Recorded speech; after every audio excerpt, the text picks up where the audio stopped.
Chapter 1. The New Student at Hogwarts. London, 145 Street. The most renowned edifice on this street is an orphanage. At this moment, within a room of this orphanage, a boy clad in a denim jacket stands solitary by the window. In his hand, he clutches a letter. From the contents of this letter, it is apparent that it is an admission notice. On the reverse side of the letter, a lion, a serpent, an eagle, and a badger coalesce to form a grand letter H. This letter has just been delivered into his hands.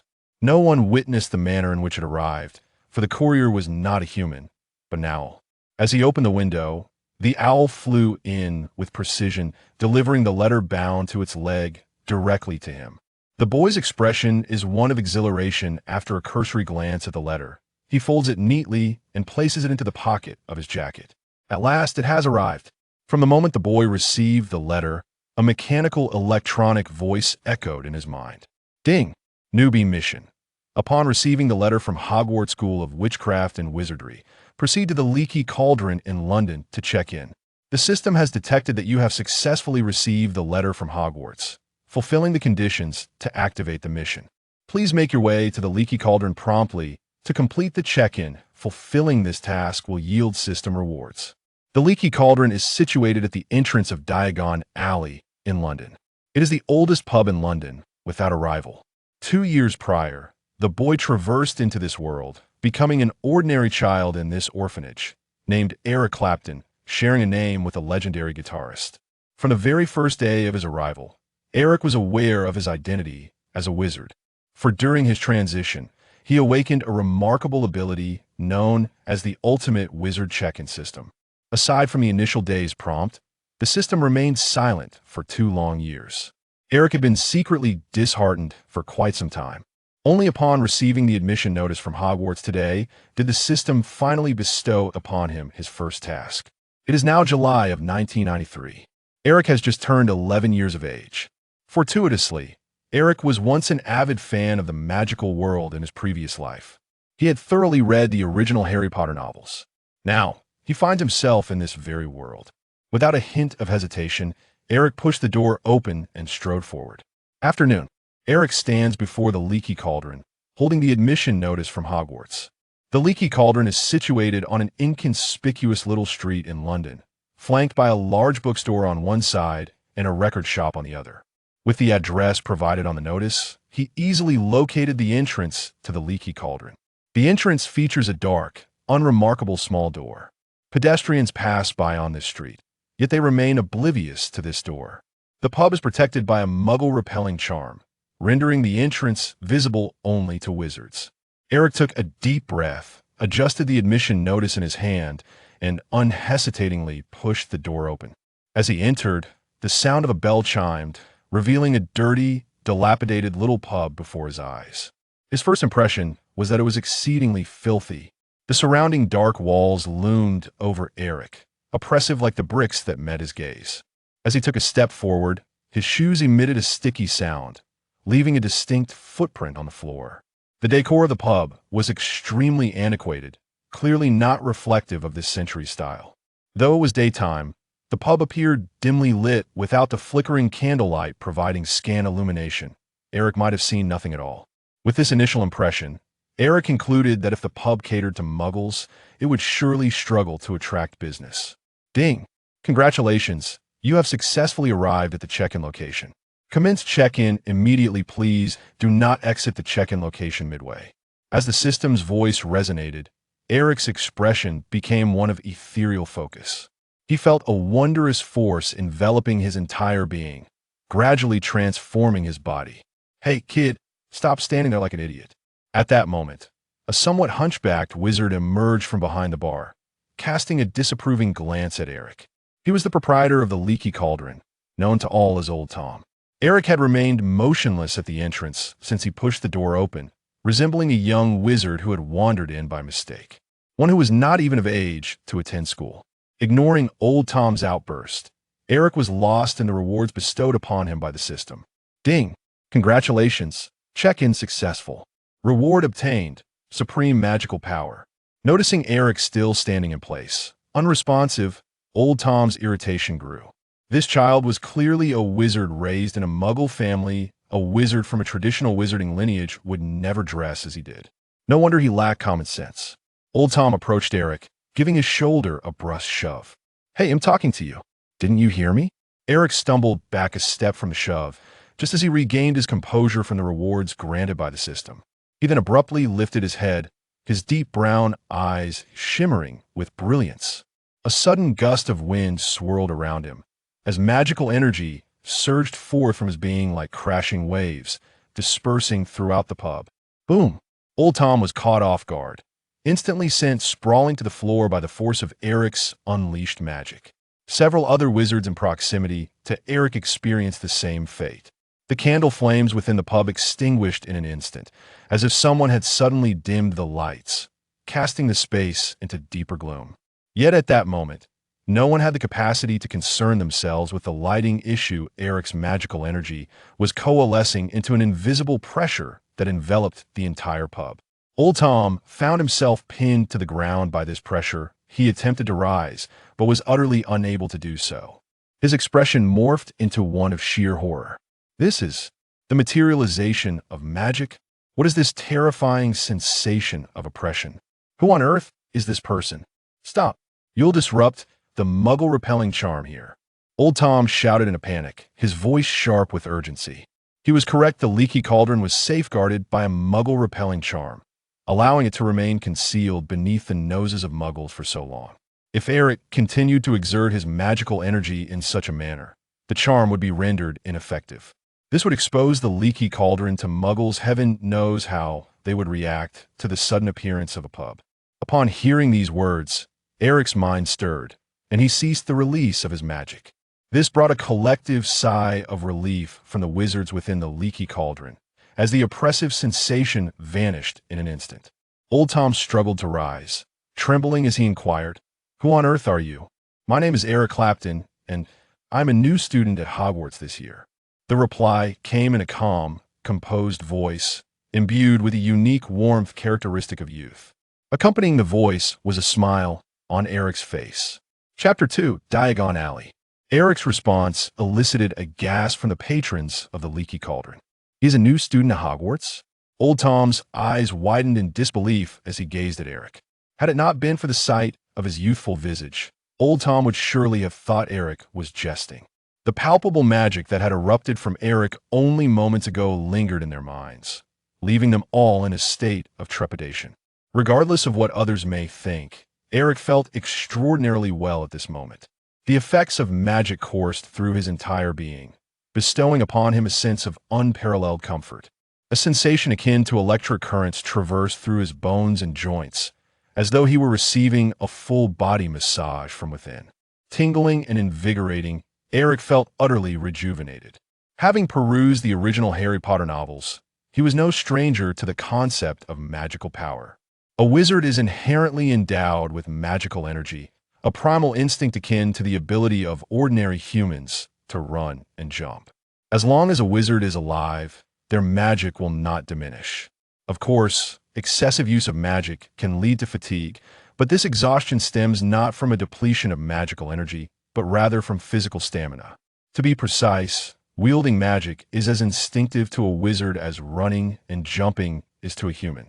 Magical power naturally increases with the wizard's age, and those with exceptional magical prowess can, to some degree, manifest their magic outwardly, just as Eric had done moments ago. What Old Tom and the patrons of the pub were unaware of was that Eric had yet to unleash his full power. Should he fully manifest his magical prowess, the entirety of the leaky cauldron would be at the mercy of his might, a fate Eric was keen to avoid. Ding! A new task for signing in has been issued. Within the hour, please proceed to Diagon Alley to complete your sign-in, where upon successful completion, you shall receive a reward from the system. At that moment, the new sign-in task arrived. Sensing the system's notification, Eric smiled. He had intended to visit Diagon Alley regardless. In a brief span, the remnants of his magical outburst dissipated. Within the pub remained only Eric, who stood at the entrance, and Old Tom, sprawled upon the ground. The other wizards, having witnessed the earlier spectacle, dared not linger and had all departed. After waiting in vain for Old Tom to respond, Eric took the initiative to approach him, raising the admission letter in his hand with a smile, saying, "I need to enter Diagon Alley." The astonishment in Old Tom's eyes had not yet fully faded. Struggling to his feet, he was at a loss for words until Eric extended the letter towards him once more. It was only then that Tom regained his composure, accepting the letter from Eric's hand and scrutinizing it multiple times before finally returning the admission notice. His gaze was peculiar, still grappling with disbelief regarding Eric's identity. "Please, follow me," Old Tom managed to utter, his voice barely above a whisper after a moment's contemplation. He could not afford a doubt. The admission letter was unmistakably authentic. Old Tom felt the unmistakable seal of Hogwarts upon it. The Leaky Cauldron served as an official partner of the Ministry of Magic, acting as a portal to the wizarding world. In addition to his duties as the pub's proprietor, Old Tom was responsible for welcoming young wizards encountering magic for the first time, offering essential assistance and guidance. This was one of the few instances of genuine humanity within the magical realm. Guiding Eric to the bar, Old Tom retrieved a hefty ledger from beneath the counter and opened it to the most recent page. A feather quill, seemingly possessed of its own volition, emerged from his breast pocket and hovered above the ledger. Gazing at Eric, Old Tom pondered briefly before inquiring, "Mr. Clepton, is it? May I ask where your guardian is?" "I am an orphan, without a guardian. I came here following the address on the letter," Eric replied. Old Tom regarded Eric with surprise, instinctively disbelieving his words. After witnessing Eric's display of power, he had assumed he was the heir of an ancient lineage. To discover that Eric claimed to be an orphan was unexpected. What then, he pondered, accounted for the tremendous magical pressure that had nearly obliterated the Leaky Cauldron. Observing the calm expression on Eric's face, Old Tom was inexplicably filled with dread. This child was formidable beyond measure. A premonition gripped him. This child would likely become a legendary figure within the magical community, akin to Harry Potter, who had graced this very establishment 2 years prior. Having lived many years, Old Tom had never encountered a newcomer capable of materializing magic upon their first meeting, nearly breaching the protective enchantments of the Leaky Cauldron. He had seen many individuals in his lifetime, and he was certain that such power was only witnessed in the most accomplished aurors or formidable wizards. Regardless of Old Tom's doubts, the magical world revered strength above all else. This truth remained an unchanging tenet of the wizarding realm. With this thought, Old Tom's tone unconsciously adopted a more respectful note. "Might I inquire if you require a student loan?" Eric nodded in affirmation. "Certainly." Feigning calm, Old Tom smiled, and without needing to lift a finger, the hovering quill inscribed in the ledger, "Eric Clepton, enrolled in 1993, applying for a student loan." Having completed this task, Old Tom retrieved his wand, holding it firmly as he exited the bar, leading Eric towards the back door. "Any Muggle wizard applying for a student loan must be accompanied by me, as I am responsible for procuring the necessary items for your enrollment," he explained. "I will keep the accounts and report to Hogwarts and the Ministry of Magic. This debt must be settled within 5 years of your graduation, with interest significantly lower than that of Gringotts. From the moment you accept this loan, your name and identity will be recorded with the Ministry of Magic. It would be unwise to contemplate evasion or neglect of this obligation. Furthermore, should you have any queries, do not hesitate to ask me." Old Tom elaborated before producing his wand. In a manner reminiscent of Eric's recollections, he tapped the designated bricks on the refuse bin, revealing the path to Diagon Alley. The brick wall before them suddenly parted in two, unveiling an endless alleyway stretching before Eric. On either side of the alley, a row of shops lined the way, their enticing wares spilling into the thoroughfare. The sunlight at the end of July bathed the street in a golden hue, creating a picturesque scene. The thoroughfare was alive with the lively chatter of people. As each shop overflowed with patrons, Old Tom extended his arm forward, slightly bending at the waist, his hunched back bowing even lower as he addressed Eric, saying, "Mr. Clepton, welcome to Diagon Alley." Eric took a step forward. "Ding. Congratulations, you have successfully arrived at the check-in location.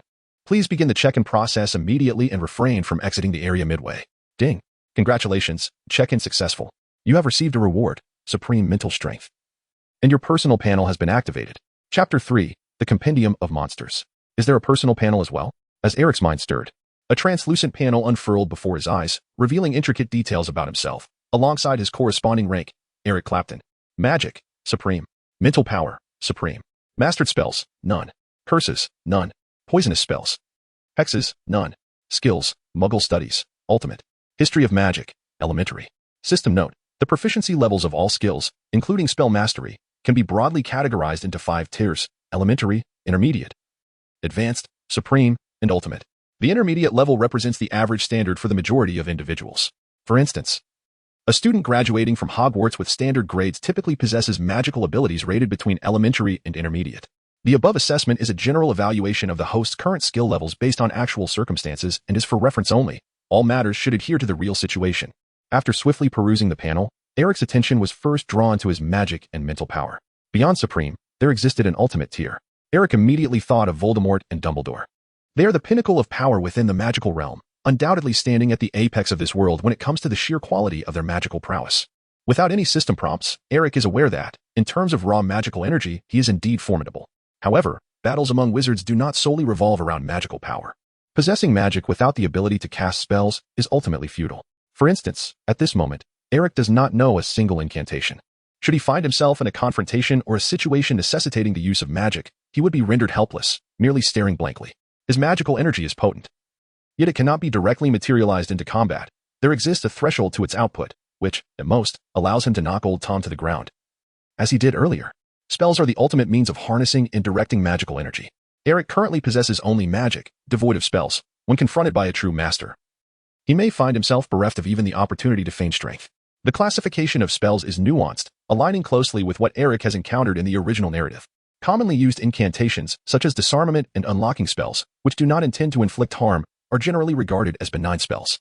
Conversely, malevolent spells refer to those capable of inducing discomfort or causing minor injury, such as repulsion and obstruction spells. Ascending the hierarchy, toxic spells and curses fall under the category of more severe dark magic. Naturally, in the realm of reality, the delineation of spells is seldom as clear-cut. It is quite common for a single spell to straddle multiple classifications. Eric's final focus was on his skills section. In the realm of Muggle studies, he had achieved an unparalleled rating. Perhaps due to his dual existence, no one in the magical community possessed a deeper understanding of Muggles than he did. As for his knowledge of basic magical history, it likely stemmed from his familiarity with the narrative. He was somewhat acquainted with several notable historical events within the magical world. Certainly more than Harry Potter, who was entirely oblivious to magic.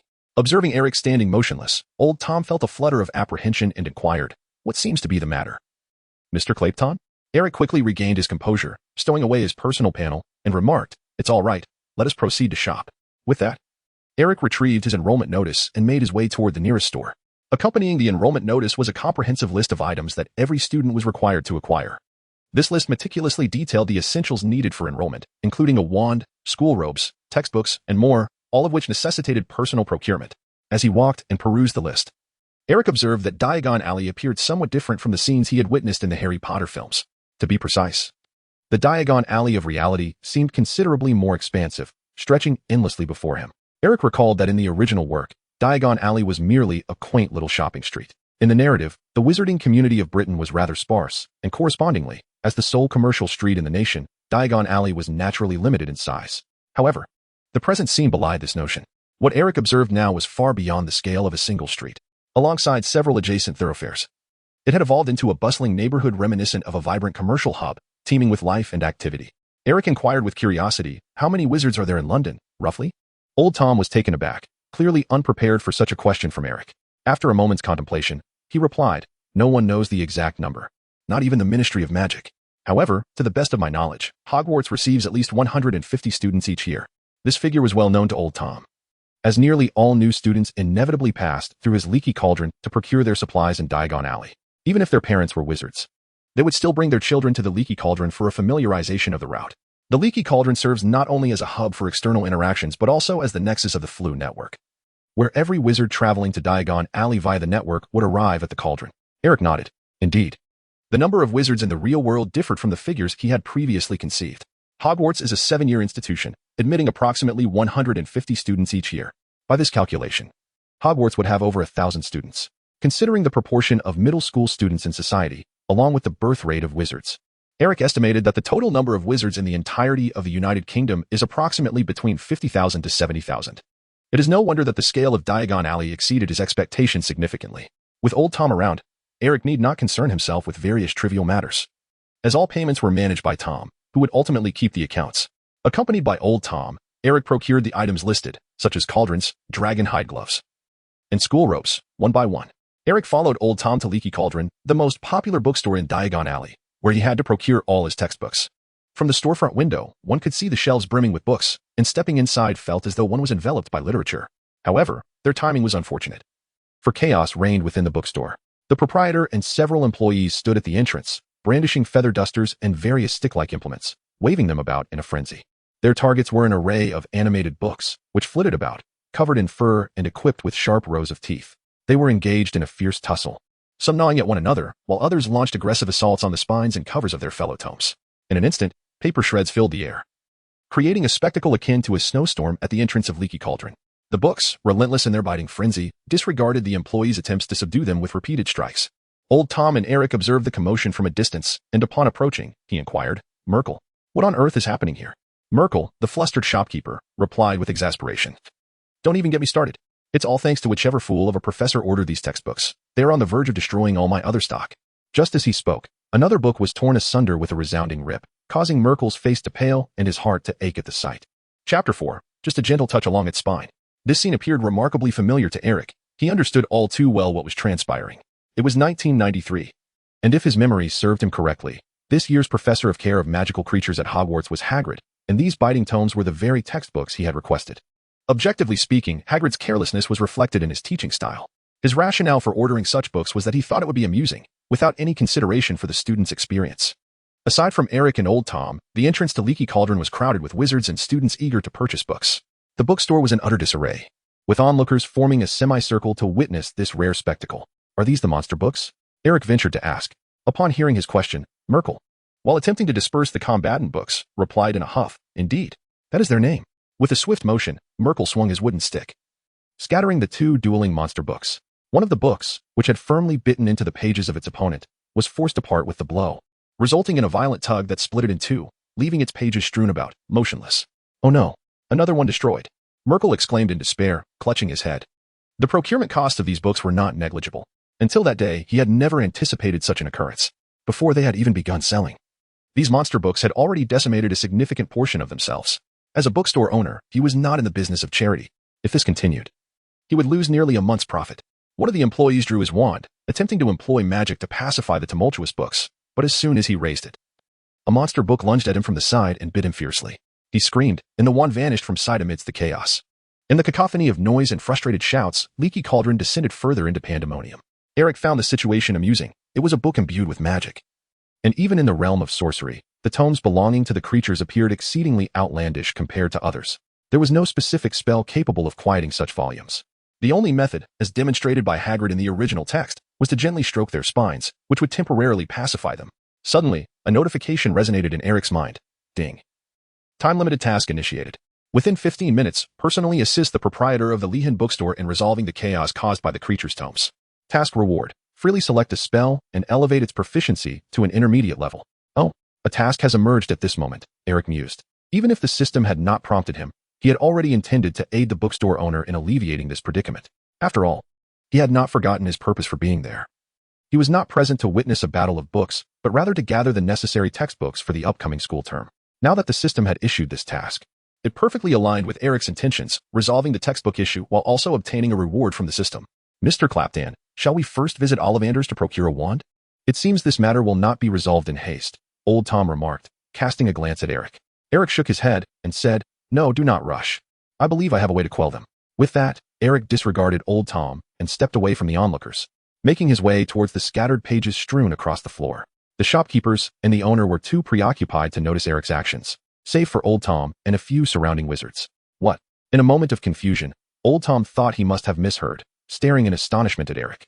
By the time he gathered his wits, Eric had already passed him.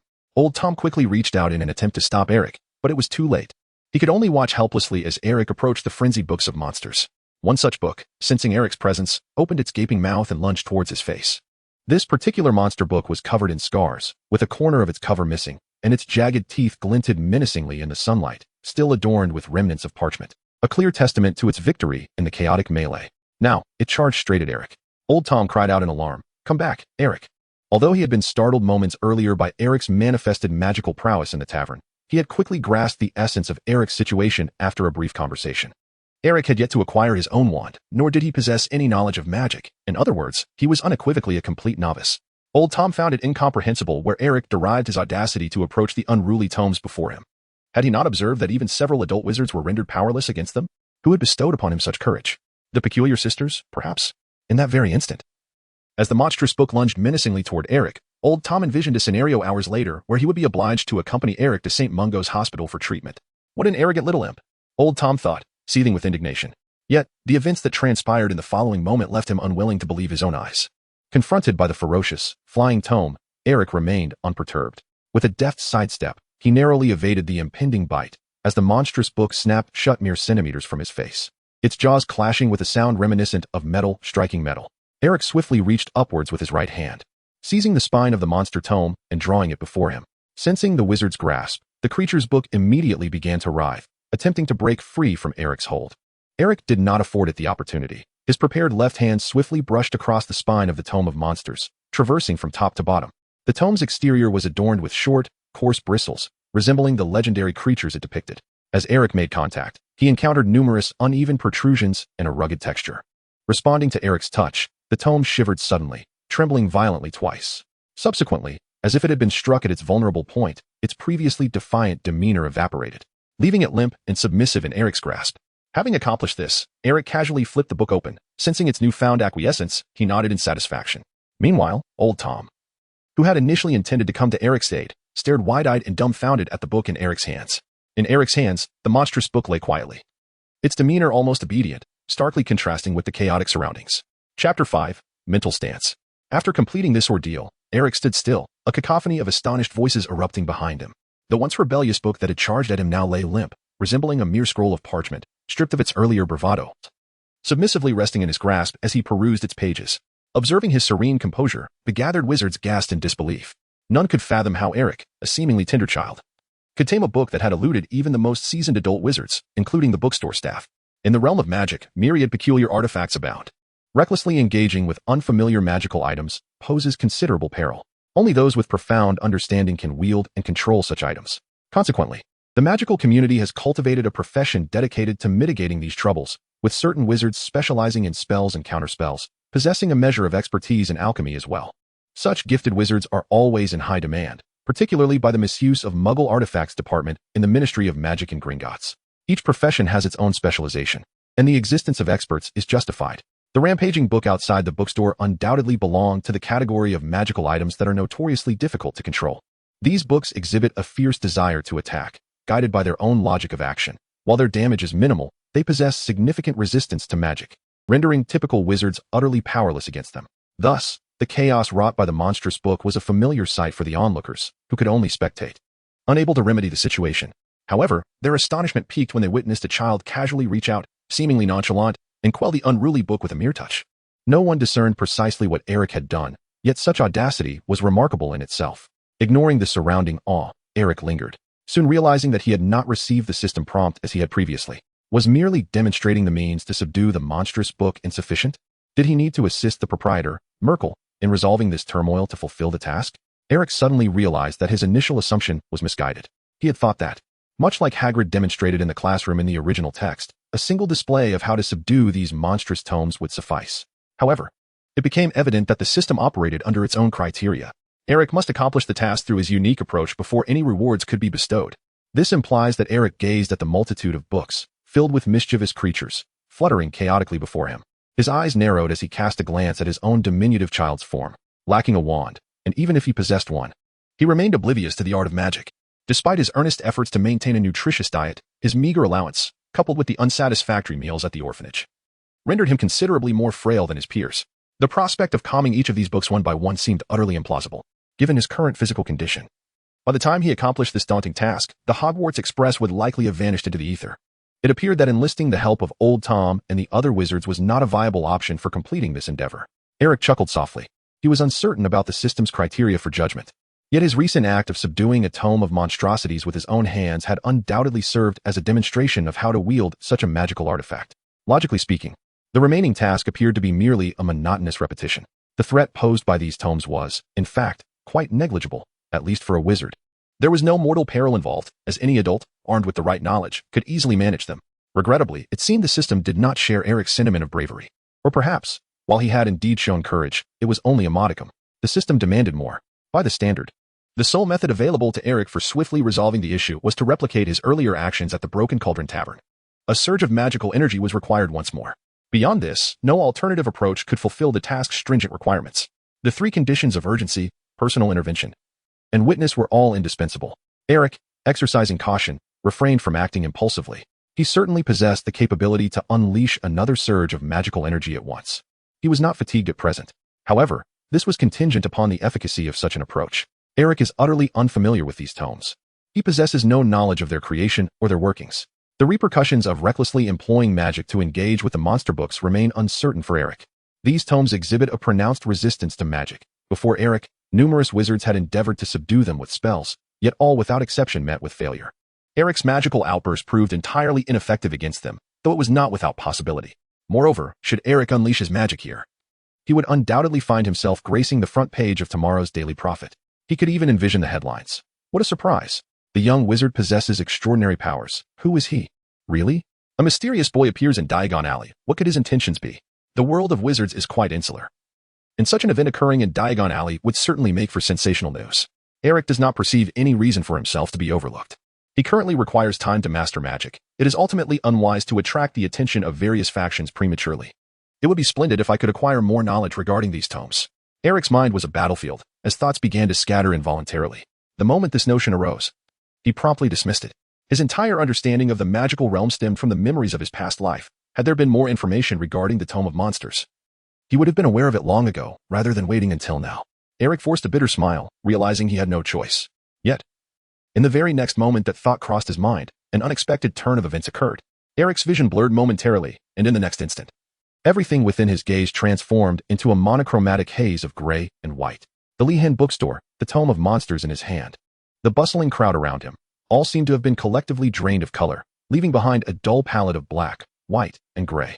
A surge of energy erupted from the depths of Eric's being, spreading outward and igniting a feverish warmth in his mind, rendering his vision indistinct and nearly causing him to falter.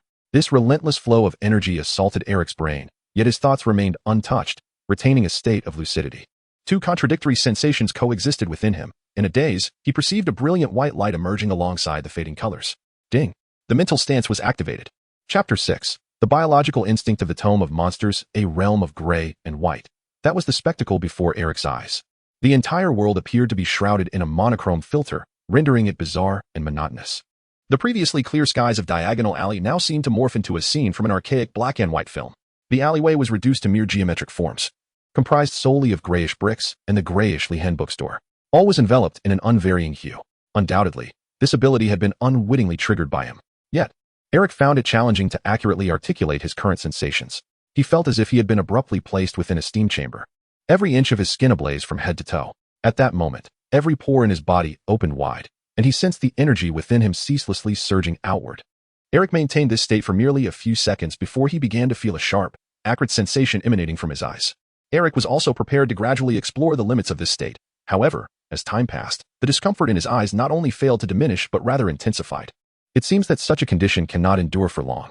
Eric surveyed his surroundings and noticed that the people around him remained oblivious to any peculiarities. To be precise, they were unaware of the anomalies that enveloped Eric himself. Time did not halt or slow down due to the emergence of his mental state. It continued to flow in its orderly manner. The chaotic frenzy of the monstrous tomes continued to swirl around Eric, relentlessly assaulting everything in their vicinity. Were it not for the sight of Eric having subdued one of the books, they might have surged forward en masse. Merkel, the proprietor of the Lycan bookstore, was still wailing in despair, while Old Tom and the wizard beside him remained in a state of shock, gazing at Eric. Old Tom had not yet surrendered. He shouted, urging Eric to retreat back into the crowd. These scenes, aside from having taken on a uniform grayish hue, were no difference from moments prior. Intriguingly, I found myself merely wishing to glean further information about this particular book. Eric chuckled softly, and then it swiftly transformed into this. Eric lowered his gaze towards the radiant white light that had materialized at his feet. At first glance, it appeared as a luminous orb, devoid of any tangible form. Roughly the size of a fist, yet it was nearly impossible to overlook. After all, this orb of light was strikingly conspicuous in such a monotonous world. Eric was quite certain that the light had not existed before everything he observed turned to shades of gray. Since its sudden emergence, this luminous orb had remained motionless at Eric's feet. How should one utilize the system and the mental stance? Eric did not pay heed to the luminous orb, but instead inquired. The system did not respond immediately as he had anticipated. Eric quietly waited for 3 or 4 seconds, yet the system remained unresponsive. Just as he was about to relinquish hope of receiving an answer from the system, it suddenly spoke. Psychic stance, the ability possessed by a powerful wizard to concentrate their mental energy and release it into the realm of imagination. When one's magical prowess is sufficiently formidable, it often enables the individual to influence their surroundings or glean latent information without the necessity of incantations. This can serve as an auxiliary to spellcasting. Whether employing transmutation or mental spells, the enhancement of psychic stance will render them even more potent. Note: psychic stance does not provide protection against unforgivable curses. It is merely one manifestation of potent mental strength. The activation of psychic stance is initiated by the host and is unrelated to the system's task framework. The specific functions of psychic stance may be explored by the host independently. It turned out that the system was equally unprepared. Eric chuckled. In response to his remark, the system remained silent. It seemed he had inadvertently transcended a certain limitation imposed by the system, which consequently activated the mental stance. According to the original design of the system, this mental stance was likely intended as a reward for completing a task or as a feature to be unlocked upon meeting specific conditions. Yet, it had now been directly acquired by Eric. Had the system adhered to its usual character, it would have promptly informed him of all pertinent information regarding the mental stance. The mental prowess of a wizard is distinct from other forms of power. It is the most direct manifestation of a wizard's innate abilities. The fact that he could bypass the system's constraints to access the mental stance was only possible due to his formidable mental strength, which already provided him with ample information. In Eric's eyes, a brilliant light shone forth, as if he could see through everything within his gaze, refocusing on the luminous orb at his feet. His vision seemed to shield him from all distractions, fixated solely on his objective. The shifting surroundings and the shouts of those nearby were consciously disregarded by him. During this moment of stillness, the other monster books became aware of the sudden intrusion of this wizard. Some of the battle-weary creature books ceased their attacks on their kin and turned to fly toward him. The gleaming fangs of these monster books glinted ominously in the sunlight, appearing even more menacing. Yet, none of this wavered Eric's determination. This orb of light had manifested due to a mental stance, and thus he could naturally wield his mental power to control it. Ding! A soft sound echoed in Eric's mind. In the next instant, he distinctly felt the white orb shift. Now, Eric cast a fleeting glance, refocusing his attention on the tome of mystical creatures that he had successfully subdued. A swift white shadow darted past, as the radiant light he had summoned surged upward from his feet, transforming into a dazzling thread of brilliance that vanished into the pages of the creature compendium. The speed was such that Eric could scarcely perceive it. Once the white light penetrated the tome, a wealth of information unfurled in Eric's mind. The compendium of creatures, eons ago. A formidable sorcerer endeavored to merge a shape-shifting spell with a vengeful spirit and a blank notebook, envisioning the automatic inscription of the spirit's memories onto the pages. Ultimately, the sorcerer faced failure. However, his legacy remained untarnished, for it was later discovered that he had succeeded in imprinting his own consciousness within the notebook. Subsequent practitioners harnessed the time reversal incantation to replicate portions of this process, culminating in the creation of a unique spell designed for the production of this novel magical artifact, which encompasses a fragment of biological instinct while posing no lethal threat to its wielder. This tome proudly features the esteemed magical biologist Edward Lima as its content editor, having been honored with the Best Annual Book Award by the Romanian Ministry of Magic and achieving bestseller status in over 20 nations, making it an indispensable companion for both home and travel. Note: no magical creatures were harmed during the production of this book. Eric smiled. It is a biological instinct, isn't it? One can only fear the absence of it. Chapter 7. Apologies, I inadvertently exerted too much force. Eric had never forgotten that the only feasible way to accomplish the system's tasks was to suppress those troublesome monster books with the weight of his own magical prowess. The key to this method's success lay in the monster book's acceptance of his approach. If these tomes were mere products of alchemy or the contrivances of sorcerers, Eric harbored no illusions that his magic would affect them. Upon contact with his magic, they would react as if confronted by a spell, their inherent magical resistance nullifying his efforts. Fortunately, they were not. Although the monster books were not living beings, they contained within their peculiar magical essence a fragment of biological instinct. Drawing from Eric's previous experience in subduing one of the monster books, it was evident that these instincts were indeed at play.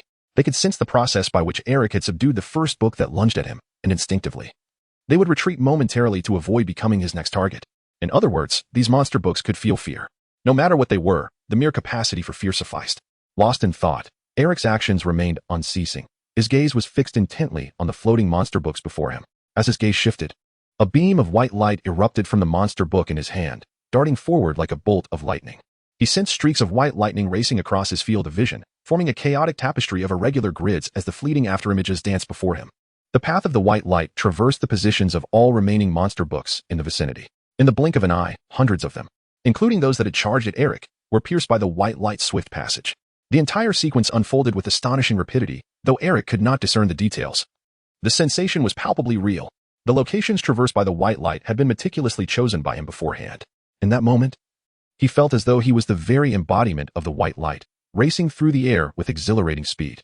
At this moment, Eric's mind throbbed painfully. Yet he felt an unparalleled exhilaration.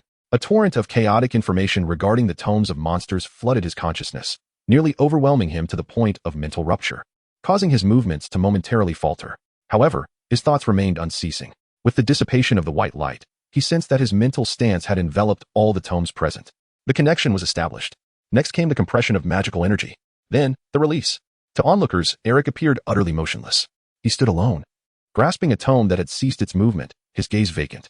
Before him, several more tomes lunged towards him, yet Eric did not react in the slightest. The surrounding wizards witnessed this scene, many gasping in astonishment.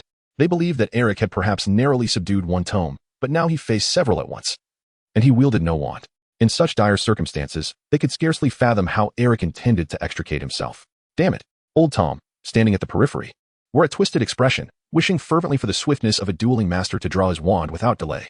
A mere child, yet to be enrolled, facing multiple tomes. He could not predict Eric's fate, but he understood that trouble loomed large.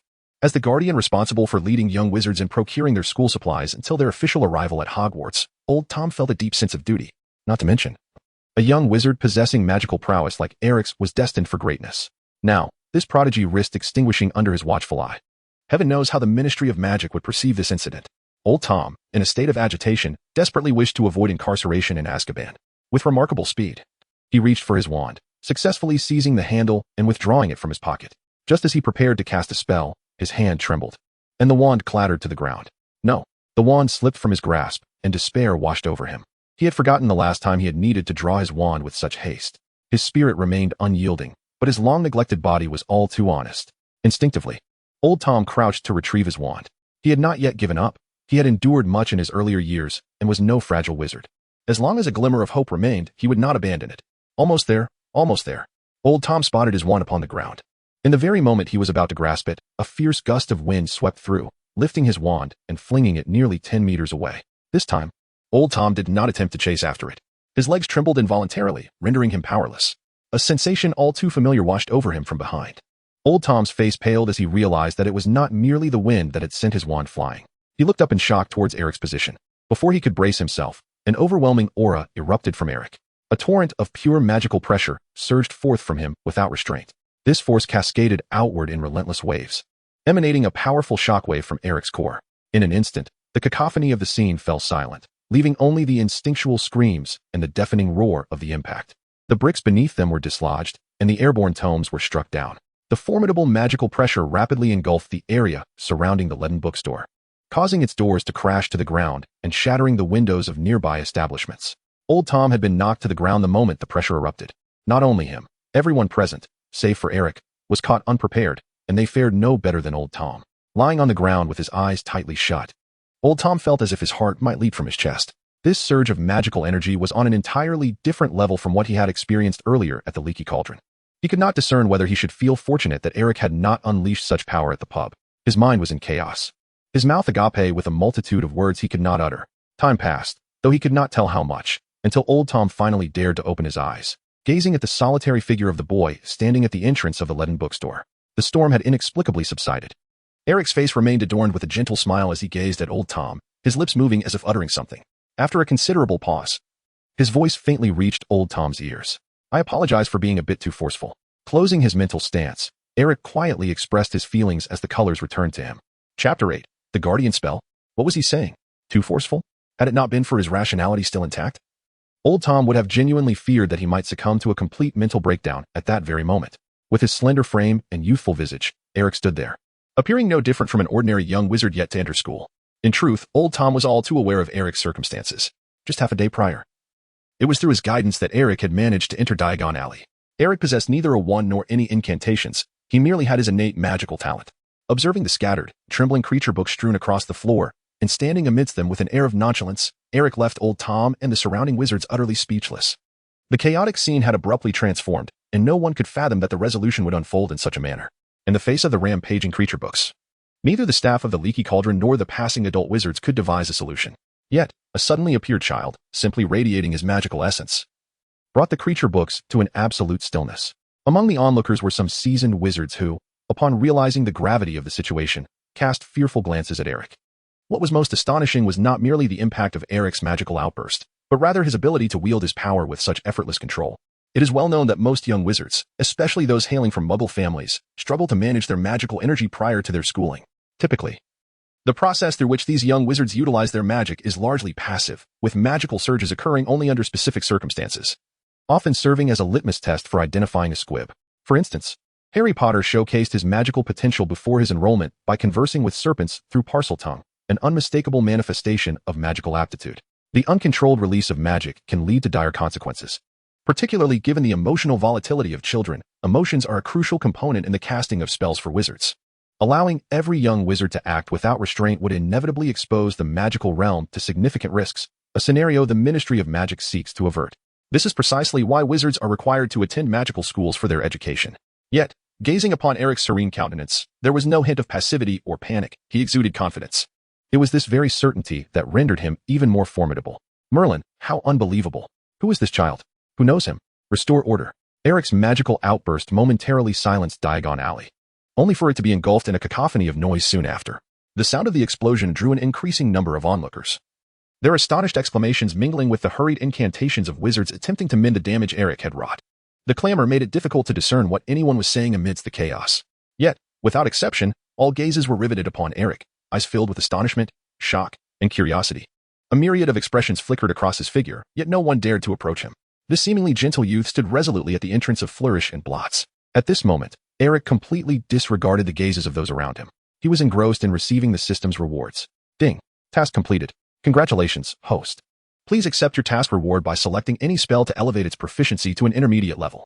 Before Eric's eyes, a virtual panel materialized instantly. The panel meticulously displayed a diverse array of spells, each represented by an icon accompanied by a brief description. As Eric's thoughts stirred, a list began to scroll rapidly in accordance with his musings.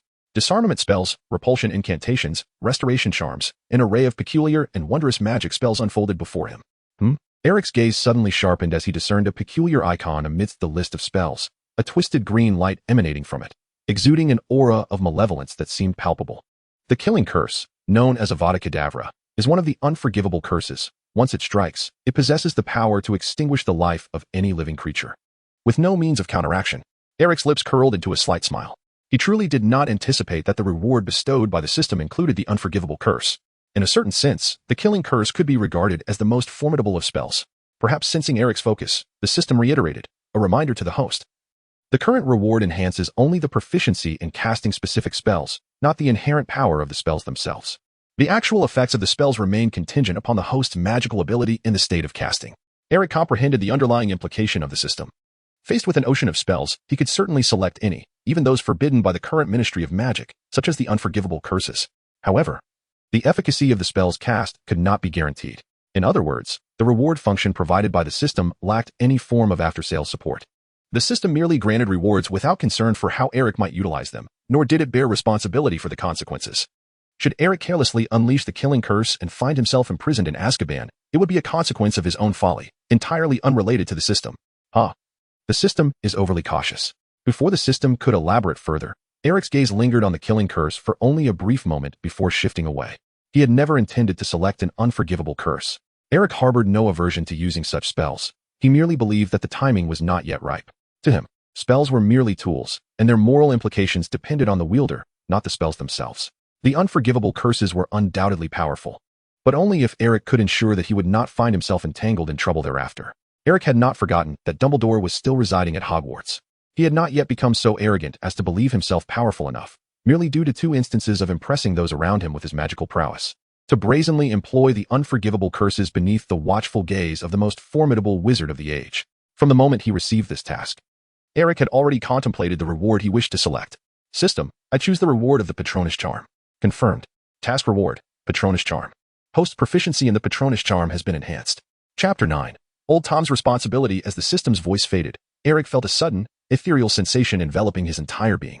Eric's mind was filled with intricate details regarding the Guardian Spirit spell, its incantation, the precise gestures required for its casting, and a wealth of insights compiled by numerous sorcerers. At this moment, Eric fully comprehended the workings of the Patronus charm. This ethereal sensation lingered for quite some time, imbuing Eric with an unprecedented clarity of thought. He realized that he had completely mastered the Patronus charm. As Eric absorbed knowledge about the Patronus charm, he also recognized the formidable complexity of this spell. Undoubtedly, it is not part of the current curriculum at Hogwarts. The primary reason for this lies in the spell's inherent difficulty.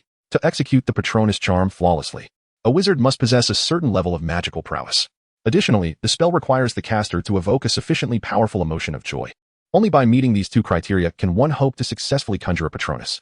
This dual requirement poses a significant challenge for the vast majority of individuals. Wizards with insufficient magical strength may memorize the incantation, yet fail to summon a Patronus. In the original narrative, Harry Potter only mastered the Patronus charm in his 3rd year, primarily due to his urgent need for a spell to fend off Dementors. Otherwise, he might never have had the opportunity to learn about it.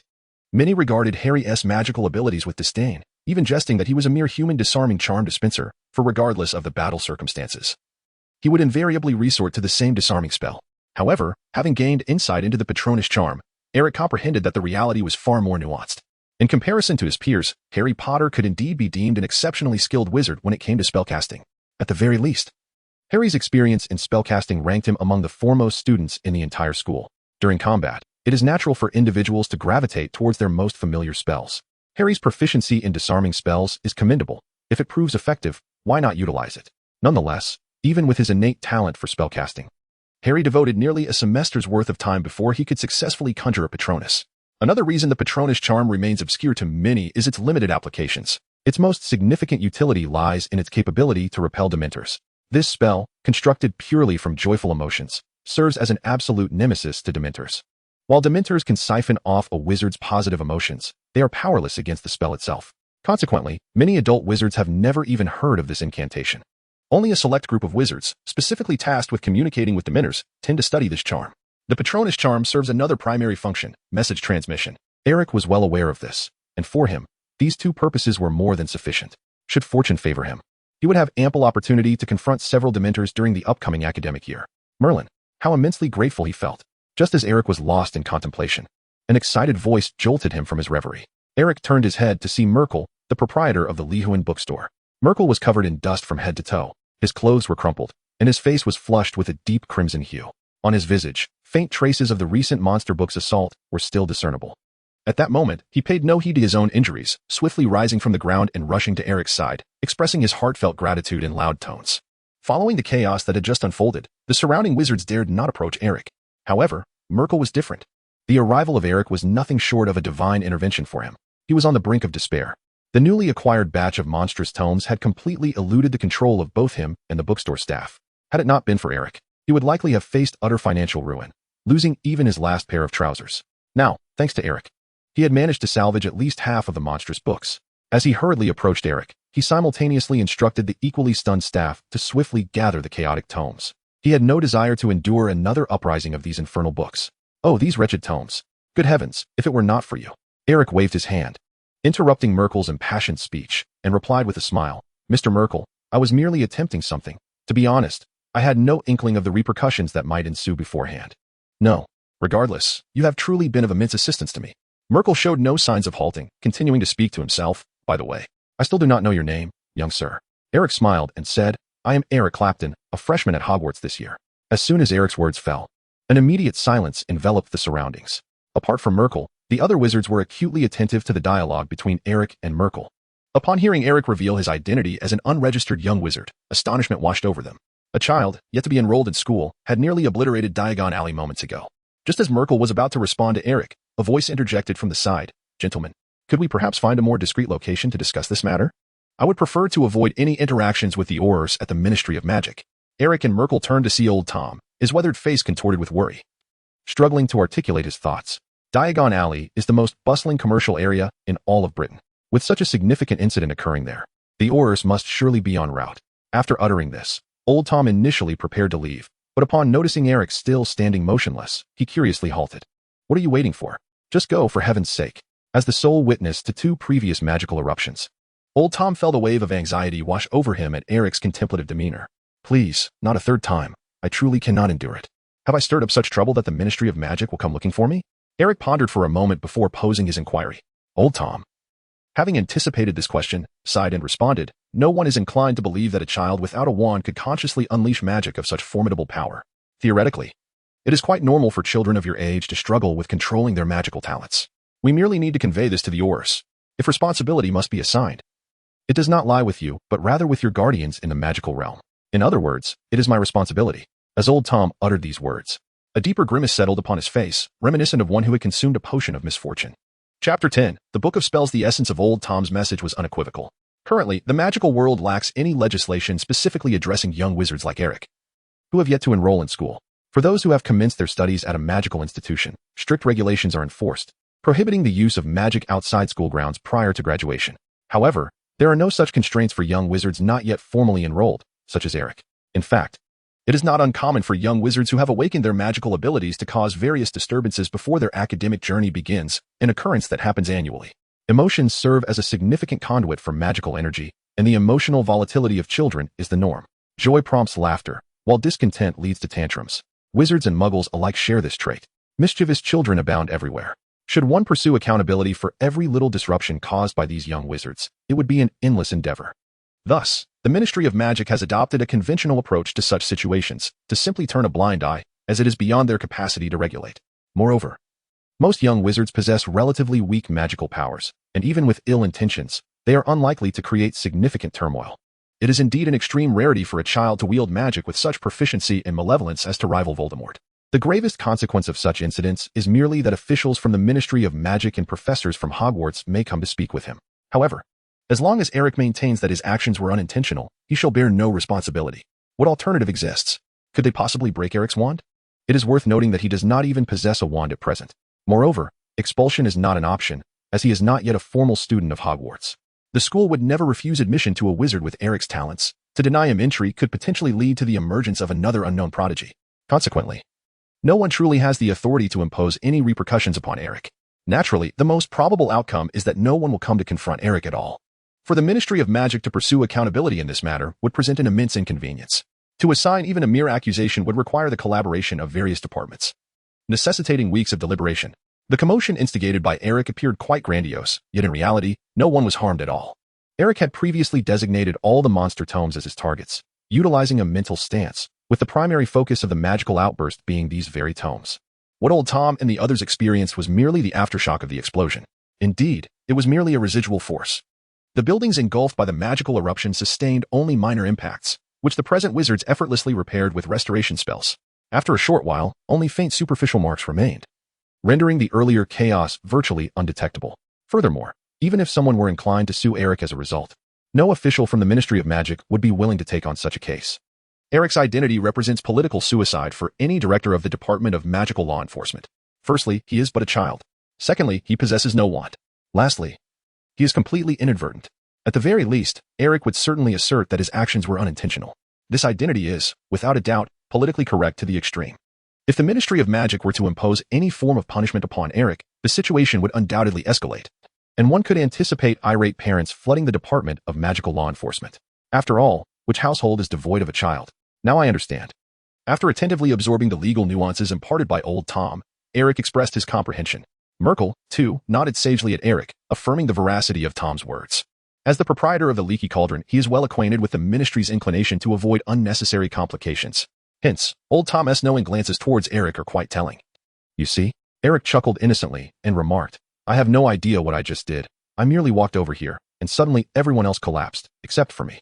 Old Tom forced a laugh, suddenly feeling an urge to give Eric a piece of his mind. Had he been capable, he would have taken action. Once Eric finished speaking, Merkel hastily interjected, I sincerely apologize, gentlemen. Please follow me. Let us discuss this matter slowly in the bookstore. Rest assured, I will take full responsibility for this incident, including any losses incurred by the surrounding establishments. He was not blind.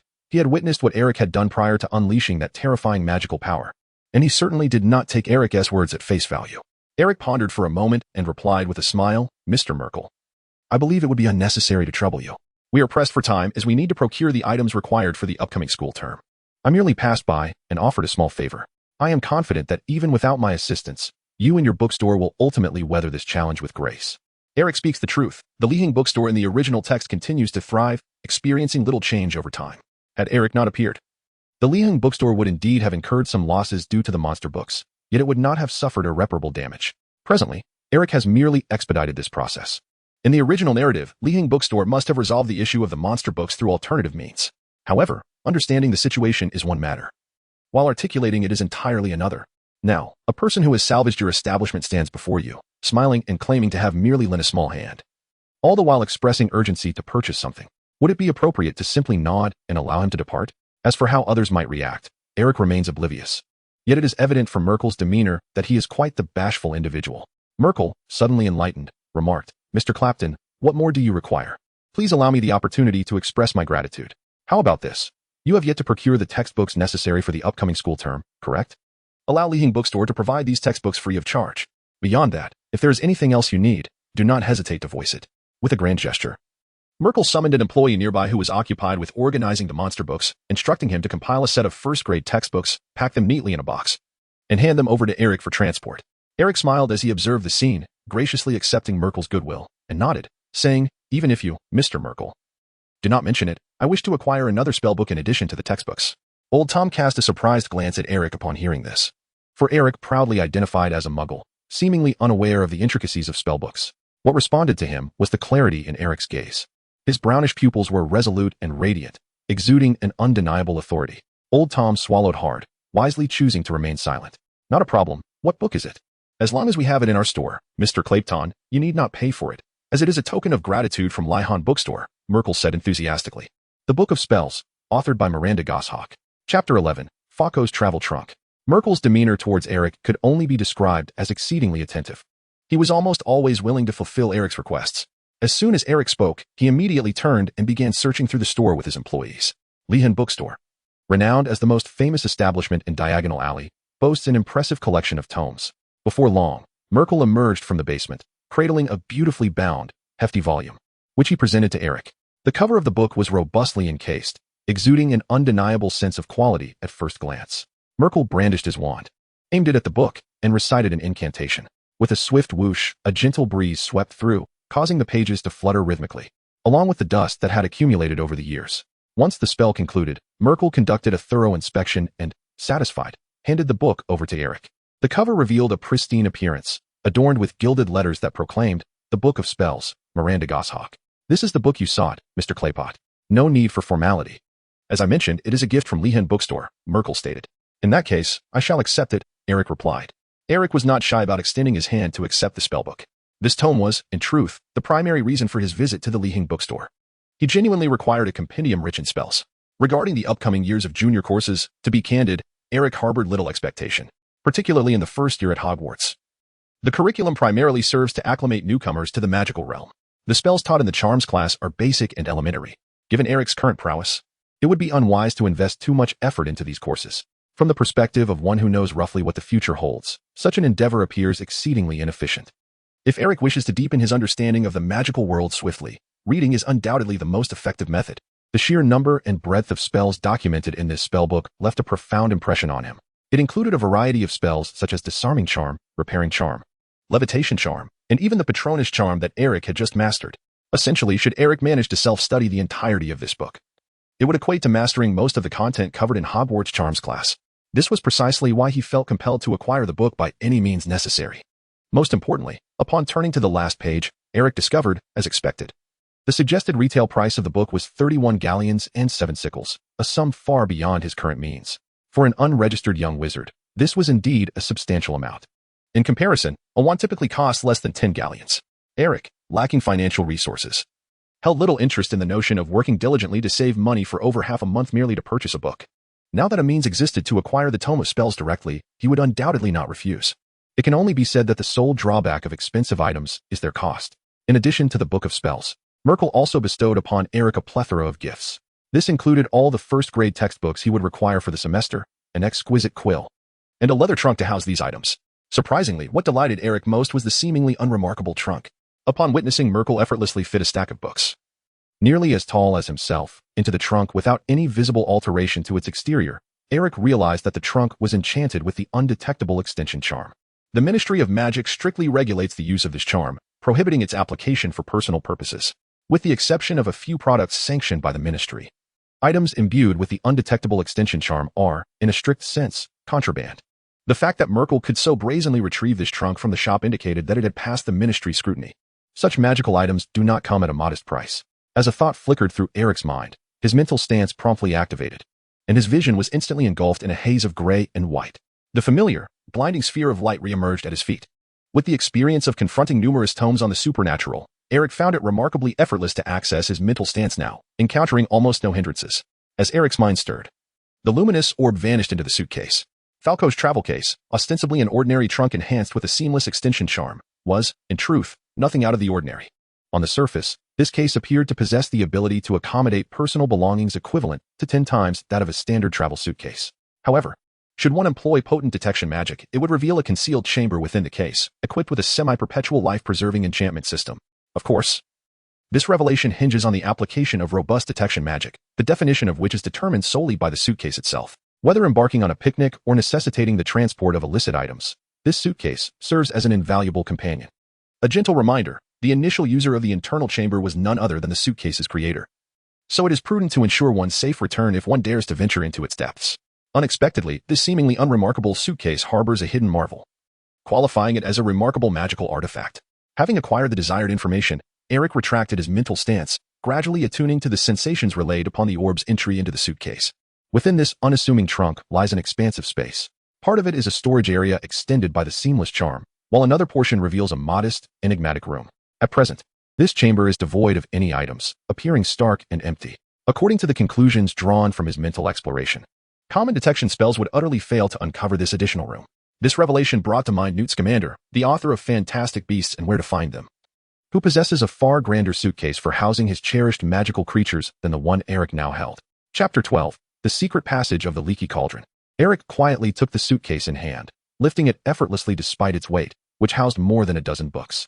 He remained oblivious to the secrets concealed within, perceiving it merely as an ordinary suitcase gifted to him by Merkel. After acquiring what he desired, there was no reason for Eric to linger any longer. As Merkel approached him, the surrounding wizards, previously alarmed, began to understand that the chaos Eric had instigated posed no real threat. There was no dark wizard attacking Diagon Alley, nor was it a malevolent incident. It was simply a young wizard inadvertently wielding a powerful spell.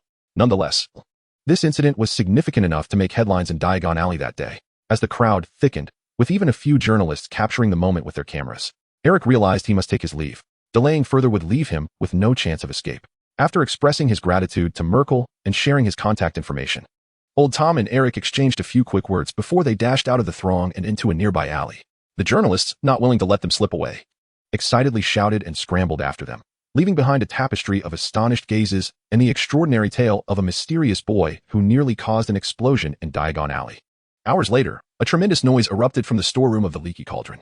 A wooden plank was lifted, revealing a dark hole beneath, sending clouds of dust swirling into the air. Glimmers of light flickered as a wand emerged from the void, illuminating the otherwise sunless storeroom with the glow of a lighting charm. Damn, this place hasn't been used in ages, Old Tom grumbled, surveying the area and brushing dust from his head while guiding Eric out of the depths. Does this bar ever engage in cleaning? Eric followed closely behind, furrowing his brow as he surveyed the cluttered surroundings of the storeroom. Be grateful, he remarked casually. The other secret passage is even filthier. It leads directly to the restroom. How many secret passages are there in the Broken Jug Tavern? He chuckled. I couldn't tell you. Eric smiled faintly, choosing not to pursue the matter further. The existence of hidden passages connecting the surrounding areas within the Broken Cauldron pub did not come as a great surprise to him. As a pivotal establishment bridging the magical realm and the Muggle society, it was unlikely that Old Tom could maintain his position as the proprietor without possessing certain skills. He had never underestimated Old Tom. Though the old man may have aged, his wealth of experience allowed him to navigate both the light and dark sides of society. Had it not been for Old Tom's familiarity with Diagon Alley, they would likely have found it much more challenging to elude that crowd of journalists. Ever eager for a spectacle, Eric followed Old Tom out of the storage room, arriving at the familiar bar lobby. Once they left, the place regained its lively atmosphere, with wizards scattered about in small groups. Follow me, Old Tom instructed Eric as he led him up to the second floor. As they passed, Old Tom greeted the patrons with ease, as if nothing had transpired. Rumors spread swiftly. Eric noted that many recognized Old Tom as one of the individuals who had just stood outside the Leaky Cauldron. Standing beside him, Eric fit the description of the perpetrator perfectly. After all, Old Tom was a well-known figure in Diagon Alley. They've recognized you, as well as me. With a smile, Eric remarked to Old Tom, I am aware, yet this is my territory. If they do not wish to be ousted, it would be wise for them to refrain from foolishness. Old Tom, seemingly unconcerned, replied indifferently. As anticipated, one or two wizards fixed their gaze upon the duo as Old Tom accompanied Eric, appearing quite intrigued. However, they ultimately did not rise to obstruct their passage. Old Tom displayed no sign of acknowledgement, and Eric was equally unfazed, both men treating the situation with utter disregard. Eric had contemplated the consequences when making his choices. The current state of affairs was not entirely unfavorable for him. He simply understood that from tomorrow onward, his name would inevitably come to the attention of certain individuals. Old Tom swiftly led Eric into a small room on the second floor of the bar, in stark contrast to the untidy and chaotic lobby and storage area. This room could be deemed clean and orderly, though the furnishings were rather simple and the space modest. At least it boasted floors that did not stick to one's soles or creak underfoot, nor were there heavy cobwebs swirling from the ceiling. You mentioned you were an orphan, correct? Old Tom turned to Eric and added, for the next few days, if you so desire, you may stay here. Eric surveyed the surroundings of the room and replied with a smile, I am more than willing. This candid response left Old Tom momentarily stunned, before he inquired, You are willing? Eric set down his suitcase and, taking the initiative, found a chair to sit in. He remarked, Do I truly appear to be homeless? I initially thought you would reject my presence. I sense that you harbor numerous misconceptions about me, Old Tom. Eric chuckled, his voice resonating with clarity and calmness. Under ordinary circumstances, I am always inclined to resolve matters through conversation, and I have no desire to make an enemy of anyone. However, it is evident that words cannot compel the elusive sprites to obey, can they? Thus, I resorted to that method, which was a last resort. Nevertheless, I believe I can be considered quite amiable. Upon hearing this, Old Tom nearly lost his composure, his aged visage contorting slightly. Possessing such formidable magical talent, and showing no inclination to conceal it, yet proclaiming himself as an easygoing individual, Eric appeared to be somewhat unwell, mentally speaking. Mysterious, direct, confident, and resolute, such was the immediate impression Eric left on Old Tom. As Old Tom gazed at the gentle smile gracing Eric's face, an involuntary shiver coursed through him. Eric possessed an aura of terrifying gravitas that seemed utterly disproportionate to his age. He swallowed hard, refraining from voicing this sentiment, sensing vaguely that Eric was indifferent to his thoughts. In any case, for the sake of convenience, either for myself or the Ministry of Magic to locate you, you may reside here until the commencement of the school year, Old Tom stated. You have yet to procure all the necessities in a few days. I shall take you shopping, but for now, it is prudent for you to lie low. I assure you, while you dwell here, no reporters will disturb you unless, of course, you have a desire for fame, in which case it would be a different matter altogether. Thank you, but I require none of that. I am quite content with this arrangement, Eric replied with a smile. Old Tom fixed his gaze upon Eric, inquiring, How did you come to know about the Book of Spells and all matters pertaining to the magical realm? I do not ask, nor am I particularly interested. Yet if you wish to venture out, it would be wise to inform me in advance. The magical community has been rather unsettled of late. Eric nodded with a smile in agreement. Very well then, Mr. Clapton. Let us conclude today's matters. Observing that Eric had no further objections, Old Tom turned to leave, adding, Should you have any inquiries, I shall be at the reception downstairs, but it would be best not to seek me out unnecessarily. My longevity is attributed to my lack of curiosity. As he reached the threshold, Eric suddenly spoke up. There is one more thing. What is it? Just call me Eric. Old Tom turned back to find Eric's face adorned with an almost unchanged gentle smile, one that invoked no hostility whatsoever. Taking a deep breath, Old Tom nodded silently and stepped out of the room. Chapter 13. Ollivander. The following day, Old Tom was roused by Eric's call. Blinking through his sleep, he gazed at Eric and inquired, What is it? I require a wand. Did I not inform you? You must wait a few days. I need to ensure that the Ministry of Magic will not come seeking you over this matter. Old Tom was acutely aware that he could not confine Eric. Given the two instances of magical outbursts, he recognized that Eric, a prodigy, was incomparable to an ordinary wizard like himself. Old Tom, also a Hogwarts alumnus, recalled that during his first year, he had to wait 3 months after acquiring his wand to successfully perform his first spell, let alone materialize magic. Yet, Eric did not even require a wand to bring down the myriad of flying creature books. Old Tom wished to keep Eric close, purely as a precaution. If Eric were to roam freely, who could predict what mischief he might conjure? The mere thought of potentially having to engage with the bureaucrats of the Ministry of Magic further soured Old Tom's mood.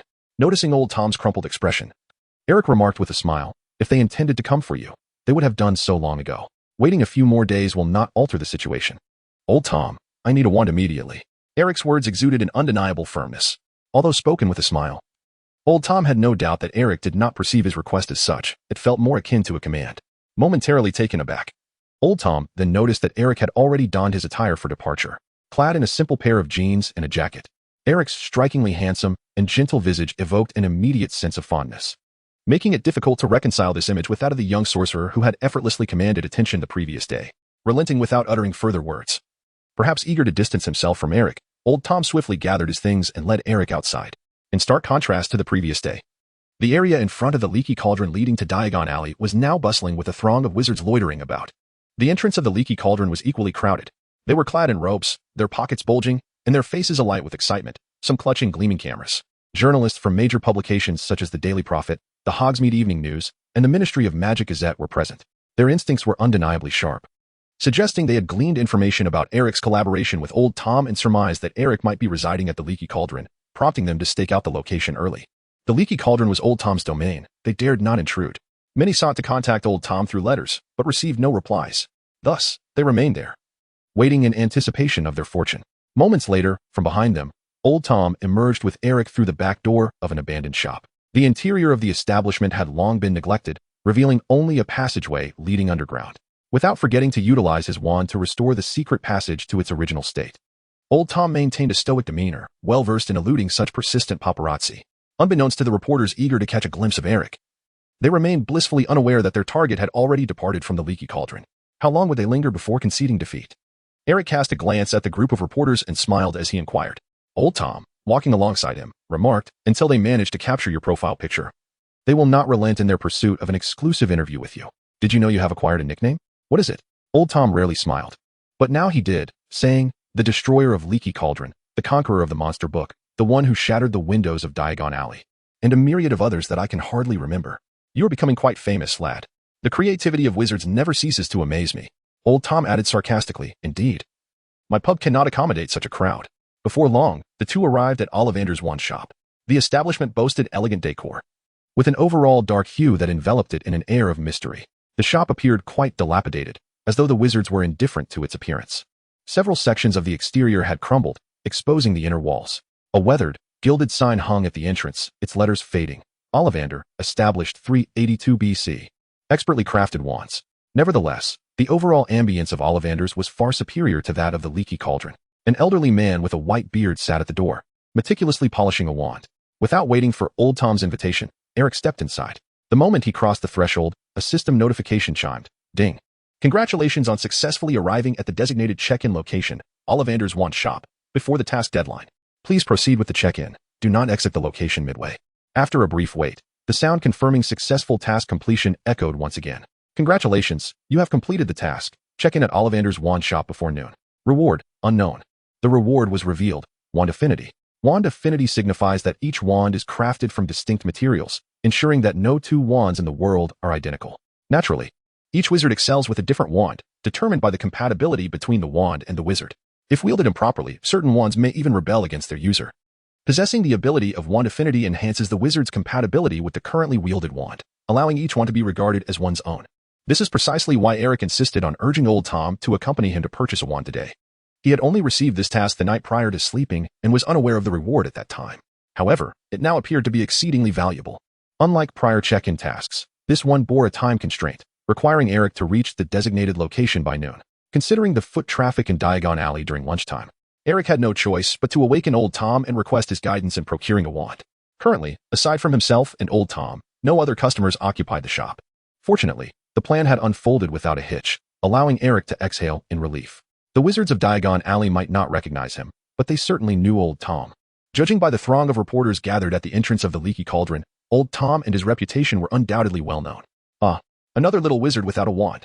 Upon seeing Eric and old Tom enter, Ollivander immediately abandoned his task to greet Eric. Though he appeared quite aged, his spirit remained undiminished. As long as the topic of wands was at hand, he could maintain this fervent demeanor. Ollivander swiftly approached Eric, exclaiming, "A new student from Hogwarts, I presume? Numerous young wizards have procured their first wands from me in recent days. Remember, it is always the wand that chooses the wizard." As he spoke, Ollivander halted abruptly, noticing old Tom standing behind Eric. Having coexisted in Diagon Alley, they were evidently well acquainted. The carefully prepared words faltered as Ollivander's eyes widened in astonishment. "Old Tom, is this child brought by you?" In response, old Tom offered a resigned smile. "So, you are the one who nearly blew up the Leaky Cauldron with magic?" Ollivander pieced together the situation, stepping back a couple of paces as he addressed Eric. Chapter 14. Miracles. Eric remarked, "To be precise, I did not demolish the Leaky Cauldron. Mr. Ollivander, it has swiftly resumed operations. Indeed, it is merely the windows that have vanished. Old Tom interjected, Ollivander, we are here to procure a wand for this gentleman. Without acknowledging Old Tom, Ollivander circled around Eric twice, his palms pressed together, his eyes sparkling with intrigue as he gazed at Eric and exclaimed, remarkable, truly remarkable. It has been quite some time since I encountered a wizard of your extraordinary talent, Mr. Clayton. Do you know my name? Eric inquired. Ollivander chuckled exaggeratedly and replied, oh, nearly every shop in Diagon Alley is aware of it. For this, you must extend your gratitude to Merkel. Of course, he must also thank you. After your departure, his store was utterly thronged with customers. I dare say the revenue from just yesterday surpassed the total of his entire week's earnings. Eric chuckled. Wizards do enjoy a bit of excitement, don't they? Indeed, replied Ollivander with a smile. The magic you employed was truly striking. I faintly recall sitting in my shop when a tremendous noise erupted from afar, nearly affecting my establishment. He stepped forward, effortlessly taking hold of Eric's arm, guiding him towards the counter. Now, let us attend to the matter at hand, selecting a wand befitting a wizard of your extraordinary talent. I dare say, this is one of the most pivotal decisions of your life. Which hand do you prefer for writing? Ollivander inquired, gently tapping the counter with a wand he had produced. Eric smiled as he observed Ollivander's deft maneuvers, casually raising his right hand. Suddenly, several elongated measuring tapes soared from the counter, varying in length. As Ollivander wielded his wand, the tapes gracefully approached Eric's form, commencing an automatic assessment of his arm length and other dimensions. After a brief moment, Ollivander appeared to sense something. Swiftly turning to the box containing the wands, he retrieved a wand and exclaimed, ah, here we go. Let us give this one a try, Mr. Clayton. Crafted from oak. With a core of unicorn hair, the materials are quite common yet perfectly suited for communion with nature. Ollivander extended the wand towards Eric, his eyes gleaming with anticipation. Eric, with great curiosity, took hold of the wand and attempted to wave it a few times. In the next moment, a marvelous melody erupted. As if someone were playing chords right beside him. The Ollivander's shop was filled with a cascade of notes, the tempo accelerating in harmony with Eric's wand movements. Seeds of flowers and grasses have sprouted from the crevices of the wooden floor beneath Eric's feet. In the depths of the shop, the faint sound of birdsong can be heard. Eric waved his wand a few more times, attuning himself to its subtle transformations, before gradually coming to a halt. At the very moment he ceased his movements, a striking note in the melody resonated sharply, only to fade back into tranquility. While the flora at his feet ceased its growth, Ollivander and Old Tom exchanged wide-eyed glances, clearly having heard the extraordinary music, their bewilderment at the scene's transformation evident. How marvelous! Ollivander exclaimed. This wand has chosen you, Mr. Clayton. It must be the hand of destiny. I have never witnessed a wizard so swiftly finding his rightful wand. Ollivander gesticulated animatedly, as if bearing witness to a miracle. Indeed, for him, it was nothing short of miraculous. A stranger had entered his shop, randomly selecting a wand, only to discover the one most suited to him, a probability exceedingly rare. Typically, when he selected wands for others, it would require at least 3 or 4 attempts to accurately establish the connection between wand and wizard. Yet, for Eric to find the correct match on his very first try was unprecedented. However, in the next moment, Eric's reaction led Ollivander to question whether he was witnessing an illusion. Eric smiled as he returned the oak wand to Ollivander, saying, this wand is indeed remarkable, Mr. Ollivander. I would like to try some others as well. Eric's action astonished not only Ollivander but even the observing Old Tom. What was he doing? If they were not mistaken, Eric had actually declined the oak wand. Blinking in disbelief, Old Tom reaffirmed that he had not erred in his observation. He could still vividly recall the enchanting melody that had just resonated. Prior to Eric, he had assisted numerous wizards of Muggle descent in acquiring their initial supplies. Frankly speaking, the magic that Eric had unconsciously emitted upon obtaining the wand was the most magnificent he had ever witnessed. Old Tom was aware that Ollivander shared his sentiments regarding this remarkable display. As onlookers, they could both distinctly perceive the transformation that overtook Eric the moment he grasped the wand. Eric seemed to be on the verge of merging with his wand. Old Tom gazed at Eric's silhouette, feeling a sense of absurdity within. Is this the capriciousness of genius? Even the wand that resonated most harmoniously with him seemed to evoke no concern. Meanwhile, Ollivander stared in shock at the wand that Eric presented. His emotions mirroring those of Old Tom. For a fleeting moment, he even felt a twinge of humiliation. Eric's actions are nothing short of a challenge to the venerable legacy of the Ollivander family. To put it bluntly, it is akin to slapping a wand maker in the face. No wand maker could endure such a disheartening disparity after witnessing the exquisite reaction of a wand. Suppressing his fury, Ollivander nearly forced his words through clenched teeth, stating, Mr. Clayton, perhaps I did not convey my thoughts clearly. Nor do you comprehend the response elicited by the wand you hold. I assure you, in the name of the Ollivander family, that this wand is unequivocally the most suitable for your use. No other wand will serve you better. Remember, it is the wand that chooses the wizard. And at this moment, this wand has chosen you. Ollivander fixed a penetrating gaze upon Eric, akin to observing a mindless giant. Is that so? Eric remained unmoved, chuckling. Yet I still wish to try other wands. Witnessing Eric's stubbornness, Ollivander's expression grew even more severe. It is the wand that selects the wizard, Mr. Clayton. I have encountered others who have similarly rejected a wand, and their fates were dire.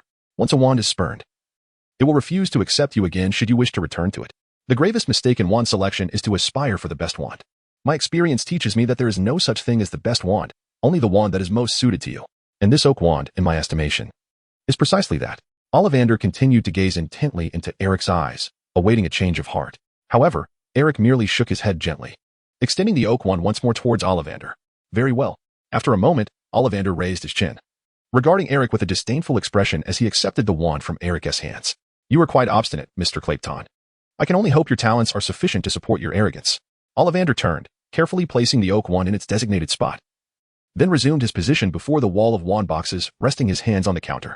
Now, you may tell me what kind of wand you desire, Mr. Clayton. It is not mere boasting. I assure you, this is the finest wand shop in Diagon Alley, unparalleled in quality. I do not limit myself to specific materials. Wands of all woods are available. How about a wand of you? Such a wand is well suited for the stubborn wizard, one who possesses a steadfast self-belief. And you happen to embody that archetype.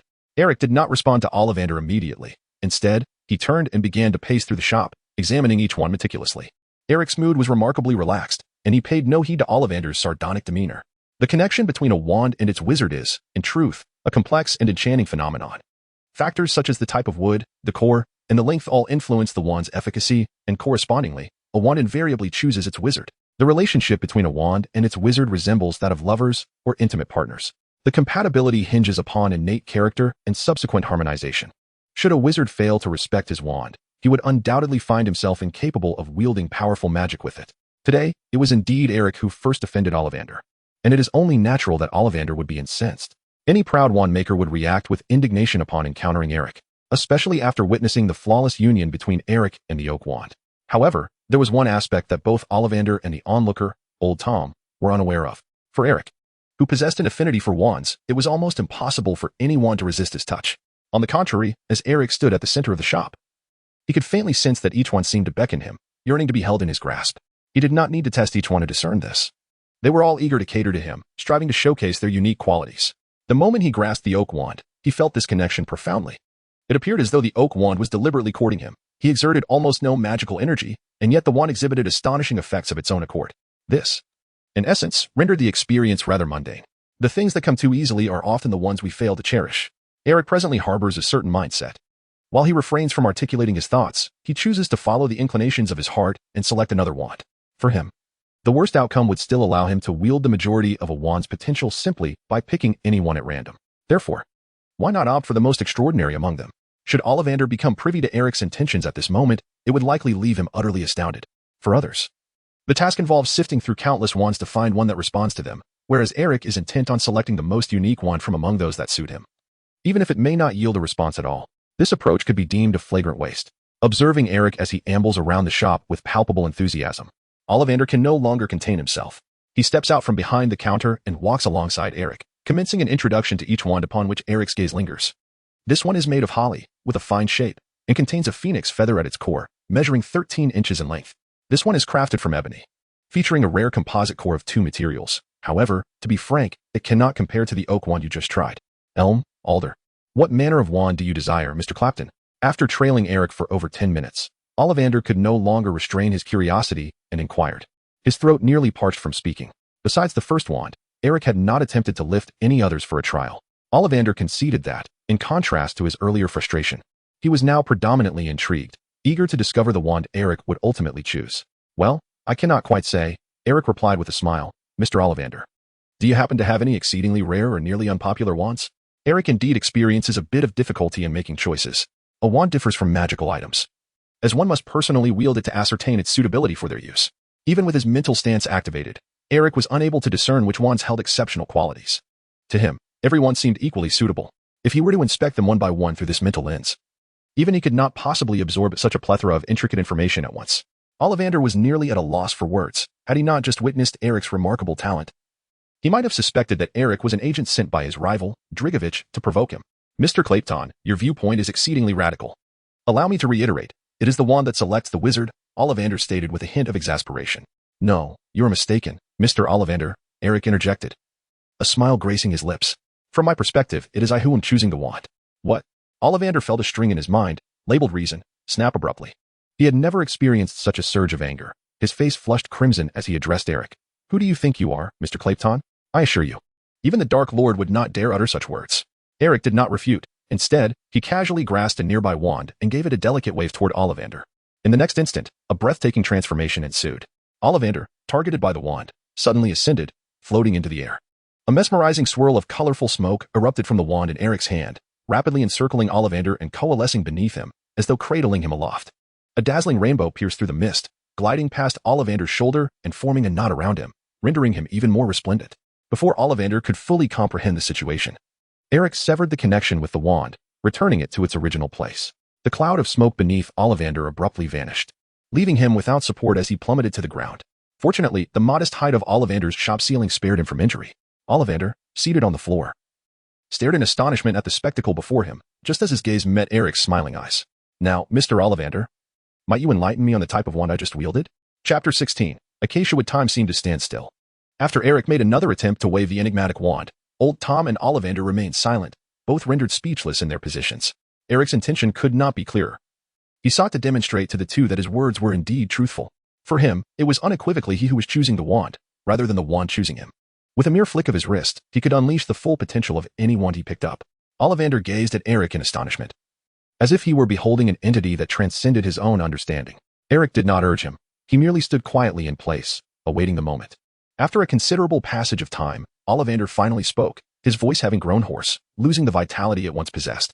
Mr. Clepton, please allow me to apologize for my earlier behavior. Ollivander slowly rose from the floor, brushing off the dust from his garments, and continued, prior to this moment, I had never encountered a wizard as extraordinarily gifted as yourself.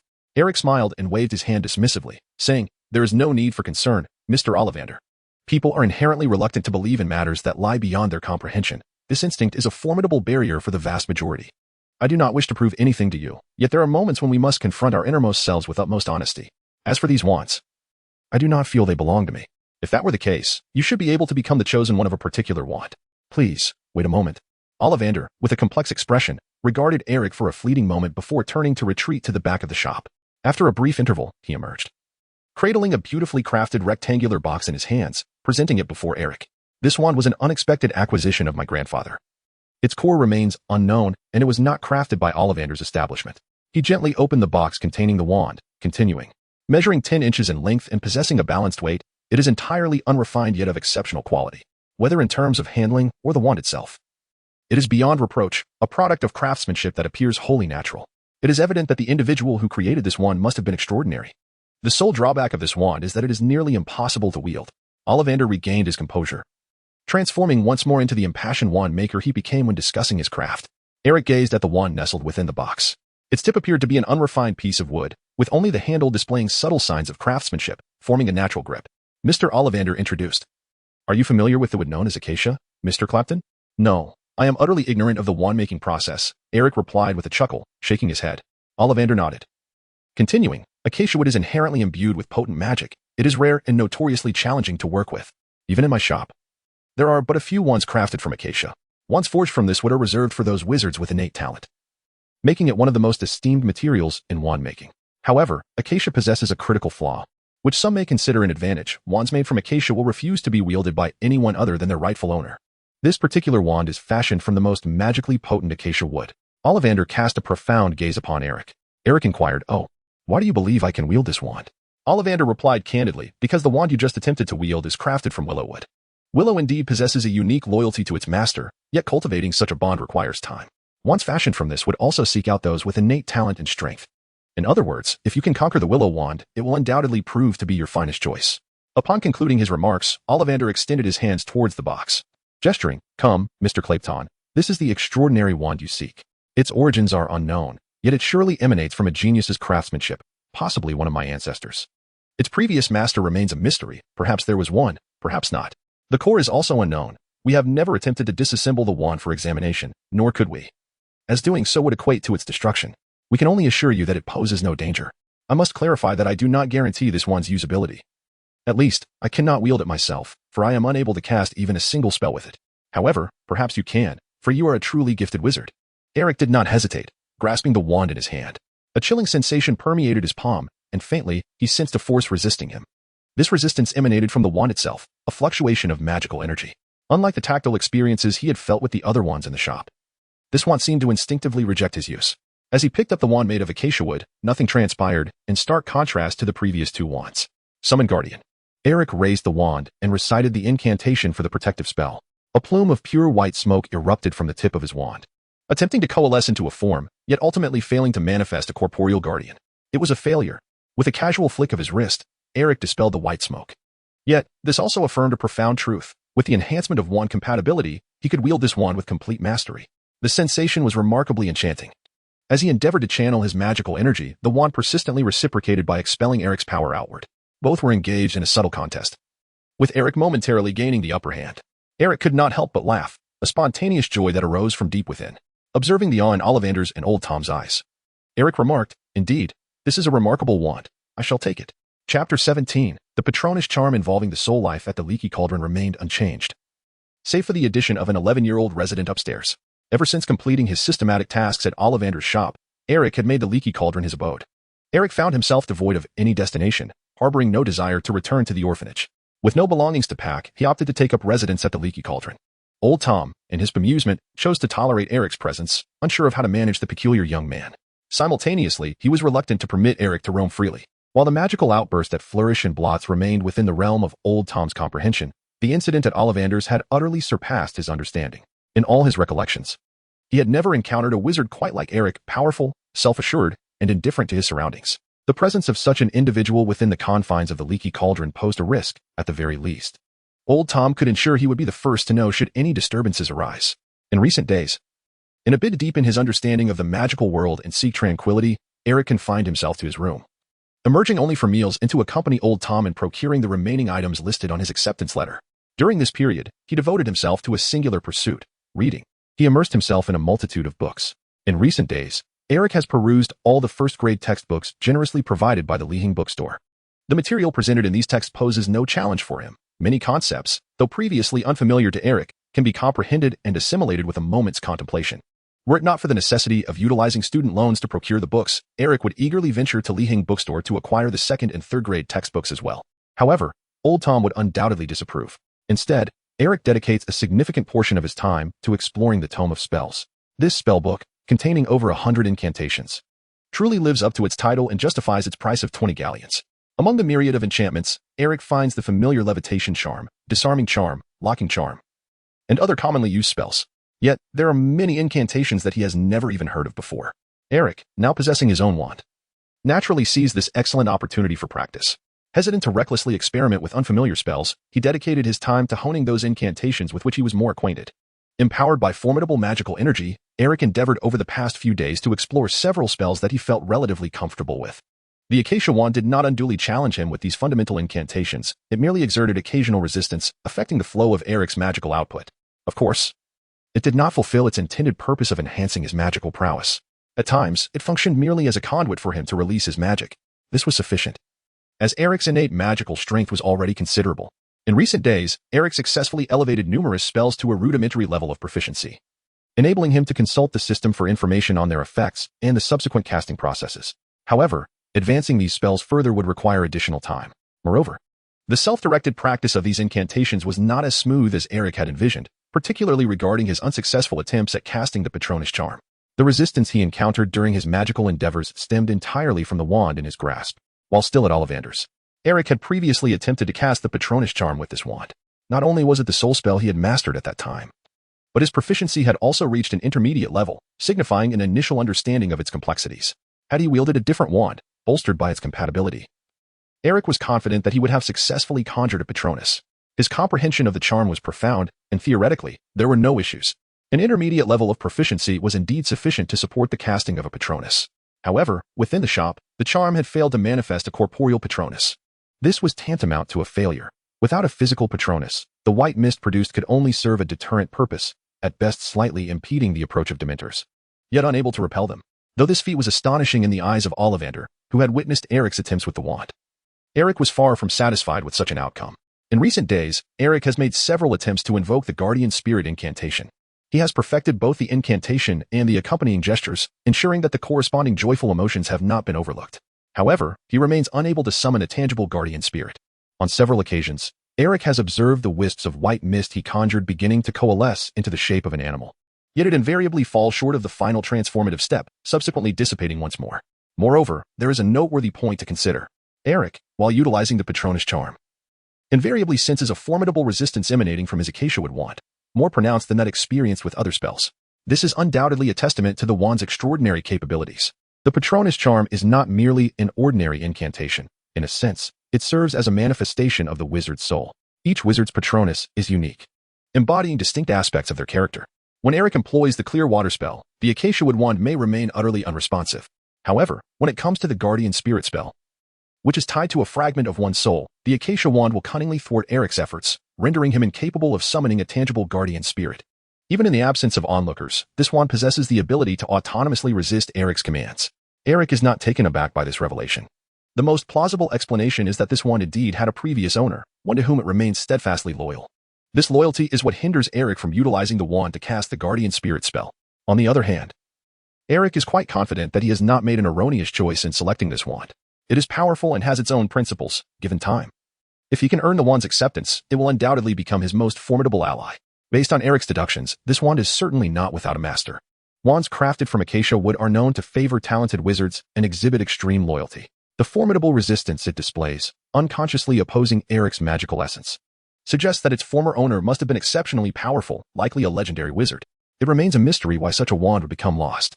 Any wizard of lesser talent would likely have their remaining spiritual energy dissipate the moment they encountered Eric's magical prowess. Chapter 18. Wizards are the masters of magic. Eric harbors no aversion to using another's wand. To him, it matters little whose wand he wields. Should he desire to maximize the wand's potential, he could simply procure another from Ollivander's. The wand's affinity ability ensures that he maintains a remarkably high baseline when casting spells. Eric chose this acacia wood wand purely for its formidable power. It possesses the remarkable ability to reject Eric in the execution of certain spells. In other words, this wand has a low threshold for failure, yet an exceptionally high ceiling for potential. This characteristic fundamentally distinguishes it from other wands. Any ambitious wizard would be remiss to overlook such a potent instrument. Most importantly, after several attempts, Eric fortuitously discovered a method to exert a semblance of control over the wand. When casting spells directly with the wand, Eric was able to employ some basic incantations. However, the results were exceedingly unstable. The outcomes fluctuated unpredictably. On his first attempt with the Lumos spell, Eric succeeded in igniting a small point of light at the wand's tip. In the subsequent 2 attempts, he achieved nothing. Yet, on his next endeavor, he managed once again to illuminate the wand, producing a glow akin to that of a tiny bulb. Eric momentarily ceased his attempts, gazing at several books splayed before him on the desk, and began to ponder deeply. According to the principles of magical theory, the wand functions as a converter, facilitating the wizard's ability to communicate seamlessly with the external world. In the ancient epics, wizards performed spells without the aid of wands, employing alternative methods instead. The subsequent generation of wizards adopted the wand not because the traditional methods were ineffective, but primarily due to the wand's size and design, which rendered it the most advantageous tool for spellcasting under comparable conditions. Theoretically, contemporary wizards could revert to reciting lengthy incantations and wielding towering wooden staffs to cast spells. However, such a method is not only time-consuming but also diminishes the potency of the spells. The efficacy of an incantation does not correlate with its length. Modern spells have streamlined the process of recitation precisely because this approach is far more efficient. Nonetheless, a presence akin to that of a wand is indispensable for channeling a wizard's magical energy.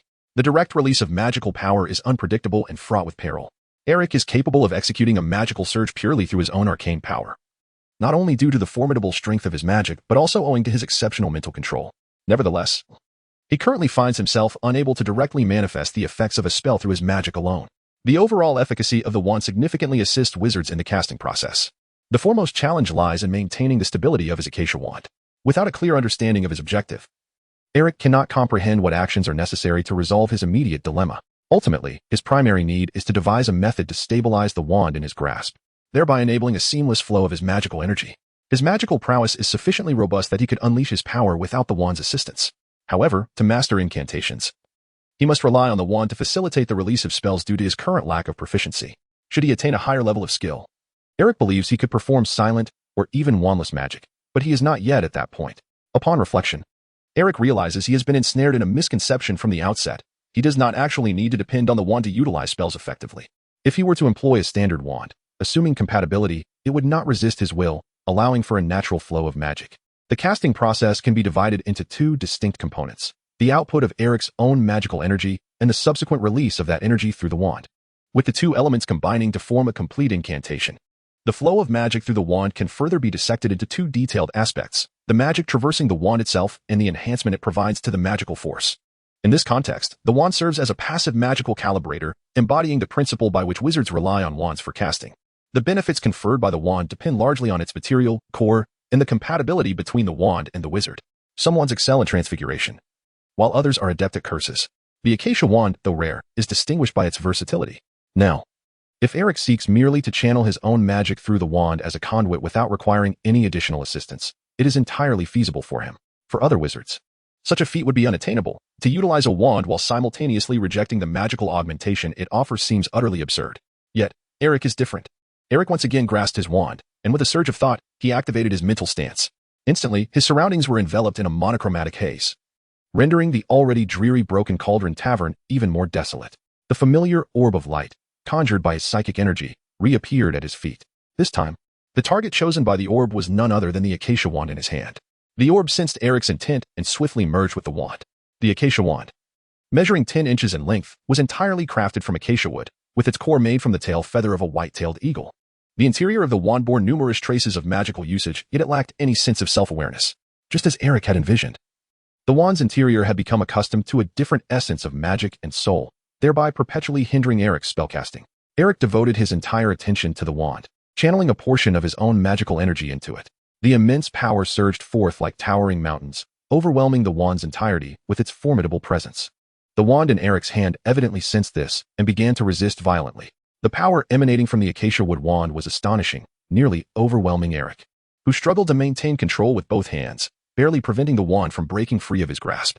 Eric's magical power began to engage in a ceaseless struggle within the confines of his wand. From the perspective of an onlooker, one would observe the tumultuous flow of magic within Eric, so pronounced that it was sufficient to alter his outward appearance. Eric resembled a miniature fusion reactor. His face flushed a deep crimson, wisps of white smoke continuously emanating from his skin. Oblivious to this phenomenon, he remained with his eyes firmly shut, concentrating all his energy on subduing the wand in his grasp. Time seemed to stretch indefinitely until, with a sudden burst, Eric opened his eyes, his pupils shimmering with a fierce glimmer. He raised his wand and shouted, "Summon Guardian."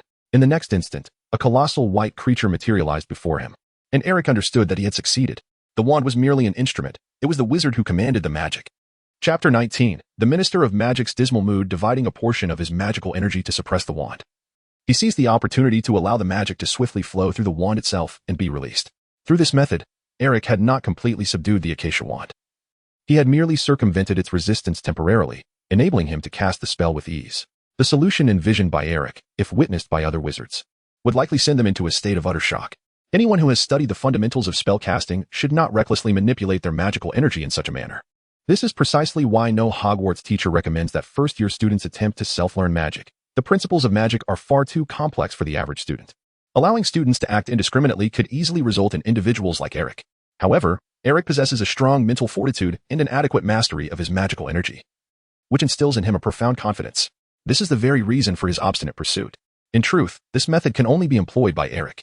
For the vast majority, simply perceiving their own magical essence is a formidable challenge, let alone dividing it into two distinct parts for use. When casting spells, wizards are equally required to concentrate their focus. If one's thoughts are not wholly devoted to the incantation, it can lead to dire consequences. Over the past few days, Eric has encountered numerous accounts in his textbooks of similar incidents, such as mispronouncing a syllable that results in the wand exploding. He is well aware of such occurrences.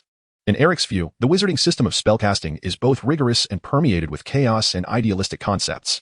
A mere mispronunciation of a word or an incorrect angle in the casting gesture can easily result in the failure of a spell or even a backlash against oneself.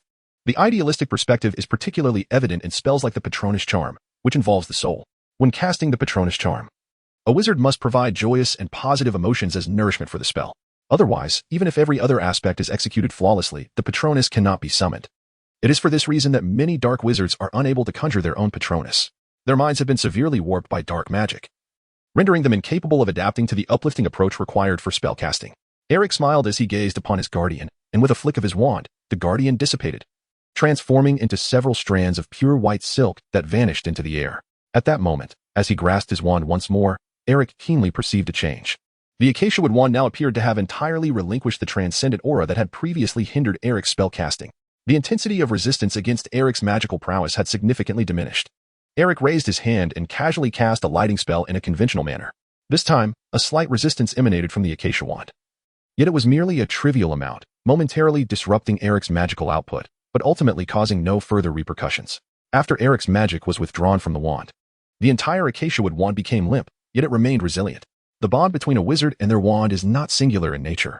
Just as Eric attempts to tame the wand through the passage of time, so too is this a feasible approach.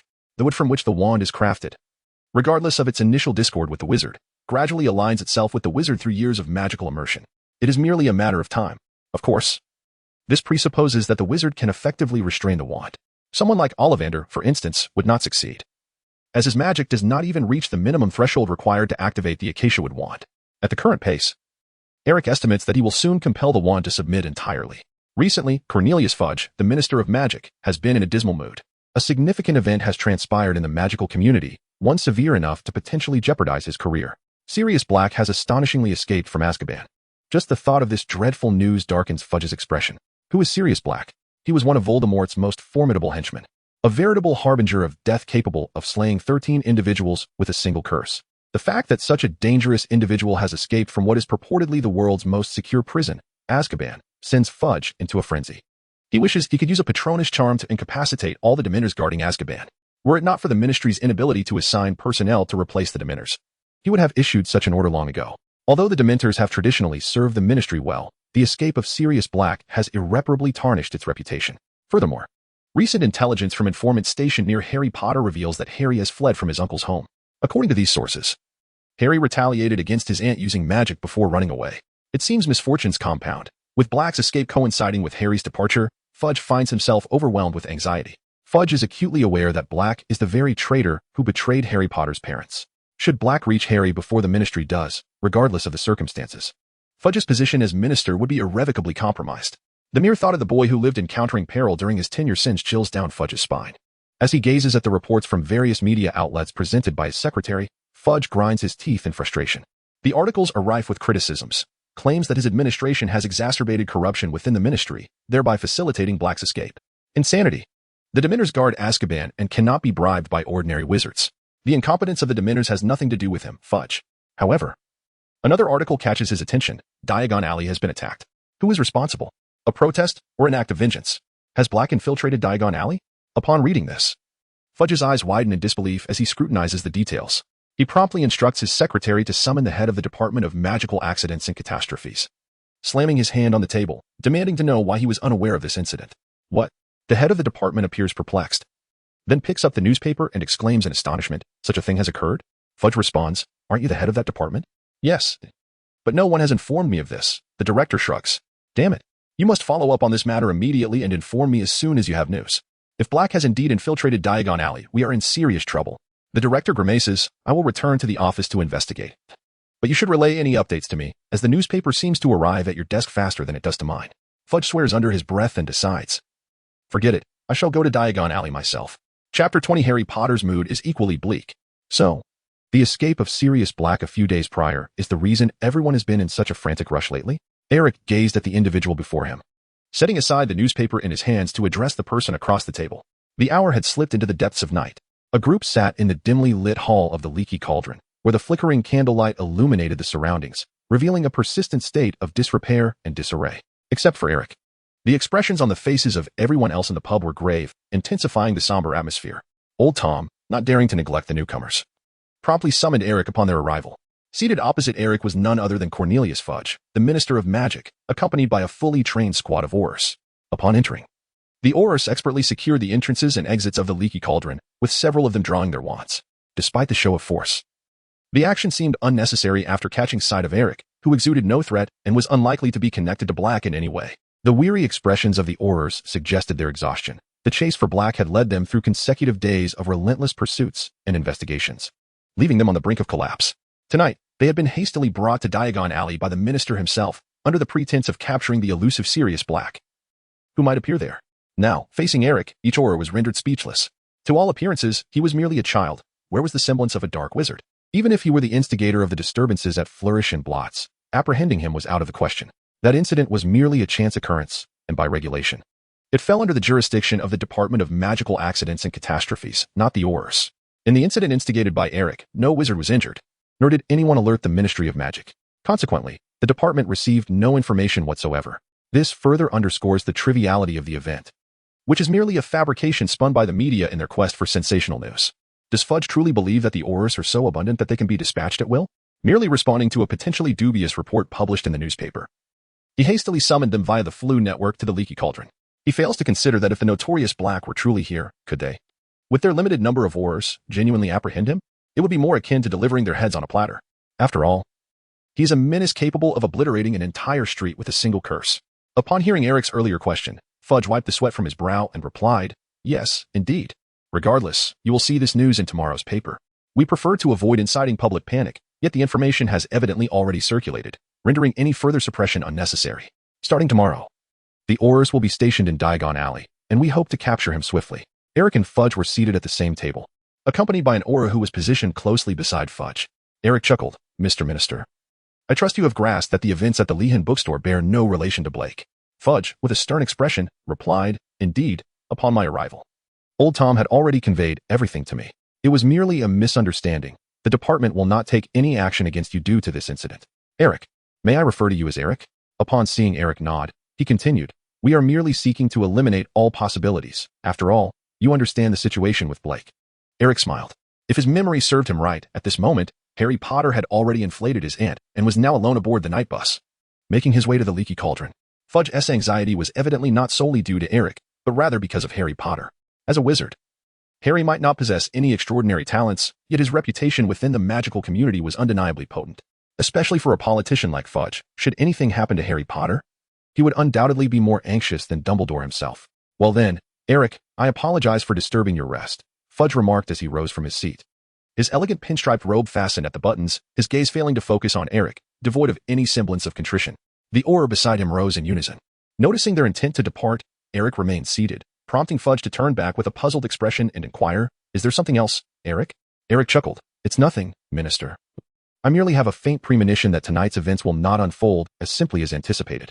Fudge tugged at the corner of his mouth, sensing that this lad craved further chaos, as he seemed to stir the pot unnecessarily. After a moment's hesitation, he ultimately suppressed his indignation and chose to ignore Eric, departing with the Aurors. Meanwhile, Eric remained seated, motionless, silently counting in his mind.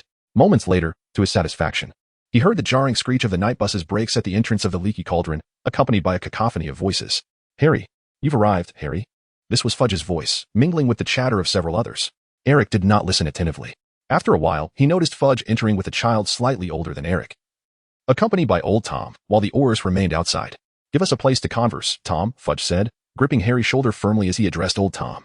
Tom nodded, lifting a lantern from the wall and proceeding down the narrow passageway of the pub, guiding them along.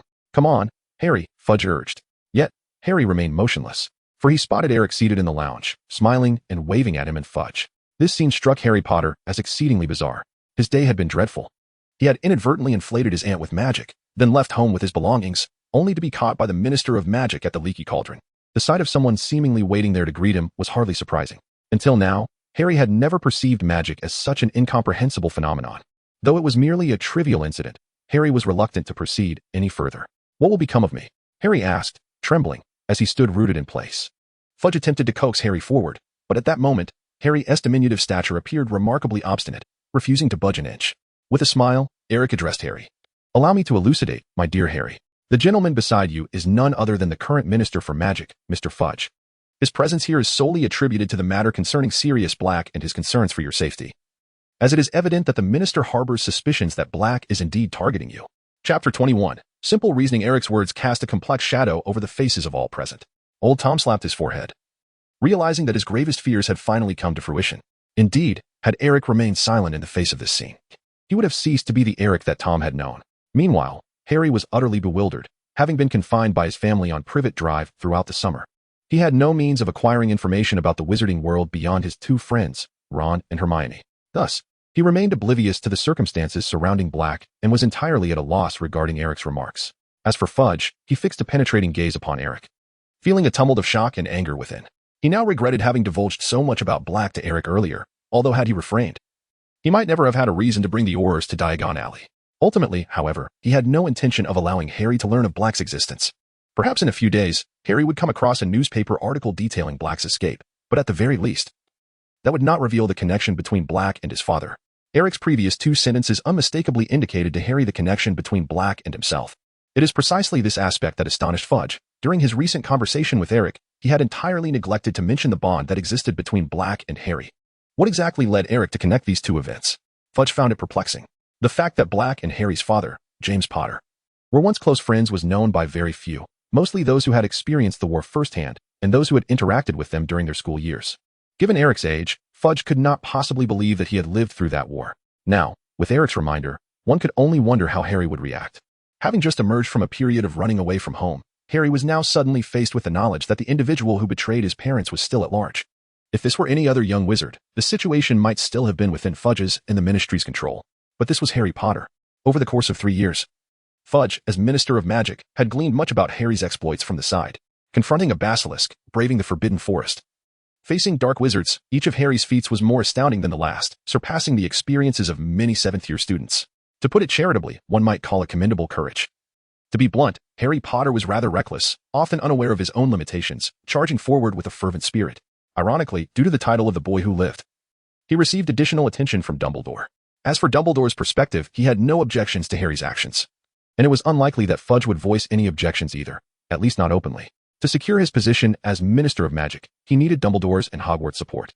Thus, Fudge was compelled to consider this factor, refraining from taking any drastic measures against Harry. After much contemplation, Fudge painfully realized that if Harry were to learn about Black, it could lead to further trouble, and he would truly find himself at a loss. Fudge could only press his forehead in frustration, feeling a genuine headache. Who are you talking about? Who is Black? Harry asked, puzzled. No, more importantly, who are you? Harry gazed at Eric, a person he had never met before, with confusion. Eric appeared younger than Harry and, judging by his appearance, seemed to be a student of Hogwarts, though Harry had never encountered him there.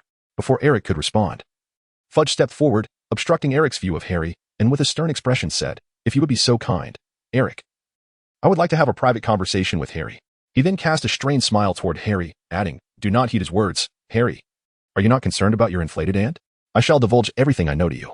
Observing Fudge's face, which was struggling to contain his anger, Eric nonchalantly rose to his feet and replied, "Of course, Minister, I suppose the experience of riding the night bus is hardly pleasant, especially for a young wizard who has run away from home. Well then, good night, Harry."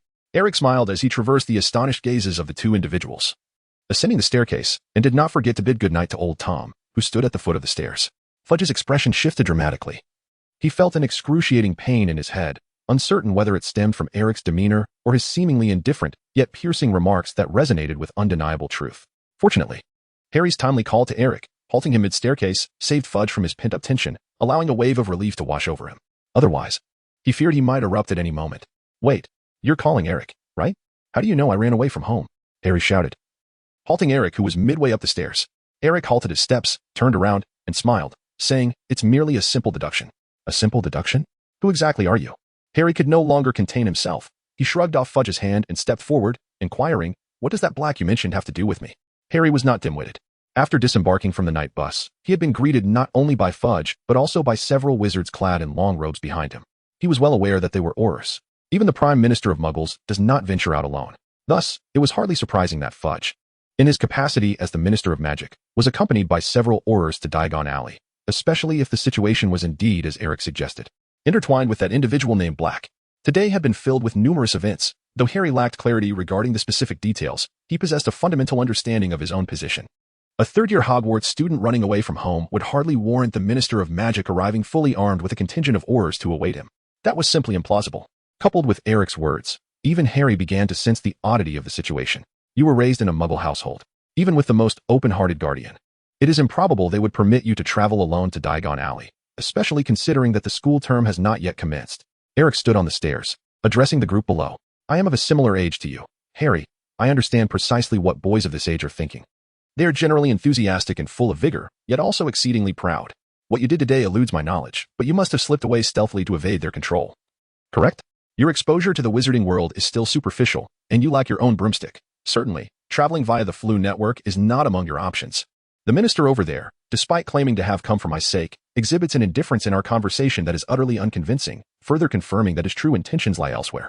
If you did indeed arrive here via the night bus, Harry, I would wager that your whereabouts have long been tracked by the minister.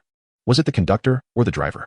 I cannot say, but given the attention lavished upon you, the Ministry of Magic must have received a report about a small boy traveling alone with luggage. Hence, the minister arrived here well in advance to await your arrival. Considering all circumstances, as well as the significant matters soon to be reported, I can only surmise that the minister is genuinely fearful of Black finding you before the ministry does. Am I correct, minister? Observing Eric's enigmatic smile, Harry couldn't help but glance at Fudge's expression. He had never witnessed such a ghastly countenance. Had looks been lethal, Harry was certain that Eric would have perished 1,000 times over. Chapter 22. He is just a child. I have no idea what you were talking about. Fudge eventually replied, his tone slow and deliberate. Yet even Harry could discern that his words lacked conviction. Fudge likely did not believe them himself. Eric offered no response to Fudge's denial, merely maintaining a smile as he regarded the minister.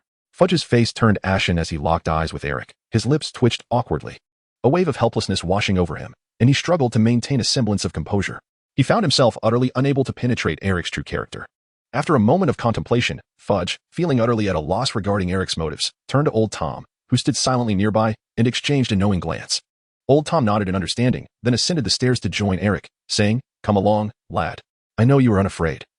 But you wouldn't want to find yourself summoned to the ministry over this matter. The minister has the authority to take you away. Do not invite trouble upon yourself." Eric did not resist Old Tom. His objective had already been achieved. From the very beginning, he sought to connect with Fudge. Unexpectedly, before he had the chance to create an opportunity for himself, Fudge took the initiative to visit the Broken Cauldron Tavern. Every word uttered by Eric just now was utterly unacceptable to Fudge. Fudge favors power, and for those who pose no genuine threat to his position, he can only maintain a facade of politeness. Conversely, he will not tolerate anyone of inferior status daring to criticize him. Fudge's insatiable thirst for authority has reached a point of paranoia, a fact that Eric is acutely aware of. Thus, Fudge's attitude towards him has become perfunctory to the extreme.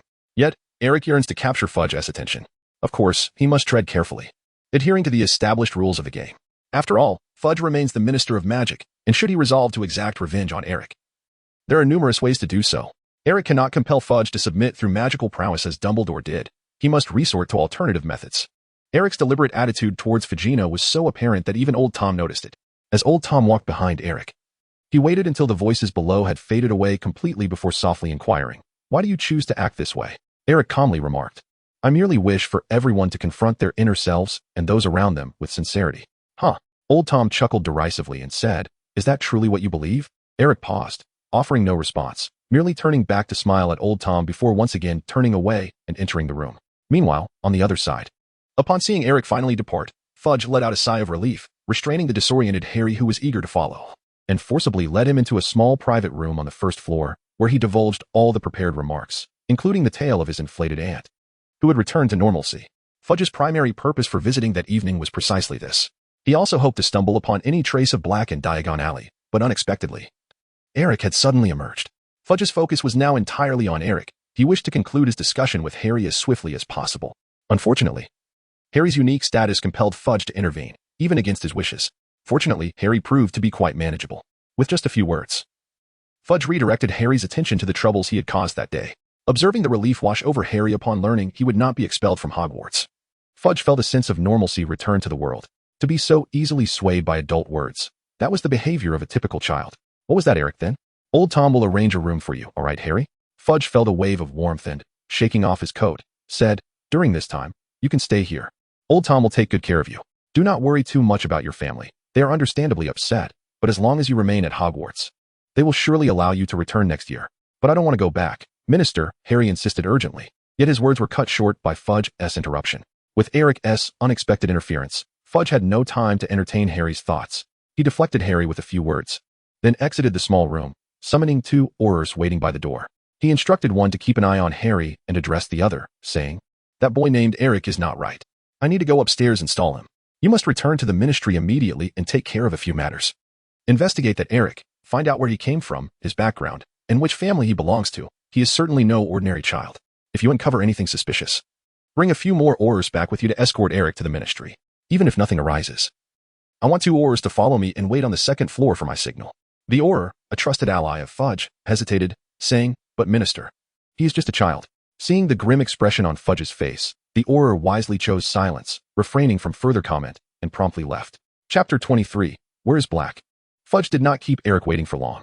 Upon Eric's return to the room, scarcely 10 minutes had passed before he heard a knock upon the door. Eric opened the door to find old Tom standing before him, with Fudge inevitably trailing behind. Fudge's expression remained unchanged. He appeared devoid of the gentleness one would expect from a minister of magic, resembling instead an ordinary middle-aged wizard whose secrets had been unceremoniously exposed. "Let us speak privately." "Old Tom," Fudge intoned coldly. Tom cast a glance at Eric, silently stepping aside to allow the door to close, then turned to depart. Once the door was firmly shut, Fudge did not engage in pleasantries with Eric as he had during their first encounter. Instead, he adopted a condescending demeanor, making his way directly to the chairs, where he seated himself with deliberate slowness. He poured himself a cup of red tea from the table, simultaneously gesturing for Eric to take a seat opposite him. His actions were performed with an exaggerated languor, and throughout this time, neither Eric nor Fudge uttered a word.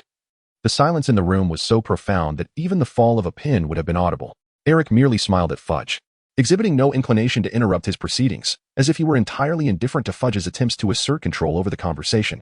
After a few moments of waiting, noticing Eric's steadfastness in remaining unmoved, Fudge let out a derisive laugh and felt compelled to inquire, "You are indeed called Eric, are you not? Old Tom just informed me that your surname is Clapton. With all due respect, I have no recollection of the Clapton family, and I find it hard to believe that an obscure wizarding lineage could possibly produce someone of your caliber. Could you enlighten me regarding the true origins of your lineage?" Eric remained silent. "Do you not wish to speak? That is perfectly fine, Eric. We have ample time at our disposal. I have encountered numerous individuals eager to engage in conversation with Harry Potter, yourself included, all seeking to forge a connection with him. I am truly uncertain of your intentions or who has prompted you to act in this manner, yet it matters not. We shall gradually uncover the reasons behind it." Perhaps it was Eric's indifferent demeanor that provoked Fudge, for he suddenly began to speak incessantly. Throughout his discourse, his gaze remained fixated on Eric. After rambling on for a while, perhaps feeling exasperated, Fudge finally ceased his monologue, and the room fell into silence once more. Almost in the very next heartbeat following Fudge's cessation, Eric abruptly uttered a statement that bore a significant impact. "I know the whereabouts of Sirius Black." "What?" Fudge was momentarily taken aback, then sprang to his feet, his stout frame swaying precariously, causing the chair behind him to topple and the teacup on the table to shatter on the floor, producing a sharp, resonant sound. Eric's voice remained gentle and composed, imbued with a distinctive warmth, devoid of any hint of aggression. Yet, the words he uttered took Fudge entirely by surprise. Hearing commotion from within the room, the two Aurors stationed outside hastily knocked on the door, calling out, "Minister, what is happening?" Fudge quickly steadied his unruly demeanor and shouted back, "It's nothing. Stay outside." He sensed a tremor in his voice, which instantly shattered the carefully cultivated image he had endeavored to project. The shock of hearing that statement from Eric was too overwhelming. Fudge could scarcely believe his ears, regardless of the veracity of Eric's claim. The situation unfolding in such a manner was beyond Fudge's wildest imagination. The entire ministry was in a frenzy over Sirius Black. Yet here was a child seemingly privy to his whereabouts. The notion was enough to send a wave of anxiety coursing through him. A mere child knew the hiding place of Black. Had Eric not remained rooted in place, he would have nearly summoned the two Aurors at the door to apprehend him immediately. The two Aurors, exchanging glances, refrained from speaking further and continued to guard the entrance. Fortunately, aside from Eric, there were no other patrons in the leaky cauldron at that moment. Otherwise, the earlier commotion would undoubtedly have stirred up a significant scandal. "What do you mean? Clarify yourself," Fudge inquired, his expression one of profound skepticism as he fixed his gaze upon Eric. Eric chuckled. "Am I not being sufficiently clear, Minister?" He continued, "I know where Black is." Upon hearing this, Fudge shuddered, instantly retorting, "That is impossible. After Black's disappearance, numerous Aurors and tracking personnel from the Ministry of Magic have been unable to locate him." It was inconceivable for Fudge to accept Eric's assertion so readily. Indeed, Eric conceded Fudge's point. With so many Aurors, skilled tracking wizards, and Dementors all failing to uncover Black's whereabouts, one must wonder why he alone possessed this knowledge. The answer is singular. Minister, you have not contemplated, or rather, you lack the capacity for contemplation. With a smile, Eric finally took his seat and then reached for his wand. Upon seeing Eric produce his wand, Fudge felt a shiver run through him, instinctively preparing to draw his own. However, he soon realized that Eric's intentions were not directed towards him. Eric lightly tapped his wand and quietly murmured an incantation, causing the table that Fudge had previously knocked over to float gracefully into the air and gently return to its original position with impeccable precision. "For your age, that was an impressive levitation charm," Fudge couldn't help but whisper in admiration upon witnessing the scene. Eric's levitation charm, both in its execution speed and overall performance, exhibited remarkable precision. Naturally, Eric himself felt quite satisfied.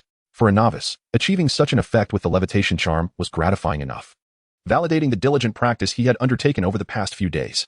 After showcasing a glimpse of his abilities before Fudge, Eric refrained from employing further magic and instead extended his hand, courteously inviting Fudge to take a seat once more.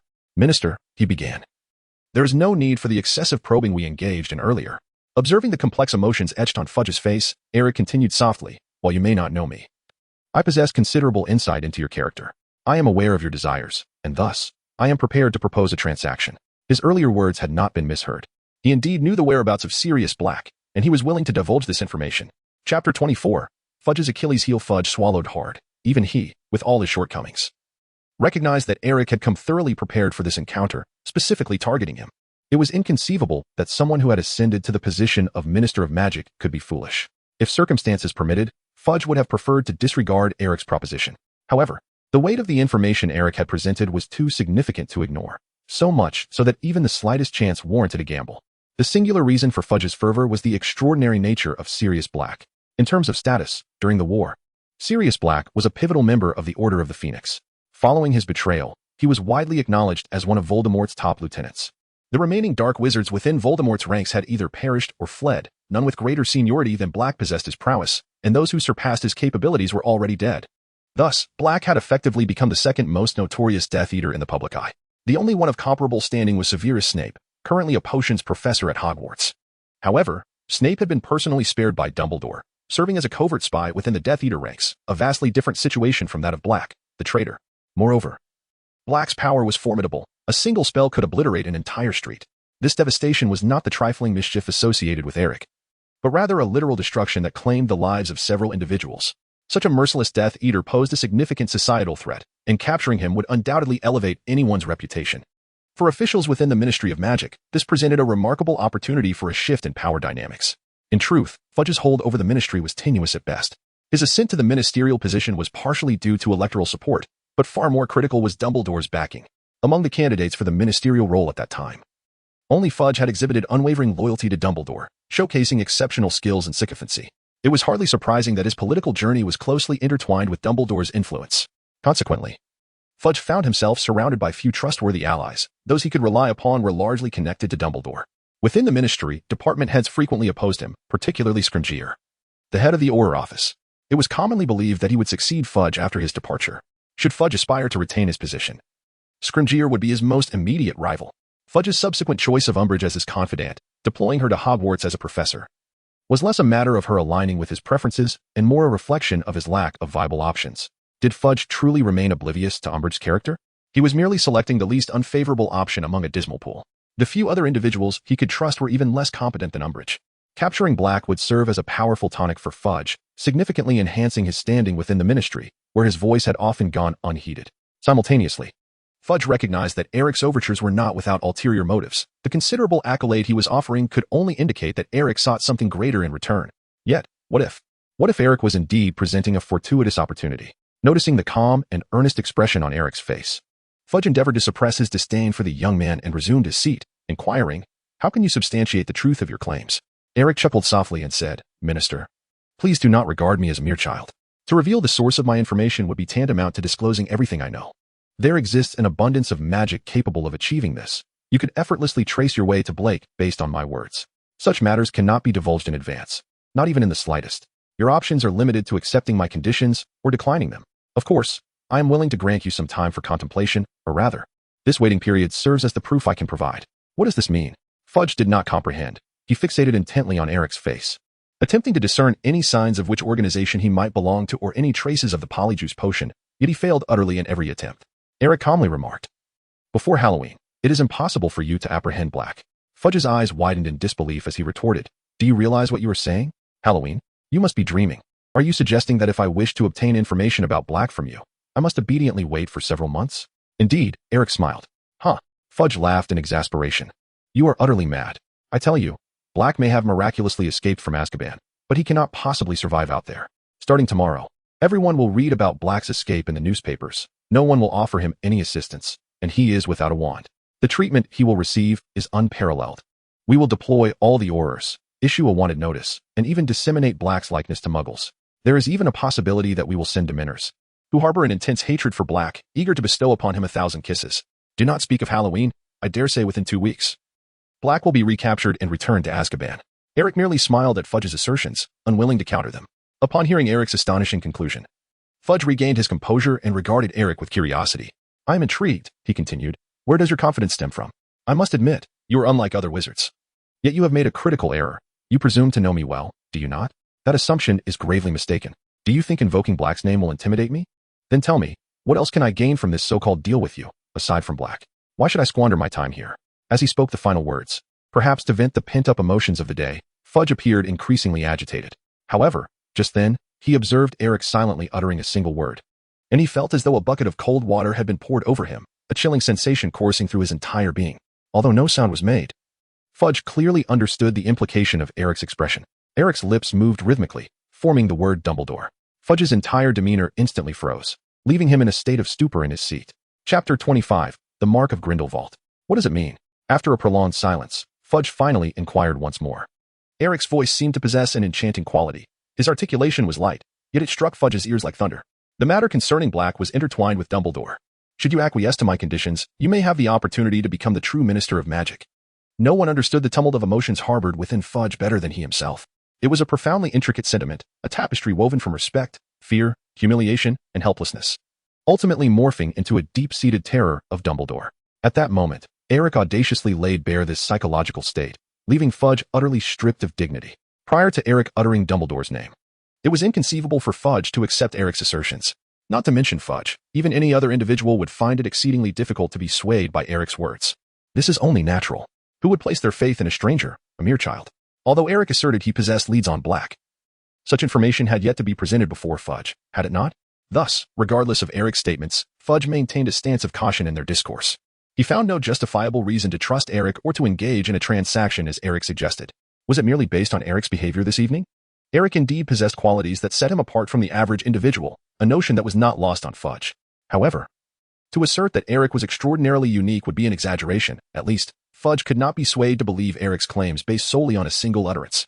Yet, everything changed when Eric mentioned the name Dumbledore.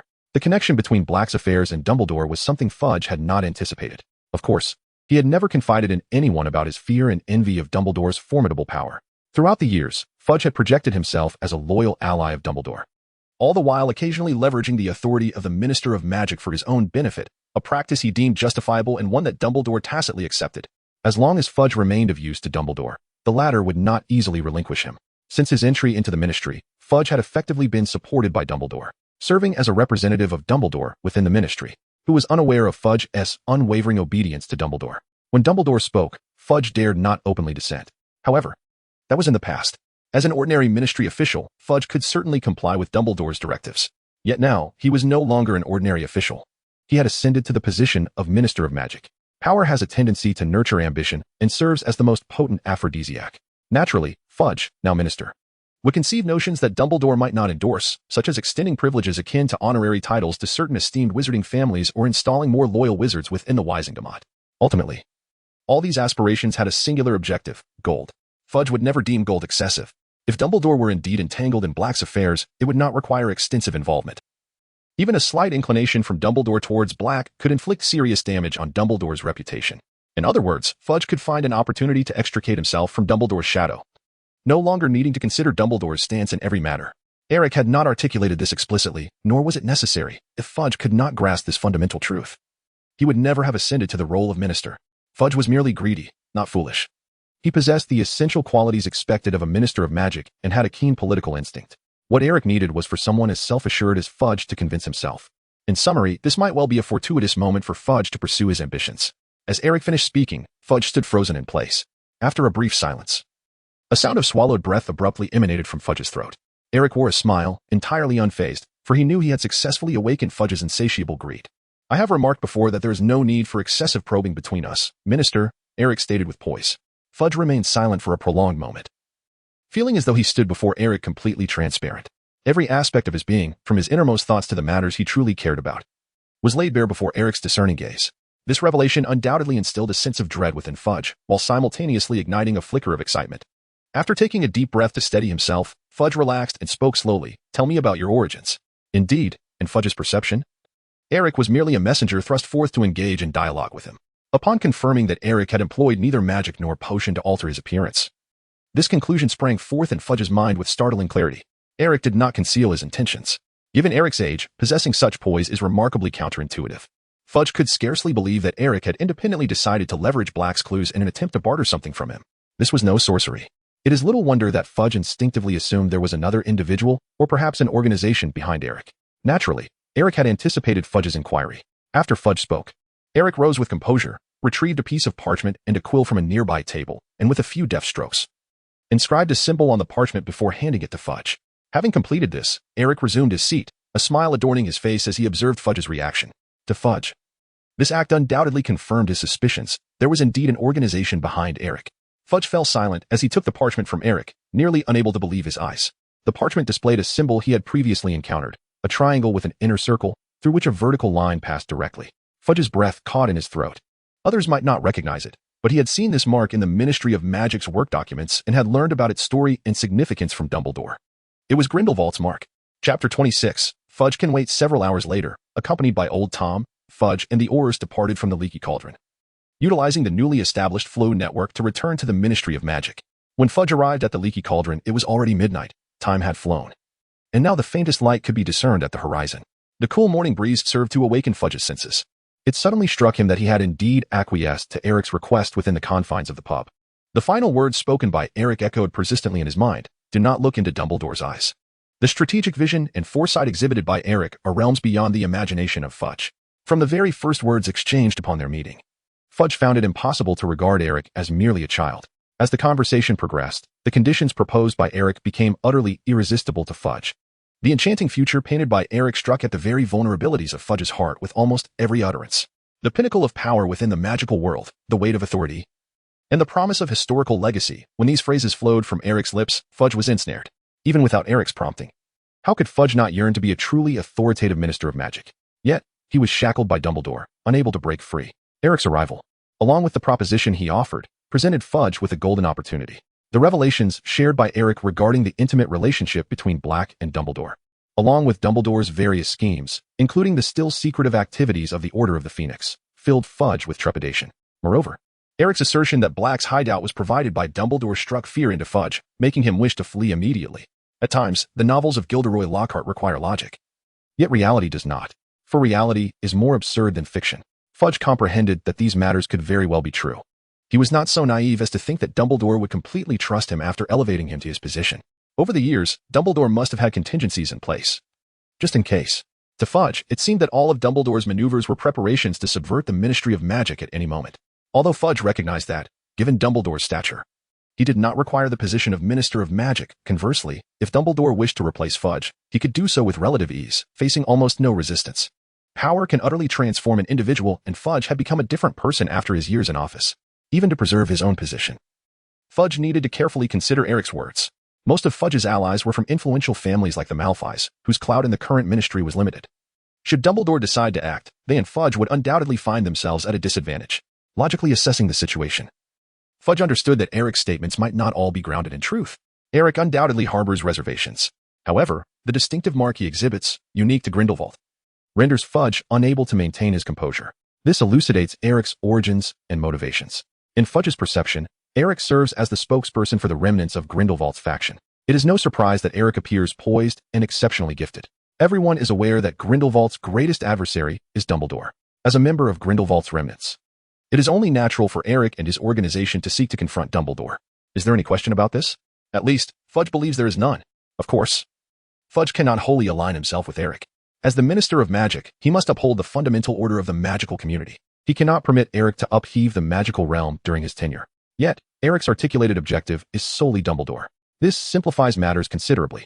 Fudge perceives that his interests align perfectly with Eric's in this regard. Most importantly, the plan proposed by Eric entails no risk for Fudge. He merely needs to await the unfolding of events, without the need for any extraneous actions. Eric's plan was remarkably straightforward. He was aware of the whereabouts of Sirius Black. Yet he refrained from disclosing this information to Fudge, opting instead to wait for the opportune moment to summon him for the apprehension of the fugitive. Concurrently, Eric assured that Black's escape would not incite significant turmoil, nor would anyone be harmed as a result. This assurance greatly pleased Fudge. From his perspective, it implied that Eric's organization had successfully contained Sirius Black. Although he harbored reservations regarding such blatant lawlessness, the prospect of immense personal gain allowed him to tolerate it. Most critically, Eric's assertion that Sirius Black was not, In fact, a Death Eater warranted Fudge's earnest consideration. He had no interest in uncovering the truth. But when it involved Dumbledore, the stakes changed dramatically. Should the facts align with Eric's claims? This revelation could serve as a sharp blade aimed at Dumbledore and the Order of the Phoenix. Fudge's seamless ascendancy to the power vacuum left in Dumbledore's tarnished wake seemed all but inevitable. Naturally, any misstep could spell the end of Fudge's political career. However, Eric simultaneously posited that this endeavor would be more beneficial than detrimental for Fudge. In reality, Fudge would not have to sacrifice anything of consequence. His sole obligation was to await the arrival of Halloween. If Black remained at large by then, Fudge would recognize the veracity of Eric's assertions. Only then would the transaction commence in earnest. Conversely, should Black be captured before Halloween, or even the following day, Fudge could conveniently dismiss the entire affair as inconsequential. At that juncture, he might even take immediate action against Eric. Eric tacitly acknowledged this, appearing in the public eye to converse with Fudge, which bore a hint of hostage-like undertones. Who is Grindelwald? He is none other than the original Dark Lord, capable of silencing a child's night terrors. Before the magical community spoke in hushed tones of Voldemort, they trembled at the mere mention of Grindelwald. Capturing the remnants of Grindelwald's followers would undoubtedly serve as a significant political triumph for Fudge. As he meticulously reflected on Eric's statements, Fudge realized he could not pinpoint any glaring inconsistencies. The only challenge lay in the necessity of time to validate the claims. However, Fudge was willing to wait. Chapter 27. For the greater good, Eric's desires are rather singular in nature. He seeks, above all, the assurance that, when necessary, Fudge must facilitate his entry into the Ministry of Magic, grant him a legitimate identity, and subsequently provide financial support for certain endeavors. To Fudge, this condition appears exceedingly generous. He privately speculates that Eric may wish to infiltrate the ministry under the guise of legality to acquire some prohibited item, which would necessitate his ministerial authority. Alternatively, Eric could be laying the groundwork for a future political career, becoming a mole for his organization within the ministry. Fudge's conjectures, of course, remain unspoken. He is willing to grant all of this, as it bears no significance to him. As for the substantial galleons that may need to be provided to Eric, those are merely public funds, not drawn from Fudge's personal coffers. As long as Fudge's position remains secure, Eric can have as many galleons as he desires. The potential losses to the ministry hold no relevance to Fudge, the Minister of Magic, beyond the names of Dumbledore and Grindelwald. What ultimately swayed Fudge was Eric's revelation regarding the wealth of the Black family. Had Eric not reminded him, Fudge might have nearly forgotten that Sirius Black is the last living heir of the Black lineage. Should Sirius perish, the family's riches would inevitably dissipate. The fortune of a long-standing wizarding family is beyond the comprehension of ordinary folk, encompassing countless esoteric knowledge and spells, these intangible assets. Only the core members of the Black family are privy to the precise figures, and presently, the sole individual who qualifies as such is Sirius Black himself. If Fudge could involve himself in this process, the wealth of the Black family would be within his grasp, regardless of whether Sirius lives or dies. Fudge possesses numerous avenues to achieve this aim through legitimate channels. In due course, should he manage to exert control over Sirius, it would equate to dominion over the Black lineage. Fudge finds it impossible to dismiss this prospect. When he finally conveys to Eric his willingness to wait until after Halloween, he realizes that his mind has been entirely consumed by Eric's words. The two have not sworn any oaths, nor is there a need to, and certainly, no binding loyalty spells have been cast. Eric understood that Fudge could not afford to take such risks, even if Fudge were to breach their agreement. Eric possessed means to ensure that Fudge would face the consequences. Thus, it was merely a verbal accord. After the agreement was reached, Fudge hastily departed from the leaky cauldron. He could not discern whether it was to avoid prying eyes or simply a desire to escape Eric's gaze. For Eric, an inexplicable sense of dread enveloped him. It was as if the other could see through the very essence of one's soul. Although Eric appeared to be but a child in the realm of magic, age does not always dictate judgment. Fudge, having been well versed in the tales of Dumbledore since childhood, was acutely aware of this fact. Moreover, the mark that Eric displayed was of great significance. Fudge had access to certain classified documents within the Ministry of Magic, and no one understood better than he the implications that the mark represented. This left Fudge with no room for doubt. Eric's room, after Fudge's departure, an utter silence enveloped the chamber. It was now the dead of night, and within the broken cauldron, aside from the night watchman, Old Tom, no other sound stirred the stillness. Harry Potter had been assigned a room adjacent to Eric's, and after a day of fatigue, he had succumbed to slumber, blissfully unaware of the events transpiring next door. Meanwhile, following Fudge's exit, Eric resumed his daily practice of spellcasting, striving to master the wand in his possession. The secret conversation with Fudge seemed to have left no discernible impact on him, in comparison to the room's state prior to Fudge's arrival. Only one aspect had undergone a transformation. A pristine piece of parchment lay spread across the writing desk, bearing a design recently crafted by Eric. It depicted a rectangular pattern, at the center of which coiled a serpentine symbol, resembling a pendant box. Presently, this design, reminiscent of a locket, had been encircled by Eric, marked with a bold cross. It represented one of Voldemort's 7 Horcruxes. As for the piece of parchment adorned with Grindelwald's mark, Eric had obliterated it. That identity was, without question, a fabrication. However, the authenticity of the ruse did not diminish its significance in Fudge's eyes. As long as it served its purpose before Fudge, that was sufficient. Regardless of Eric's belief, Fudge had accepted it without hesitation. Furthermore, if it were not for the elaborate deception surrounding this identity, how could one possibly earn Fudge's trust? Eric does not perceive Fucci as a fool. Everything is aimed at being able to acquire the desired information through Fucci's channels when necessary, and subsequently exert influence. Eric certainly would not genuinely entrust Sirius's fate to Fudge. All of this was merely for a greater purpose. Chapter 28. Harry's troubles upon arriving at the Leaky Cauldron. Harry Potter embraced a newfound sense of freedom he had never before experienced. No one dictated his bedtime, nor restricted his dietary choices. He could meander through Diagon Alley each day, as long as he returned to the pub before midnight. Harry was utterly ecstatic. How could he have ever imagined such a life? Until the age of 11, he had been confined to a cupboard under the stairs at the Dursleys, accompanied only by geckos and mice. Had it not been for his cousin Dudley acquiring a new room, he would have never even had a bed of his own in that household.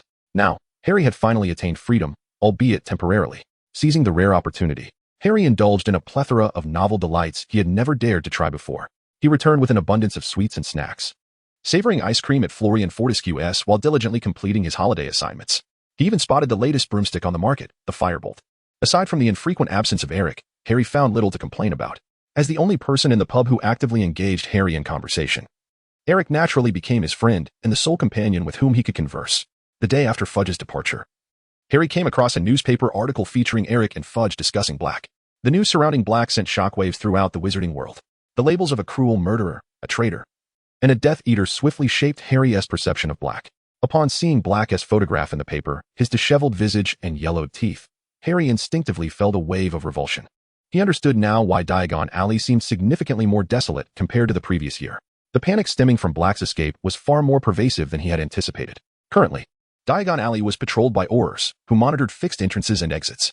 Additional guards had been stationed at Gringotts to ensure the identities of all individuals were verified. Several shops Harry had longed to visit remained shuttered, purportedly connected in some manner to the Black family. This only intensified Harry's desire to find an opportunity to converse with Eric. From Old Tom, Harry learned that Eric also resided at the Leaky Cauldron and was a student at Hogwarts, albeit not yet enrolled. Most importantly, Eric was also an orphan, much like Harry. This shared identity instantly fostered an inexplicable fondness in Harry towards Eric. In Eric, Harry sensed none of the arrogance he had encountered in Draco Malfoy. Although their exchanges had been brief, Eric consistently exhibited politeness and a balanced demeanor. From their dialogue, it was evident that Eric possessed a far greater understanding of the wizarding world, particularly concerning the matter of Black, than Harry himself did. Eric surely possessed knowledge regarding the details of Black's escape, information that was too sensitive for publication. Unfortunately, since that fateful day, Harry had not encountered Eric at the Leaky Cauldron. Being rather bashful, and on his inaugural solo journey, Harry lacked the courage to directly inquire with Old Tom about the room Eric occupied. Thus, having resolved to chance upon him, Harry found himself thwarted. Days passed without a single serendipitous meeting with Eric. This led him to suspect that Eric had vacated the pub, and despite his persistent inquiries, Tom offered nothing but a perfunctory response.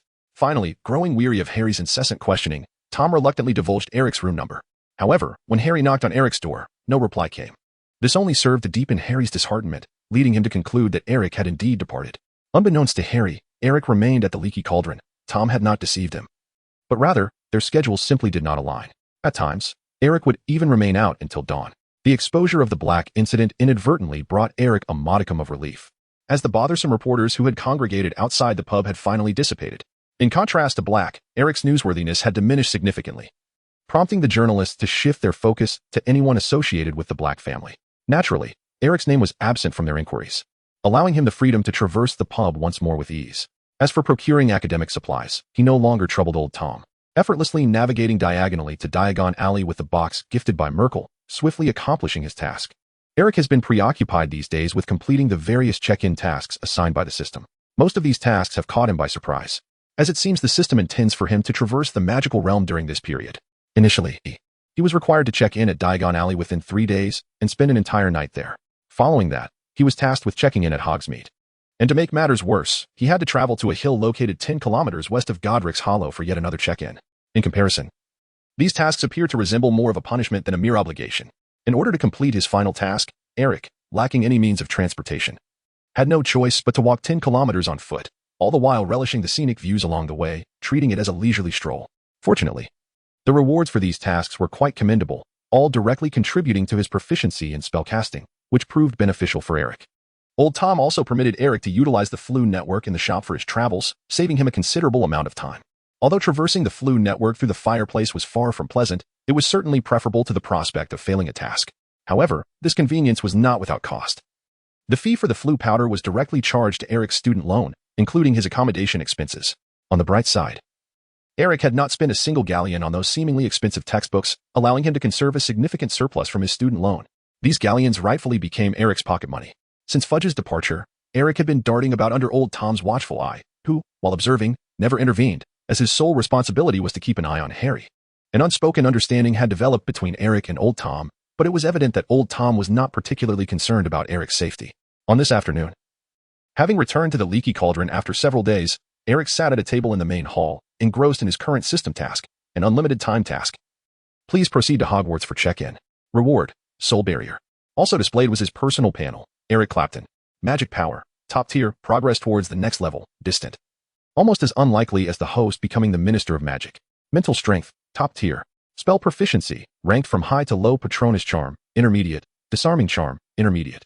Levitation charm, intermediate, among 11 spells. Curses, repelling charm, beginner. Obstruction charm, beginner, among 4 spells.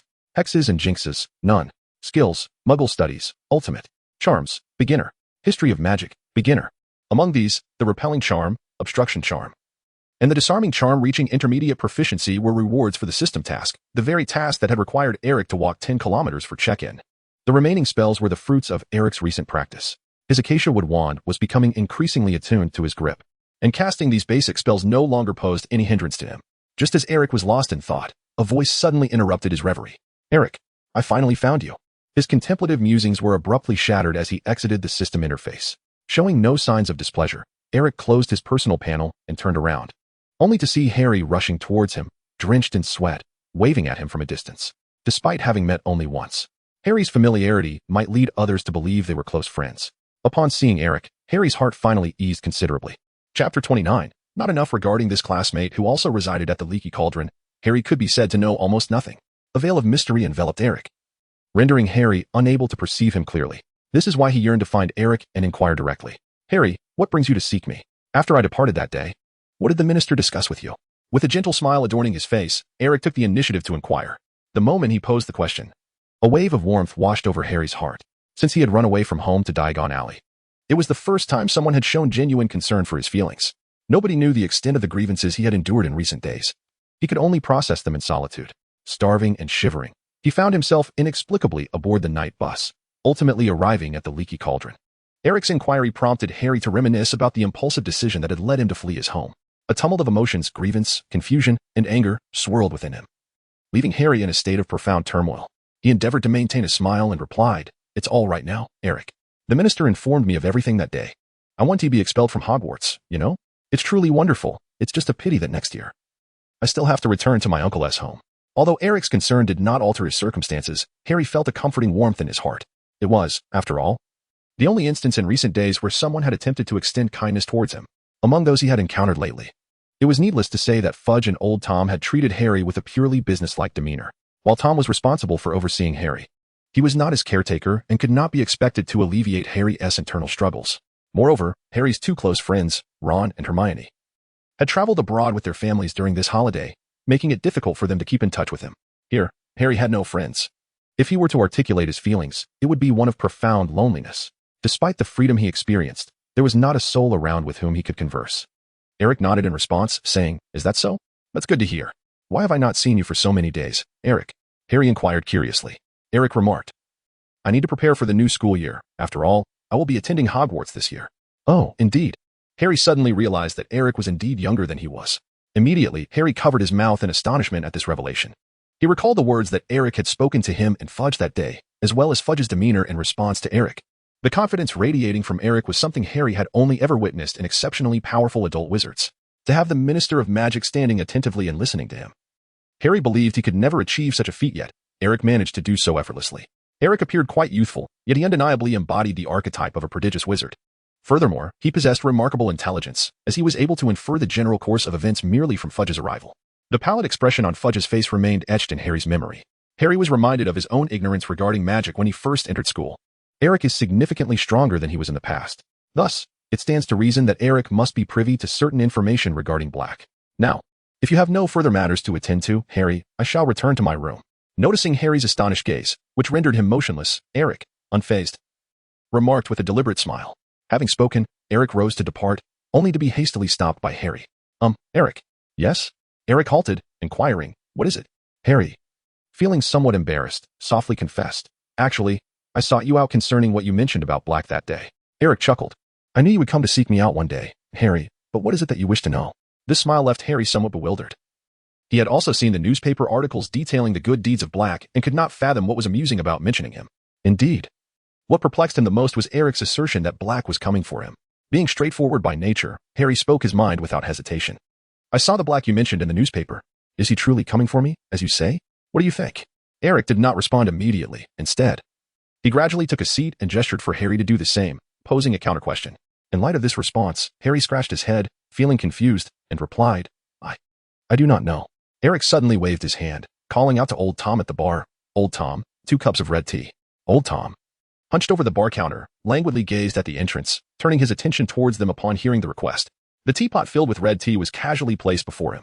Harry repeatedly gestured that he did not require any. However, before he could articulate his refusal, 2 cups of red tea had already soared across half the bar. Propelled by Old Tom's wand, Old Tom cast another glance at the two, said nothing, and returned to his slouched position at the bar. Eric smiled with satisfaction as he placed a sugar cube into his cup of red tea, stirred it gently, and took a delicate sip.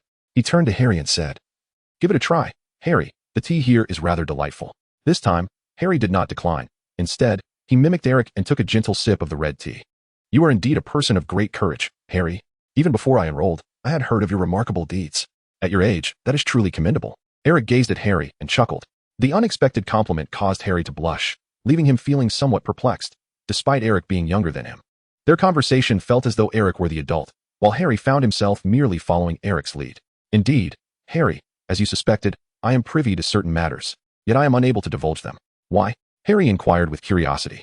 Eric softly remarked, You consider yourself a brave and unwavering Gryffindor, a belief you have steadfastly upheld. Indeed, you have never flinched in the face of challenges. This is both a virtue and a vice. While you possess the courage to confront obstacles, it does not necessarily confer upon you the right to occupy that position. As of now, you are insufficient, far from it. Chapter 30, Only He Knows. Eric's words left Harry even more bewildered. What challenge? What qualifications? What is still insufficient? Harry gazed at Eric in utter confusion. Did he truly speak in English just now? All Harry could manage was to stammer. I don't quite understand what you were saying. Eric, undeterred, continued with a smile. I apologize, Harry, for on that day, Old Tom posed a similar inquiry to me. My response to him was that I hope everyone can honestly confront their inner selves and discover their own path. I hold in high regard those who possess genuine courage, those who discern the essence of a problem and dare to oppose certain matters. For those whom I admire, I offer my assistance, and you are certainly included among them. There are certain truths I wish for you to uncover on your own, whether you acknowledge it or not. Your position is indeed unique. From the very beginning, you have garnered the attention and support of many. Naturally, your fate is intertwined with theirs. Yet, at this moment, you are not psychologically prepared to face these truths. Harry and Eric sat in a corner of the bar, with the sun at its zenith. Sunlight streamed through the narrow window, illuminating Eric's back and casting a vibrant halo above his head, accentuating the shadowy and enigmatic quality of his visage. Harry, seated across from Eric, found himself captivated by Eric's countenance, despite the somewhat blinding perspective. Eric's voice possessed an enchanting quality that utterly captivated Harry's attention. He gaped in astonishment, at a loss for how to respond. Eric's remarks were as tactful as possible, yet they undeniably exceeded Harry's comprehension. In Harry's perception, his current existence remains primarily centered around indulgence and leisure. Although he has accomplished a few noteworthy feats in the eyes of his peers, these instances are merely exceptions. Harry is quite content with his life at Hogwarts, indeed far better than his previous existence. The tranquil environment has not afforded Harry the opportunity to ponder these matters. After a moment of silence, he could only muster the words, "Are you implying that my magical abilities are insufficient?" This was the only interpretation he could derive. Harry held a firm impression of Eric. When he abruptly found himself in an unfamiliar setting, it was Eric who intervened on his behalf, the first to extend a gesture of goodwill. In his imagination, he had not considered the possibility of being denied information by Eric. And this sudden turn of events left him somewhat unmoored. It was not merely an issue of strength. Eric shook his head, tapping his temple with a finger. No one expected a third-year wizard to achieve remarkable feats or possess extraordinary prowess. What I refer to is your perspective and the manner in which you contemplate issues. Allow me to venture a guess. Throughout your interactions with professors and those who care for you, have you never been inclined to question their intentions? You possess a remarkable ability to discern who genuinely has your best interests at heart and who harbors ulterior motives. I suspect this talent is intertwined with your upbringing. Raised by someone like your uncle, if you lacked such an ability, you might not have endured until now. However, what I wish to convey is that you have never attempted to view situations from a more objective standpoint. Some matters are not as they appear, moreover. Sometimes what you perceive is not the complete truth. At times, you may find yourself willingly ensnared by your own emotions. These feelings can easily dominate you, pulling you deeper into a quagmire. Harry, bewildered, replied, I don't understand. Regardless of Eric's stature, Harry remained a mere 13-year-old. In his usual interactions with friends, Harry was straightforward and candid. Now, confronted with a loquacious Eric, he found himself utterly confounded. Yet, he could not help but feel that although Eric's discourse was somewhat verbose, it was undeniably logical and irrefutable. Indeed, he sometimes acted impulsively and committed foolish acts. Eric chuckled softly and continued, let us envision a scenario that will elucidate my point. Imagine Professor Dumbledore, who is well aware of your origins and comprehends your thoughts, yet he deliberately conceals certain pivotal truths from you, attempting to manipulate your actions through his words to fulfill his own objectives. These goals may not align with your values, potentially leaving you with a sense of betrayal and indignation. If you were to find yourself in such an environment, would you still possess that same confidence? As soon as Eric finished speaking, Harry exclaimed dramatically, this is impossible. How could Professor Dumbledore ever do such a thing? Eric chuckled, do not be hasty, Harry. We are merely engaging in speculation. Suppose what I assert is indeed true. What recourse would you have to contend with such a predicament? Do not speak of resistance. I fear you may be reluctant even to question Professor Dumbledore's sentiments towards you. Harry's mouth moved as if to respond, yet after a prolonged moment of contemplation, he remained silent. How could this be? Harry instinctively pondered. In the eyes of nearly all Hogwarts students, Dumbledore epitomized the ideal headmaster. One might challenge Dumbledore's positions or accuse him of favoritism towards a particular house, yet his scholarly and pedagogical prowess remained beyond reproach. He was, without a doubt, the most formidable wizard of his time. Many viewed Dumbledore through a lens of admiration, and Harry was certainly among them. Moreover, over the years, Dumbledore's concern for Harry had been unmistakable. It was evident to anyone that Dumbledore had invested considerable thought into the boy who had survived. In response to Eric's assertions, Harry instinctively rejected the notion. I do not believe Professor Dumbledore would wish me harm, Harry declared, his face flushed. Eric found this answer unsurprising. Eric gazed intently at Harry for a few moments before bursting into laughter. Of course, from your perspective, Professor Dumbledore is impeccable. Do not fret. We are merely hypothesizing. However, there is something I must convey to you, Harry. Regarding the matter of Black, if there exists anyone in this world who comprehends the entire situation, it can only be Professor Dumbledore. Chapter 31, The Truth About Black. Eric's assertion rendered Harry speechless. He found himself unable to counter this perspective, for he, too, held a similar belief. In Harry's eyes, Dumbledore seemed almost omniscient. It was one thing for Harry to be unaware of the circumstances surrounding Black in the past, but it was entirely implausible for him to accept that Dumbledore was completely uninformed about the matter now. After a moment of contemplation, Harry finally spoke. Yet, I still yearn to know. I did not grow up in the magical world, Eric, unlike you, who are privy to so many truths. Eric said, Harry, I too hail from a Muggle family. What? Harry exclaimed in astonishment.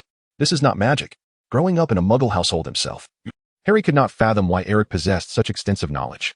During their first encounter, Eric's confident discourse with the Minister of Magic led Harry to mistakenly believe that Eric, like Malfoy, was an heir of some ancient lineage.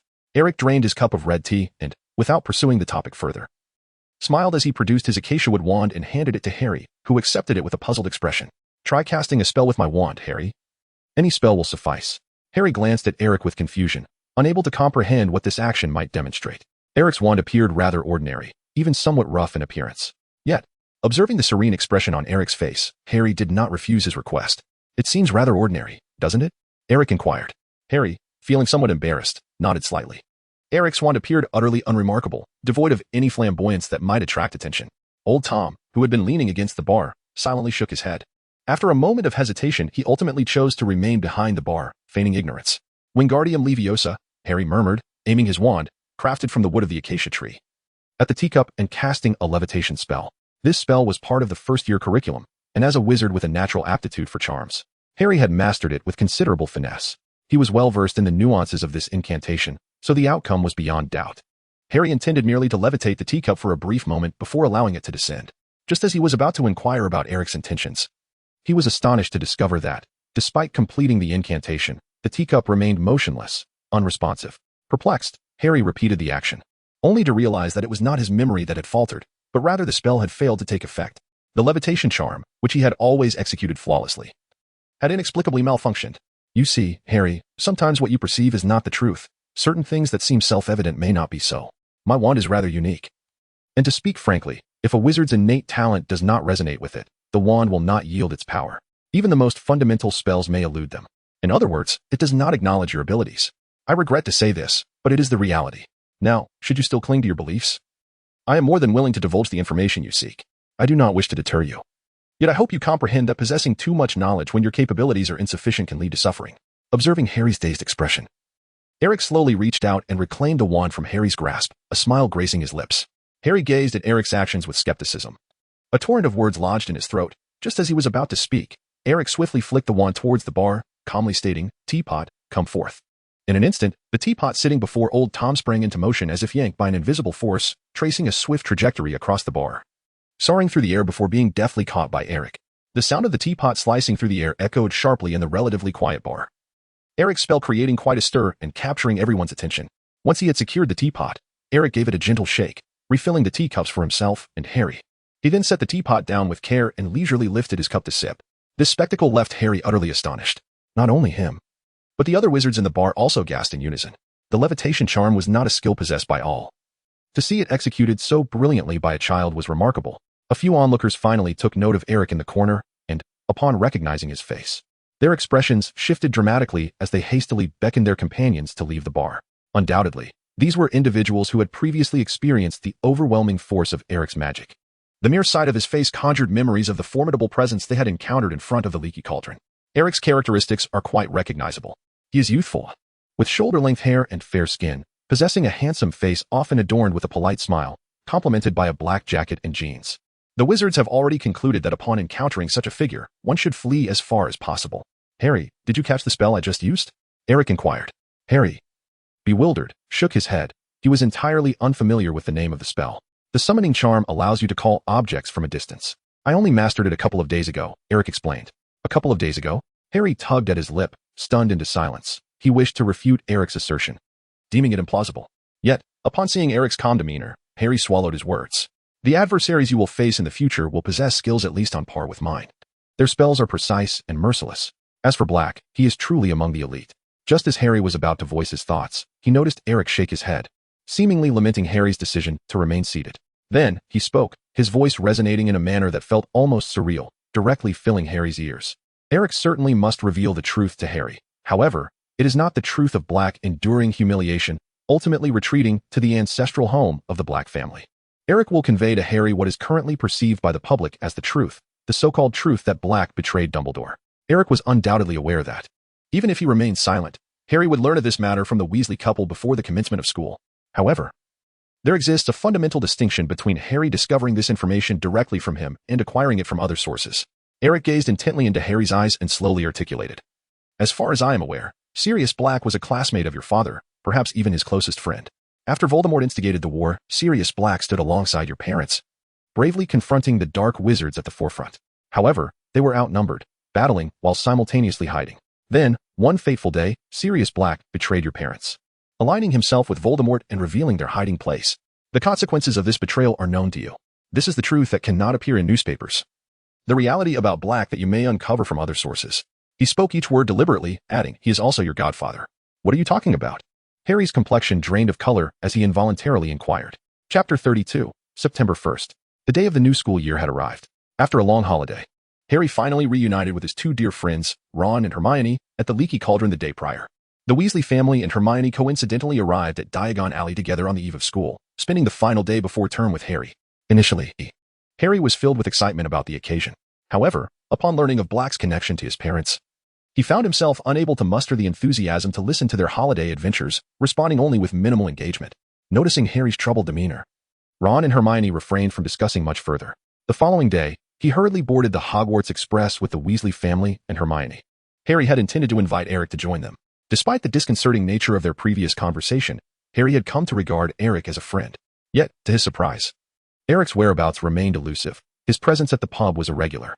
When Harry inquired with old Tom about Eric's location, he merely learned that Eric had already departed, leaving no trace of his whereabouts. Harry could only force a smile, comforting himself with the thought that perhaps Eric did not consider him a companion for travel. He decided to set this matter aside and boarded the train with Ron and Hermione. On the first day of school, the Hogwarts Express teemed with passengers. After some difficulty, they managed to find a compartment that was relatively empty, occupied by only one individual. This person was clad in a patched, coarse suit, wearing a hat, with two weathered suitcases resting beside him. The scene appeared rather peculiar, yet the trio exchanged glances and took their seats. It had been over 10 days since Harry first encountered Eric at the Leaky Cauldron. Even now, Harry's heart remained in turmoil. The conversation with Eric that day felt like a haunting specter lingering in his mind. Despite the passage of half a month, Eric's voice would occasionally echo in Harry's ears. Regret consumed him more than ever before. If given the choice, he would wish that he had never set foot in the Leaky Cauldron that day. Had he done so, he would not have learned that Sirius Black was the one truly responsible for his parents' demise. This revelation was overwhelmingly shocking to Harry, leaving him momentarily at a loss for how to confront the truth. Eric's demeanor while recounting the event remains etched in Harry's memory, accompanied by the iconic gentle smile that adorned Eric's face. Ron and Hermione sat alongside Harry in the compartment, while Harry's mind drifted back to that moment. After Harry instinctively posed a question, he observed Eric's lips moving incessantly, revealing terrifying truths he had never imagined. Sirius Black betrayed your parents, Harry. The Ministry of Magic has prohibited any newspapers from publishing this information, primarily for your safety. Black allied himself with Voldemort and disclosed your parents' hiding place to the Death Eaters. Consequently, that night, Voldemort personally sought out your family. As you know, in that house, only you survived, and Voldemort paid the price. Thereafter, he was never seen again. This is how it transpired. Now that Black has escaped from prison, the most direct connection between you and him is likely this event. To others, it naturally appears he is coming after you. Of course, this is only what I know. I cannot ascertain the truth for you. It is for you to judge. As Eric concluded, gazing at his placid smile, Harry's mouth fell open, his complexion pale, and his body began to tremble involuntarily, leaving him momentarily speechless. No one wishes to hear the cause of their parents' demise under such circumstances, especially someone like Harry, who had yearned for a family since childhood. Subsequently, Harry struggled to recall the details. He did not remember how he bid farewell to Eric or returned to his room. He only remembered the sudden surge of hatred towards Black occupying his entire mind. Despite never having met, having only seen Black's photograph in the papers, the name Black now filled his thoughts completely, leaving no room for anything else. Harry felt no need to confirm the truth of Eric's words with others. Just yesterday, while with the Weasley family and Hermione, he had overheard Mr. and Mrs. Weasley discussing Black in hushed tones late at night. They corroborated Eric's claims. Black was indeed his parents' murderer. Harry. On the train, Ron and Hermione exchanged fearful glances, seeing the terror etched on Harry's face. His expression was contorted, his eyes fixed ahead, fists clenched tightly, shoulders tense, oblivious to their calls. After a moment's thought, Ron slapped Harry's face. Smack. The pain jolted Harry back to reality, and he covered his face, glaring at Ron. Why did you hit me? Harry, what is wrong with you? Ron exclaimed, his face filled with concern. Harry paused, noticing the same expression on Hermione's face, realizing he had not heard what they had been saying. I'm fine. Harry rubbed his face, slowly lowering his hand, and sat up straight. Hermione exclaimed, what is going on? You must tell us. All right, it's about Black. Harry hesitated before recounting what he had heard from Eric regarding Black. Chapter 33, Remus Lupin. My goodness. Harry poured out the details about Sirius as if spilling beans, sharing everything he had eavesdropped on from the Weasleys the previous night. After Harry finished, Ron and Hermione's faces turned equally pale. Hermione covered her mouth, staring at Harry in disbelief.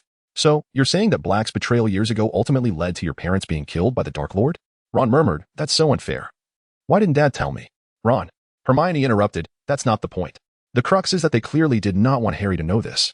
Ron's face flushed, unsure how to respond, merely nodding in silence. Hermione shot Ron a glare and turned to Harry, asking, besides us, who else knows about this? Harry replied, everyone present at the time knows, but I feel like I was the only one kept in the dark. They all obviously knew. Yet no one took the initiative to inform me. Harry's voice grew sharper with indignation. That is not right, Harry. Eric has only just met you. Why would he share this with you? Upon hearing this, Hermione was the first to react, countering. Hermione's question left Harry momentarily speechless. In truth, he had considered this issue. However, when Eric had discussed it in the pub in front of Fudge, the impact on Harry had been overwhelming. Moreover, Eric had not acted detrimentally towards him, while the reactions of those around him seemed to tacitly endorse Eric's account, leading Harry to believe he was not being deceived. Fudge's attitude and the protective stance of the Weasleys further validated Eric's claims. Now, Hermione's remark compelled Harry to ponder this matter. Like you said, Harry, Eric is merely a student you met at the Leaky Cauldron, even younger than us. How would he know about events from over a decade ago? Hermione continued. Ron instinctively responded, perhaps his parents told him. That is impossible, Hermione asserted after a moment of thought. Why? Ron asked, puzzled. Hermione took a deep breath and explained. Because his name is Eric Gallagher.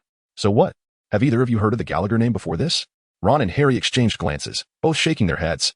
Precisely. As far as I know, there are no prominent families named Gallagher in the wizarding world. I've perused the wizarding family directory from the 20th century in the school library and have no recollection of that surname. This implies that Eric either, like me, comes from a non-magical family or is simply using a false identity, setting aside his name and lineage. The mere fact that he could cast spells in front of Harry is astonishing. Think back to your first year. You could barely hold a wand, let alone perform magic. A person of unknown origin, privy to secrets that adults desperately wish to conceal, and the fact that Black is your godfather. As Hermione reached the end of her statement, her words quickened, but suddenly her voice faltered, coming to an abrupt halt. Hermione, what's wrong? Harry and Ron were initially engrossed in their conversation when they noticed Hermione had stopped, prompting a wave of curiosity. Hermione remained silent. Her expression tense as she exchanged a glance with the two. It was then that Harry and Ron became aware that the wizard who had been seated directly opposite them had awakened. His piercing eyes emerging from the shadows cast by his hat and collar, fixated intently upon them. Their discussion had evidently drawn his attention, rousing him from slumber. Recognizing this, both Harry and Ron fell silent, and an awkward stillness enveloped the compartment. Do not mind me, children. I merely happened to overhear your discussion, the man said. Perhaps sensing that his gaze was too direct, he straightened in his seat, removing the hat that obscured his face, revealing a sharply defined visage adorned with a modest mustache. A strained smile broke across his features as he spoke, his voice hoarse, likely due to his recent awakening, exuding an unmistakable air of fatigue.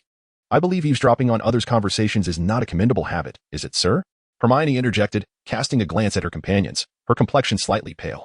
The man appeared to be of considerable age, certainly not a student. It was not uncommon for various members of the magical community, including ministry employees, teachers, or even local wizards from Hogsmeade, to board this train, although they typically refrained from entering the student compartments. Among the trio, Hermione was undoubtedly the most astute. She quickly discerned that the man had not been roused by the volume of their discussion, but rather by the content, specifically the mention of the name Black. Even Ron, usually oblivious, noted the scrutinizing gaze of the wizard opposite them, devoid of trust, merely due to their utterance of Black's name. This realization prompted all three to cease any further conversation regarding him. I truly apologize. I did not intend to eavesdrop on your discussion. It was merely that you mentioned Black, and that name evoked certain memories for me. And you must be Harry, correct? The unfamiliar wizard smiled, reiterating his inquiry. At this, Hermione and Ron turned to Harry, whose expression had undeniably shifted to one of bewilderment. I believe it is customary to introduce oneself before inquiring about others' names. Harry, momentarily lost in thought, was roused by Hermione's prompt. Oh, right. I almost forgot. I am, the unfamiliar wizard began, but was abruptly interrupted as the compartment door swung open. Without waiting for a response, a familiar voice filled the air as a figure entered the compartment. It was Remus Lupin, the newly appointed Defense Against the Dark Arts professor for the year. Eric, Harry exclaimed in surprise, and the others in the compartment immediately recognized the unexpected intruder. The very Eric Harry had mentioned. After a few days' absence, Eric had changed his attire, now only carrying a rather nondescript suitcase. He donned a school robe, albeit lacking the insignia of any house, giving it an empty appearance. Underneath, he wore a white shirt and a matching tie, presenting an overall casual yet distinctive demeanor. It has been a while, Harry. Eric was not at all surprised to see the trio and the cautiously observing Lupin in this compartment, and he smiled as he spoke. The arrival of Eric dispelled the previously oppressive atmosphere within the carriage, prompting Harry to rise in surprise and introduce the individuals present. This marked Eric's first encounter with the trio. Ron, with his trademark Weasley red hair, wore his emotions openly upon his sleeve. Meanwhile, Hermione, after Eric's arrival, could not tear her gaze away from him. The dim light of the carriage accentuated her cheeks at just the right angle, with her nose slightly flushed, rendering her utterly adorable. As for Lupin, even without direct eye contact, Eric could sense the wariness emanating from him. Lupin's gaze was sharp and penetrating, sweeping across Eric like a keen blade. Such scrutiny was not lost on Eric. He surmised that Lupin had gleaned some information about him from Harry. However, Eric had little time to dwell on Lupin's demeanor. He bypassed Harry and Hermione, turning directly toward Ron, or more precisely, to the pocket of Ron's shirt. Nestled within that pocket, at that very moment, lay a mouse, quietly resting despite the fact that it was missing a digit. Eric was acutely aware that the mouse was far from slumbering. The recent discourse within the carriage had revolved around the name Black. The rodent harbored a profound terror of this name, a fear that penetrated to the very marrow of its being.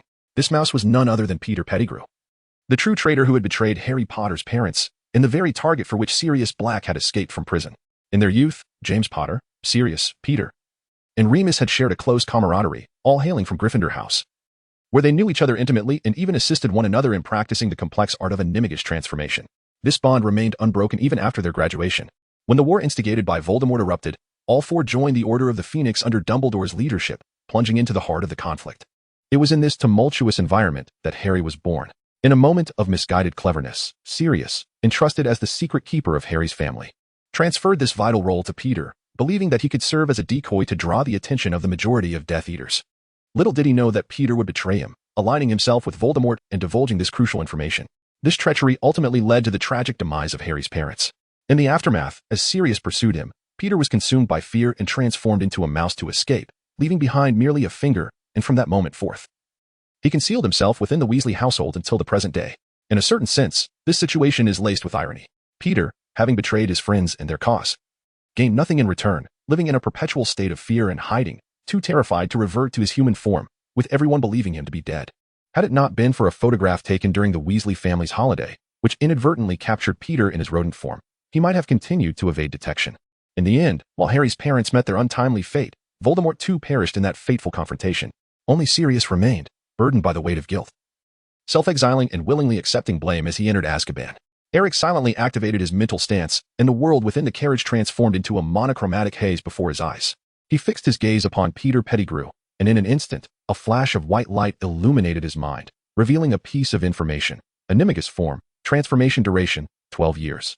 After observing for a while, Eric discreetly deactivated his mental stance and turned to greet Harry and the others.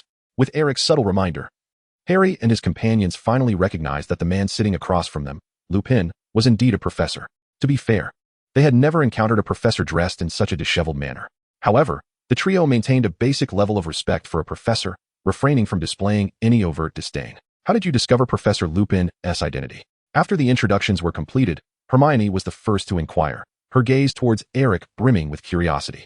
Eric smiled and inquired, "Is it possible that the trunk of this Professor Lupin bears his name?" Coincidentally, I had recently perused the Daily Prophet, which featured an article about the new faculty at Hogwarts, and among the candidates, there was indeed one named Lupin. Hermione promptly directed her gaze toward Lupin's suitcase. And as expected, beneath the handle, there was a discreet inscription revealing his name. Harry and Ron similarly experienced a moment of realization, turning their attention to Lupin. Sitting comfortably in his chair, Lupin chuckled. What an astute observation.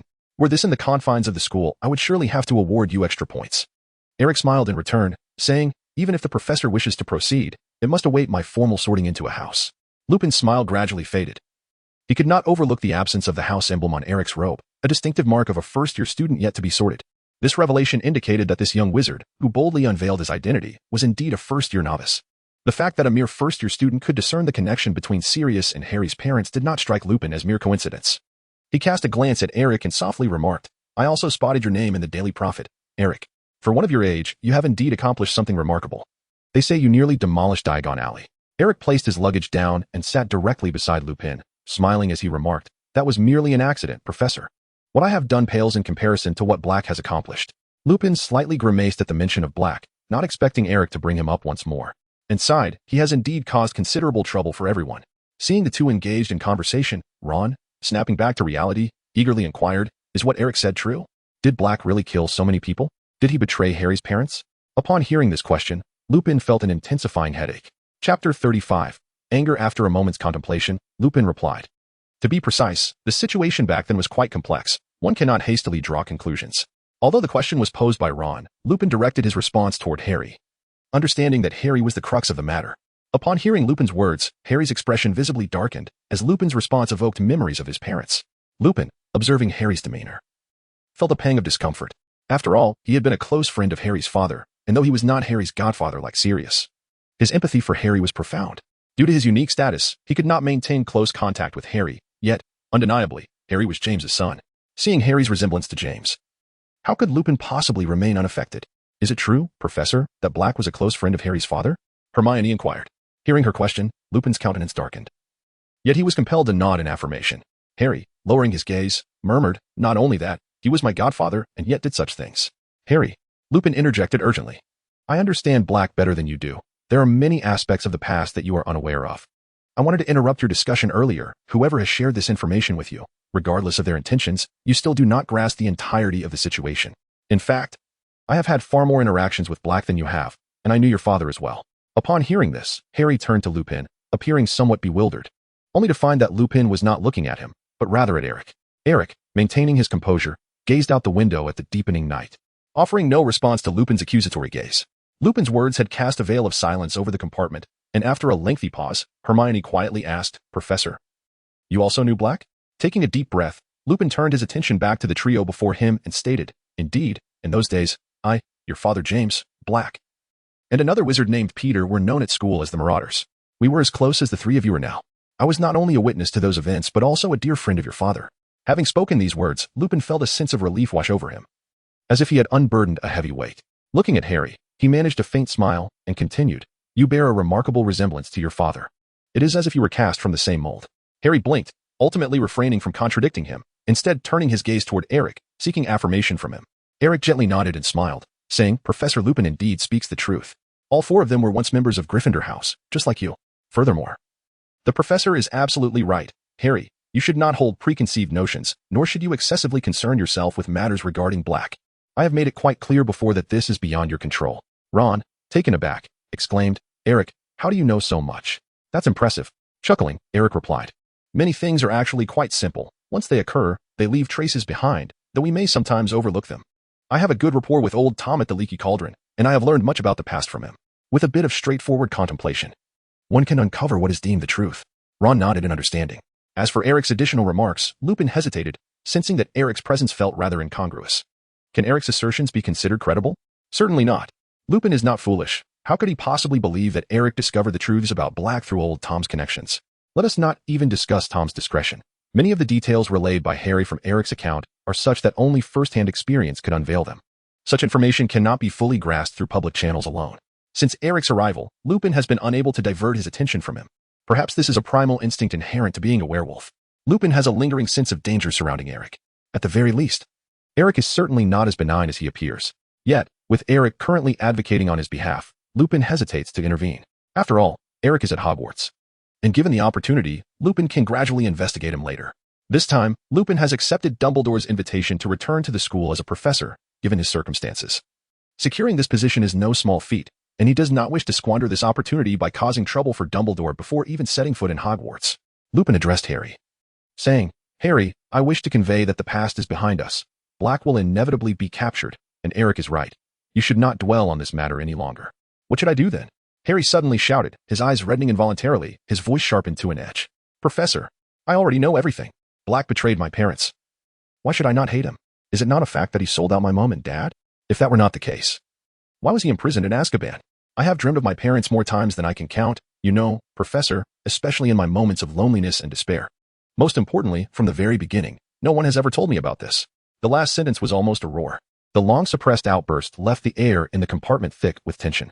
Ron wore an awkward expression, uncertain of what to say. His family circumstances were vastly different from Harry's, and he found it impossible to empathize with Harry's plight. Ron was self-aware enough to recognize this. Meanwhile, Hermione could only offer a comforting pat on Harry's shoulder. Lupin gazed at Harry, feeling somewhat lost. He wished to defend Sirius but struggled to find the right words in light of Harry's attitude. Each individual perceives matters through a unique lens, and Lupin certainly did not view the past events as merely black and white.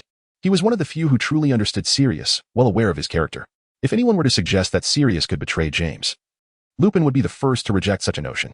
However, based on the existing evidence, Sirius's betrayal is a grim reality, with Peter now deceased. Lupin finds himself unable to confront Sirius for clarity, nor can he refute the case based on the evidence at hand. Sirius, during his trial, tacitly accepted his guilt before being confined to Azkaban. Even Dumbledore was unable to secure Sirius's freedom.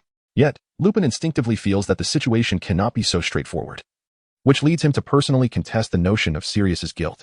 Over the years, as a werewolf marginalized in the wizarding world, he has sought employment while also re-examining the events of that fateful time, regrettably yielding no results.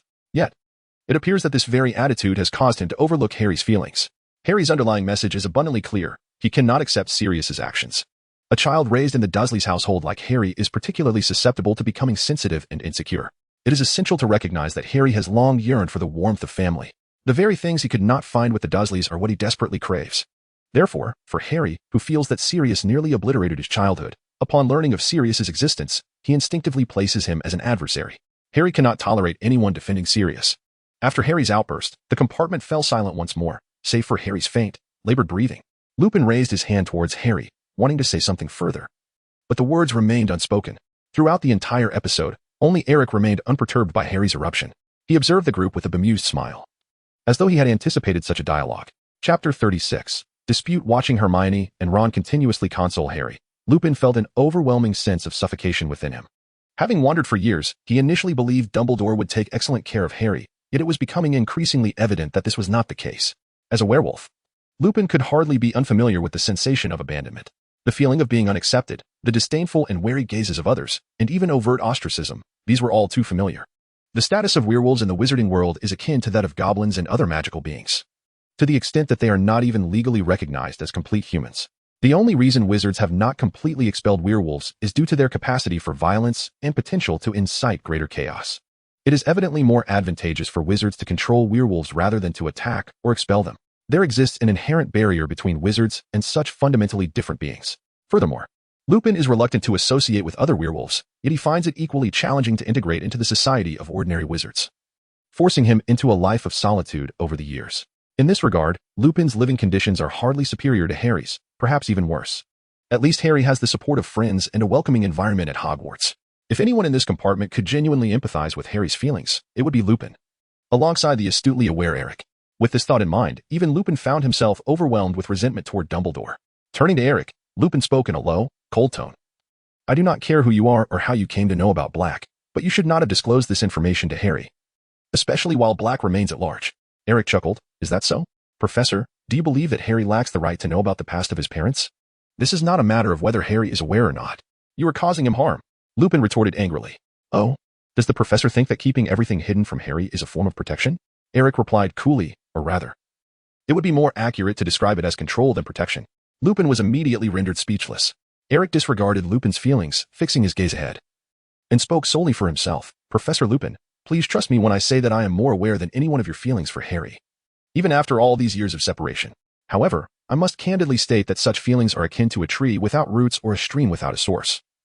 They are nothing more than a facade of hypocrisy. All your emotions stem solely from your relationship with another individual, Harry's father, many years ago. I fully comprehend the desire to watch over the bloodline of an old friend.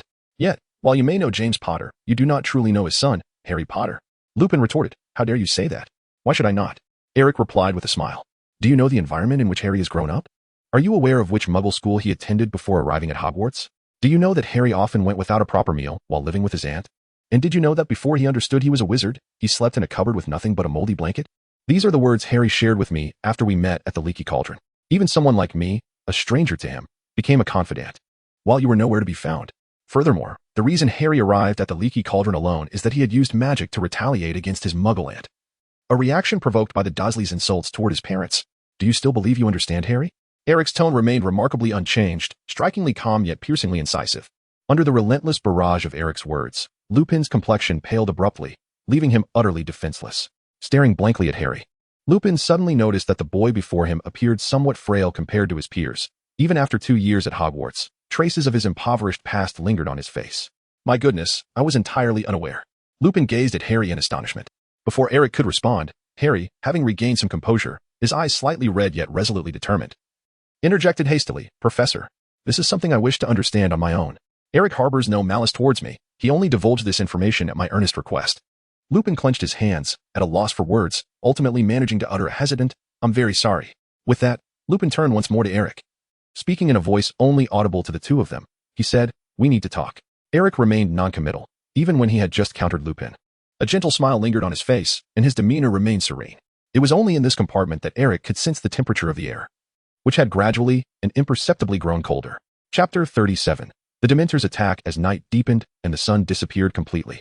Silence enveloped the compartment once more after Lupin and Eric ceased their conversation. Harry, feeling despondent, found Lupin eager to engage him in dialogue. But after Eric had discerned his inner turmoil, Lupin was at a loss as to how to proceed. He attempted to initiate small talk, but after exchanging a few words with Harry and Ron, he ultimately gave up. With Lupin present, Harry felt unable to confide in Eric, so he resorted to whispering with Ron about Quidditch, topics of little interest to the others. Meanwhile, Hermione observed Eric, who was resting with his eyes closed, with keen curiosity. The atmosphere in the compartment felt stifling. Do you all feel a bit cold? Ron finally broke the silence after a long pause, stammering his words. This remark deftly redirected everyone's attention from Eric and Lupin's dialogue to the temperature. Almost synchronously, the overhead lights flickered ominously, accompanied by a crackling sound. Moments later, before anyone could cast a Lumos spell, the lights sprang back to life, illuminating the compartment once more.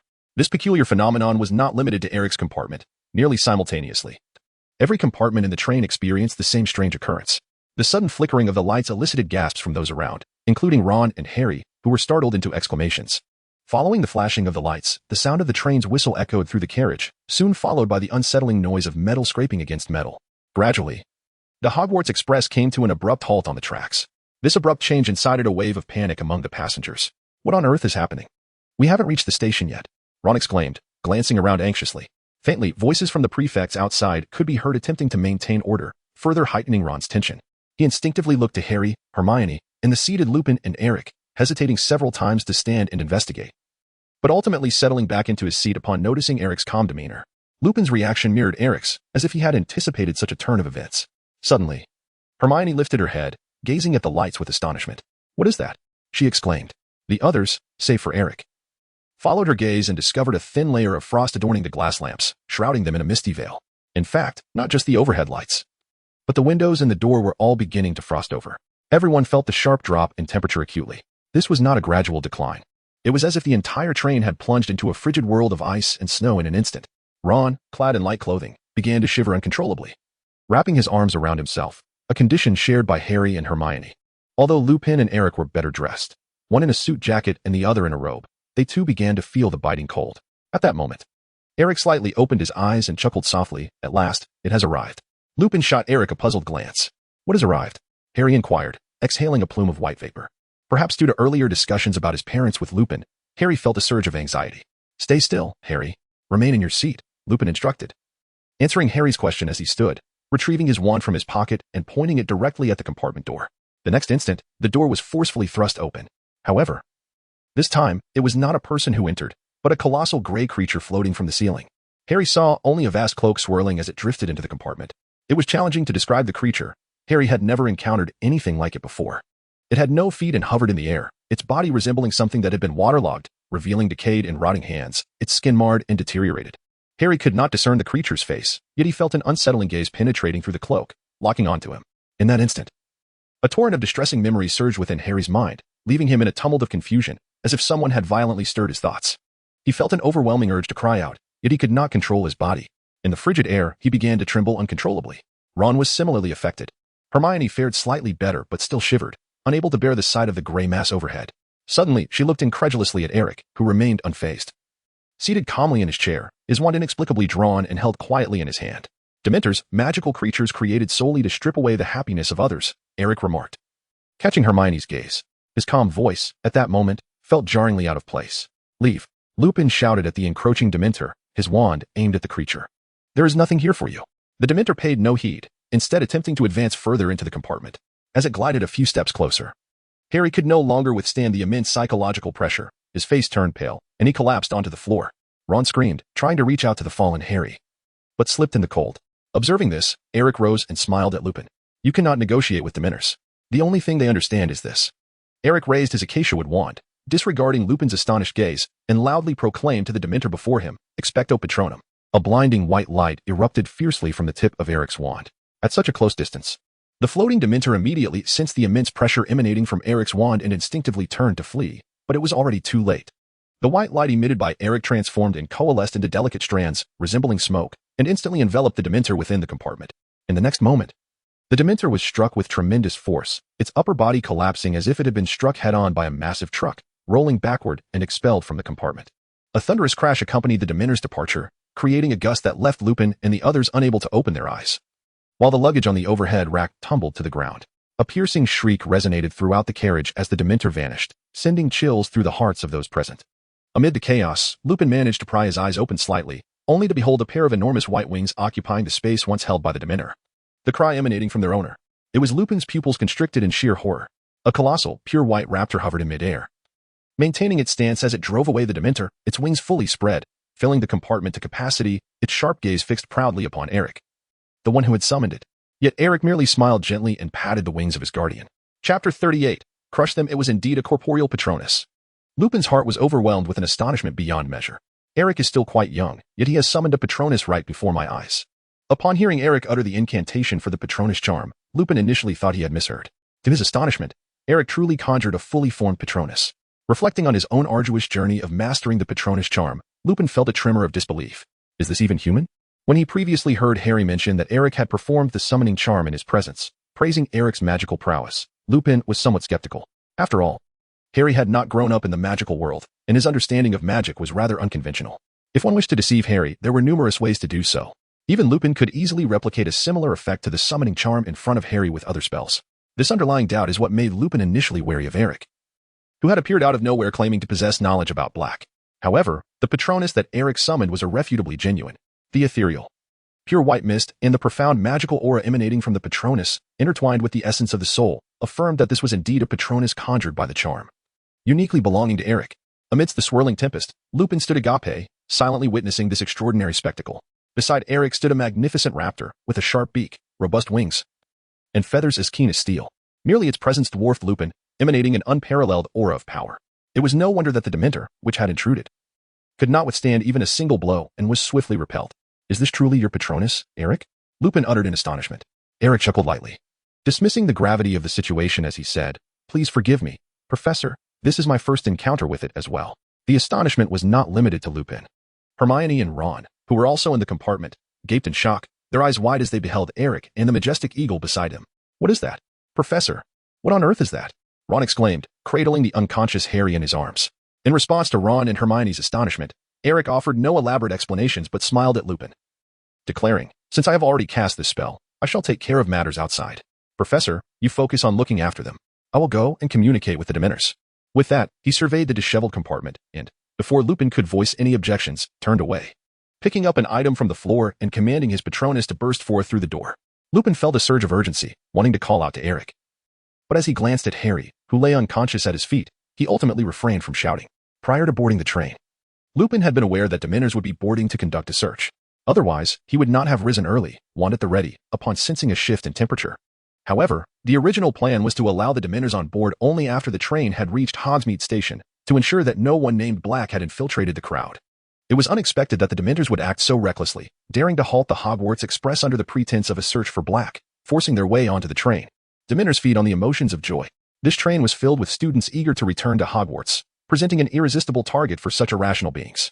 Watching Eric, accompanied by his Patronus, stride confidently forward, Lupin couldn't help but feel a twitch at the corner of his mouth. Communication? Is that what you call it?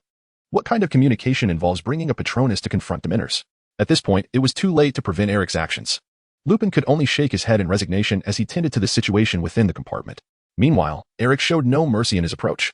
As Eric stepped out of the compartment, he was met with a sight that rendered the Ministry of Magic's countenance ashen.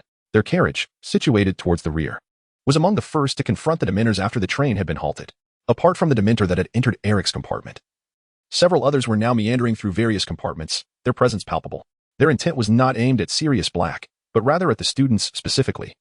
The vibrant emotions that radiated from them, the Dementors, though unable to inflict physical harm upon the students or demand too much, were ostensibly still the guards of Azkaban under the Ministry's jurisdiction. Yet, even the mere act of deliberately passing by each student was sufficient to satiate the Dementors. For those who found themselves in close proximity to these dark beings, all joy and positive emotions would be instantaneously siphoned away, plunging them into a state of despondency. Albeit not as severe as receiving the Dementor's kiss. Such emotions were a veritable feast for the Dementors, essential sustenance for their existence. At this moment, with an entire train full of nourishment at their disposal, how could the Dementors not be exhilarated? How could they possibly restrain themselves? Observing the Dementors as they flitted in and out of the compartments, satisfied, a faint smile began to play upon Eric's lips. Beside him, the giant eagle sensed its master's emotions and was already filled with an insatiable eagerness. Thus, he thought, let them go forth and crush them. Eric stood still, waving his wand, as the pure white giant eagle beside him emitted a piercing cry and surged forth like lightning, conjuring a tempest that shattered the windows along its path. Chapter 39, The Balance of Forces. For the Dementors who chose to enter this compartment, today was undeniably an unfortunate day. They had anticipated an infallible inspection, only to be met with unexpected resistance. This defiance was not entirely without reason. The Dementors were well aware that such actions were intolerable to wizards. The Ministry of Magic certainly did not permit their unauthorized intrusion upon the Hogwarts Express. However, the Dementors had not savored such exquisite sustenance in a long while. The craving for nourishment is an innate instinct of all living beings. Thus, seizing an opportunity when the Ministry officials were momentarily distracted, the Dementors audaciously halted the train. The origins of Dementors are shrouded in complexity. Legend has it that they were conjured by a dark wizard using some arcane magic. Lacking physical form, they exist solely by consuming the emotions of others. Yet, they also maintain a cooperative relationship with the Ministry, serving as the guardians of Azkaban. What is Azkaban? It is a prison, yet it was not constructed by the Ministry of Magic. In truth, Azkaban existed long before. Originally, it was an abandoned fortress situated on a remote island, with an intricately unique internal structure, surrounded by the sea. Azkaban was accessible by only a narrow path connecting it to the mainland. Controlling the solitary route equated to controlling Azkaban itself. From a military perspective, Azkaban was easily defensible but difficult to assault, making it an ideal prison. Before the Ministry assumed control over Azkaban, the Dementors inhabited its confines. It was both their dwelling and the place of their creation. The discovery of Azkaban by wizards occurred much later, when the fortress was overrun with famished Dementors, alongside the remains of a dark wizard and a pervasive aura of dark magic. Dementors, as a species, cannot be eradicated or purified. The process of their creation remains a mystery. They possess basic intelligence and comprehension, allowing for communication. Yet their actions are predominantly driven by instinct, the ceaseless extraction of positive emotions from all beings around them to sustain their existence. Most terrifyingly, based on this instinct, Dementors can reproduce autonomously. They behave much like wild animals, continuously feeding and breeding to proliferate their kind. By the time the Ministry became aware of their existence, their numbers had escalated to an unmanageable level. Consequently, the wizards devised a singular method of collaboration with the Dementors, transforming Azkaban into a prison, where these beings, accustomed to thriving in despair, would serve as wardens. The harshest punishment wizards could conceive was to consign offenders to Azkaban, allowing the Dementors to bestow a kiss, stripping the prisoners of all hope amidst the relentless caresses of the Dementors. This arrangement was not solely punitive. It also ensured a stable food supply for the Dementors to facilitate their control. Without such measures, should the vast horde of Dementors ever decide to abandon Azkaban, it would pose an even greater headache for the Ministry. Who knows what havoc they could wreak upon the Wizarding Society? Those sentenced to Azkaban could hardly be in high spirits, nor could they harbor abundant positive emotions, especially given the notorious reputation of the Dementors. For the Dementors confined within Azkaban, the food outside was undoubtedly far more nourishing. The offenders sent to Azkaban could only be described as a meager alternative. Any sustenance was better than none. In other words, the Dementors had grown weary of their monotonous diet, leading to the uncontrollable incident of today.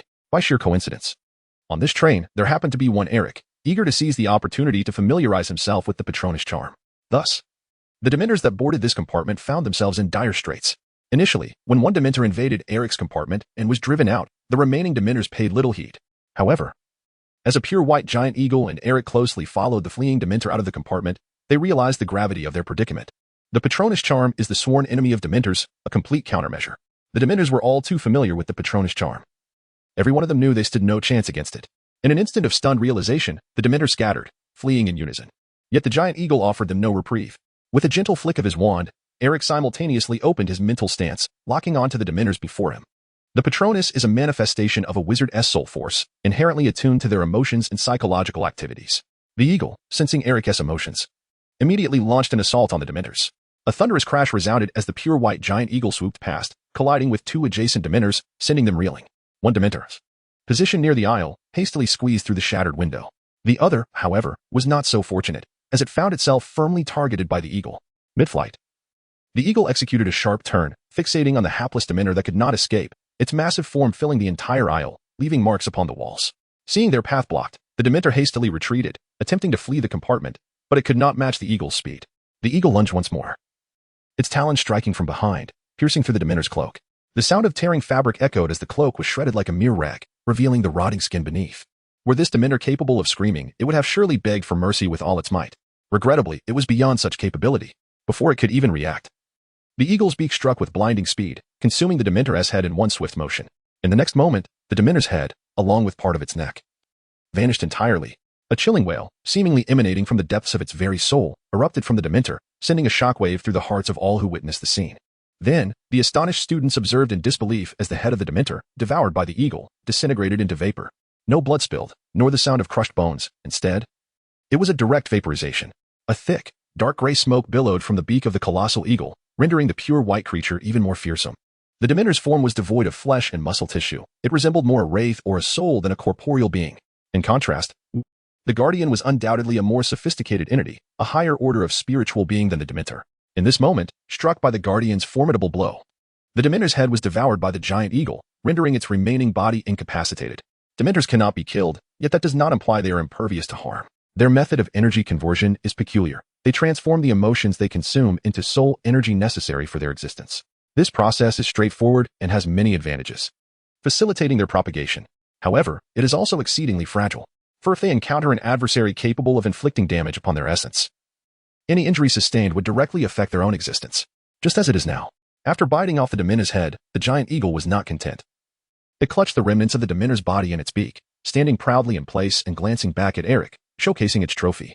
On either side of the corridor, students peered out from their compartments, wide-eyed and speechless at the spectacle. They had never witnessed such a scene. The students, who had trembled in fear before the Dementors, now observed in astonishment as the once terrifying creature, which had rendered them defenseless with its mere proximity, was effortlessly vanquished by a mysterious pure white giant eagle. It was a case of one being overpowering another. Simultaneously, as the giant eagle swiftly dispatched the Dementor, a voice from the system echoed in Eric's mind. Ding. 1 proficiency upgraded. Current 1 proficiency, beginner. Chapter 40, The Slaughter. Eric's attention was instantly captivated by the wand in his hand. To his astonishment, the acacia wood wand, which had always displayed a stern demeanor towards him, underwent a series of remarkable transformations following the system's prompt. A nearly imperceptible fissure appeared at the tip of the wand, as if its unremarkable surface had been sliced open by an unseen cutting spell. This delicate crack extended downward along the wand's head, traversing the entire surface of the wand until it halted at the base. Simultaneously, Eric keenly observed that a portion of his magical energy was not repelled by the wand. Instead, it effortlessly merged into the wand's core. His control over the Patronus charm became noticeably more stable. The fissure seemed to have opened a conduit for communication with the wand itself. Eric, lost in contemplation, raised his wand and called out to the fleeing Dementor before him. Repel swiftly. A beam of light shot forth from Eric's wand, striking the Dementor's back, yet it had little effect, merely pushing the creature a short distance. The struck Dementor, undeterred, had just witnessed its companion devoured by a giant eagle and dared not linger. Instead, it harnessed the momentum to dart out of the compartment. This exemplifies the Dementor's remarkable immunity to spells. Their biological structure is uniquely peculiar. Ordinary spells, aside from the Patronus charm, are nearly incapable of inflicting harm upon a Dementor. Even the unforgivable curses yield minimal results, for Dementors lack souls. They are neither alive nor capable of dying. One cannot employ the Cruciatus curse or the killing curse against a target devoid of a soul. However, Eric was not engaging in this endeavor to test a fact he already knew all too well. Rather, he was, to Eric's astonishment, this time, the acacia wand did not refuse to accept his magical input. Although the wand did not enhance the spells that Eric cast, its mere acceptance was sufficient. This signified that the wand no longer resisted Eric. Previously, while Eric could utilize the wand by segregating his magical essence, it was ultimately a reluctant measure. Moreover, employing such a method carried significant risks. A moment's inattention could lead to a backlash. Now, the issue had been resolved. The acacia wand had finally, to some extent, acknowledged Eric. Remarkably, this acceptance was due to Eric's successful use of the Patronus charm to vanquish a Dementor. The Patronus charm pertains to the realm of the soul. An ordinary wizard would struggle to even cast basic spells with the acacia wand, let alone the Patronus charm. Eric's ability to accomplish this has demonstrated that he is fundamentally different from other ordinary wizards. This also serves as the criterion by which the acacia wood wand recognizes a wizard's innate talent. Eric couldn't help but smile wryly. Had he known that proving himself could be this straightforward, he would not have waited until now. Yet, upon further reflection, Eric gradually began to comprehend the intricacies involved, and his worries faded away. Even if he had been aware of this sooner, it would have been impossible for him to venture into Azkaban and confront the Dementors directly. Moreover, had he not possessed the ability to separate his magical powers and circumvent the wand's limitations to cast the Patronus charm, he would not have been able to repel the Dementors and gain the wand's approval. Thus, it was precisely at this moment that he could transcend the inherent constraints of the wand. With this thought, Eric shook his head, dismissing any further musings about the wand. Since the issue had been resolved, there was no need for him to dwell on it any longer. During this brief moment of distraction, 2 or 3 Dementors had already escaped from the compartment at various angles. The fleeing Dementors were sure to incite even greater turmoil. Eric must seize the moment. Eric hesitated no longer, maintaining his mental stance as he commanded the enormous eagle to once again charge at the soul-sucking Dementors that had yet to escape. The great bird emitted an exhilarating screech, discarding the headless Dementor it had just vanquished, and turning its focus towards the target Eric had locked onto. The course of battle was exceedingly brief, scarcely deserving the title of a confrontation. It was merely an act of slaughter. As the guardian spirit, the giant eagle faced the Dementors with an unstoppable ferocity. No Dementor could hinder its advance. The eagle's speed far surpassed that of its adversaries before it. The Dementors were utterly devoid of any capacity for resistance. Once marked by the eagle, a Dementor's fate was virtually sealed, often resulting in the loss of limbs, thighs, or, like the first unfortunate foe, a severed head, rendering it incapacitated and at the mercy of its predator. It was akin to a wolf among sheep. In the blink of an eye, the eagle scattered the remaining Dementors into disarray. The carriage was suffused with a haze of grayish-black smoke. Remnants of the Dementors forced to leave behind their corporeal parts in the wake of the eagle's assault. Chapter 41. capture complete moments later. The pure white eagle turned and returned to Eric's side, by which time there were no traces of Dementors within the carriage. In the eagle's wake lay a chaotic scene of splintered wood, twisted metal, and upturned flooring, alongside shattered glass doors and windows, a veritable wreckage. The grim tableau silenced the students peering from the surrounding compartments, their rendering them speechless. After passing the headless Dementor, the eagle did not forget to grasp it once more in its beak, as if to flaunt its hunting prowess, proudly parading the mangled cloak and body of the defeated foe in the air. Its gaze was piercing, compelling any student brave enough to meet its eyes to avert their gaze. The eagle emitted low growls of excitement, and with each motion of its head, the defeated Dementor dangled like a tattered rag, stripped of all its once fearsome presence. This Dementor was not dead. Dementors do not die, even in such a state. If cast back to Azkaban, it would gradually restore itself, sustained by the remnants of dark magic permeating the castle's cold shadows. It merely required time. However, for now, it was rendered incapable of movement. At least for the foreseeable future, it would exist in this state, akin to a walking corpse. Gazing at his trophy, Eric silently counted 13. This was the total number of Dementors that had intruded into the carriage. Apart from the one captured by the eagle, the others had fled, albeit having lost a portion of the soul energy vital for their survival, far exceeding the energy they had absorbed upon boarding the train. Surely, they would relay this information to the other Dementors in the compartments. The corridor and walls of the carriage were now unrecognizable, littered with splintered wood and shards of glass. While deep gashes marked the walls, the remnants of the eagle's brutal onslaught against the Dementors. Yet, regardless of the devastation, the oppressive chill that had once permeated the carriage had dissipated entirely. The atmosphere returned to a more suitable temperature, yet silence reigned. Almost all present regarded Eric with a newfound glimmer of trepidation mingled with respect after witnessing the giant eagle he had summoned. Before this incident, few students had encountered Dementors, let alone understood how to confront them. The mere presence of such ominous beings had extinguished any thoughts of resistance. Had a student unwittingly received a Dementor's kiss, the consequences would have been dire. Eric's timely intervention had undoubtedly saved them. The eagle he summoned was far more imposing than the Dementors. In the magical realm, strength remains paramount, and those with power earn respect wherever they may be. Eric accomplished what they could not, embodying the spirit of a first-year student. How could they not be in awe? With a smile, Eric surveyed the surroundings. Among those present, a younger girl met his gaze and blushed deeply, nearly on the verge of tears. After confirming there were no other targets, Eric chuckled nonchalantly and addressed the giant eagle, saying, "This is the only one left. Bring it back." Upon finishing his words, Eric opened the items he had intentionally brought from the booth, laying them out on the ground. It was an unremarkable travel trunk, a gift bestowed upon him by Merkel, the proprietor of Lihuan bookstore. The chaos that ensued when Falco summoned the guardian within the booth had fortuitously sent the trunk tumbling to Eric's feet. It is worth noting that Dementors, such creatures, are rare and elusive. They spend the majority of their existence in Azkaban.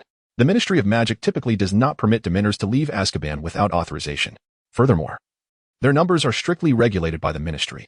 Each Dementor is meticulously documented and closely monitored. Under ordinary circumstances, the sudden disappearance of a Dementor would undoubtedly raise alarms within the Ministry of Magic. It is inconceivable that Eric would venture all the way to Azkaban merely to capture a Dementor. However, the circumstances have now shifted. The Dementors have taken the initiative to intercept the Hogwarts Express, which is surely sufficient to incite the ire of the Ministry of Magic. It is only amid such chaos that Eric could engage directly with the defenseless Dementors, capturing them without drawing the attention of the Ministry. After all, it is the Dementors themselves who have sealed their own fate. Under such conditions, the disappearance of one or two is hardly unexpected. Setting aside the peculiar survival mode and physical structure of the Dementors, the enigmatic origins of these creatures pique Eric's curiosity immensely. Eric is convinced that, in matters pertaining to the soul, the immortal Dementor serves as a remarkably suitable subject for experimentation. Given time, this fairy Dementor is bound to provide answers to many of his inquiries. "Come here, little Dementor, quickly into Uncle's pouch," he beckons.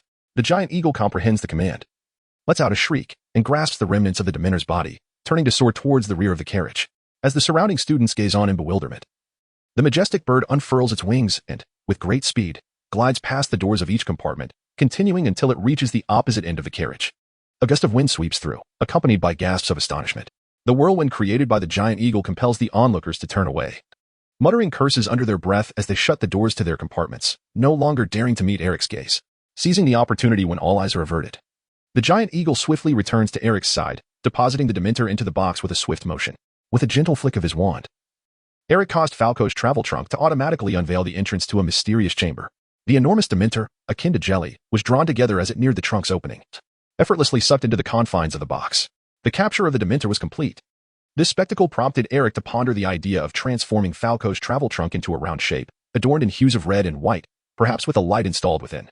After confirming that the Dementor was securely confined, he contentedly stowed the trunk away and patted the wing of the giant eagle beside him, saying, "Well done." The eagle let out a low roar, its eyes gleaming with intensity, and with a powerful flap of its wings, it stirred up a gust of wind that caused the entire compartment to sway. Eric smiled nonchalantly, casually waving his wand to dissolve the Patronus charm. The majestic eagle instantly transformed into a wisp of white smoke and vanished. In the very next moment, a cacophony of hurried footsteps and startled exclamations echoed from behind him. "Eric, goodness, did you do all of this by yourself?" Merlin. Chapter 42. Where are the Dementors we agreed upon? Eric turned to see a few professors accompanying him on the carriage, among whom was Lupin. The call of Eric that he had just heard came from him. Among these individuals, there was a remarkable diversity in height and build. Surprisingly, leading the group, aside from Lupin, was a diminutive wizard, barely reaching Lupin's waist. Eric recalled having heard of such a professor before. It was Professor Flitwick, the head of Ravenlaw House, who also taught charms. It was speculated that he possessed fairy blood, which accounted for his short stature. However, one must not judge a book by its cover. Every head of the 4 houses at Hogwarts was a formidable individual, each possessing unique talents. For instance, Professor Flitwick was particularly adept in dueling and charms. Eric swiftly dispelled the Dementors, and the professors, upon receiving news of their intrusion, gathered with utmost urgency, finally arriving at the scene. Remus Lupin emerged directly from the compartment behind Eric, accompanied by a creature resembling pure white mist, his Patronus.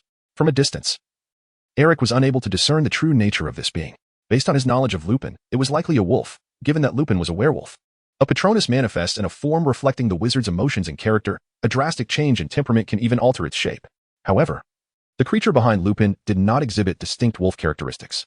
Clearly, after ensuring Harry's safety, Lupin recognized Eric's need for assistance and conjured his own Patronus. Yet, he was taken aback by the swift conclusion of the battle outside. Seizing the moment while the other teachers were momentarily stunned upon their arrival, Lupin dismissed his Patronus with a casual wave and, feigning normalcy, urgently inquired, "Eric, are you unscathed?" "I am fine, Professor," Eric replied, his voice remaining composed. Relieved by Eric's calm demeanor, Lupin exhaled deeply. It was only natural for him to be anxious.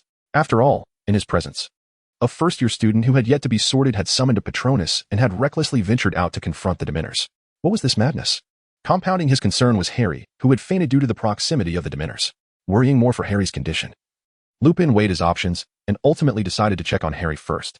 On one hand, it was improbable that Eric, who could summon a Patronus and was evidently powerful, would fall victim to the Dementors.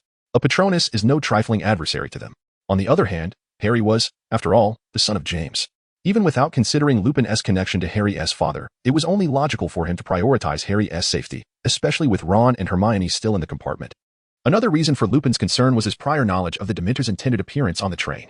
The Ministry of Magic and Hogwarts had agreed upon a procedure for the Dementors to inspect the train, which was supposed to occur after the students had disembarked. However, Lupin had not anticipated that the Dementors would take the initiative to halt the Hogwarts Express. In pursuit of Sirius Black, the Ministry would later station Dementors at Hogwarts to guard its entrances. Given that the Dementors remained under the Ministry's control, Lupin was aware they would not dare harm the students, which is why he stayed in the compartment. Nevertheless, as a concealed werewolf, Lupin cherished the employment opportunity he had received from Dumbledore. The invitation to teach defense against the dark arts was a pleasant surprise. The last thing he wanted was for Dumbledore to discover that a first-year student had engaged a Dementor in his presence on his very first day. Thus, after confirming Harry was unharmed, he summoned his Patronus and rushed out, only to find that Eric had single-handedly dealt with the Dementors.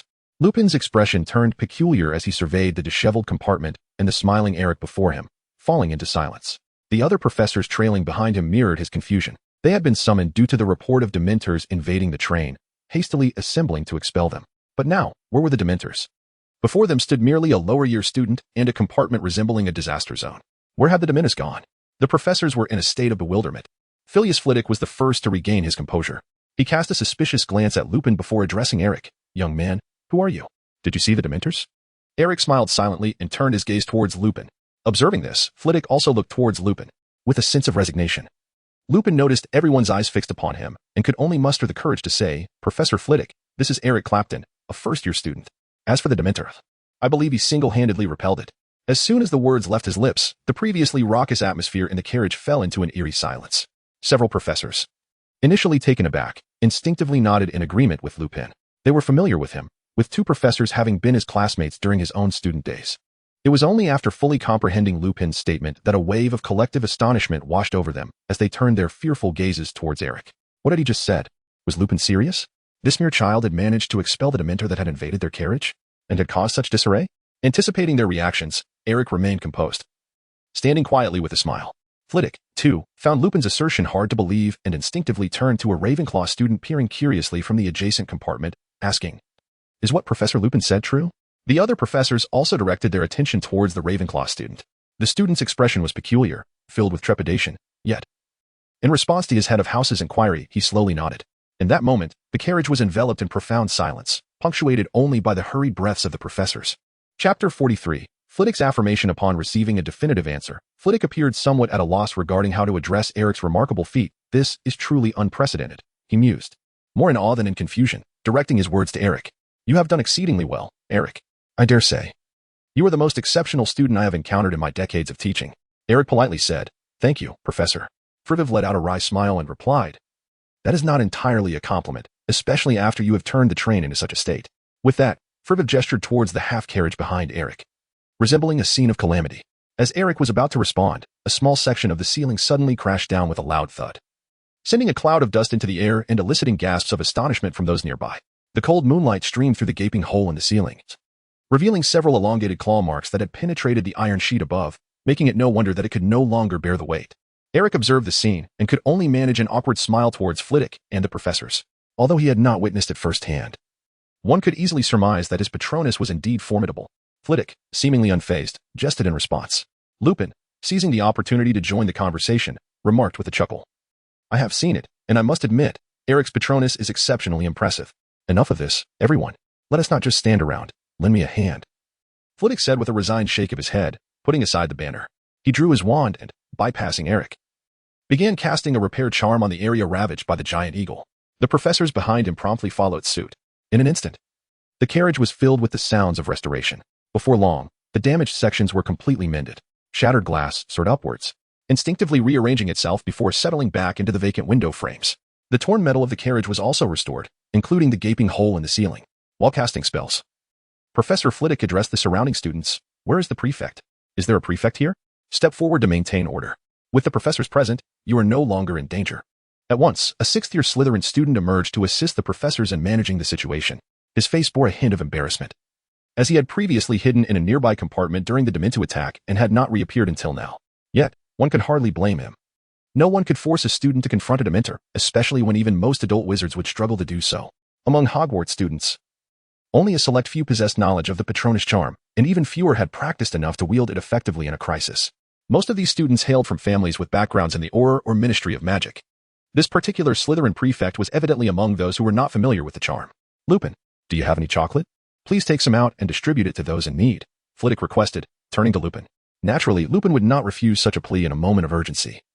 He nodded and followed Flitwick's instructions, handing out small pieces of chocolate to everyone in the carriage. The remaining professors, without the need for further direction from Flitwick, began to mobilize. Some students, still in shock from the Dementor's attack, required transport to the train's infirmary for evaluation. Other professors ventured to adjacent carriages to inform others about the events occurring on the Hogwarts Express, preparing them for any potential fallout. Not only the passengers but also the structural integrity of the carriage had been slightly compromised due to Eric's earlier encounter with the giant eagle. These matters needed addressing before they reached their destination. Under Flitwick's leadership, the Hogwarts faculty swiftly regained control of the situation. Once everything was under control, Flitwick pulled Eric and Lupin aside and said to Eric, "Do not worry. You did nothing wrong. No one could have anticipated that the Dementors would be so audacious as to board the train. The fact that you could conjure a Patronus at your age speaks to your unique abilities, though I shall refrain from prying further." Flitwick offered Eric a knowing smile, to which Eric responded with a shared understanding and a grin. However, Flitwick soon adopted a serious tone, stating, "That said, we must discuss how to officially handle this matter with the Ministry of Magic. I will inform the Headmaster and the Board of Governors about the incident. Rest assured, you will not face any punishment for this. I guarantee it. Hogwarts has never penalized a student for needing to defend themselves against harm. We firmly believe that if one day our students must step forward in the face of danger, it is because we have not done enough to protect them." Eric couldn't help but nod. In this regard, his views aligned with those of Flitwick. Fortunately, it was Flitwick who was responsible for the operation of the train this year. Had it been Professor McGonagall, the head of Gryffindor, overseeing this journey, she would likely refrain from reproaching Eric, yet she certainly would not condone his actions. This is not to suggest that Professor McGonagall is more stringent, but rather that regulations dictate such a stance. The Patronus charm, after all, is a complex spell that requires intense concentration. Even the personnel from the Ministry of Magic must operate in pairs or even trios when confronting Dementors, maintaining as much distance as possible. This precaution is to ensure that in the event of any unforeseen circumstance, there remains someone present to uphold the Patronus charm. thereby safeguarding against the threats posed by Dementors. Eric's audacious decision to confront the Dementors alone is, from the perspective of an ordinary person, tantamount to courting death. Even if he could manage to fend off 1 or 2 Dementors, it would undoubtedly provoke their wrath. Dementors are not creatures of reason. Should a single one draw near Eric, it could easily disrupt his spellcasting, leading to dire consequences. Nevertheless, it is a fact that Eric did fend off the Dementors alone. Given Professor Flitwick's eccentric nature, despite initial hesitation, he would ultimately affirm such behavior. How could one possibly fault Eric? Chapter 44. Journey to Hogwarts. After engaging Eric in conversation for a while longer, Flitwick had to attend to the troubles Eric had inadvertently caused. More professors were boarding the carriage, and Flitwick, as the highest authority on this train, had pressing matters to address. Before departing, Flitwick gave Eric a meaningful smile and said, "I hope you will join Ravenclaw, Eric. You are undoubtedly a genius. I have encountered many gifted wizards, and they share a common trait, an insatiable curiosity for knowledge. I am certain you embody the qualities that Ravenclaw cherishes." Faced with such an overt invitation, what could Eric possibly say? Declining was out of the question. Yet accepting outright seemed somewhat inappropriate, suggesting ulterior motives. The Sorting Hat ultimately determines the allocation of students to their respective houses, and strictly speaking, even Eric did not know to which house he would belong. When a student dons the Sorting Hat, the house it proclaims signifies the student's new allegiance. Some gossip columns have disclosed Hogwarts sorting criteria. Each house values particular traits, rooted in the ideals of its founders. Ravenclaw seeks knowledge, Gryffindor values courage, Slytherin thrives on ambition, and Hufflepuff embodies loyalty. The Sorting Hat, in theory, assigns students based on these standards. However, Eric understood that the hat genuinely respects the wizard's personal wishes. As an enchanted artifact, the Sorting Hat does not forcibly distort a wizard's will. It cannot. Instead, it comprehends the wizard's innermost thoughts, analyzes them, and then makes its decision. If Eric were to insist on being sorted into a particular house, the hat would likely comply. This principle applies to any student, not just Eric. Though most of the time, the hat simply makes the choice for them. After all, humans are complex beings, not defined solely by singular traits like courage or curiosity. Everyone possesses a thirst for knowledge, albeit to varying degrees. Thus, under such criteria, anyone could be placed in Ravenclaw. After all, forced explanations can always be rationalized. To Professor Flitwick, Eric could only smile and say, "I shall do my best, Professor." Satisfied with the response, Flitwick nodded and turned to leave. Having been conscripted by Flitwick, Lupin returned to the compartment where Eric encountered the pale-faced trio once more. Harry, having fainted due to the Dementors, had just regained consciousness, while Hermione and Ron appeared visibly shaken by Harry's ordeal. Tension lingered in the air, and they refrained from engaging Eric in conversation, wary of the exhausted Harry. The journey continued in silence. By the time the Hogwarts Express arrived at Hogsmeade Station, night had fallen. All passengers were required to disembark here and take carriages to Hogwarts. Hogsmeade, a village adjacent to Hogwarts, is inhabited solely by wizards and is the last remaining village of its kind in the country. Consequently, the train's terminus was established here. Typically, at this hour, the sorting ceremony would have concluded, leading into the opening feast. However, due to the incident with the Dementors, the train had remained stationary for an extended period, resulting in their late arrival. Consequently, nearly everyone was ravenously hungry, bustling about with impatience, eager to enter the castle and dine. Harry, in particular, felt the weight of exhaustion from the day's events. Eric and the trio disembarked from the carriage, merging with the throng as they made their way outward. Outside the platform, an innumerable array of carriages awaited their arrival. "Well, we shall meet at school," Eric promptly declared to the trio upon exiting the platform. Harry paused in disbelief. "What? You're not coming with us, Eric?" Beside him, Hermione gently reminded, "First-year students must take the small boats across the Black Lake. Eric cannot accompany us in the carriage." Harry suddenly comprehended, recalling that Eric was different from them. Observing Ron's expression, it was evident that he had just remembered this fact as well. The memory of Eric commanding the giant eagle to hunt the Dementors from their compartment flashed in Ron's mind, leaving his expression somewhat surreal. Eric possesses such remarkable abilities. Can he truly be a mere first-year student? Indeed, as soon as Hermione's words fell, a booming voice echoed nearby. "First-year students, follow me. First years, come over here." This voice, somewhat gruff, resonated throughout the platform. Upon hearing it, bewildered first-year students began to gravitate towards the source. "That is Hagrid," Harry exclaimed, and upon hearing that voice, his expression brightened slightly. "He brought us in when we started, and I've heard he is teaching us care of magical creatures this year. Go on, Eric. We'll see you at school." "Perhaps not." Harry had scarcely finished when a somewhat familiar voice chimed in beside them. Lupin emerged from around the corner, looking rather fatigued, and continued, "Eric, Professor Dumbledore has just informed me that I must take you directly to the Headmaster's office now, along with Harry. The matter regarding the Dementors remains unresolved, and there are numerous details to discuss. More importantly, Professor Dumbledore feels it is imperative to meet with you. Do not worry. This will be a brief meeting. However, I hope you won't mind missing the boat ride across the Black Lake and the final sorting ceremony. If you prefer, you may certainly take the boat and then see Professor Dumbledore after the feast." Eric was not surprised by Dumbledore's summons, given the gravity of the situation. It would be unusual for Dumbledore not to wish to see him. The tradition of first-year students crossing the Black Lake by boat is a time-honored ceremony at Hogwarts, as it is how the very first students entered the school. Nevertheless, Eric preferred the more expedient means of transportation. Eric acquiesced naturally. "Professor, I shall accompany you." Upon hearing Eric's words, not only Harry but also Hermione and Ron displayed expressions of delight. This signified that they would have the opportunity to spend more time with Eric within the castle. "Then let us proceed. We shall ride the carriage together," Lupin declared, leading the way outside and ushering them onto the carriage drawn by the Thestrals. Outside the station, they beheld the Dementors, who were guarding the crucial entrances to Hogsmeade, meticulously scrutinizing each individual. Apart from Eric and Lupin, Harry and his companions felt a tinge of apprehension at the sight. Fortunately, after a warning, the Dementors refrained from approaching the students any closer. The five of them gradually made their way toward Hogwarts. Chapter 45, Thestrals and Guardians. The soft sound of hooves echoed as the carriage moved forward. Eric turned to gaze out at the night. The trees barely discernible under the moonlight. A short stone path connected Hogsmeade to Hogwarts, and along the way, they would pass the Forbidden Forest entrance, several oddly shaped houses, and the serene Black Lake. Hogsmeade remained brightly lit and bustling during this time, with numerous wizards still wandering about in various taverns. It was a favored retreat for Hogwarts students on weekends, albeit restricted to those in their third year and above. "I wonder," Ron mused.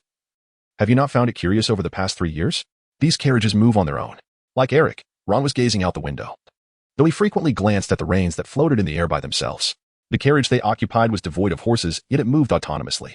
Moreover, these carriages even possessed the ability to automatically assess the number of passengers, only commencing their journey once all individuals stood beside them had boarded. Harry, growing impatient, retorted, "There is nothing strange about it, Ron. It must be some form of magic. Have you not acclimated to it yet?" "No, it's not merely magic. It's the Thestrals pulling the carriage," Eric interjected with a smile. "Thestrals?" The other three exclaimed in unison, astonished, except for the taciturn Lupin. Eric remarked, "Indeed. They are creatures resembling horses, yet endowed with wings, their entire form shrouded in black. By the way, you cannot perceive them."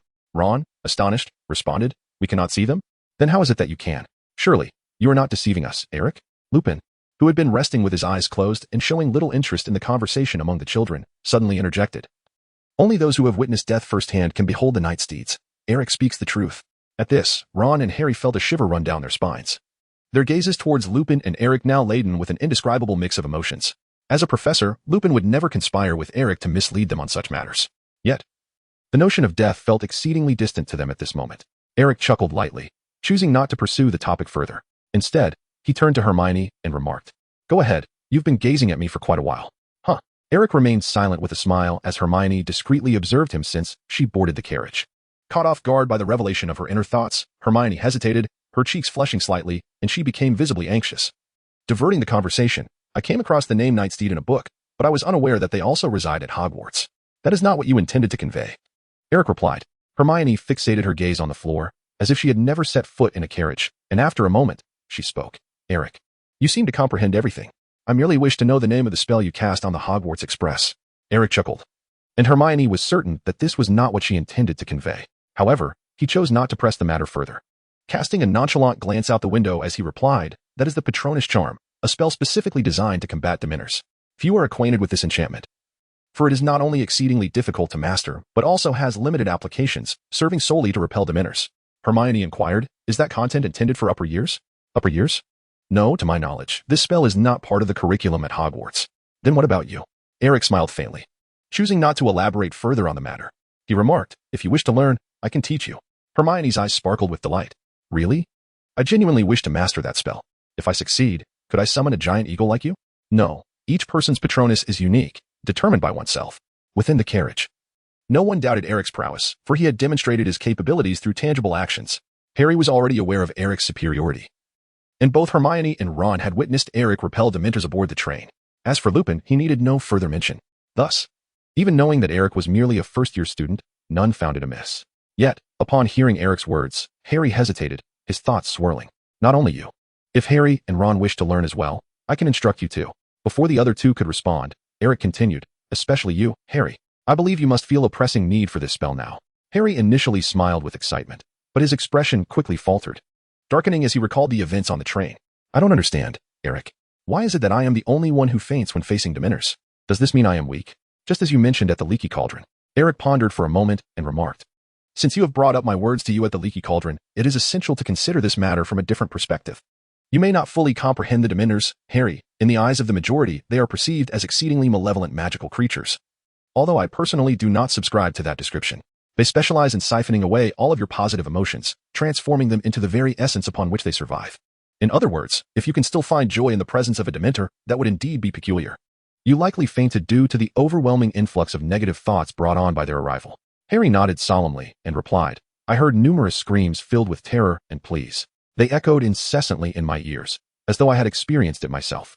I yearned to assist them, yet I found myself utterly powerless. At this point, Harry wrapped his arms around his chest, instinctively tightening his grip on his arms. Feeling an intense chill, so frigid that he could not even sense the warmth of his own breath, Eric and the others in the vehicle did not interrupt him. Even Lupin merely opened one eye to observe Harry.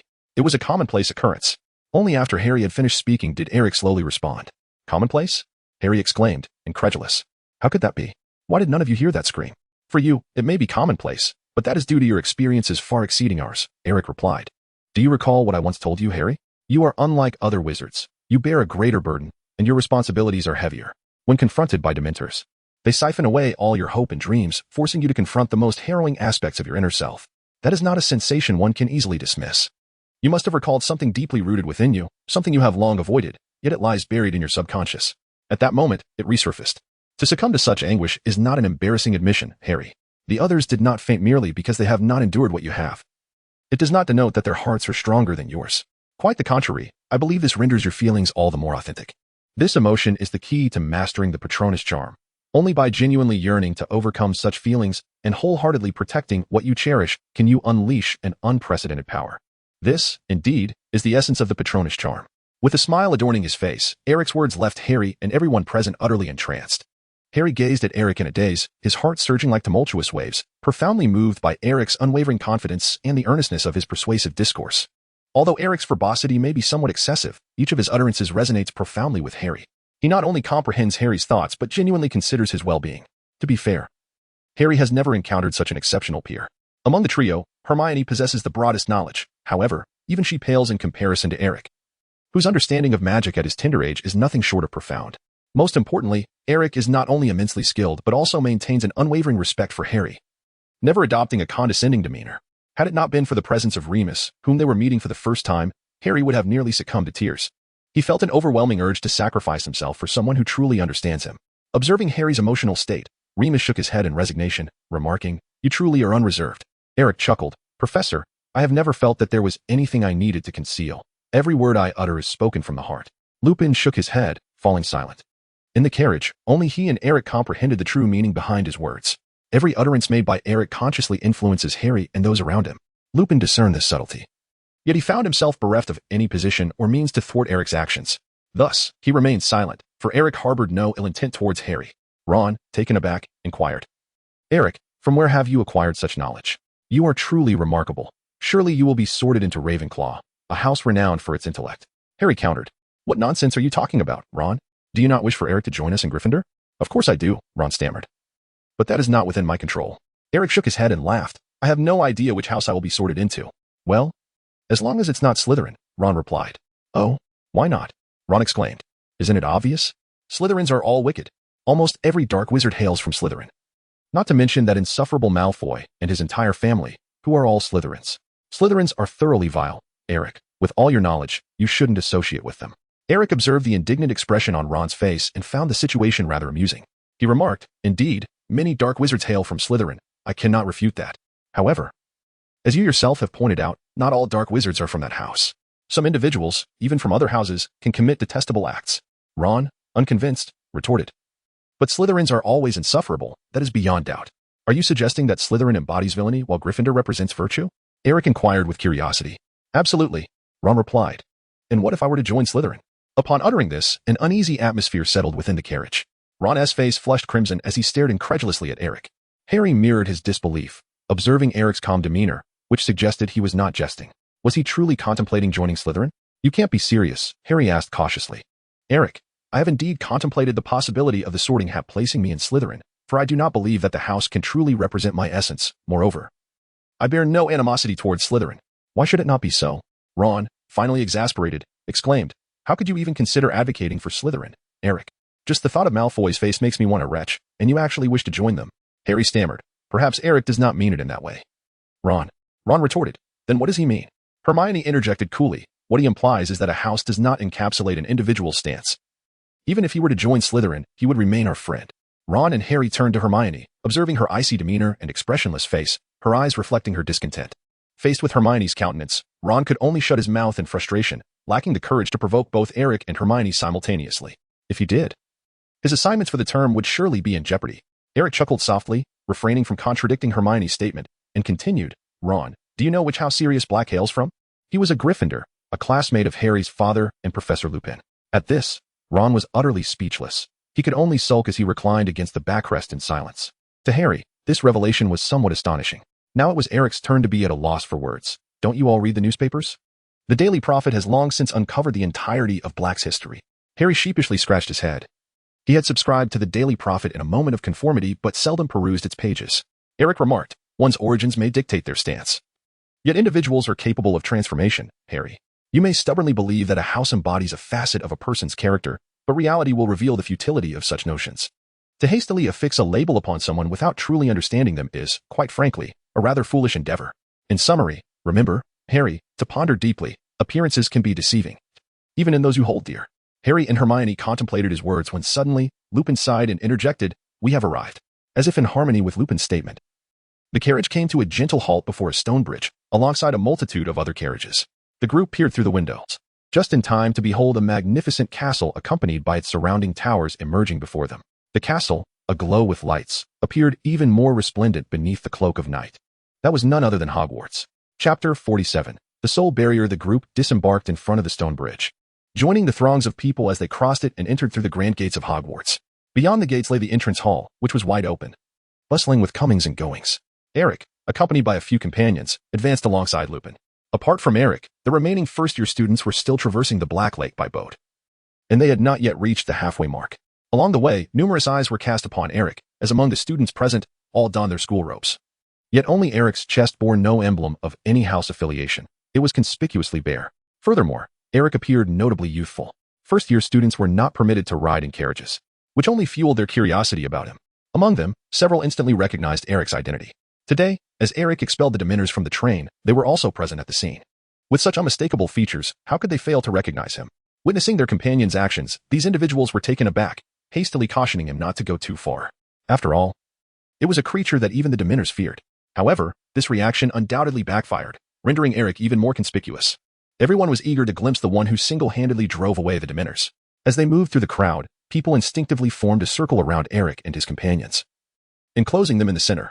The gazes of onlookers multiplied. Ron and Harry had never encountered such a spectacle before. Their faces were even paler than when they faced the Dementors. What are they looking at? Ron inquired.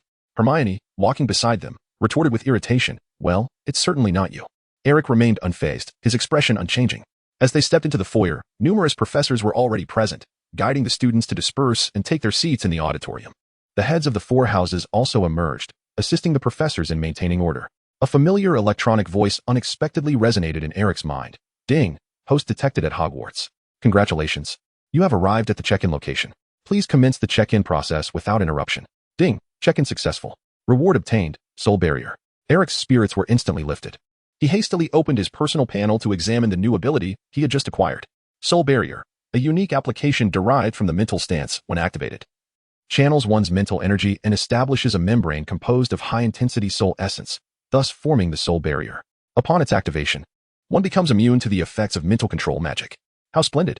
Upon concluding the introduction of the Soul Barrier ability, Eric appeared outwardly composed, yet internally he was brimming with excitement. This was precisely the ability he required at this moment. His decision to travel by carriage to attend the sorting ceremony was entirely motivated by Dumbledore's desire to meet him. However, given Eric's current state, confronting Dumbledore was somewhat perilous. After all, Dumbledore was the most formidable master of legilimency of the age.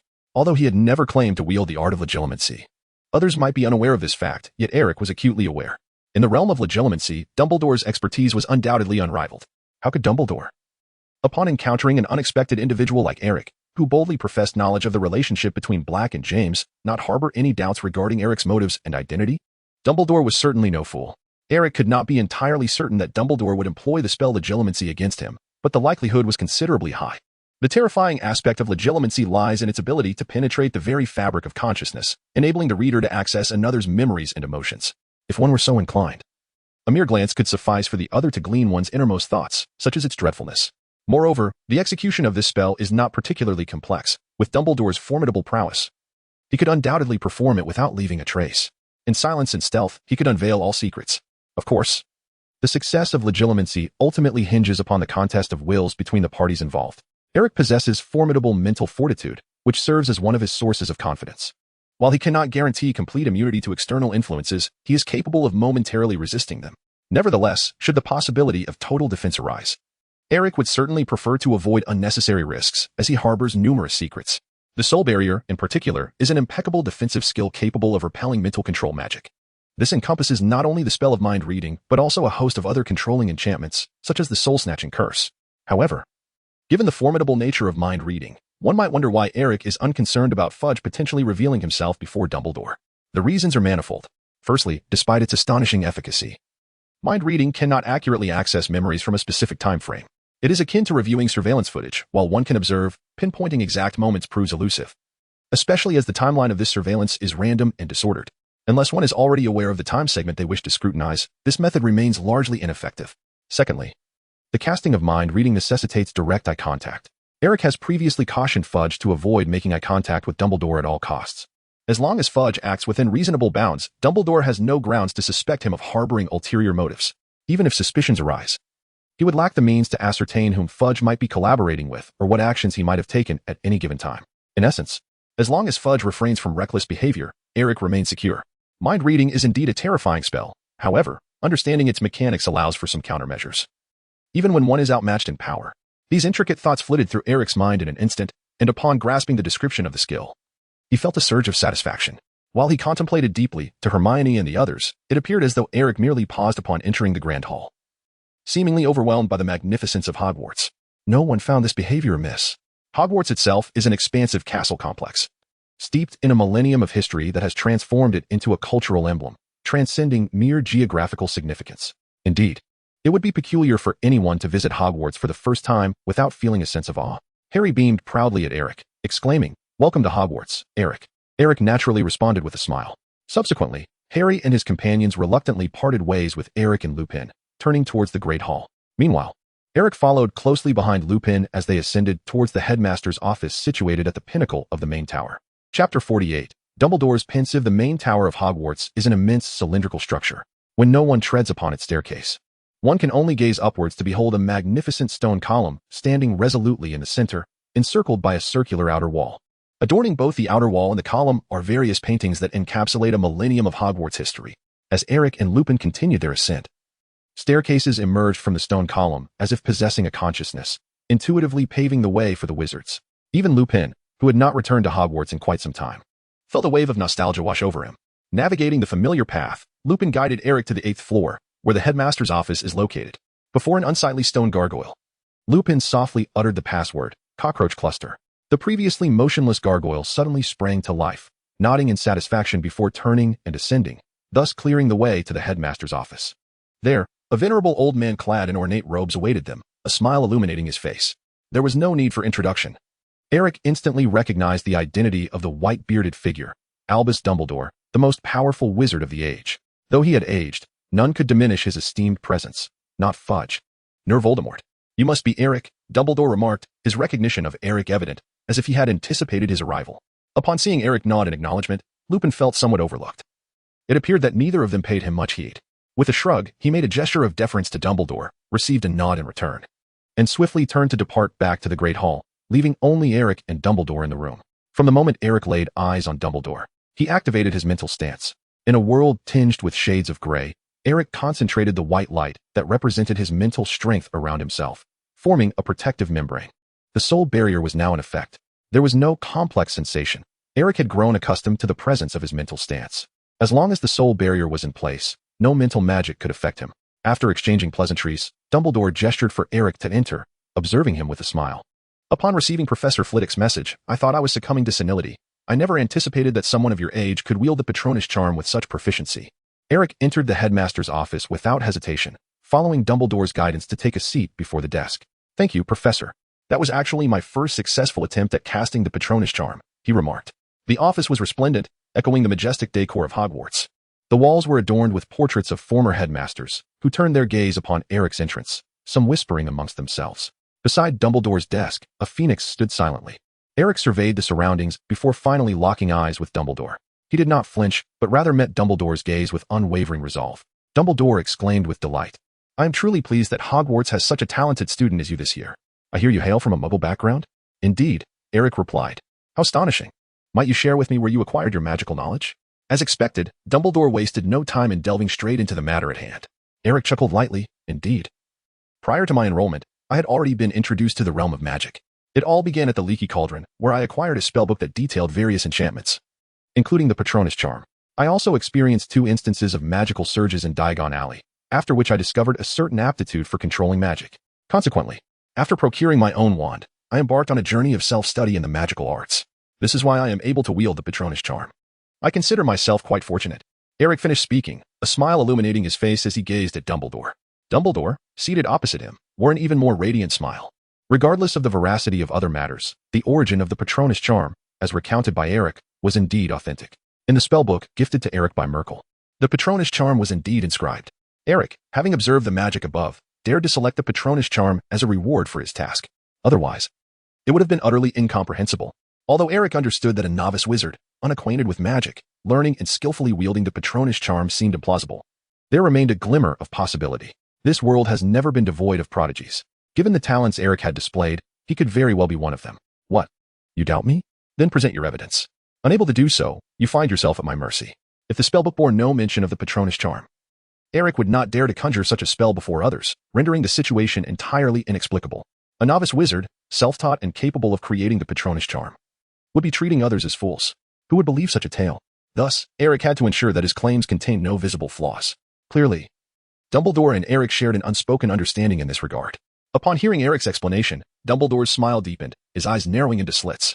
He refrained from immediately refuting the claims, as he was aware that Eric was weaving a web of lies. The spellbook, self-study, and magical surges were all fabrications. Dumbledore, seasoned in the ways of magic and having battled 2 Dark Lords, was no fool to accept such assertions at face value. However, he had no intention of exposing Eric directly. He possessed his own methods to extract the information he sought. The spellbook? Are you referring to the one written by Miranda? How fortuitous. When that book was first published, Miranda sought my assistance in writing its foreword. Dumbledore feigned surprise, acknowledging the book's wealth of content. As he spoke, Dumbledore's gaze remained fixed on Eric's eyes. Indeed, Dumbledore intended to delve into Eric's memories to uncover the truth of his origins. As the headmaster of Hogwarts, Dumbledore would not casually employ magic on a student unless absolutely necessary. Yet, Eric's presence clearly fell outside the norm. A first-year student proficient in the Patronus charm warranted Dumbledore's assurance that such a gifted individual posed no threat to Hogwarts. Chapter 49. Dumbledore's shock. As Dumbledore's gaze shifted towards him, Eric instinctively focused his mind. He perceived no hostility in Dumbledore's eyes. It felt as though a venerable wizard was casually regarding a student. This sensation was enigmatic, despite Dumbledore's lack of coercion. A logical conclusion led Eric to believe that Dumbledore would inevitably take some action against him. Otherwise, why had Dumbledore summoned him to the headmaster's office today? He could have allowed Eric to participate in the sorting ceremony and then decided how to handle him later. Instead, he broke with tradition, bringing Eric to his office while everyone else remained in the Great Hall, even sending Remus away. Almost simultaneously as Eric concentrated, he felt a jolt in his head. A voice whispering within his mind, "Ding, soul barrier intercepted, legilimency." Indeed, Eric's suspicions were confirmed. Dumbledore had employed legilimency upon him. With the system's notification, Eric felt a wave of relief. This meant that even a wizard of Dumbledore's caliber could not breach the soul barrier. If Dumbledore's legilimency could not penetrate the barrier, then others had even less chance. Simultaneously, Eric felt a shiver of apprehension. The activation of legilimency was entirely unanticipated, without a hint of preparation. Had he not been mentally vigilant, he would have fallen victim to it. Throughout the entire process, he remained oblivious to Dumbledore's actions. Dumbledore made no extraneous movements, merely engaging Eric in conversation, his expression unchanged. Oh wait, now that changed. It was the dazed look following the failure of his legilimency. Dumbledore's expression faltered momentarily, revealing unmistakable astonishment. Even if it lasted but an instant, Eric caught sight of it. Upon realizing his slip, Dumbledore quickly masked his inner turmoil, swiftly adjusting his outward demeanor. He decisively ceased the flow of magic, maintaining his genial smile. Had Eric not known what had transpired, he would have assumed the previous expression to be a mere illusion. Yet, Dumbledore's composure was shaken. His attempt at legilimency had revealed nothing but a swirling gray mist. No memories, no visual feedback, only an abyss of gray. Dumbledore understood the implications of this. His legitimacy had utterly failed. This revelation unsettled Dumbledore far more than discovering Eric's ability to wield the Patronus charm. Dumbledore had a clear understanding of his capabilities. He knew his mastery of legitimacy was unparalleled, incapable of failure. He had not yet reached such an advanced stage. Thus, only one possibility remained. Eric was capable of thwarting the legitimacy. Indeed, legitimacy is not invincible. As a form of mental detection magic, it certainly has its counterspell. This counter is known as the mind-shielding charm. As the name suggests, it is a spell specifically designed to shield one's thoughts from legitimacy.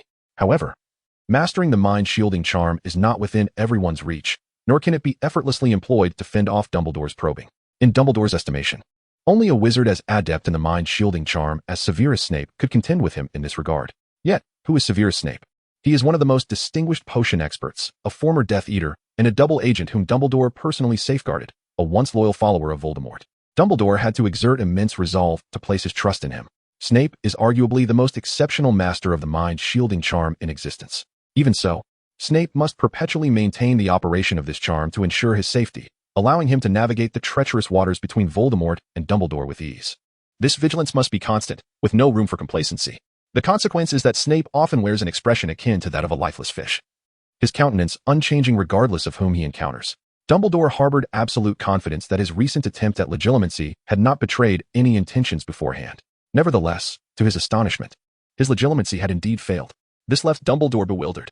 Either Eric had mastered the mind-shielding charm to a level akin to Snape's, maintaining a constant state of mental shielding, or he had preemptively activated the charm upon entering the Headmaster's office, preparing for Dumbledore's potential intrusion. Had Dumbledore not witnessed the phenomenon personally, he would never have believed that such a young wizard as Eric could possess a means to resist his legitimacy. Both scenarios were difficult for Dumbledore to accept. The former implied that he could not control Eric, leaving him uncertain regarding Eric's ambitions and objectives, as well as the extent of his magical prowess. Allowing such a prodigy to develop unchecked posed a significant risk. After all, Voldemort had once been an outstanding student at Hogwarts. With Voldemort's precedent looming, Dumbledore could not permit any further defiance beneath his very nose. The latter scenario indicated that Eric was equally aware of Dumbledore's intentions, already on guard against his possible incursion. This was even more troublesome for Dumbledore. Faced with someone who was already wary of him, he could no longer rely on his personal charisma to ensure that Eric would align himself with him. Seemingly perceiving Dumbledore's apprehension, Eric smiled and said, "Professor, rest assured, I harbor no animosity towards Hogwarts." Dumbledore's pupils dilated slightly as he fixed his gaze on Eric. Yet he merely met Eric's composed smile. Chapter 50, Proactivity. The moment Eric uttered those words, the smile vanished from Dumbledore's face. Eric had completely seen through his plan and his intentions for the day. His attempt to gauge Eric's thoughts had been utterly thwarted. Today, Dumbledore found himself at a disadvantage against the prepared Eric, unable to gain any upper hand. Dumbledore fixed his gaze intently upon Eric's eyes, striving to uncover the secrets concealed within. Meanwhile, Eric remained unhurried, showing no inclination to evade the scrutiny. After all, he possessed the soul barrier. What was there to fear? Could it be that Dumbledore would confine him to the Headmaster's office against his will? Eric's audacity stems solely from his status as a student. Dumbledore possesses a singular vulnerability, one that he himself remains oblivious to. He is universally acknowledged as the most formidable wizard of his era. While this distinction bestows upon him immense prestige, it inevitably imposes numerous constraints as well. As a figure of great respect, one must operate within the boundaries established by others. This rule, seemingly intricate, is fundamentally straightforward. People do not wish for you to wield your exceptional magical prowess to act recklessly and indulge in personal whims. Only under such conditions will the Ministry of Magic, along with ancient families of esteemed wizarding lineage and various non-human races, consent to engage in this intricate game of power alongside Dumbledore. They acknowledge his dominion and, based on this recognition, strive to advance their own interests. Conversely, should one resort to annihilating those who dissent, who would heed your counsel? In this regard, the magical society bears striking resemblance to the Muggle world. Respecting the aspirations of others is paramount for garnering their acknowledgement. Voldemort failed to grasp this fundamental truth, leading to his demise, while Dumbledore continues to thrive. Voldemort's downfall was not a mere coincidence, but rather an inevitability. Even in the absence of Harry in that fateful war, Voldemort would ultimately have faced universal opposition due to his glorification of violence. Even if he had triumphed over Dumbledore in his time, the outcome would have remained unchanged. Thus, if Dumbledore wishes to embrace such a reputation, he must simultaneously relinquish certain aspects, including the coercive use of his magical strength to subdue Eric, compelling him to divulge the information Dumbledore seeks. Today, he could indeed resort to such measures. After a failed attempt at legitimacy, he could resort to force within the confines of his office. The use of the killing curse, veritaserum, or memory extraction are all within his capabilities. However, While he may act thus today, what of the future? Must he compel every adversary to submit through sheer force? Who, then, is the true Dark Wizard? Dumbledore refrains from such actions solely because he is not Voldemort. Fortunately, Dumbledore is also willing to accept these limitations. The two men locked eyes for what felt like an eternity, as if a tempestuous lightning bolt crackled between them. During this exchange, their minds engaged in an unspoken dialogue. Each seemingly aware of the other's thoughts yet unable to reach a consensus. Ultimately, it was Dumbledore who conceded first. Adjusting his crescent-shaped glasses, he remarked, "You are quite candid. Eric, this compels me to view our interaction positively. Engaging with an honest individual is far preferable to constantly guarding against potential troubles, especially given your considerable abilities." He continued, "I shall refrain from unnecessary elaboration. I am merely curious about what it is you truly desire." This statement implicitly acknowledged Eric's talents, simultaneously conceding that, at this moment, Dumbledore found himself at a loss with regard to Eric. At this moment, Eric had entered Hogwarts, becoming a student of the esteemed institution. In a sense, Eric had forged a covenant with Hogwarts, receiving its recognition and protection. As the headmaster, Dumbledore could not overtly harbor animosity towards Eric or wield his authority to create difficulties for him.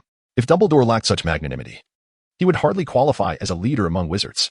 He had tolerated Voldemort in his time, surely he could endure one Eric. Even as headmaster, he did not possess the unilateral power to expel a student. Theoretically, that authority resided with the Ministry of Magic. Hogwarts functioned under the auspices of the Ministry, and each headmaster was appointed through a consensus between the Ministry and the Board of Governors. Thus, the Ministry and the Governors held the prerogative to dismiss the headmaster and determine the personnel appointments within the school. Although Dumbledore, given his esteemed position, could potentially persuade Fudge to have Eric expelled or, in a more extreme scenario, resort to coercive measures should the Cruciatus curse fail. He certainly had the capability to do so. No one could thwart him on a personal combat level. Yet, as previously stated, should Dumbledore choose such a path, he would cease to be the Dumbledore known and revered, and he would not have attained his current stature. Astute as Dumbledore was, he recognized that the present predicament was nearly insurmountable. The only legitimate and entirely risk-free method, unnoticed by anyone other than Eric, was the use of legilimency. Prior to this day, Dumbledore could not have anticipated that his legilimency would falter against Eric. Regardless, if Eric were unwilling, Dumbledore had no hope of extracting a single truth from him that day. Having come to this realization, Dumbledore adopted a somewhat more relaxed demeanor. He restored the previously gentle yet mischievous smile and, before Eric could respond, candidly proposed, "Though we have never met before, I sense there may be some misunderstandings between us. Eric, shall we resolve these misunderstandings today?" "Of course, Professor, but the foundation of our candor must be established first. You should be more aware than I. I have stated that I harbor no ill will towards Hogwarts or yourself, yet I shall not engage in conversation under the circumstances we just experienced." Eric met Dumbledore's gaze. "What circumstances?" Dumbledore inquired, feigning ignorance. Eric chuckled softly, choosing not to elaborate further. He could not possibly provide Dumbledore with a pretext to claim that he was aware of Dumbledore's intrusion into his thoughts. "You assert that he has invaded your mind? Present your evidence." "What? No evidence? Then how do you know?" The confrontation between Eric and Dumbledore was destined to unfold in secrecy, an unspoken understanding lingering in the air. Dumbledore could never admit to his attempts at penetrating Eric's thoughts, just as Eric could not acknowledge his awareness of such intrusion. Then, Eric noticed that Dumbledore had suddenly fallen silent, his gaze fixed intently upon him. With Dumbledore refraining from speech, Eric was disinclined to shatter the tension, leaving them in a prolonged, silent stare. After a considerable time, Eric sensed something amiss. A persistent sound echoed in his mind, signaling the activation of the soul barrier. Ding. Soul barrier intercepting, thought penetration spell. I endure. Ding. Soul barrier intercepting, thought penetration spell. I endure once more. Ding. Soul barrier intercepting, thought penetration spell. Eric, unable to contain his frustration any longer, slammed his hand on the table and exclaimed, "Are you finished yet?" Dumbledore gazed at him with an expression of feigned innocence. His hands raised in a gesture of bewilderment, as if to say, "I have no idea what you are talking about." Eric felt a surge of irritation. Just as he was on the verge of seizing the initiative in their conversation, Dumbledore shattered the moment with an almost brazen audacity. Chapter 51, The Enhancement of the Patronus Charm. Could it be? The most formidable white wizard of the age, the headmaster of Hogwarts, the vanquisher of Voldemort, so shamelessly resorting to legilimency upon him after being exposed. There was no pretense whatsoever. Dumbledore's mischievous grin was unmistakably deliberate. He was evidently aware that Eric could sense his invasive thoughts, yet he seemed utterly unfazed by Eric's awareness. Thus, he chose to forego any semblance of subtlety and confronted Eric openly.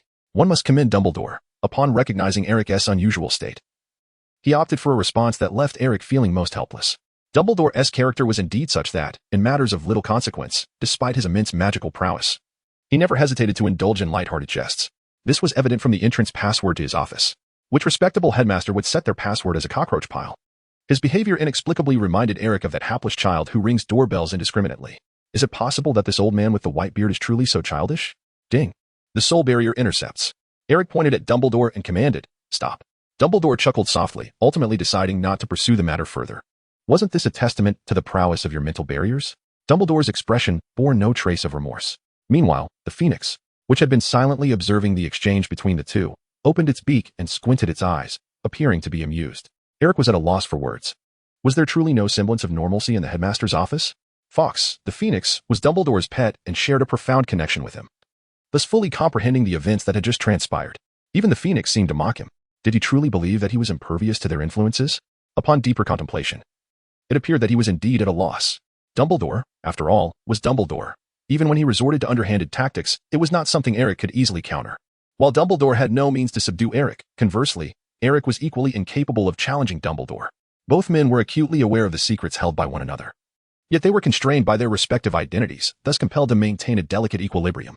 I apologize. I was merely jesting. Had I not confirmed the excellence of your clemency, I would not have dared to jest so, Dumbledore remarked, gesturing towards Fawkes. Eric, perhaps you might be inclined to demonstrate your Patronus charm here? Fawkes is quite curious about it as well. Certainly, but on the condition that you cease employing legitimacy against me, Eric retorted, decisively laying his cards on the table. Abandoning any pretense. I trust you as far as I can throw you. A jest? Had Eric let his guard down moments ago, he would have found himself the subject of a cruel jest indeed. Yet it seemed Dumbledore had no intention of disclosing today's events to others. For Eric, this was entirely acceptable. Very well, I promise, Dumbledore replied, his smile further inciting Eric's irritation, regardless of how he responded. Eric resolved to maintain a state of heightened mental defenses in Dumbledore's presence, refusing to grant him even the slightest opportunity to invade his mind. Dumbledore understood that his responses were inconsequential. Eric would remain skeptical regardless. One must always guard against deception. How could Eric entrust his fate to another? Now that the air had been cleared, Eric wasted no time in summoning his Patronus with his wand. The pure white giant eagle materialized in the headmaster's office, drawing the attention of the portraits adorning the walls. Even the former headmasters of Hogwarts had never witnessed such a formidable Patronus. Fawkes, the Phoenix, was taken aback, curiously observing the majestic eagle.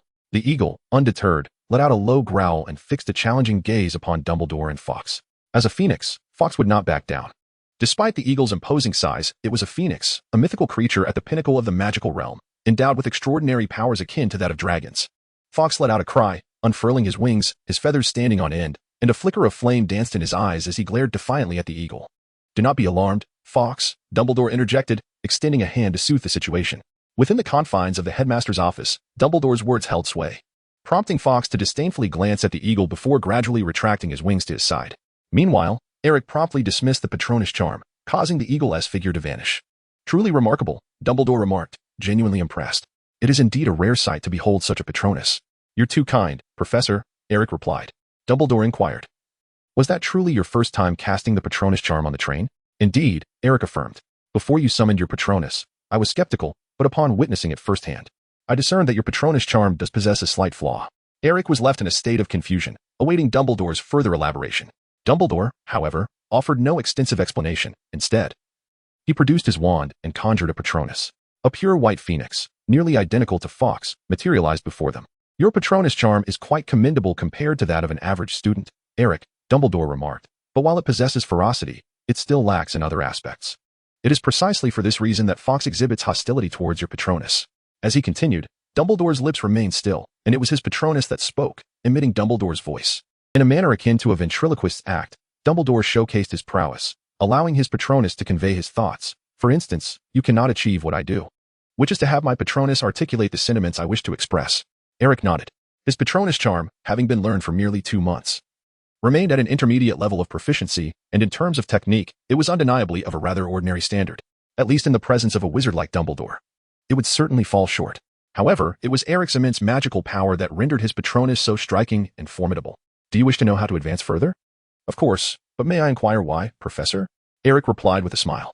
Here, the question of why does not pertain to the necessity of advancing further, but rather to why Dumbledore chose to bring up this matter at such an unusual moment. Although Eric wished for his Patronus charm to be stronger, the atmosphere seemed decidedly off. Shouldn't there be an exchange of interests between him and Dumbledore, a mutual understanding that would allow them to part ways amicably? How did it suddenly turn into a lesson? Dumbledore chuckled lightly. I have always been willing to guide gifted students.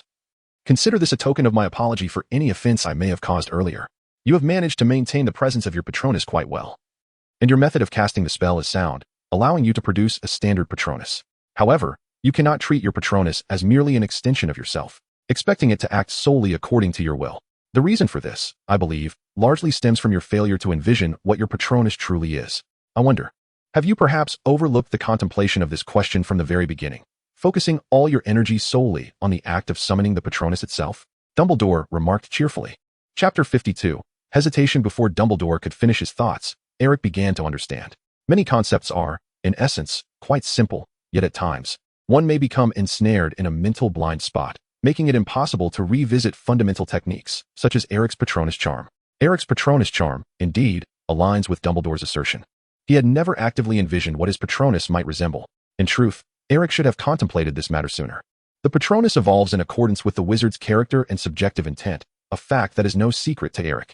During his journey on the train, he had observed Lupin's Patronus, which was revealed after Lupin's deliberate adjustments. If even Lupin could modify the form of his Patronus, Eric had no valid reason to believe he could not do the same. However, Eric had yet to seize the opportunity to consciously adjust his Patronus charm. This was largely due to his wand resisting his command prior to his triumph over the Dementor with the Patronus. This resistance was particularly pronounced when it came to spells involving the soul. He needed to maintain a state of divided magical potency to wield his Wand of Willow in order to successfully conjure the Patronus, otherwise, he faced failure. Consequently, he found himself preoccupied with this singular focus. Logically, given Eric's method of usage, he should have long since advanced in the proficiency of his Patronus charm. Yet it remained stagnant at a rather ordinary level. Even the image of the majestic eagle merely materialized naturally, devoid of any fervent desire emanating from Eric. Eric merely invoked the Patronus charm, then patiently awaited the emergence of his guardian spirit. He had not meticulously contemplated what form his Patronus should take. He believed that with the passage of time and consistent practice, his proficiency would naturally enhance, deepening his understanding of this incantation. However, reality proved otherwise. And it was no surprise that his Patronus charm appeared rather juvenile in the eyes of Dumbledore. The demonstration provided by Dumbledore unveiled a layer of understanding that had previously eluded Eric. Ding. Proficiency in the spell has increased. Patronus charm, advanced. The voice of the system resonated at the opportune moment. As Eric's comprehension of the Patronus charm deepened, he found that even without personally casting the spell, he experienced an elevation in his skill level. Thank you, Professor. Eric sincerely bowed in gratitude to Dumbledore. Despite their differing positions and mutual wariness, Dumbledore was indeed a commendable teacher. He did not exaggerate. With just a few succinct words, he genuinely guided Eric further along his path. Observing the look of realization on Eric's face, Dumbledore remarked with a smile, "It is evident that you have gained much." "Indeed, Professor. Shall we conclude today's lesson here?" Dumbledore glanced at the antique clock hanging on the wall and said, "It is time for you to attend the sorting ceremony. I have kept you long enough. You may go ahead, and I shall follow shortly." "What?" Eric questioned in confusion. "Is this it? What else could it be?" Dumbledore replied assertively, "I cannot sort you here." "Can I?" Dumbledore felt a tinge of frustration within. He had wished to keep Eric with him, but it proved futile. Initially, he sought to uncover the truth behind Eric's formidable spellcasting abilities through legilimency. Unlike others, Dumbledore's mastery of legilimency was unparalleled, while accurately pinpointing Eric's memories was beyond his reach. He could still grasp a general understanding. To his dismay, the legilimency proved ineffective, and this seemingly innocuous probing had only heightened Eric's suspicion towards him. Regrettably, akin to his approach with Harry, gaining Eric's trust now seemed implausible. Considering the situation from Eric's perspective, it was understandable, if placed in his position. Dumbledore himself would find it exceedingly difficult to trust someone attempting to invade his mind, even if that individual were the headmaster of Hogwarts. Who would harbor fondness for someone seeking to penetrate their thoughts? Eric pondered for a moment, choosing not to voice any further thoughts. He politely nodded to Dumbledore and made his way toward the door of the headmaster's office. After all, he could hardly express that he had anticipated a fierce battle. Dumbledore's early decision to release him was, without a doubt, a positive turn of events. "Ah, wait a moment, Eric." Just as he reached the door, Dumbledore called him back. "You repelled the Dementors in the carriage and successfully safeguarded your classmates from harm. I intend to reward you for that. However, as you have yet to be assigned to a house, I would prefer to announce this matter after your formal sorting." Eric paused, contemplating for a moment, before resolutely declining. "Thank you very much, Professor, but I have no need for it." Given Dumbledore's character, it was likely something akin to house points or some form of campus honor. What purpose would that serve him? It was neither sustenance nor attire, nor would it enhance his strength. If given a choice, he would not mind receiving a few galleons. But that was out of the question. Are you truly choosing to forfeit? That would be 100 points, you know. Indeed. A mischievous smile crept onto Dumbledore's face as he added, "What a pity. I genuinely wished for you to join Gryffindor, as that would allow me to award points to the house." "I refuse."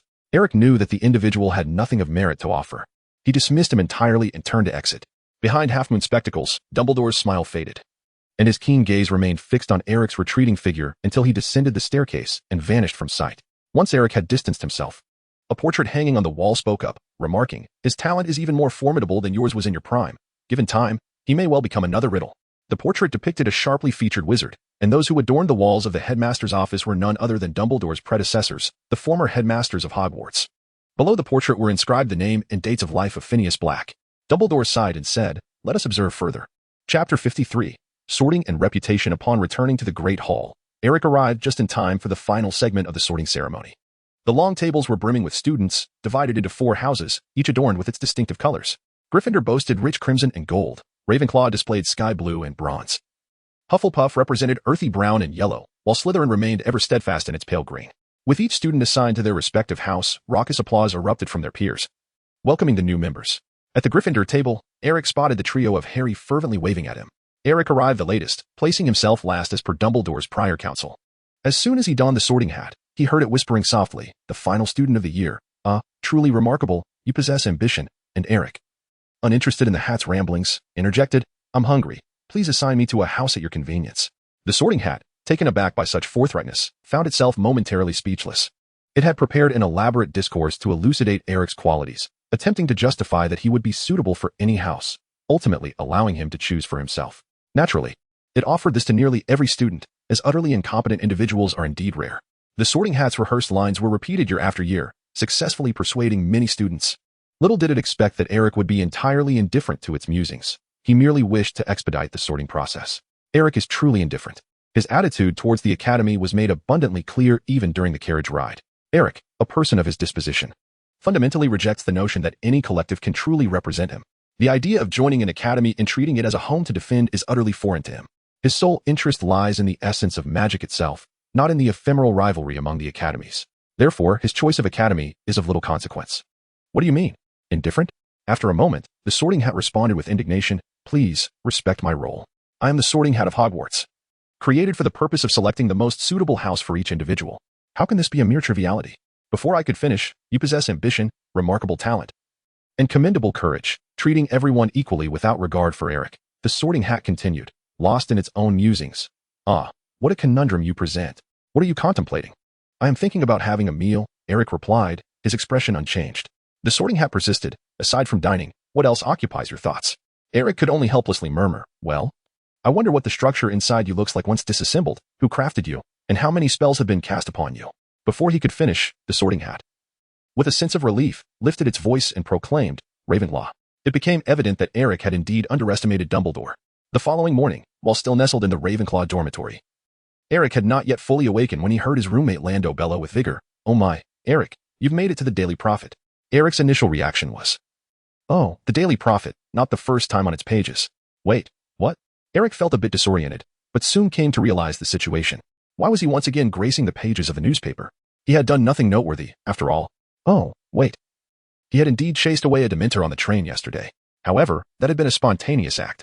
And surely there couldn't have been a journalist lurking aboard the Hogwarts Express, could there? Grabbing the newspaper, he noticed the headline on the 3rd page, which read, "The mysterious boy from Diagon Alley strikes again. Dementors meet their match and take flight." Remarkably, it even had a certain poetic rhythm to it. The article not only elaborated on Eric's name, but also featured a dynamic photograph of him directing a majestic eagle in its hunt against the Dementors. To his surprise, the piece was signed by Rita Skeeter. Eric comprehended the situation at hand. Rita Skeeter was a renowned special correspondent for the Daily Prophet, distinguished in her field and possessing a tenuous connection to the Ministry of Magic, serving as a kind of mouthpiece.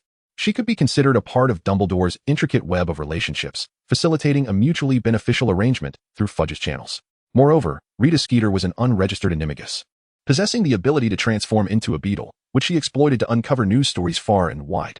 When Eric was in the car, he had verified through mental clarity that Rita Skeeter was undoubtedly absent at that time, and she possessed no legitimate reason to board that particular train. This report, accompanied by such vivid on-site photographs, must have been provided to Rita Skeeter by someone. Upon reflection, the only individual who comes to mind is that shameless Dumbledore. The information and reports were undoubtedly disseminated by him. Eric harbored malicious suspicions that Dumbledore intended to thrust him into the limelight, positioning him as a prominent figure among young wizards. Dumbledore's motives were rather straightforward: since Eric wished to amass wealth discreetly and eliminate influence. He would instead pursue the opposite course, deliberately elevating Eric to fame. This, of course, was not a favorable prospect. On one hand, Dumbledore was still executing his plan to cultivate a savior, shaping Harry into the image he desired. Throughout this endeavor, Harry's psychological state was notably unstable, often fraught with anxiety and uncertainty. With Eric's sudden rise to prominence, he could naturally alleviate some of Harry's burdens, redirecting the public's attention toward him. On the other hand, if Dumbledore were indeed the catalyst behind this, Eric would find it exceedingly difficult to maintain any semblance of tranquility. Dumbledore wielded immense influence within the magical realm. Anything he endorsed would attract a multitude of followers who revered him. Gaining Dumbledore's approval was, in the eyes of many, an unparalleled honor. Eric did not desire such notoriety, yet he found himself powerless to resist it. Although he held no aversion to fame, he certainly did not wish to attain it in such a manner. The events indeed transpired as he had orchestrated. The soul-sucking creature he had captured lay docile within his suitcase, a fact he could not possibly deny. Consequently, the repercussions of these actions arrived in tandem with the resurgence of Eric's name in the headlines. The explosion at Diagon Alley, the repulsion of the Dementors, and even his position at the end of the sorting ceremony became fodder for the speculation of those with ulterior motives. As the day unfolded, Eric traversed the campus, subjected to varying degrees of scrutiny. There were those intrigued to glimpse the face of the individual who had wreaked havoc upon Diagon Alley, others imploring him to summon a giant eagle, and yet more seeking his autograph. It was undeniable. He had achieved a profound level of fame. Eric felt fortunate that he had chosen Ravenclaw during the sorting ceremony yesterday. The common room of Ravenclaw does not require a password. Anyone can enter as long as they answer the question posed by the eagle-shaped bronze knocker at the entrance, allowing free access. This effectively deters a significant portion of onlookers from the other houses. However, it does not prevent the curiosity of those within Ravenclaw itself. Chapter 54. The Unbreakable Vow. After spending a few days adjusting to the beginning of the school year, Eric realized he had misunderstood the situation. The students from other houses were intrigued by Eric simply to witness him in person.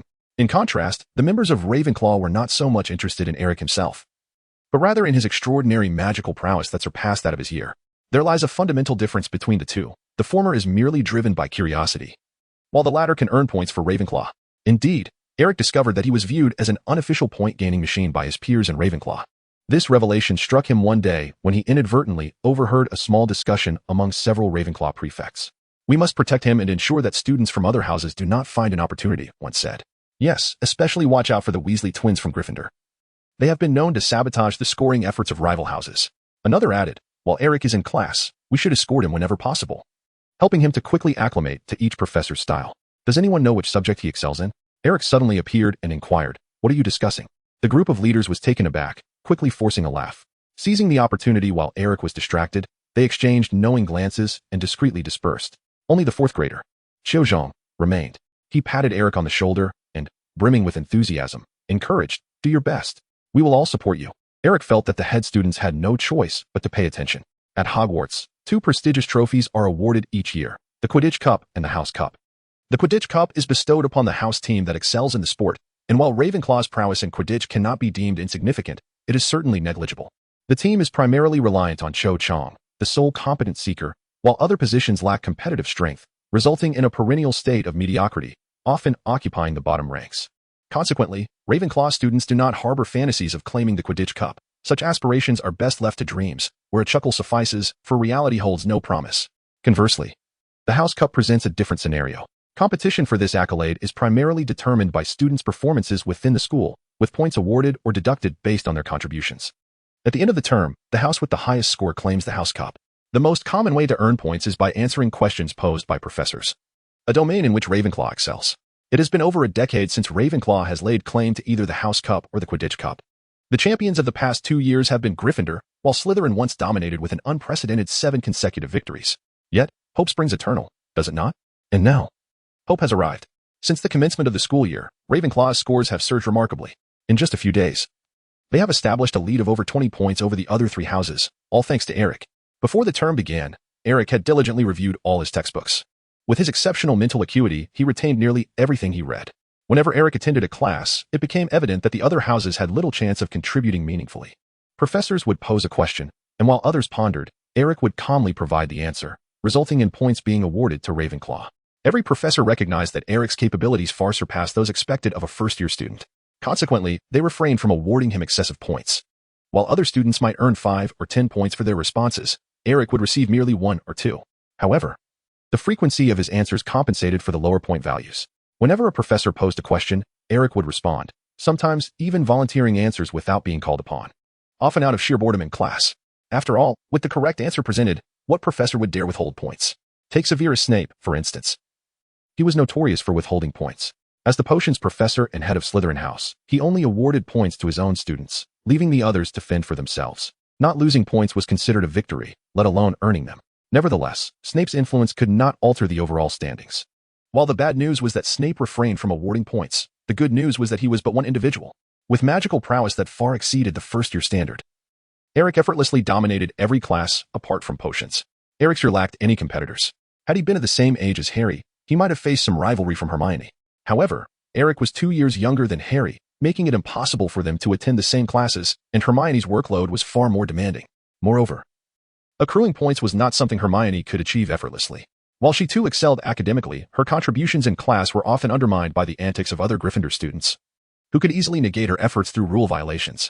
On the other hand, Gryffindor, having been the reigning champions for the previous 2 years, had grown somewhat jaded regarding the House Cup. In contrast, Ravenclaw, having been deprived of this honor for so long, rallied together to seize this rare opportunity. Comparatively, Ravenclaw surged ahead in points, even as Snape relentlessly awarded points to Slytherin, who remained far behind. Professor Flitwick, the head of Ravenclaw, observed this unfolding scenario with tears of joy. After years of being overshadowed, Ravenclaw finally stood tall. In recent days, he spoke with Professor McGonagall, head of Gryffindor. With newfound confidence, free from the aches of his back and legs, and even indulged in 3 servings of fish and chips in one sitting. As for Eric, he could only observe the developments until a new task was announced. Ding. Attendance task. Please proceed to the Shrieking Shack in Hogsmeade for check-in. Reward, Unbreakable Vow. Chapter 55. Truly the Quidditch captain. With the arrival of this new task, the students of Ravenclaw, who had reveled in their substantial lead, soon realized that their advantage was dwindling, as other houses began to catch up. This was due to Eric's sudden halt in point accumulation. His previous diligence in class stemmed from a desire to fill any gaps in his knowledge, ensuring he did not miss out on information unavailable in textbooks. However, after a period of concentrated effort, Eric recognized that the first-year curriculum offered him little in the way of assistance. Attending such classes seemed less beneficial than self-study. Even Transfiguration, deemed the most challenging subject, proved to be a straightforward endeavor for him. When Professor McGonagall instructed them to transform a matchstick into a needle, Eric effortlessly focused his mental prowess, transforming the matchstick into a tiny figure holding a half-embroidered needle. When Professor McGonagall approached to check their work, Eric had the figure lie on the desk, continuing to pick its teeth. The strict Professor McGonagall was left speechless, and thereafter, she ceased to monitor Eric's activities in her class. Hogwarts permits auditing of classes, and theoretically, Eric could attend higher-year courses. However, this would require the principal's approval and must not disrupt the progression of the current curriculum. Eric, having just arrived, was uncertain whether Dumbledore would permit him to attend the upper-year classes, despite having showcased his skills before the esteemed headmaster. He felt no urgency to seek Dumbledore's approval at that moment. Possessing formidable mental fortitude, Eric chose the most suitable method for his studies, gradually acclimatizing to Hogwarts. He recognized his shortcomings without needing reminders from others after the commencement of the term. Having already perused the first-year textbooks, he understood they merely served as an introduction. The secrets embedded within the real Hogwarts were abundant and manifold. Hidden passages leading to various areas, numerous secret chambers, the room of requirement, potion compositions, and their ingredients were all enigmas waiting to be unraveled. Aside from spells, Eric's grasp of other magical knowledge was indeed scant. Even though his understanding far surpassed the expectations for a first-year student, Eric had never truly considered himself as one. No one could confidently claim to possess comprehensive knowledge of the magical world, least of all Eric. Regardless of the strength of his magic, without supplementary knowledge, it remained an illusory edifice. The adage knowledge is power holds true even in the realm of magic. Wizarding duels are often less about raw magical force and more about strategic application, not merely a tit-for-tat exchange of spells. Potions, flora, magical creatures, and unknown enchantments could all serve as pivotal factors in determining victory or defeat. At such moments, the overall capability of the wizard comes into play. For instance, if an adversary casts an obscure dark spell that you cannot counter, a moment's lapse could lead you to meet Merlin prematurely. Such scenarios are not uncommon. Without wasting a moment, Eric's understanding of magic began to expand at an astonishing rate, reminiscent of the previously soaring scores of Ravenclaw. The individual most acutely aware of this transformation was none other than Xiao Zhang, his fellow housemate. This year, Xiao Zhang had ascended to the position of captain of the Ravenclaw Quidditch team, becoming a well-known figure within the house. With the onset of the new term and the graduation of several seasoned players, the team's strength had plummeted to the lowest rank. Once competitive with Hufflepuff, they now found themselves unable to best even them. Thus, Xiao Zhang, plagued by a headache, spent the last few days in the common room seeking fresh talent for the team. It was then she spotted Eric, equally burdened. Seated on the sofa in the common room, a wand in his right hand and a book in his left, his brow furrowed in concentration. Curiously, Qiuzhang inquired. "What are you doing?" "I stumbled upon a rather intriguing spell," Eric replied. "What is it?" Qiuzhang leaned in to examine the advanced spell book he had borrowed from the library, which had opened to a page densely packed with the binding curse. Making her head spin. "If I recall correctly, this should be a 6th-year supplementary reference book, right?" She mused, a hint of confusion in her voice. "Indeed," Eric nodded. Taking a seat beside him, Qiuzhang placed a reassuring hand on his shoulder and said earnestly, "Eric, I understand that we may have placed too much pressure on you, but there is truly no need for you to exert yourself like this." Eric set down his book, casting a puzzled glance at Qiuzhang. "You need not take the scores to heart. This burden is not yours alone.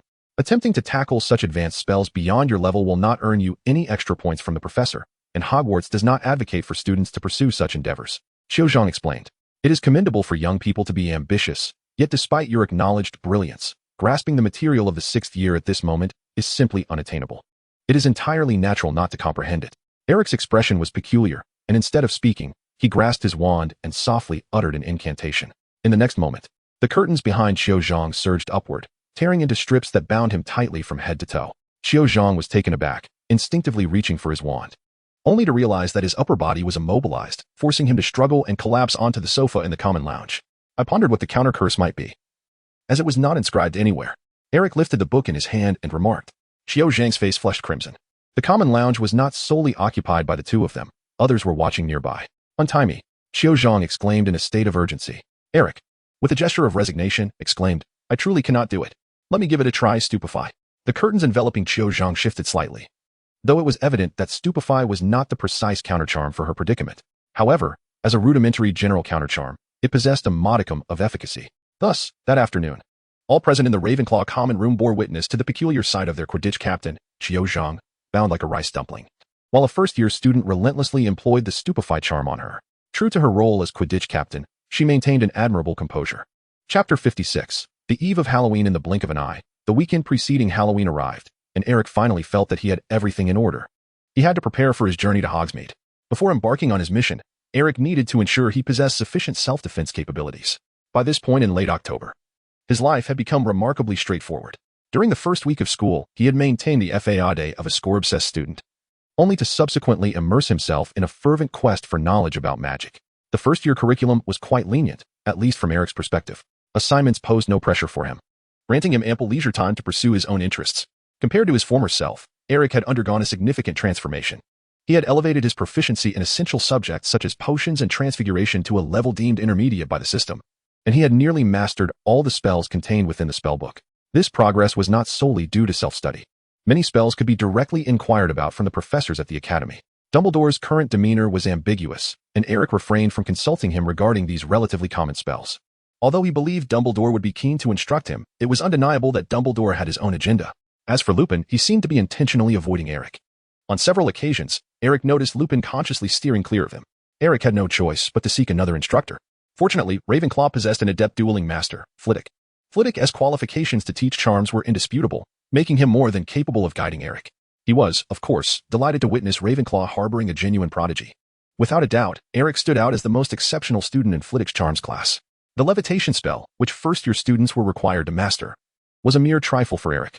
During their journey on the Hogwarts Express, Flitwick had already observed Eric's remarkable proficiency in spells. It was once said of Snape that he had mastered more spells in his first year than many seventh-year students. Without a doubt, Eric embodies the essence of a genius, even surpassing Snape in his extraordinary abilities. While Snape possesses a wealth of knowledge regarding spells, Eric not only excels in spellcasting but also demonstrates adeptness in their practical application.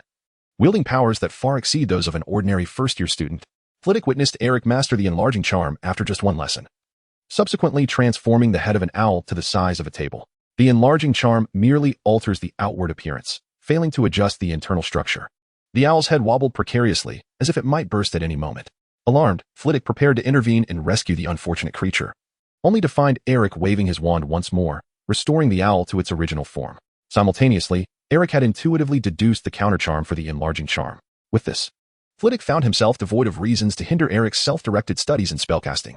He was delighted to witness Eric's evolution into a student leader of Ravenclaw, triumphing over the other three houses and securing several more house cups during his lifetime. Unbeknownst to Flitwick, during this period, Eric's most significant advancements were not in spellcasting, but rather in potions, transfiguration, and herbology, subjects beyond mere spells. The knowledge he gained in these areas proved to be far more beneficial than merely acquiring a few additional spells. These skills represented not only grades in their respective subjects, but also Eric's profound understanding and comprehensive knowledge of these fields. At present, Eric is fully capable of independently managing the entire process of potion making, from gathering ingredients to brewing the elixirs, relying on his near-photographic memory. With the support of his mental fortitude, mistakes are nearly impossible for him. Had it not been for the timing of Snape's potions class, Eric could have further contributed to Ravenclaw's points through his potion-making prowess. In truth, if Eric's sole intention were to enhance his grades, he would not need to exert such effort. Mere rote memorization would suffice. His formidable mental strength, combined with his unique understanding of magic, would undoubtedly ensure top marks across all subjects. However, this was not the pursuit that Eric sought. Eric did not feel that he required those certificates to thrive in the magical realm. If Harry were to hear this, he would surely be beside himself with disbelief. Apart from his exceptional prowess in charms and defense against the dark arts, Harry's grades in other subjects were rather mediocre, as he and Ron often contemplated how to copy Hermione's assignments. In contrast, Eric had grown indifferent to the examination scores at school. It is true that everyone possesses their own areas of expertise, and it was hardly surprising that Harry became drowsy the moment he entered the library. For Eric, stepping into the library felt akin to returning home. He would find a spot and doze off wherever he could. Due to his frequent visits to the library during this period, Eric's relationship with diligent students like Hermione flourished remarkably. After all, encountering each other daily in the library made it nearly impossible not to become familiar. Unlike Harry's desire to copy Hermione's homework, Eric and Hermione's relationship was quite the reverse. At times, Hermione would seek Eric's insight when she encountered difficulties, and Eric was always willing to assist, providing answers with just a few well-chosen words. On one occasion, when Eric casually glanced at the topic of Hermione's paper, he realized that the third-year subject posed no challenge for him whatsoever. After Eric provided Hermione with an idea, he resumed his examination of the enchanted map of dark magic. Much like the Hermione etched in Eric's memories, the real-life third-year Hermione displayed unwavering decisiveness in her course selections, enrolling in every available elective. However, Eric did not encounter the fabled time-turner. Due to the increase in student enrollment, Hogwarts now employed multiple professors for each subject and also arranged teaching assistants. Hermione's schedule was densely packed, leaving her with little time for respite. Yet none of her classes overlapped. It is only reasonable to surmise that as the sole magical institution in the nation, if Hogwarts could not resolve scheduling conflicts, one would indeed have to question the intellect of wizards. Occasionally, when seeking relaxation, Eric ventured out to explore the renowned landmarks within Hogwarts that he was familiar with. These included the Ollery, the mysterious room once guarded by the three-headed dog Fluffy on the fourth-floor corridor, and of course, the Room of Requirement. Yet, it was certain that Eric was not the only one aware of the Room of Requirement within the castle. To Eric's knowledge, at least 3 professors were cognizant of its existence. The number of students privy to this secret chamber was even greater. Otherwise, how could the Room of Requirement possibly be filled to the brim with items that students wished to dispose of? It is inconceivable that such a mountain of discarded goods could accumulate without the passage of time. Thus, the Room of Requirement was not as clandestine as one might think. Eric once encountered a situation where he could not enter the all-answering house. He paced back and forth 3 times in front of the tapestry depicting the clumsy Banaba being struck by the giant, only to discover that the all-answering house did not respond to his thoughts. After waiting at the entrance for a while, the door swung open, revealing a pair of 5th-grade sweethearts with awkward expressions emerging from within. Eric and the others exchanged awkward glances, feeling a palpable discomfort, and ultimately chose to turn away. Surely, he could not simply say, "Well done," could he? Chapter 57. Dementors and Souls. The Room of Requirement often encountered unexpected visitors. Fortunately, Eric possessed a truly concealed refuge. Known only to himself, Falco's travel trunk. He had now mastered the art of entering and exiting the trunk with ease. Whenever solitude was sought, Eric would retreat into his little trunk, taking the opportunity to observe the Dementor he had captured on the train. Before embarking on the journey to Hogsmeade, Eric once again nestled inside the trunk, intent on examining the recovery progress of the Dementor he had ensnared. Dementors are creatures that cannot be killed. They were created, never truly alive, and thus incapable of dying. As long as they do not endure continuous harm, Dementors will slowly heal over time. Their blood and flesh are merely external manifestations, devoid of actual muscle tissue, and they do not genuinely perish.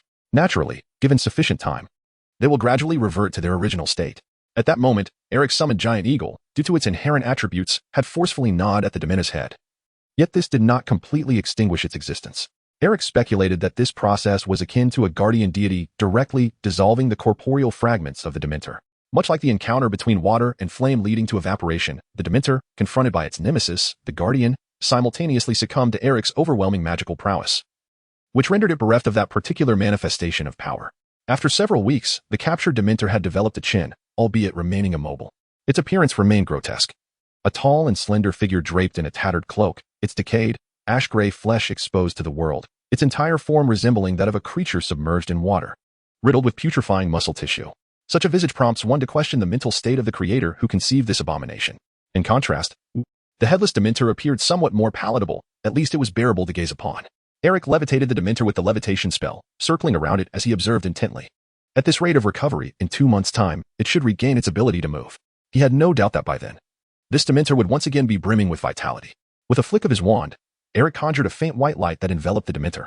This was a rather rudimentary spell, capable of detecting some fundamental information. This enchantment bore a resemblance to the measuring magic employed by Ollivander in Diagon Alley, both serving to gauge basic physical attributes. Eric took out another notebook, along with a quill. With a gentle wave of his wand, the quill began to inscribe upon the pages of the notebook. Height, weight, and bodily structure, each piece of information was meticulously documented by Eric. Eric even attempted to lift the Dementor's cloak, only to discover its futility. The cloak, akin to the Dementor's very essence, is not a tangible object, but rather an integral element constituting the existence of the Dementor itself. As his mental stance activated, the world around him faded into a monochrome haze, and Eric focused his gaze upon the Dementor. The Dementor, a magical entity existing in a purely ethereal form, sustains itself by consuming human emotions. Lacking facial features, it relies solely on scent and feelings to discern its surroundings. Though it possesses a degree of intelligence and comprehension, it is incapable of concrete communication. Remaining in proximity to a Dementor engenders a persistent sensation of light being siphoned away, instilling a profound loss of courage and hope, as the void gradually fills the entirety of one's being, leading to an utter emptiness and the forfeiture of the soul. The most lethal weapon of the Dementor is known as the Dementor's kiss, wherein the creature unveils its hood to reveal an organ situated within its oral cavity, aimed directly at the mouth of its victim, thereby consuming their very soul. Through the lens of his mental stance, Eric beheld the Dementor, entirely enveloped in shades of gray and black. Eric's gaze sharpened as he realized that a portion of the Dementor's form had become transparent, including its cloak, revealing the dark gray hue of its interior. This transformation was not something he would observe when perceiving other entities from a mental standpoint. Upon a closer inspection, Eric discerned that it was not the Dementor that had turned transparent, rather, it had vaporized before his very eyes. From the perspective of his mental observation, the Dementor appeared to metamorphose into a pure gaseous state, coalescing into clusters that drifted through the air, instead of assuming the usual semblance of a corporeal structure. What did this signify? Eric felt as though he had discovered the secret to the survival of the Dementor. He concentrated further, gazing into the depths of the creature. To him, the Dementor transformed into a swirling mass of bubbles, a dense fog suspended in midair. Through the dark, ashen mist enveloping the Dementor, Eric could unexpectedly sense a torrent of malevolent emotions emanating from it: regret, sorrow, and despair. These emotions were concentrated within the Dementor, coalescing into a tangible form, simultaneously exerting a profound influence on those in its vicinity. Undoubtedly, this was the very essence that sustained the existence of the Dementor. Eric endeavored to discern the central position within, akin to the heart of an animal. After a thorough exploration, he discovered that there was no singular core, or perhaps that all were cores. Each fragment of these negative emotions held paramount significance for the Dementors, interlinked and inseparable. Eric maintained his stance and took a step forward, drawing closer to the Dementor. In the next moment, a transformation occurred abruptly. These emotions seemed to acquire a consciousness of their own, upon sensing Eric's proximity. They emanated from the Dementor, sustaining their smoky form, and continuously coalesced into several twisted tendrils that drifted toward Eric.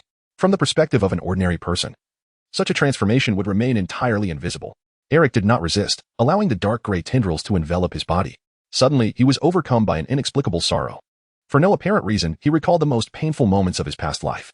Indeed, it was a creature of pure darkness, Eric murmured to himself. With a wave of his hand, Eric unleashed a surge of pure magic, causing the air to shatter in mid-flight, instantly dispersing the approaching gray-black tendrils. Sensing the imminent threat, the gray-black tendrils swiftly retreated back to the Dementor. Eric's magical prowess, of course, could not inflict harm upon the Dementor, a feat achievable only by a Patronus. The very essence comprising the Dementor instinctively sensed that Eric was not to be trifled with. In truth, had he not captured merely this solitary Dementor, Eric would have endeavored to have his Patronus annihilate the creature entirely. Nevertheless, it is understood that Dementors do not perish in the conventional sense. Yet, it is also known that they can indeed be harmed by a Patronus, much like the way Eric's majestic eagle had assailed this particular Dementor. Thus, when these two scenarios collide, what transpires? Eric is filled with anticipation. He wishes he had captured a couple more creatures back then. Regarding the Dementors, there remains a question that Eric is currently unable to comprehend or ascertain through experimentation. That is, how were the Dementors brought into existence? Undoubtedly, they are a type of artificially created being, But what precisely was the method of their creation? Where did the initial source of energy originate? At least in Eric's recollection, no wizard has ever endeavored to investigate such inquiries concerning the Dementors. Eric ceased his probing and, instead, conjured an iron cage using transfiguration, reinforcing it with a hardening charm to securely contain the captured Dementor. As Dementors are not entirely ethereal beings, they lack the ability to traverse solid objects and walls. Thus, confining this currently weakened creature posed no immediate risk of escape. This was, after all, a crucial specimen for Eric's research. Having completed this task, he cast a detached glance at the Dementor before stepping out of Falco's travel trunk. His thoughts drifted to Voldemort, a vessel brimming with emotion, yet devoid of a soul. What intriguing occurrences might transpire were it possible to merge with a soul? Chapter 58. The Shrieking Shack and Black. Having confirmed the Dementor remained under his control, Eric emerged from the trunk. The arrival of a new task was impeccably timed. Not only was the reward substantial, but the Unbreakable Vow was also a spell that directly linked to a wizard's soul, primarily serving to constrain their actions. Of course, this constraint was mutual, and the repercussions of breaching the agreement were dire. Eric was also determined to visit the Shrieking Shack in Hogsmeade. As far as he knew, Sirius Black was currently hiding there in his animagus form, ever eager to seize an opportunity to infiltrate Hogwarts. His attempts had been thwarted due to the presence of Aurors and Dementors surrounding the school. Engaging with Sirius in advance was an endeavor Eric had planned all along. On the last weekend of October, when students in their third year and above had the chance to venture to Hogsmeade, Eric conveniently emerged from the Honeyduke cellar. He had discovered this secret passage during his explorations of the castle, relying on his memory. Tucked behind the hunched, one-eyed witch's statue on the third floor of the castle's main tower was a concealed door. By tapping the statue lightly with his wand and uttering Severus, he could unlock the passage hidden behind the statue. The passage ultimately led directly to Honeyduke's in Hogsmeade. Eric emerged from the secret passage, opened the cellar door, and then calmly navigated through the throng of patrons within the shop, stepping outside. During this time, not a single soul noticed his presence. He was utterly invisible to them. Eric was cloaked in an invisibility cloak. This cloak, of course, was not his own. It was borrowed from Harry before Eric set off. Per Harry, unable to accompany the third-year students to Hogsmeade due to his uncle's refusal to sign his application form, was left behind in the castle. Aware of this predicament, Eric seized the opportunity to borrow the invisibility cloak, as Harry had no use for it at the moment. Although Harry was astonished at how Eric knew about his possession of such a cloak, his straightforward nature led him to think little of it, since Eric needed it. He willingly lent it. Eric does not intend to inform Harry about the secret passage in advance. In any case, in a few weeks, the Weasley twins will present him with the Marauders map, and by that time, Harry will naturally come to know about it. Eric emerged from the Honeydukes, took a moment to orient himself, and then turned towards the Shrieking Shack on the outskirts of Hogsmeade. If all went as anticipated, at this very moment, within the shack, there should be a large black dog named Sirius Black, pondering how to infiltrate Hogwarts. Hogsmeade was not particularly vast, and avoiding the throngs of students reveling during the weekend, Eric soon found himself walking to the Shrieking Shack. This dilapidated, crooked wooden house appeared forlorn, its windows and doors sealed with wooden planks, standing solitary amidst the desolation. Legend has it that the residents of Hogsmeade would hear inexplicable screams emanating from this house at night, leading them to believe it was haunted, thus bestowing upon it the ominous moniker of the Shrieking Shack. In truth, the sounds were the result of youthful mischief orchestrated by Remus Lupin. Each full moon, the werewolf would, with the assistance of his three close friends, traverse a secret passage guarded by the Whomping Willow to transform within the shack. The howls of Lupin were naturally interpreted by the townsfolk as the haunting of the house. Dumbledore, who had deliberately arranged for Lupin to spend his transformation nights in the Shrieking Shack, never sought to disabuse the townspeople of their beliefs. It was for the best, ensuring that no one would approach the house, thus providing Lupin with the necessary solitude. Of course, Dumbledore could never have imagined that Lupin was never truly alone. The rudimentary wooden barriers could not possibly deter Eric. Eric glanced around, ensuring that no one was present before he removed his invisibility cloak. With a spell, he shattered the door and its wooden frame, stepping boldly inside. A notification chimed, indicating that the host had arrived at the Scream Shack. Congratulations. You have reached the check-in location. Please begin the check-in process without interruption. Another chime confirmed the successful check-in, rewarding him with an unbreakable vow. Eric felt a surge of comfort and a gentle tremor in his spirit as he once again mastered a high-level spell. The Unbreakable Vow, akin to the Patronus Charm, is another incantation deeply intertwined with the essence of the soul. The primary effect of this spell is to establish a binding contract between two individuals, wherein the wizards mutually pledge their souls as collateral, vowing to fulfill their agreed-upon commitments. Failure to do so would result in consequences far more dreadful than death itself. This spell is notoriously challenging, and it is inconceivable that Hogwarts would ever teach it. Mastery of this incantation demands an unwavering conviction, typically sought after by wizards aspiring to a career in the legal field or those employed at the Wisingamot. At this moment, the Shrieking Shack was devoid of any presence save for Eric. Eric beheld a dismal sight. a heap of dilapidated furniture and decaying wooden structures. The air thick with the scent of neglect, suggesting that no one had inhabited this place for quite some time. It appeared that Sirius was no longer here. Just as Eric contemplated his departure, a sound emanated from behind him. A large, gaunt black dog emerged not far from the doorway, fixating its gaze upon Eric while clutching a few wild fruits in its mouth. Chapter 59. A lack of honor. It was astonishing how effortlessly this encounter unfolded. Without the need to engage his mental faculties, Eric recognized the identity of the imposing black dog. It was none other than Sirius Black, who had mastered the enigmatic transformation to escape from Azkaban in the form of a great black dog. Upon noticing Eric's awareness of his presence, the dog curled his lips into a snarl, his eyes narrowing as he emitted a low, warning growl, attempting to deter Eric from approaching. During this period, he had taken refuge in Hogsmeade, spending his nights in the abandoned Shrieking Shack. The notorious Shrieking Shack had one unfortunate drawback. A handful of mischievous students were often drawn to explore its mysteries. However, whenever he displayed a fierce demeanor, those students would quickly retreat. To Sirius, transformed into a black dog, Eric was no different from those frightened students who fled at the sight of him. Eric's reaction was not unexpected. He was taken aback, for he was merely a student who had strayed from his group to embark on an adventure, possessing only a scant few spells. How could he possibly stand against this formidable black dog that exuded an aura of menace? Observing Eric instinctively succumbing to fear, beads of cold sweat forming on his brow, the imposing black dog advanced relentlessly. With each step, it pawed the ground menacingly, growling low in its throat, as if poised to pounce at any moment. Eric felt increasingly anxious. Was it truly here that his promising future would come to an end? He hastily rummaged through his pockets and finally retrieved a sizable piece of apple pie wrapped in oil paper, a proud offering from the Hogwarts dining hall. It constituted Eric's dinner for the evening. Is there something to eat? A wild fruit tumbled from the mouth of the large black dog. Despite the considerable distance between them, he could still detect the enticing aroma emanating from the oil paper. For the past few months, he had survived by scavenging, and now, as a mere dog, the scent of fat and flaky pastry had long since penetrated his mind. The large black dog let out a furious howl. Eric hastily placed the apple pie on the clearing in front of the Scream Shack and fled in fear.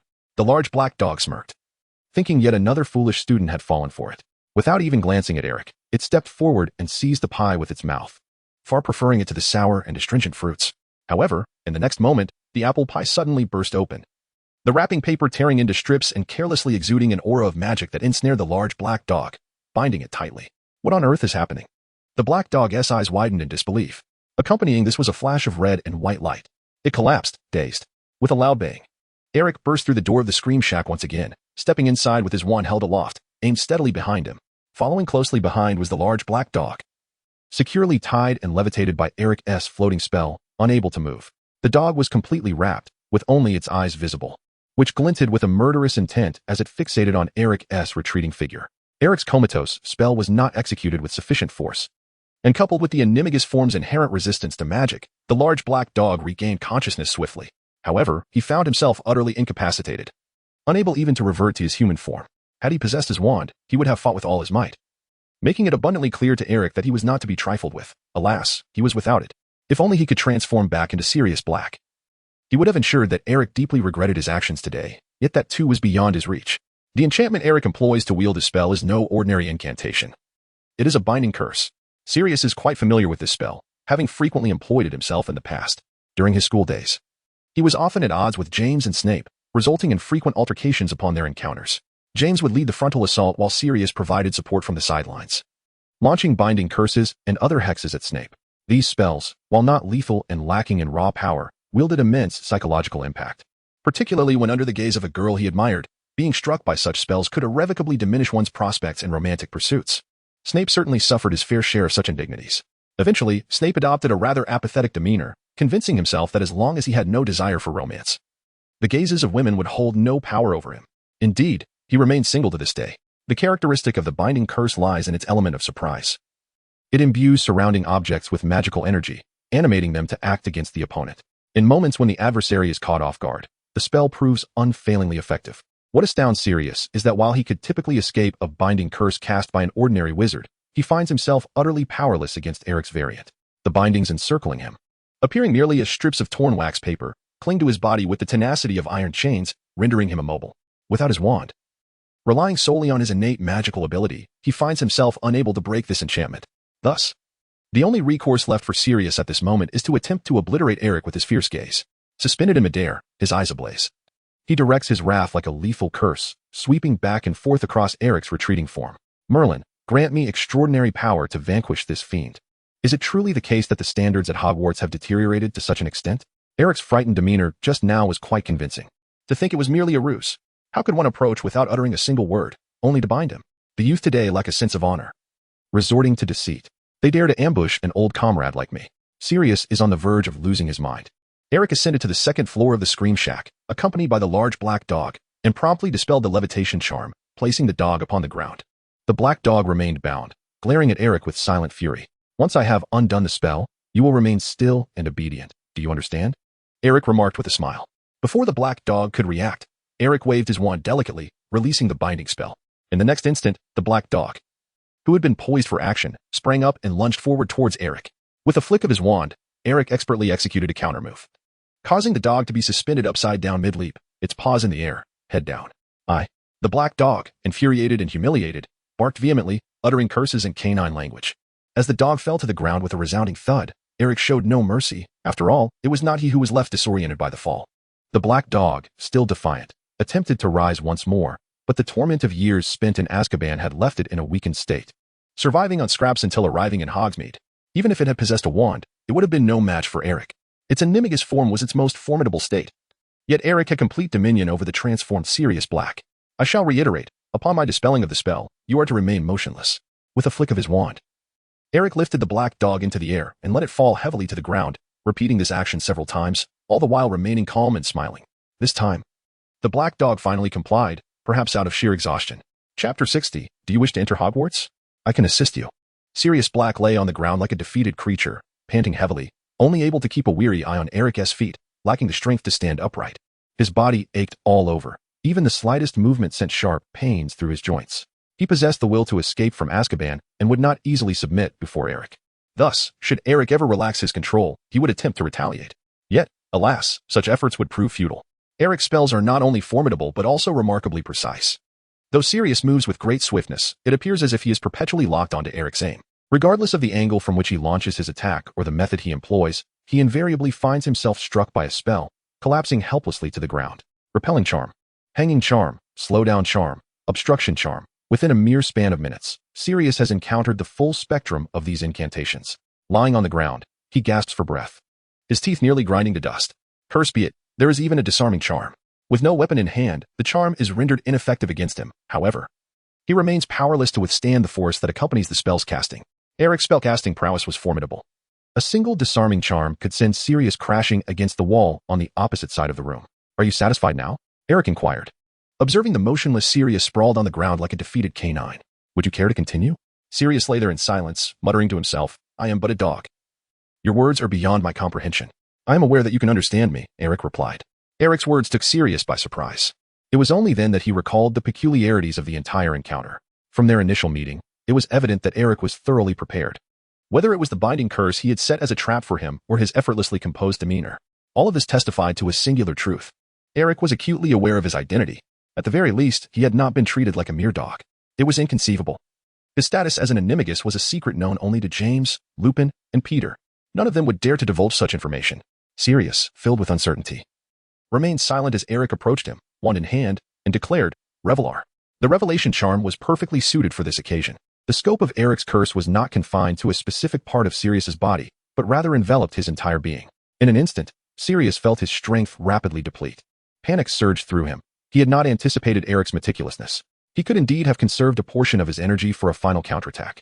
However, under this curse, his power flowed away like water, incessantly dissipating from within. What distressed Sirius the most was witnessing the gradual fading of his once lustrous black fur. An animagus transformation is a spell that allows a wizard to transform into an animal without the aid of a wand. Yet not everyone possesses the capability to master this art.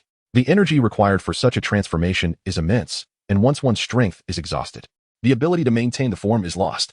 After a period of struggle, Sirius realized that he could no longer sustain his animagus shape. Slowly reverting from a large black dog back to human form, despair flickered in his eyes, and he envisioned the bleakest of outcomes. It was the end of October, and having escaped from Azkaban during the summer, it was likely that everyone had seen his photograph by now, including himself. As he wandered through the streets, he had encountered his own wanted posters more than once. How could he be unaware of his status as a fugitive from the Ministry of Magic? Even if Eric were an anomaly, uninterested in the news and oblivious to his appearance, encountering an illegal animagus was astonishing enough. Such matters were impossible to conceal. Furthermore, Eric had come prepared. Sirius had no inkling as to how Eric would handle him. Despite his efforts to maintain the form of the black dog, Sirius's condition was dire. He could only watch helplessly as his body gradually reverted to its original state. First, his hind legs transformed, the black fur receding to reveal human ankles. Then it progressed to his waist, followed by his neck and head. The Sirius Black who stood before Eric was emaciated, clad in the tattered garb of an Azkaban prisoner.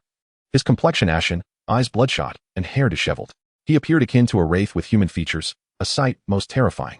Years of torment had severely diminished his physical vitality. The damage inflicted by the Dementors was not something that could be easily erased.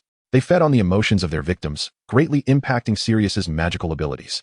Since losing the majority of his joy and happiness, Sirius discovered that he could no longer summon certain spells, such as the Patronus Charm. Now, whenever he thought of happy memories, he reflexively recalled the Dementors and the accompanying, deeply ingrained terror. Sirius lay on the ground, yearning to revert to his canine form. Yet he could only feel a violent pain emanating from his chest, causing him to furrow his brow and bite his tongue to suppress any cries. He lacked the strength to transform once more. It was over. He was utterly exhausted.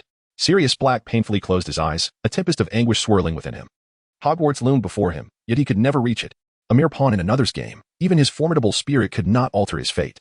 Do you wish to enter Hogwarts? I can assist you. Observing Sirius's pitiable state, Eric smiled knowingly. Sirius thought he had misheard. Only when Eric repeated his words did he comprehend, lifting his head in astonishment to gaze at Eric. Do you wish to enter Hogwarts? I can assist you. Eric's seemingly harmless smile appeared to Sirius as anything but amusing. Rather, it became increasingly unsettling. Who are you? Sirius inquired, lying on the ground and wincing in pain. I am merely an ordinary student from Hogwarts. You may call me Eric. Chapter 61. Sirius's Fury, Ordinary Student? Sirius's eyes twitched. I trust you about as much as a Dementor. If you are an ordinary student, then what am I? A house elf devoid of any resistance? Sirius was plagued with questions. Just as doubt enveloped him, Eric produced a ceramic jar from his pocket and tossed it before Sirius. Curiously, Sirius picked it up and opened it, revealing a viscous potion of pale green hue that emanated a scent unmistakably familiar to him. It was a revitalizing potion, capable of temporarily restoring a wizard's vitality while also possessing analgesic properties. In times of injury, one would certainly crave a vial of such elixir. Sirius cast a cold glance at Eric, hesitated not a moment longer, and, without further inquiry, tilted his head back and consumed it in one swift motion. Eric smiled as he observed the scene, remarking, "You possess remarkable audacity. No wonder you are one who has escaped from Azkaban." Sirius was not surprised that Eric recognized him. Wiping his mouth, he replied, "If you had intended to kill me, I would have perished just now." Those who survived the era of war possessed a wealth of combat experience. Not to mention someone like Sirius, a wizard of considerable prowess. The earlier moment when Eric toyed with him using spells was still vivid in his mind. He could hardly deny that, even with a wand in hand. He would likely be no match for Eric. Moreover, Eric had yet to lower his wand, which remained pointed at him. To be honest, this conclusion filled him with a sense of dread. Eric's magical prowess is undeniably incongruent with his age. Thus, regardless of Eric's intentions, his sole recourse is to consume the vial of potion he has provided. Should it indeed be a restorative elixir, his vitality may be renewed, which would be fortuitous. Whether he later chooses to resist or flee, such rejuvenation would surely bolster his confidence. Conversely, should it prove ineffective, it could scarcely be worse than being delivered into the clutches of the Ministry of Magic and the Dementors by Eric. He would rather face death than return to Azkaban. Sirius felt the resurgence of power coursing through him and managed to rise to his feet. Although Eric had developed at a pace far surpassing his peers, Sirius still towered over him by a head. With his gaunt frame and pallid visage, Sirius Black appeared particularly ominous at that moment. Feeling strong? Then follow me, Eric commanded. Where to? Hogwarts. There was no further explanation, nor did Eric spare a moment to concern himself with Sirius's physical state. Having spoken, he turned away, not casting a glance back, and began to descend the stairs. However, Sirius remained rooted in place, bewilderedly observing Eric's retreating figure. What was happening? Upon reaching the staircase and noticing Sirius had not followed, Eric turned once more, perplexed. Is there a problem? Is there any problem, indeed? Eric and Sirius exchanged glances, each displaying a look of bewilderment, both pondering whether the other was unwell. Sirius halted in his tracks, indignantly exclaiming, "Why must you humiliate me in such a manner? You might as well hand me over to the Dementors." Eric was taken aback. How could he be unaware of Sirius's tendency towards self-destructive behavior? Had this man been rendered senseless by the Dementor's kiss? Sirius continued to rage. Aren't you simply eager to hand me over to Hogwarts once more? Why go through this unnecessary ordeal when there are already Dementors and Ministry officials in Hogsmeade? Are you out of your mind? Eric, rendered speechless, decided against further pointless banter. He pointed his wand at Sirius and commanded, "Transform into a dog and follow me. We shall return through the secret passage from Honeydukes. That route remains safe for now. You are the dog." Sirius retorted angrily. A gentleman may be slain, but not insulted. How dare you speak to me in such a manner? Transform into a dog and accompany me, or I shall render you unconscious and conceal you under an invisibility cloak to deliver you to Hogwarts. The choice is yours. Eric took out the invisibility cloak and shook it before Sirius, thus proving he had not been lying. Sirius fell silent, his eyes widening. This invisibility cloak looked somewhat familiar. Eric remarked, "This is Harry Potter's invisibility cloak. How could it not be familiar? In the past, Sirius often donned this very garment while accompanying Harry's father on their nocturnal escapades. After James's demise, the cloak was taken by Dumbledore and has now been entrusted to Harry. Sirius was astounded. Eric possessed formidable magical prowess, was aware of the Honeyduke's passage, and had managed to acquire Harry's invisibility cloak. What manner of person was he? And now, he intended to escort him back to Hogwarts? Following his subjugation by Eric, Sirius experienced an unprecedented sensation of unreality enveloping the entire ordeal. What is it that you truly desire? Since you know my identity, why do you wish to admit me into Hogwarts? Sirius inquired. Let me confirm once more. You are indeed aware of who I am? Certainly, Sirius Black, the most wanted fugitive of the Ministry of Magic. Given that, why do you proceed? Eric chuckled nonchalantly. If you wish to inquire about the reason, it is likely that I am curious to see just how much potential can be unleashed by the profound anguish buried deep within a person's soul. What does that mean? Sirius asked, bewildered. Eric inquired. Are you not curious as to how I recognized you? Sirius's expression grew grave. His very life now rested precariously in Eric's hands. Unlike Peter, he would not plead for mercy after defeat, nor would he utter any futile words. This time, he had indeed fallen, and with an undeniable finality. Eric discerned his identity through an intrinsic understanding of his circumstances. If he wished to speak, he would do so. Silence could be just as natural. His curiosity was undeniable. Yet he hesitated to inquire. Sirius, having personally encountered those irredeemable dark wizards, was acutely aware of their demeanor, and had, indeed, dispatched several himself. He found it difficult to ascertain whether Eric was among their ranks. Should Eric become displeased, what recourse would Sirius have if faced with a soul-stealing curse? I possess certain exceptional magical talents that enable me to see through transfiguration, Eric declared. Most importantly, I am capable of uncovering animagi. Eric cast a penetrating glance at Sirius, who felt an unsettling chill enveloping him, as if pierced by invisible thorns. It was only when Eric shifted his gaze that the sensation finally dissipated. Eric continued, Sirius Black, a fugitive of the Ministry of Magic, the second in command of the Death Eaters, a remorseless killer. This is the image you currently project in the public eye. And it is also how I initially perceived you. However, by a twist of fate, I have discovered more than one illegal animagus during this period. Before you, I uncovered another illicit animagus at Hogwarts, a person who was believed to have long since perished. It is this revelation that led me to realize that perhaps sending you to Hogwarts would prove to be far more intriguing. The name of that illegal animagus is... Sirius's eyes widened in shock, suddenly grasping the implication. His fists clenched involuntarily, trembling as he awaited Eric to utter that name. Peter Pettigrew. Where is he? Upon hearing that name, Sirius Black could not contain his low growl. His entire being radiated with fury. His magic surging forth and lifting the floor beneath him, nearly demolishing the upper level of the shrieking shack. Eric gently pressed his palm downward, and in an instant, the magical pressure emanating from Sirius faded away without a trace. Curious to know more? Then come with me. Eric smiled, his bright eyes appearing even more profound and enchanting under the moonlight. Chapter 62. Intrusion. Half a day later, the entire Hogwarts was abuzz with the news of a significant event that had transpired within the castle. Sirius Black, the most wanted man by the Ministry of Magic, had somehow infiltrated Hogwarts. He attempted to gain access to the Gryffindor common room, but, thwarted by the password requirement, he furiously tore through the painting of the Fat Lady after being denied entry. The Fat Lady, startled by the ordeal, fled to another portrait for safety. This incident could not go unnoticed, as entry to the Gryffindor common room was strictly password protected. With the Fat Lady absent from her post, no one could enter the common room. Upon the dissemination of this news, a wave of disbelief swept through the school. How could Black, under such stringent security, manage to breach the school's defenses? It was common knowledge that Dementors were stationed at the entrance of Hogwarts, and no one could fathom how he had evaded them. Following the chaos, the heads of houses sprang into action at the professor's behest, tirelessly relaying information throughout the castle. They were accompanied by a myriad of messengers, including ghosts, owls, and house elves. During this tumultuous time, Hogwarts exhibited remarkable organizational prowess, gathering all students together for the night in the Great Hall. Among them was, of course, Eric. With all classrooms and dormitories under lockdown, the professors prepared to conduct a thorough search of the school while ensuring their readiness for any potential confrontation. Fortunately, the Great Hall's vast space was ample enough to accommodate every student. As night fell, nearly 1,000 sleeping bags filled the hall to capacity, providing the students with an unprecedented experience. They huddled together, reminiscent of a camping trip, which somewhat alleviated the anxiety stemming from Black's intrusion. Eric. Eric. Hearing his name called, Eric emerged from his sleeping bag to find Harry, Ron, and Hermione had somehow rearranged their sleeping bags directly above him. Harry and Ron gazed at him with urgency, while Hermione looked on with a resigned expression.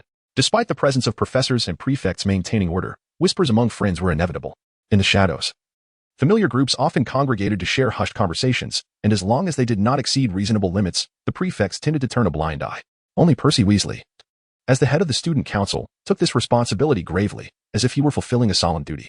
Dumbledore had entrusted him with the task of maintaining order, and occasionally, a few ghosts flitted about, serving as messengers within the darkness. "I need everyone to be quiet and get into your sleeping bags," Percy called out, his voice echoing throughout the hall. Once Percy passed by, Harry resumed his hushed inquiries. "Eric, what is going on? Do you know how Black got into the school? I heard my roommate, Seamus, say that he managed to convince the ghosts here to transform him into a ghost-like form, allowing him to slip in undetected. The instigator, Eric, merely smiled in silence, well aware of the truth. Black was, in fact, the very individual he had facilitated the entry of. Yet, Black's actions were even more reckless than Eric had anticipated, attempting to breach the Gryffindor common room despite having an insider's assistance. Perhaps transforming into a dog truly diminished one's intellect? Beside him, Hermione interjected, "If you had studied the history of Hogwarts, you would know that external ghosts cannot enter Hogwarts. The castle is protected by specific defensive magic against them." Eric concurred, stating that indeed, Hogwarts' defensive mechanisms could withstand the majority of assaults and infiltrations, except for Animagi. Ron remarked, "Could it be that he employed Polyjuice Potion to assume another's appearance?" Hermione interjected, "That is even less plausible. Dementors lack sight and discern wizards solely through scent and emotion, rendering Polyjuice Potion ineffective against them." Ron protested, "Why was I unaware of this?" Hermione retorted, "Perhaps it is due to your perpetual absence from the library." As Eric observed the impending argument between the two, he deftly diverted the topic, inquiring, "Ron, where is your rat?" "You mean Scabbers?" "He's in my sleeping bag," Ron replied, puzzled. "Oh, nothing," Eric said, sensing Ron's confusion. Just then, from the surrounding shadows, two voices emerged. "Even if he transforms into someone else, Ron, he will never escape our discerning eyes."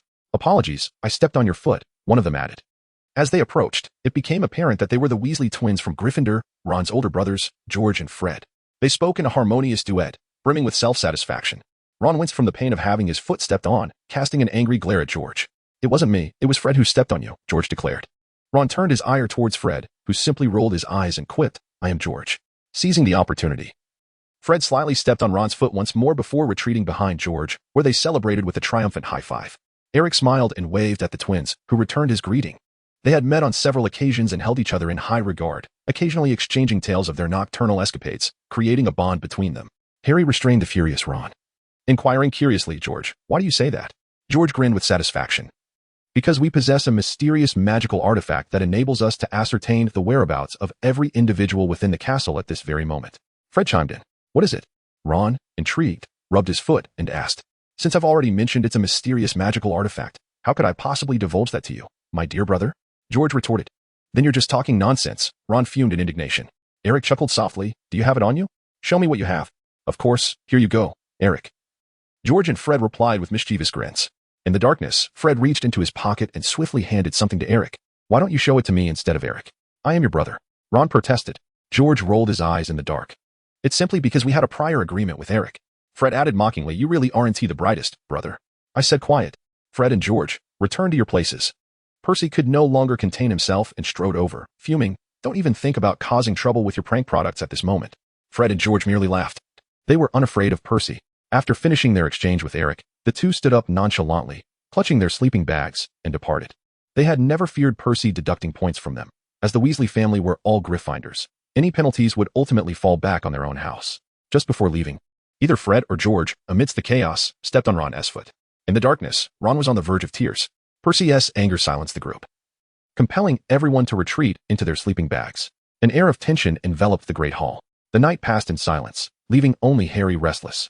Chapter 63. You wouldn't want Dumbledore to know about this, would you? Time shifted back half a day. Sirius ultimately chose to relent, transforming back into his canine form and following Eric back to Hogwarts. Upon exiting the secret passage, the two parted ways. Coincidentally, this was also the time when students returning from Hogsmeade were arriving. To Sirius's surprise, Eric imposed no restrictions on his actions whatsoever. Eric neither employed a spell to control him nor demanded anything of him. Eric's intentions appear to be remarkably straightforward. He simply seeks to escort him safely back to Hogwarts. As for the events that follow, Eric is utterly indifferent. In fact, he even proactively provided Black with information regarding Peter. Peter Pettigrew had transformed into a rat, hiding beside Harry's dear friend, Ron Weasley. Upon learning this information, Sirius, upon exiting the secret passage, impatiently shook off Eric and, with a fierce expression, hurried towards Gryffindor Tower. His familiarity with Hogwarts far surpasses that of Eric. He could navigate it with his eyes closed without losing his way. Eric smiled as he watched Sirius depart, patiently awaiting news. Sirius would be safe. In addition to knowing Peter's whereabouts, Eric had also provided Sirius with a refuge, sufficient for him to conceal himself within the castle until Eric's arrival the following day. Eric concealed his suitcase within the room of requirement and imparted to Sirius the method of accessing it. The room of requirement, while not entirely hidden, is often overlooked by those who are aware of its existence. They merely perceive its surface and cannot fathom the notion that someone might create an additional space within its confines. Eric placed his suitcase inside, effectively establishing yet another layer of protection. This at least ensured that, for the time being, no one would discover Sirius. All he required was for Sirius to return to Hogwarts and create sufficient chaos. It was only when the waters were muddy that one could fish. In a clear pond, or under Dumbledore's watchful gaze, Eric would attain nothing. Watching Sirius depart, Eric calculated the time. There was still a moment before Sirius would incite a commotion. He turned and made his way to the Ollery outside the castle. He intended to send a letter via one of the school's public owls. It was addressed to the Minister of Magic, Fudge. After the students had spent a night in the Great Hall, the following day, when Lupin encountered Eric waiting outside his office, he appeared somewhat disoriented. Eric carried an ordinary little suitcase, within which lay the infamous fugitive Sirius Black from the Ministry of Magic, along with a headless Dementor. Remus Lupin remained oblivious to the contents of the suitcase. He merely found Eric's attire to be exceedingly peculiar. A journey? It seemed unlikely. A gift? That was even more absurd. Poor Lupin, burdened with the responsibilities of a professor, had endured a sleepless night, having worked tirelessly for nearly 30 hours. The previous evening, with the collaborative efforts of the faculty, they had thoroughly searched the entire castle, only to arrive at a disheartening conclusion. They could not locate the infiltrating Black. Every nook and cranny of the castle had been scoured, and the various defensive enchantments had been meticulously verified, revealing no signs of breach. Had it not been for Black's foolish attempt to enter the Gryffindor common room, he might have remained undetected entirely. Outside, the Dementors, aware of this news, appeared increasingly impatient, seeking permission from Dumbledore to enter the castle for a search. What the professors could not find, they believed, the Dementors might. Yet, Dumbledore steadfastly denied their request, adhering to the principle that Dementors were not permitted on school grounds. The inability to locate Black naturally lifted the restrictions within the castle, allowing students to resume their classes. Under Dumbledore's orders, the professors adeptly reconfigured their schedules, maintaining a state of vigilance that was outwardly relaxed yet inwardly tense, awaiting Black's reappearance. Of course, had all those involved in the search known that Sirius was concealed within the suitcase placed in the room of requirement by Eric, they would have been utterly exasperated. Who could possibly uncover such a secret? The awkwardness in Lupin's demeanor stemmed not solely from this revelation, but also from the paper bag he held, containing a stack of parchment. These were meticulously collected by his friends at the Ministry, detailing information about Eric, reports related to Eric's experiences in Diagon Alley and his background. The more Lupin perused these documents, the more alarmed he became. For Eric's demeanor seemed to overtly suggest that all information pertaining to him was fabricated. An orphan from a Muggle family, with no magical lineage whatsoever. How could such a person summon a Patronus in their first year when confronted by Dementors? Moreover, how could he have self-taught himself such an array of spells? Lupin would not believe it, not for a moment. This realization effectively extinguished any desire Lupin might have harbored to engage further with Eric. Eric undoubtedly presents a perplexing conundrum, although Lupin remains uncertain as to the precise nature of the issue. Concurrently, Lupin wishes to distance Harry from Eric, given that Eric has never concealed his ambition for magic. A mere inquiry reveals that aside from the few days following the start of term, Eric adheres to a monotonous routine: the library, the common room, the dormitory, and the classroom. Except for attending to personal hygiene and meals, he seldom ventures beyond these three locations. This is most alarming. In Eric, Lupin perceives none of the recklessness typical of a first-year student. Rather, he resembles a seasoned practitioner of magic, advancing his skills at an astonishing rate. Ironically, Eric remains a close friend of Harry's, and Lupin harbors grave concerns that one day, Eric might betray Harry, counting his ill-gotten gains alongside him. Regardless, it is hardly commendable for the subject of inquiry to become aware of being investigated. Moreover, Eric is merely a student while Lupin is a professor. Lupin possesses an instinctive sense that Eric is likely indifferent to his scrutiny, further obscuring his understanding of him. He instinctively perceives Eric as hazardous, both to Harry and to Hogwarts. Thus, while he wishes to limit his interactions with Eric, he finds himself compelled to conduct discreet investigations. Yet now, Eric has sought him out. Sighing, Lupin ultimately decided against evasion and welcomed Eric into his office, foregoing trivial pleasantries, as both he and Eric regard such formalities with indifference. As Eric entered the room, his gaze was immediately drawn to a dark vial resting upon the table, emanating an uninviting odor. With a focused mind, Eric scrutinized the potion within the bottle. It was Wolfsbane, Consuming it a week prior to a full moon would enable a werewolf to retain its sanity during transformation. The potion was bitter and viscous, and the addition of sugar would render it ineffective. Lupin, seated across the table from Eric, regarded him with caution and inquired, "What brings you here?" Eric placed the box he was holding beside Lupin's desk, settled into a chair, and with a smile remarked, "There is no need to be so wary of me, Professor. I have never done anything to harm Harry, have I?" "Not yet," Lupin replied. "But do not presume that I am unaware of your intentions. Harry is quite innocent, and having someone like you as his friend is not in his best interest." Eric did not refute this statement. Instead, he gestured towards the wolfsbane potion on Lupin's desk and remarked, "Is it truly difficult to concoct such a potion?" "What do you mean?" "I merely suggest that someone who cannot even disclose their true identity is perhaps not qualified to instruct me on how to treat a friend." Lupin was taken aback and instinctively drew his wand towards Eric, but at the last moment, he hesitated. This was because Eric was swifter than he. Eric smiled brightly, clearly well prepared. Earlier, while standing outside the door, he had concealed his wand, hidden within the sleeve of his other arm. Lupin's attention was entirely captivated by the box he was holding, leaving him oblivious to the hand that remained concealed. With a mere flick of his wrist, Eric aimed his wand at Lupin, the tip of the wand faintly glowing, brimming with potential energy. Having witnessed the prowess of Eric's Patronus charm, Lupin was naturally hesitant to act recklessly. He felt a cold sweat trickling down his back. During their time on the Hogwarts Express, he had sensed Eric's propensity for chaos. Yet he never anticipated that Eric would be so utterly unrestrained. Facing off with a professor in the office, wands drawn? Although it was indeed Lupin who had made the first move, was this not madness? What student would dare to behave in such a manner? Lupin cursed inwardly. What on earth are you trying to achieve? After a brief pause, Lupin finally mustered the courage to inquire. Eric lamented, "I merely hope, Professor, that you might refrain from such impulsiveness. You may know nothing of me, yet I possess a profound understanding of you, Professor, unless absolutely necessary. I truly wish to avoid engaging in this manner." A student and professor engaged in a fierce altercation within the office, surely. You would not desire for Professor Dumbledore to become aware of this incident, would you, Moony? Chapter 64. I have seen Black. Lupin was overwhelmed, utterly astonished. He could scarcely fathom that Eric would utter the name Moony. It was, indeed, an extraordinary revelation. "How do you know?" Lupin inquired, his voice hoarse and trembling.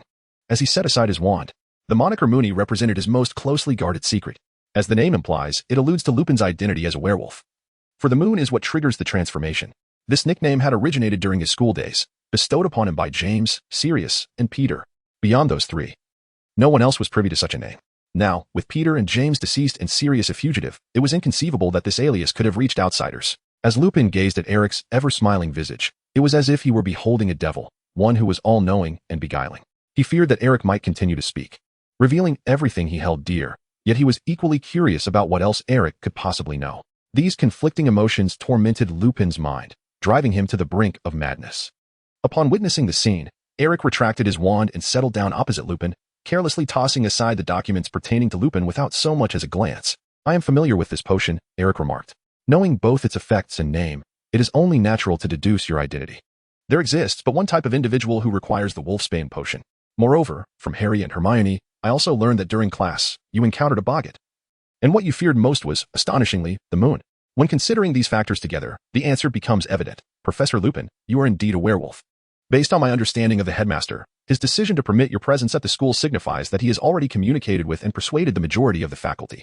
So rest assured, I shall not disclose this matter."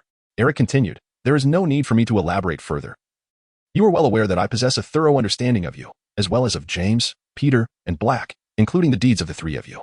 Lupin, with a bitter expression, nodded, yet questioned, "I may not be meticulous regarding potions, but that does not explain the moniker Moony. I have never publicly shared that nickname. How did you come to know it, and how did you deduce that Moony refers to me?" "Deep down, you already comprehend the answer. You simply refuse to acknowledge it, Professor," Eric replied with a smile. "The pointed fork, the large feet, the tail of a rat, and Moony, these are nicknames known solely among the four of you. Thus, the only individuals capable of revealing them are the four of you." Lupin's face betrayed a look of dread as he connected the dots to a frightening reality. Unfazed by Lupin's expression, Eric continued, "Among you, James has perished, followed by Peter. He too is dead. Of the Marauders, only you and Black remain alive. Given that you have not disclosed this matter, the sole possibility is..." Lupin's complexion turned ashen, his heart sinking. "I have encountered Black," Eric calmly stated, delivering the news Lupin most dreaded to hear. The office fell silent, as though a pin could be heard dropping. He harbored no doubts regarding the veracity of Eric's words, for there was no need to. As Eric pointed out, only the four Marauders knew the name Moony. Among them, aside from himself, only Sirius Black was still alive. Thus, Eric's words could not possibly be false, nor was there any motive for him to deceive. The impact of Eric uttering Black's name weighed heavily on Lupin. Just the day prior, he had participated in the search for Black, who had infiltrated the school, turning up empty-handed. Now, Eric informed him that he had already met with Black. What did this imply? Are Eric and Black in cahoots? Is it solely because Eric concealed him that Black managed to evade detection? Lupin found it impossible to suppress such thoughts. If that were indeed the case, the implications would be utterly horrifying. At the very least, Hogwarts would no longer be a safe haven. Lupin's expression grew grave as he fixed his gaze intently on Eric. Chapter 65, The Marauder's Map. Lupin endeavored to process Eric's assertion that he had encountered Black, stifling his burgeoning anger as he murmured, "You must understand.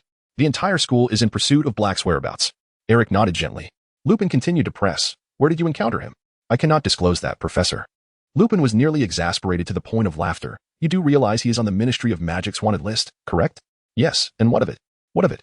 Lupin's voice rose sharply. "I do not know what he has confided in you, but do you truly believe I am powerless against you?" "Eric, do not forget that the headmaster of the school remains Dumbledore. All I need to do is step through that door and inform Dumbledore of this matter. And both you and Black will face dire consequences." Eric suddenly spoke. "Oh, is that so? How do you intend to explain to Dumbledore that you are fully aware of Black being an animagus, capable of infiltrating Hogwarts in such a manner? Yet you remain utterly silent?" Lupin's face turned pale in an instant. Faced with someone who had just encountered Black and possessed information that could ruin your reputation, the best course of action you could conceive was to inform Dumbledore? Eric scoffed. "To be honest, you truly disappoint me, Professor. Timid, conservative, indecisive. Dumbledore entrusted you, provided you with a position, and aided your life, yet you are too afraid to disclose to him that Black is an animagus. How can I possibly believe your absurd words just now? Frankly, that doesn't even constitute a threat." Eric had long perceived that Lupin would not, as he claimed, divulge the events transpiring here to Dumbledore. He was merely posturing. This was not solely due to his prior association with Black. More significantly, for Lupin, he possessed no motivation to expose that Black was an animagus. This was a secret that rightfully belonged to the four of them. Sirius and James initially endeavored to master the art of animagus transformation primarily to assist their friend, the werewolf, Lupin, in achieving stability. The entire situation stemmed from Lupin himself. Even Peter had reluctantly learned the transformation only under their strong insistence. Fortunately, Peter had some aptitude for transfiguration and was accustomed to acquiescing within their tight-knit group. Otherwise, he might have revealed the secret long ago. Lupin had few friends, and for this reason, he cherished them dearly. Given Lupin's character, he could never betray a friend. Nor would he allow himself to do so. Disclosing that Black was an animagus to Dumbledore would not only signify a betrayal of Dumbledore, but would also imply a treachery against the other three. For Lupin, this was a pain more profound than death itself.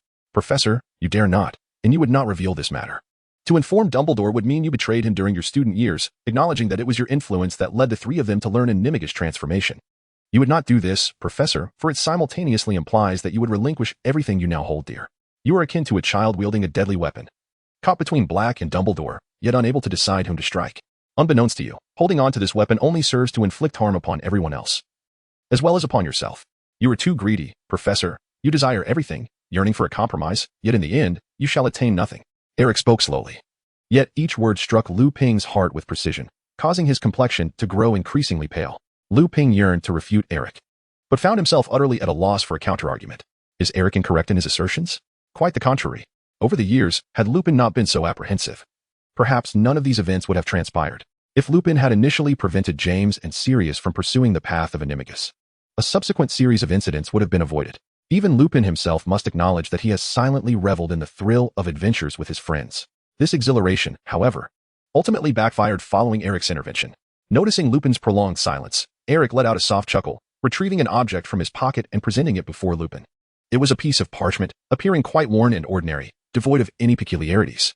Eric gently tapped the wand upon the parchment, declaring, "I solemnly swear that I have done no good." Instantly, the intricate map of Hogwarts emerged, as if suffused with ink, upon the sheet parchment. The map delineated every nook and cranny of Hogwarts, while also marking numerous known passages leading to the outside world. Surrounding the map was a line of small text, presented with pride by Moony, Wormtail, Padfoot, and Prongs, the Marauder's Map. Lupin's eyes widened in astonishment. He had never anticipated that Eric would possess this remarkable artifact. This was the Marauder's Map, a magical creation forged by Lupin and his three companions during their student days. "How did it come into your possession?" Lupin inquired, hardly able to contain his curiosity. Eric chuckled lightly, inquiring about the source of his amusement. Naturally, it was borrowed from the Weasley twins. Eric had a cordial relationship with the twins. Recently, upon hearing that the twins were in need of funds for their nocturnal escapades, he generously provided them with a few dozen galleons in exchange for a temporary privilege to use the Marauder's Map. He also made a promise to create some mischief for the castle's caretaker, Filch. Just yesterday, in the Great Hall, the twins completed the transaction with Eric. They had already memorized the contents of the map, rendering it of little practical use to them now. The Marauder's map had been discovered in Filch's room during their first year. According to Fred's explanation, they believed that, in the spirit of humble exploration and enterprise, any unclaimed items found in Filch's quarters rightfully belonged to the first discoverer. Thus, they appropriated the map from Filch. Had Eric not intervened, they would have intended to gift it to Harry, who could not visit Hogsmeade. The map detailed numerous secret passages, including the one Eric had utilized to access Honeydukes. Eric's assurance to return it after a certain period was a most welcome proposition for the twins. George even contemplated the business of renting out the map, but was dissuaded by Eric's mention of Filch, leading him to abandon the idea. One may wonder why Eric was so financially generous. He was not wealthy, but Sirius Black certainly was. As the sole heir of the Black family, Sirius possessed a wealth beyond the comprehension of ordinary individuals. Although he was a fugitive and dared not approach the Black family's vaults in Gringotts, he had no need to do so. Beyond Gringotts, the Black family owned numerous small vaults scattered throughout the country, containing riches that surpassed even those in Gringotts. It was only fitting for such a prominent family to have substantial reserves. Sirius was even contemplating gifting Harry a firebolt as a present. A mere few dozen galleons seemed trivial in comparison. While the reason for the twins' financial need for their nighttime activities remained unclear, Eric did not inquire further. And George and Fred were equally reticent. One was willing to give, and the other to accept. They too refrained from questioning Eric's knowledge of the Marauder's map's whereabouts. The nocturnal activities were merely a pretense. The twins were busy concocting their own prank products, and their fledgling enterprise had recently encountered financial difficulties. With the handful of galleons Eric provided, he had practically become their benefactor, surpassing the savings they had accumulated over several years.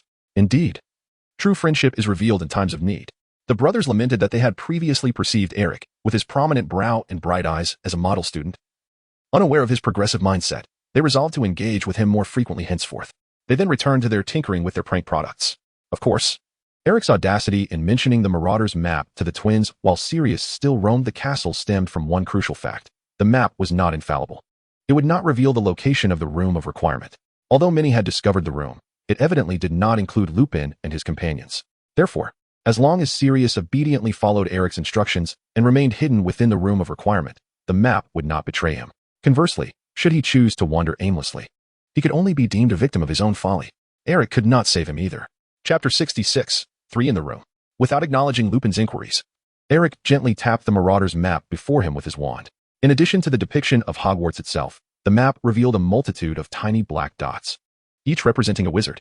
Within the confines of Hogwarts, everyone appeared as a small dot, accompanied by their respective names. This enchanted map actively displayed the movements of those nearby, making it an excellent tool for nocturnal mischief. It was no wonder that the twins were so enamored with this magical artifact. As one of its creators, Lupin was acutely aware of the map's capabilities. Instinctively, he cast his gaze towards his own office on the map, which was precisely where he stood. To his astonishment, he noticed 3 names. Wait, 3? A chill ran down Lupin's spine, and cold sweat broke out as he instantly assumed a defensive stance. After all, there were only 2 of them present, himself and Eric. His first reaction was to wonder if someone had slipped in while he opened the door for Eric, utilizing the disillusionment charm. No, that was impossible. Unless it was Dumbledore himself, he was confident in his ability to perceive the presence of anyone using the charm. The disillusionment charm was not an infallible means of invisibility. Its essence lay in mimicking a chameleon, blending the wizard with their surroundings in terms of color. If one had not mastered the charm, any movement would inevitably cause disturbances in the air. Much like a chameleon, one would require a moment to reintegrate into the environment as it shifted. Furthermore, the charm failed to conceal one's scent. As a werewolf, Lupin was particularly sensitive to changes in odor. It was inconceivable that someone could intrude upon his office without alerting his senses. Moreover, if Dumbledore harbored doubts about him, why would he resort to such subterfuge? He could easily escort Lupin into the school, or, conversely, expel him without pretense. Then, if it was not the disillusionment charm, who could the third individual be? Alarm bells rang in Lupin's mind as he discreetly observed Eric's actions while focusing his attention on the additional name that had appeared. Eric Clapton and Remus Lupin. At last, he discerned that the other name was Sirius Black. Lupin's breath hitched. Black was here. Without a moment's hesitation, Lupin leapt from his chair, reaching for the wand upon the table. It was only due to the shift in perspective, upon rising from the chair, that Lupin noticed the suitcase Eric had brought with him was ajar, and shockingly, it was utterly devoid of contents. This was disastrous. Lupin's complexion paled as he realized his oversight. All along, he had been excessively vigilant of Eric, to the point of neglecting the objects surrounding him. Although he found it peculiar that Eric carried a suitcase, Lupin had never dared to entertain the notion that it might conceal Black. Who would think such a thing? It was simply too audacious. Lupin acted with utmost swiftness, striving to rectify the situation. His hand was already reaching for his wand. If only he could be granted a moment more. Alas, Eric's movements were still swifter than Lupin's. Eric raised his wand before Lupin as soon as he leaped. The magical energy poised to unleash. He bellowed, "Will you also betray your friends, Lupin? He is no longer my friend." Lupin halted his actions. Not in response to Eric's words, but due to the ominous power emanating from the wand. "Do not inquire of me, question your own conscience." The radiance of the wand in Eric's hand became increasingly pronounced. Even in its merely charged state, Lupin felt himself firmly ensnared. This overwhelming aura of power compelled Lupin to pause. Eric was utterly serious, devoid of any jest. He felt as though the very air surrounding him had become stagnant, hindering his every movement. It was as if an invisible hand pressed down upon his shoulder, anchoring him in place, rendering him nearly immobile. Remus Lupin was drenched in cold sweat, his back soaked through, as he grappled with the overwhelming aura radiating from Eric. The sheer intensity of Eric's presence posed a palpable threat, one that even the battle-hardened Lupin could not dismiss. This was the essence of an absolute powerhouse. He was surely no weaker than himself. He harbored no doubt that the moment he attempted to stir, Eric's spell would be unleashed without hesitation. Were it anyone else, Lupin might have considered using his position as a professor to defuse the situation. Yet, in the face of Eric, such thoughts were far from his mind. After all, compared to Eric, he could scarcely afford the repercussions of this encounter. Chapter 67. Names on the map. Do you truly believe that Black would betray James and Lily? Eric pressed on. Do you genuinely think that Peter's demise was merely an unfortunate accident? Did he truly merit Black's personal intervention in his death? Are your suspicions over these years not worth considering? Were the bonds you shared back then all fabricated? Remus Lupin, what is it that you are truly afraid of? Eric's questioning struck Remus like a hammer, leaving him momentarily paralyzed. How could he not recognize the peculiarities surrounding the events of Black's betrayal? The once loyal Sirius, who had fought valiantly alongside them, chose to turn against them after Voldemort's demise, even going so far as to kill Peter. Anyone acquainted with Sirius would find it impossible to believe he could commit such an act, especially someone like Remus, who had shared countless narrow escapes from Death Eaters with him. If Sirius had truly been a servant of Voldemort, why would he betray them at the critical moment? He could have openly stood by Voldemort's side during his reign, which would have dealt an even greater blow to Remus and the others. In contrast, Severus, the spy directly protected by Dumbledore, had a clear purpose in his undercover mission. Dumbledore's Order of the Phoenix was under siege by Death Eaters, and even prominent figures like James had to remain in hiding. Thus, Severus's infiltration was understandable. But what was Sirius's motivation for acting as a double agent? Especially after Voldemort's fall? The notion seemed utterly absurd. Yet, Remus found himself unable to convince himself of Sirius's innocence, for the undeniable truth remained. Sirius had accepted the blame. Remus could uncover no evidence to absolve him, despite years of quiet investigation into those past events yielding nothing to validate his beliefs or persuade others. When Eric resurfaced with the question, Remus realized it was not that he had been unwilling to seek the truth. Rather, he had been evading it all along. Despite his restless wandering over the years, deep down, he lacked the unwavering conviction to trust Sirius. His life had mirrored this uncertainty, adrift and without a home, living an ordinary existence, reluctantly awaiting an inevitable conclusion. By the time Eric finished speaking, Remus's courage had all but vanished. Eric was not surprised. If Lupin intended to expose him and Sirius, he would not have engaged in such lengthy discourse. The moment Lupin mentioned Sirius, he had already alerted Dumbledore. It was his apprehensions that led to his indecision. Lupin was indeed a man of concern. He was intelligent, academically gifted, and the cornerstone of the Marauders. It was his presence that united the four of them into a cohesive group. However, his intellect also led to overthinking and hesitation. For much of his life, Lupin battled his own insecurities and timidity. He was fortunate to encounter 3 good friends during his student years, along with Dumbledore, who consistently supported him from the shadows. After the loss of his friends, he descended into a life of wandering, hitting the lowest depths of his existence. In the original narrative, he ultimately perished on the battlefield against Voldemort. With Eric's presence now, how could such a fate possibly repeat itself? Ignoring Lupin's pallid complexion, Eric remarked once he observed him gradually calming down, "Professor, perhaps you should first listen to what we intend to convey. You have no choice left. If anyone discovers that Black is in your office, you will lose your position, and consequently, everything you hold dear, while Black will be apprehended once more. People would be astounded to learn that a werewolf has assumed the role of a professor at Hogwarts. Most importantly, the ramifications of this matter extend beyond you. It profoundly affects Professor Dumbledore. Do you wish for Dumbledore to be disappointed in you?" Eric's words echoed like the whispers of a demon, enveloping Lupin and subtly guiding him towards confronting his innermost choices. Upon hearing Dumbledore's name, Lupin gradually closed his eyes.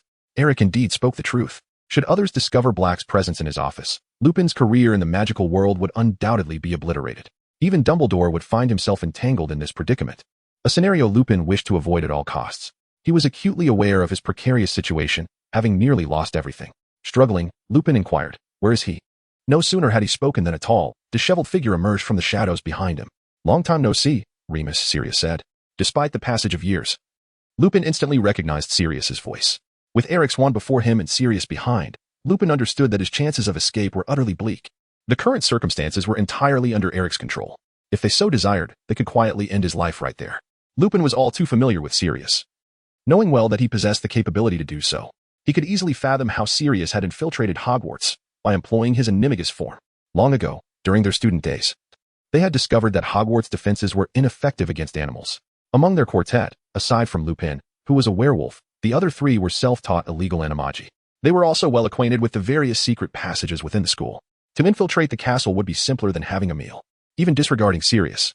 Just his mere presence would not have left Lupin feeling utterly cornered. Yet, he was brought in by Eric.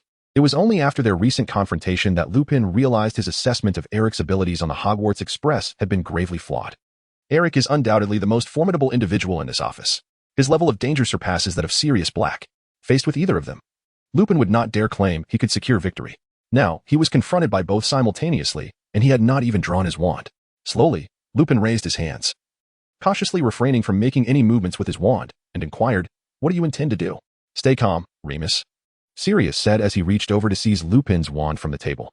He stepped closer to Lupin, pointing at the Marauder's map, and declared, "My only request is that you maintain your composure. It is in our best interest. Then, I would like to show you a name, one that you could never possibly fathom.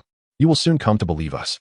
Lupin glanced at Sirius's finger tracing the corner of the Marauder's map, noting the path from their current location in the Defense Against the Dark Arts office to the main tower, across the stone bridge, and finally to Gryffindor Tower, culminating at the boys' dormitory of Gryffindor House. "What does this mean?" Lupin asked, casting a sardonic look towards Sirius as he turned to Eric. "What is it that you wish to show me?" Eric chuckled. "Do not gaze at us, Professor, but rather at the map." "Indeed, fix your gaze upon the map." Sirius, with a heavy thrust of Remus's wand, emphatically pointed at a location on the parchment, his countenance contorted with fury. Remus hesitantly redirected his gaze towards the Marauder's map. Then, he beheld a name inscribed upon it. His mouth fell agape in disbelief. This was indeed a name he had not anticipated. Peter Pettigrew. Chapter 68, The Capture of Peter. A name that had long been presumed dead in Remus's consciousness. Yet here he was, residing in the Gryffindor boys' dormitory, within the very confines of Hogwarts. Remus rubbed his eyes vigorously, disregarding everything, as he dashed towards Sirius, lowering his head to reconfirm. It was unmistakably Peter Pettigrew. The Marauder's map never lies. Remus gazed at the map in stunned silence, the multitude of questions swirling in his mind towards Sirius suddenly finding resolution. Betrayal, pursuit, the destruction of an entire street, and the innocent lives lost in the aftermath. Moments later, Remus abruptly lifted his head, tears brimmed in his eyes. His features contorted in anguish, unable to suppress the torrent of emotions within. Witnessing this scene, Eric understood that it was no longer necessary to prompt Remus further. From Remus's perspective, he was one of the few who had the utmost faith in Sirius. The sudden revelation of Peter's name left no room for doubt. The events of that fateful day were indeed a catastrophic misunderstanding. Eric deftly stowed away his wand and resumed his seat, leisurely remarking, "Professor, initially I too found it hard to believe that the protector of James and Lily was none other than Peter. It was he who betrayed Harry's parents, not Sirius. It is quite remarkable for Peter, a wizard, to have transformed into a rat and concealed himself for 12 years. Lupin turned to Sirius, and after a moment of shared silence, rushed forward to embrace him. There was no need for Eric to elaborate. The truth was evident. The mere mention of Peter's name at Hogwarts served as irrefutable evidence. The pent-up frustrations and anguish of 12 long years were released in that instant. Even someone as composed as Lupin could not suppress the surge of emotions within. Clearing his throat, Eric finally interrupted, "I do not mean to disrupt your reunion, but this is hardly the time for reminiscence." The two men, caught in their embrace, hastily separated and exchanged smiles. Lupin patted Sirius on the shoulder and earnestly inquired, "Why didn't you leave me a message at that time? I would have joined you in pursuing Peter." Sirius shrugged with a wry smile. "I had no time. I had to confront him alone, as a means of avenging James. Ultimately, he transformed into a rat and escaped." Lupin sighed and nodded at Sirius before turning to Eric with sincerity. "Thank you, Eric, I truly mean it." Regardless of the doubts and apprehensions Lupin had harbored towards Eric before, they dissipated entirely upon witnessing Sirius in the revelation of Peter's name on the Marauder's map. Lupin even began to question whether he had been affected by a Dementor's presence prior. A wave of shame washed over him, leaving him unsure of how to approach Eric. Previously indifferent and even hostile, Lupin now felt a tinge of embarrassment upon realizing that Eric was the first to stand by Sirius's side, rather than his own. Eric smiled as he tucked away the live map and remarked, "Now, we should engage in a discussion." "Discuss what?" Sirius inquired. "Of course, the plan to capture Peter," Eric replied. Having regained their composure, Remus and Sirius quickly fell into a rhythm. Upon realizing that Sirius had been wronged, Remus instinctively aligned himself with Sirius. This transition was remarkably seamless, requiring no mental preparation whatsoever. The true traitor was Peter, the rat, not Sirius. With this revelation, there were naturally no issues between Remus and Sirius. Remus even felt a pang of guilt for his previous misjudgment of Sirius, which led to a complete reversal in his attitude towards Eric. Remus retrieved his wand from Sirius, reaffirming that the office's alert charms and access controls were functioning properly. Eric unreservedly poured himself a cup of tea from Lupin's office. The two individuals, who had just moments ago been brandishing their wands at each other in a standoff, had now transformed from adversaries to allies, creating a somewhat delicate atmosphere. Fortunately, Lupin, having endured much throughout his life, was accustomed to the disdain often directed at him due to his identity as a werewolf. Eric did not take Lupin's hostility to heart. Sirius clapped his hands and said, "This is quite manageable. I believe the plan is straightforward. I shall infiltrate the Gryffindor common room, capture Peter, and you two will stand by outside to assist me." Eric cast a sidelong glance at him and remarked, "Oh, how can I recall that someone once attempted to infiltrate the Gryffindor common room and met with failure? That was a mere accident. I was unaware of the password and too anxious," Sirius replied, feeling somewhat embarrassed. "Were it not for the trunk I left for you in the room of requirement, it would have been you who was caught," Remus said, curious. "The room of requirement? Where is that? Where were you hiding last night, Sirius?" Sirius explained, "It is a concealed chamber located on the 8th floor of the castle. When you stand before a tapestry depicting several trolls and walk back and forth in front of the wall 3 times, a room that you desire will manifest on that wall. I had no idea such a hidden space existed within Hogwarts. We overlooked it during our explorations. But Eric enlightened me. Is it truly so? So, you were hiding in that room of requirement all night, which is why we could not find you." "Indeed. I was concealed within Eric's trunk," Sirius shrugged. "Even if you had discovered me, without tangible evidence and lacking the Marauder's map, you would not have believed me." Remus scratched his head awkwardly, refraining from denying the truth. That is certainly the case.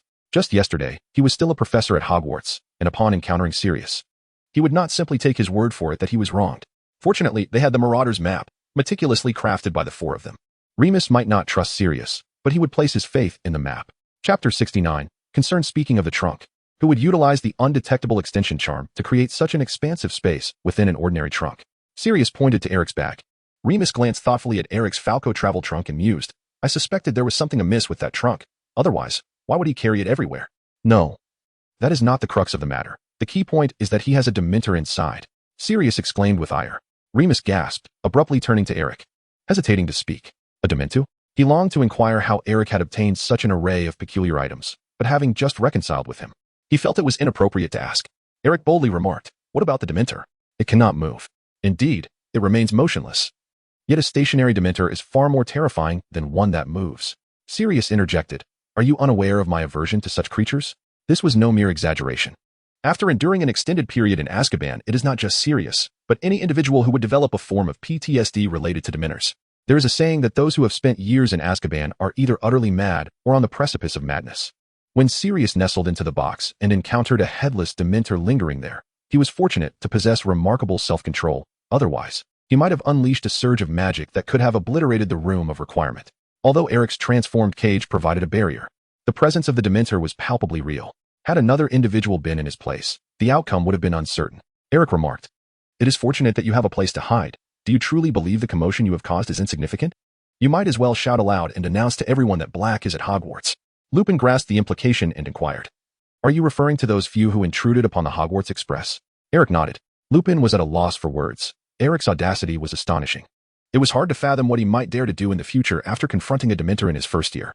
But then again, Lupin reconsidered. Had he not just been threatened by Eric's wand? If he had the gall to stand against a professor with a wand in hand, then capturing a few Dementors seemed trivial in comparison. With this thought, Lupin felt a sense of mental equilibrium restored. "Let's set aside Eric's box for now." "Your plan is inadequate, Sirius," Lupin remarked. "No, you have no plan at all. You are still relying solely on your instincts as before," Sirius replied, his expression stern. "I cannot believe that if you were in my position, suddenly discovering that Peter was within Hogwarts, you would remain composed." Lupin shook his head. "Of course. I would seek him out too, but first, we must be prepared. At the very least, we need to inform Dumbledore." Sirius, somewhat incensed, retorted, "Once we have Peter in our grasp, it will not be too late to notify Dumbledore, Lupin. Dumbledore is not you. He will not immediately believe in the Marauder's map. Just yesterday, he intended for you to capture me. That is because you still carry the identity of a wanted criminal. He has no choice. If we simply convey the truth to Dumbledore, he will undoubtedly believe you." Eric, with a smile, interjected into their discussion, If I may be so bold, gentlemen, I fear the matter is not as straightforward as it seems. The two turned their heads in unison to regard Eric. Eric remarked, I concur that Dumbledore is inclined to trust Sirius. Regardless, you will inevitably find a way to convey the truth of those events to Dumbledore. This should not pose a significant challenge. However, there exists a crucial question. What action should Dumbledore take upon learning the truth? Sirius, perplexed, responded, What do you mean by that? Of course, Dumbledore would agree to send Peter to Azkaban. Eric shook his head, saying, Your thoughts are overly simplistic, Sirius. Let us assume he is willing to reveal all the facts and vindicate you. It would inevitably require a process. Sirius remained perplexed, but all Dumbledore needs to do is issue a statement. With his reputation, that should be quite straightforward. Lupin, however, suddenly realized, You mean the Ministry of Magic? Indeed, Eric nodded. Dumbledore is currently the headmaster of Hogwarts. Theoretically, he holds no power within the ministry. To clear your name. Sirius, his stance is certainly crucial, yet it ultimately requires the endorsement of the Ministry of Magic. Dumbledore may be indifferent, but the ministry, having directly imprisoned you in Azkaban, will hardly be eager to acknowledge its mistakes. This delineates the distinction between Dumbledore and the ministry. Dumbledore cannot represent the ministry, on the contrary. He must conceal some of the ministry's unsavory actions, whether it be the malicious assaults from over a decade ago or the fact that Peter is an illegal animagus. The revelation of either would severely tarnish the ministry's reputation. Sirius questioned, So what of it? Eric, you are not part of the ministry. Lupin interjected. The current Minister of Magic, Fudge, is aligned with Dumbledore. It was no surprise that Sirius was bewildered. When he was imprisoned, the war was not yet concluded. And at that time, Fudge was merely a mid-level official in the ministry, not yet the minister.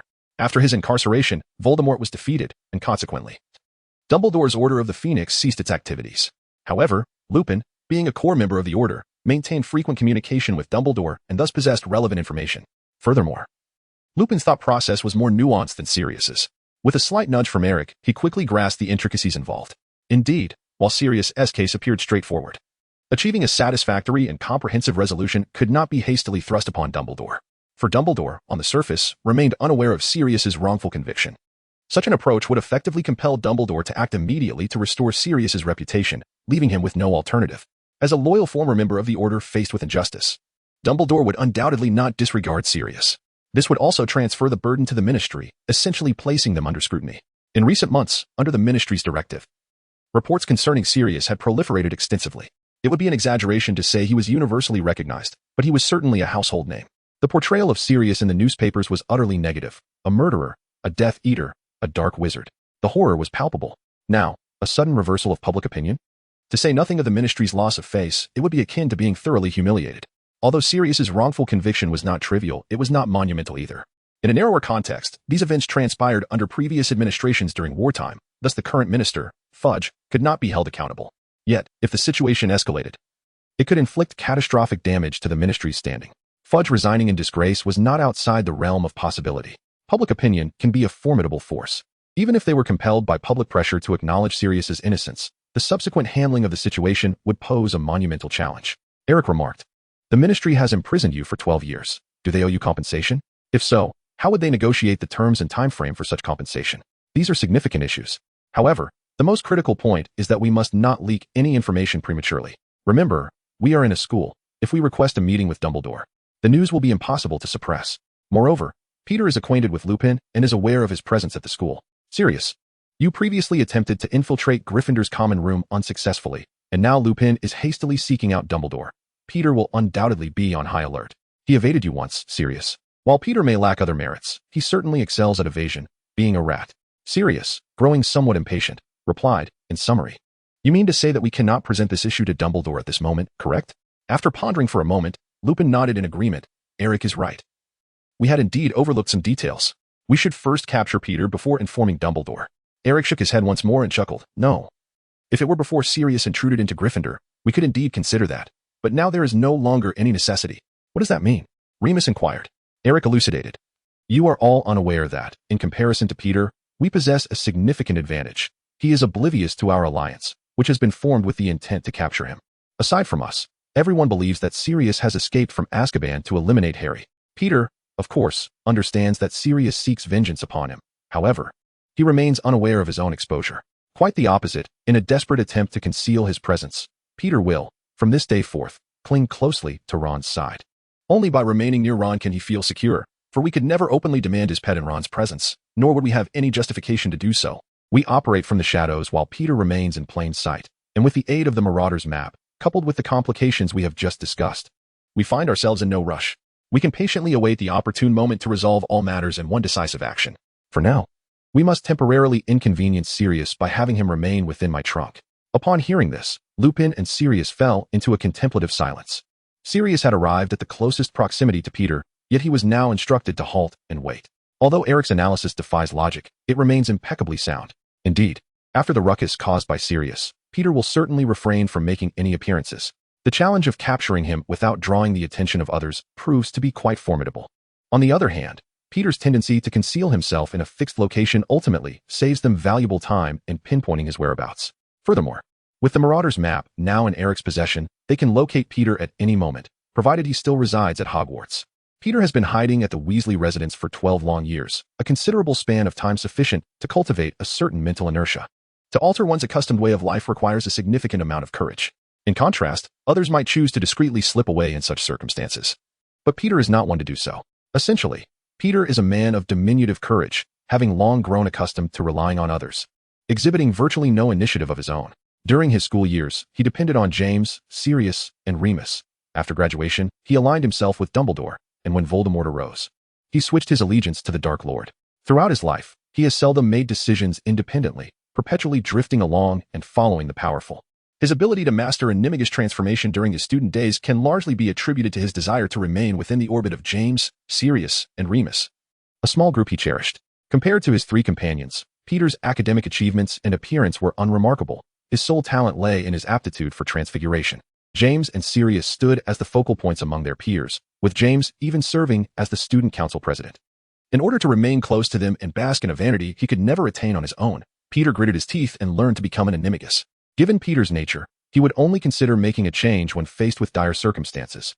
He will always cling to a thread of hope and delusion, believing that Sirius would be unable to find him. Eric's insightful observations provided a profound analysis of Peter's character.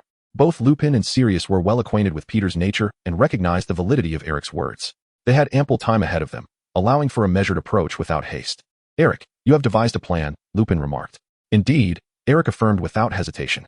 Sirius exhaled deeply, turning his gaze towards Eric, and spoke earnestly. "Eric, during my moments of isolation, you were the first to step forward and place your trust in me. In the matter concerning Peter, I will extend the same trust to you. I can be patient, but I hope you will not keep me waiting for too long."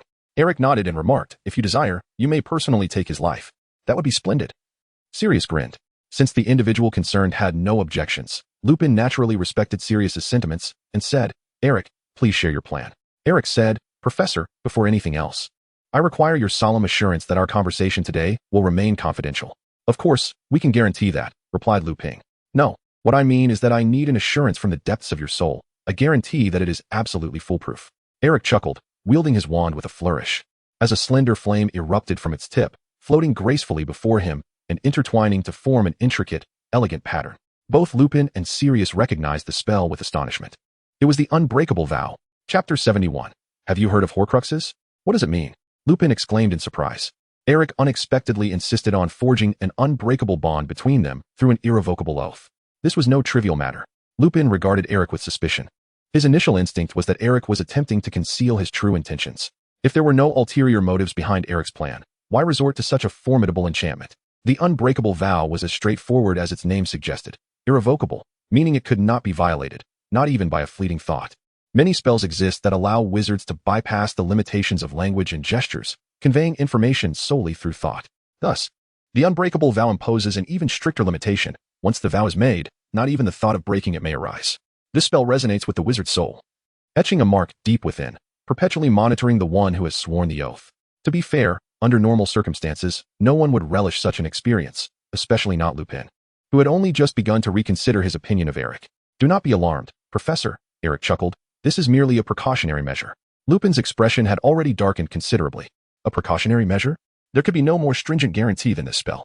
Historically, the unbreakable vow has been a subject of considerable controversy due to its formidable power to constrain a wizard's actions. However, its proponents argue their case quite plainly. For the unbreakable vow to take effect, the participating wizards must voluntarily acknowledge and accept it.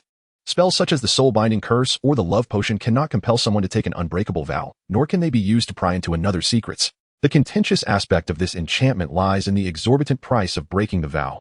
Death, among other punishments, is merely one of its trivial consequences.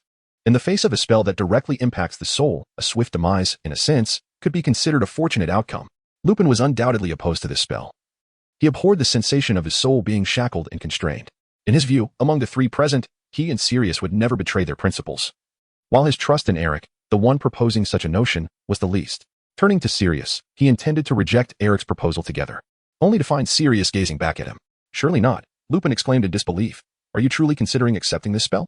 Sirius, aware of Lupin's thoughts, held his gaze steadily and asked, why not? Lupin countered, I ought to be asking why you would agree. Why are you willing to accept Eric's terms? Lupin, stay calm. Do not overreact. Eric merely wishes for us to keep today's secret. Sirius replied with composure, you stand to lose nothing. His expression remained unchanged, as if he were not the same person who had just been enraged at the mere mention of Peter. Eric could discern the profound rage and sorrow concealed beneath Sirius's calm facade. Lupin understood that Eric's request was not unreasonable. Both the existence of Sirius and Peter, along with all matters discussed that day, were not to be made public. For Sirius, establishing an unbreakable vow would offer greater safety, ensuring that they would not have to constantly guard against Eric betraying them. However, asking others to accept such a curse was inherently impolite, almost indicating that Eric harbored distrust toward them. Eric was unwilling to accept mere verbal assurances, and simultaneously, Lupin felt an unsettling sense of being manipulated by Eric. Sirius, we do not require anyone's assistance. We can capture Peter ourselves. I have complete faith in you, Lupin urged. I trust you as well, Lupin. But I once placed my trust in Peter too, Sirius replied with an unnaturally calm expression, revealing the painful memories of the past. This statement rendered Lupin speechless. He had no grounds to criticize Sirius's wariness, even if the object of suspicion was himself. Anyone who had endured betrayal leading to the death of a dear friend would inevitably become like Sirius. Moreover, Sirius bore a direct connection to James's demise, having been the one to suggest the idea of changing the address for the Potter's secret keeper. Sirius had learned much from James's death. Very well, if you insist, Lupin said, his face pale as he addressed Eric. We can establish an unbreakable vow. Apologies, I merely find myself less averse to this curse now, Sirius remarked, patting Lupin on the shoulder. Lupin nodded resignedly. I understand. Eric smiled as he waved his wand once more, the flame emblem that had lingered before him transforming into a fiery tongue, entwining itself around his right hand. Eric extended his palm towards Lupin and Sirius, who each placed their hands atop his, clasping them together firmly.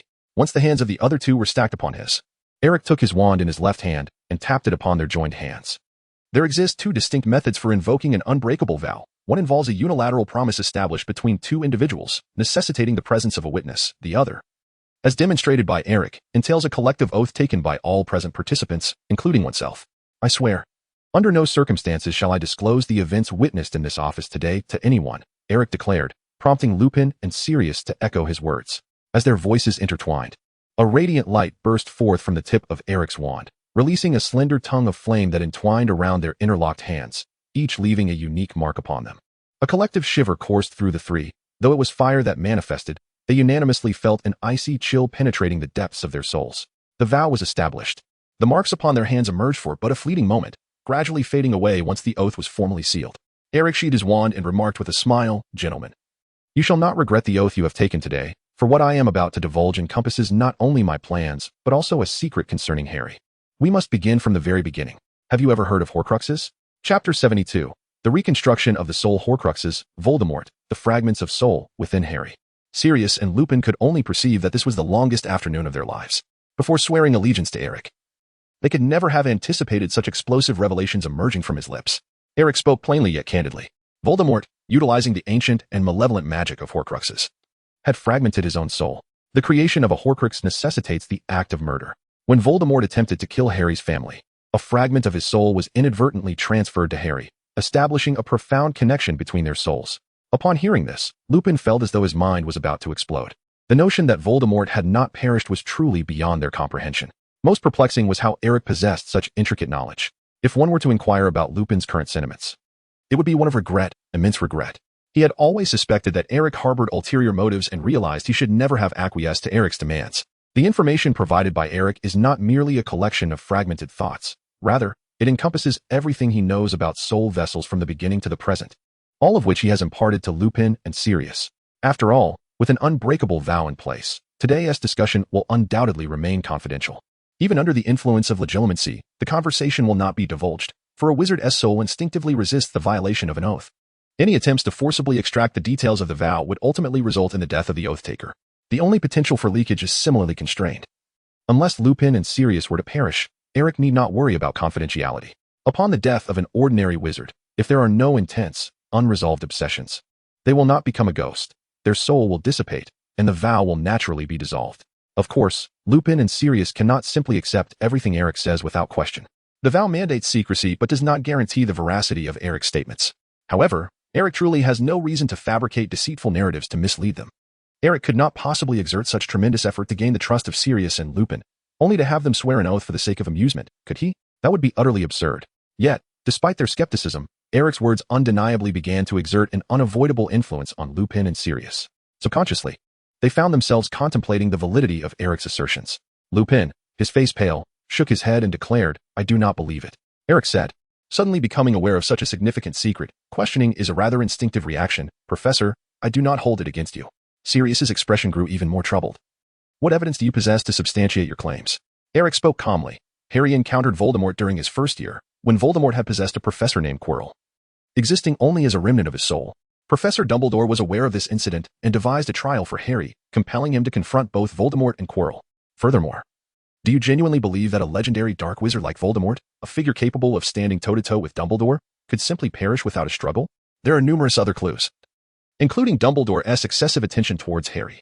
Professor Lupin, having interacted with Harry, do you perceive any extraordinary qualities in him compared to his peers? Exceptional talent? Or perhaps a particularly potent magical ability? Given Dumbledore's character, do you think he would bestow any special regard upon Harry merely due to his status as the savior? Lupin was reluctant to respond, yet upon noticing Sirius regarding him with a questioning gaze, he ultimately shook his head. Setting aside his unique perspective as James's son and the traumas Harry endured in his childhood, Lupin truly believed that Harry was merely an average student. Harry did not appear particularly extraordinary, nor were his academic achievements remarkable. He demonstrated decisiveness and possessed a certain aptitude for spells. Yet he was undeniably not a prodigy like Eric. Lupin understood Dumbledore's character well. The title of savior would hold no weight with him. Dumbledore had encountered countless gifted wizards, although none matched his own talent. Moreover, he himself had once been regarded as a savior in the magical realm.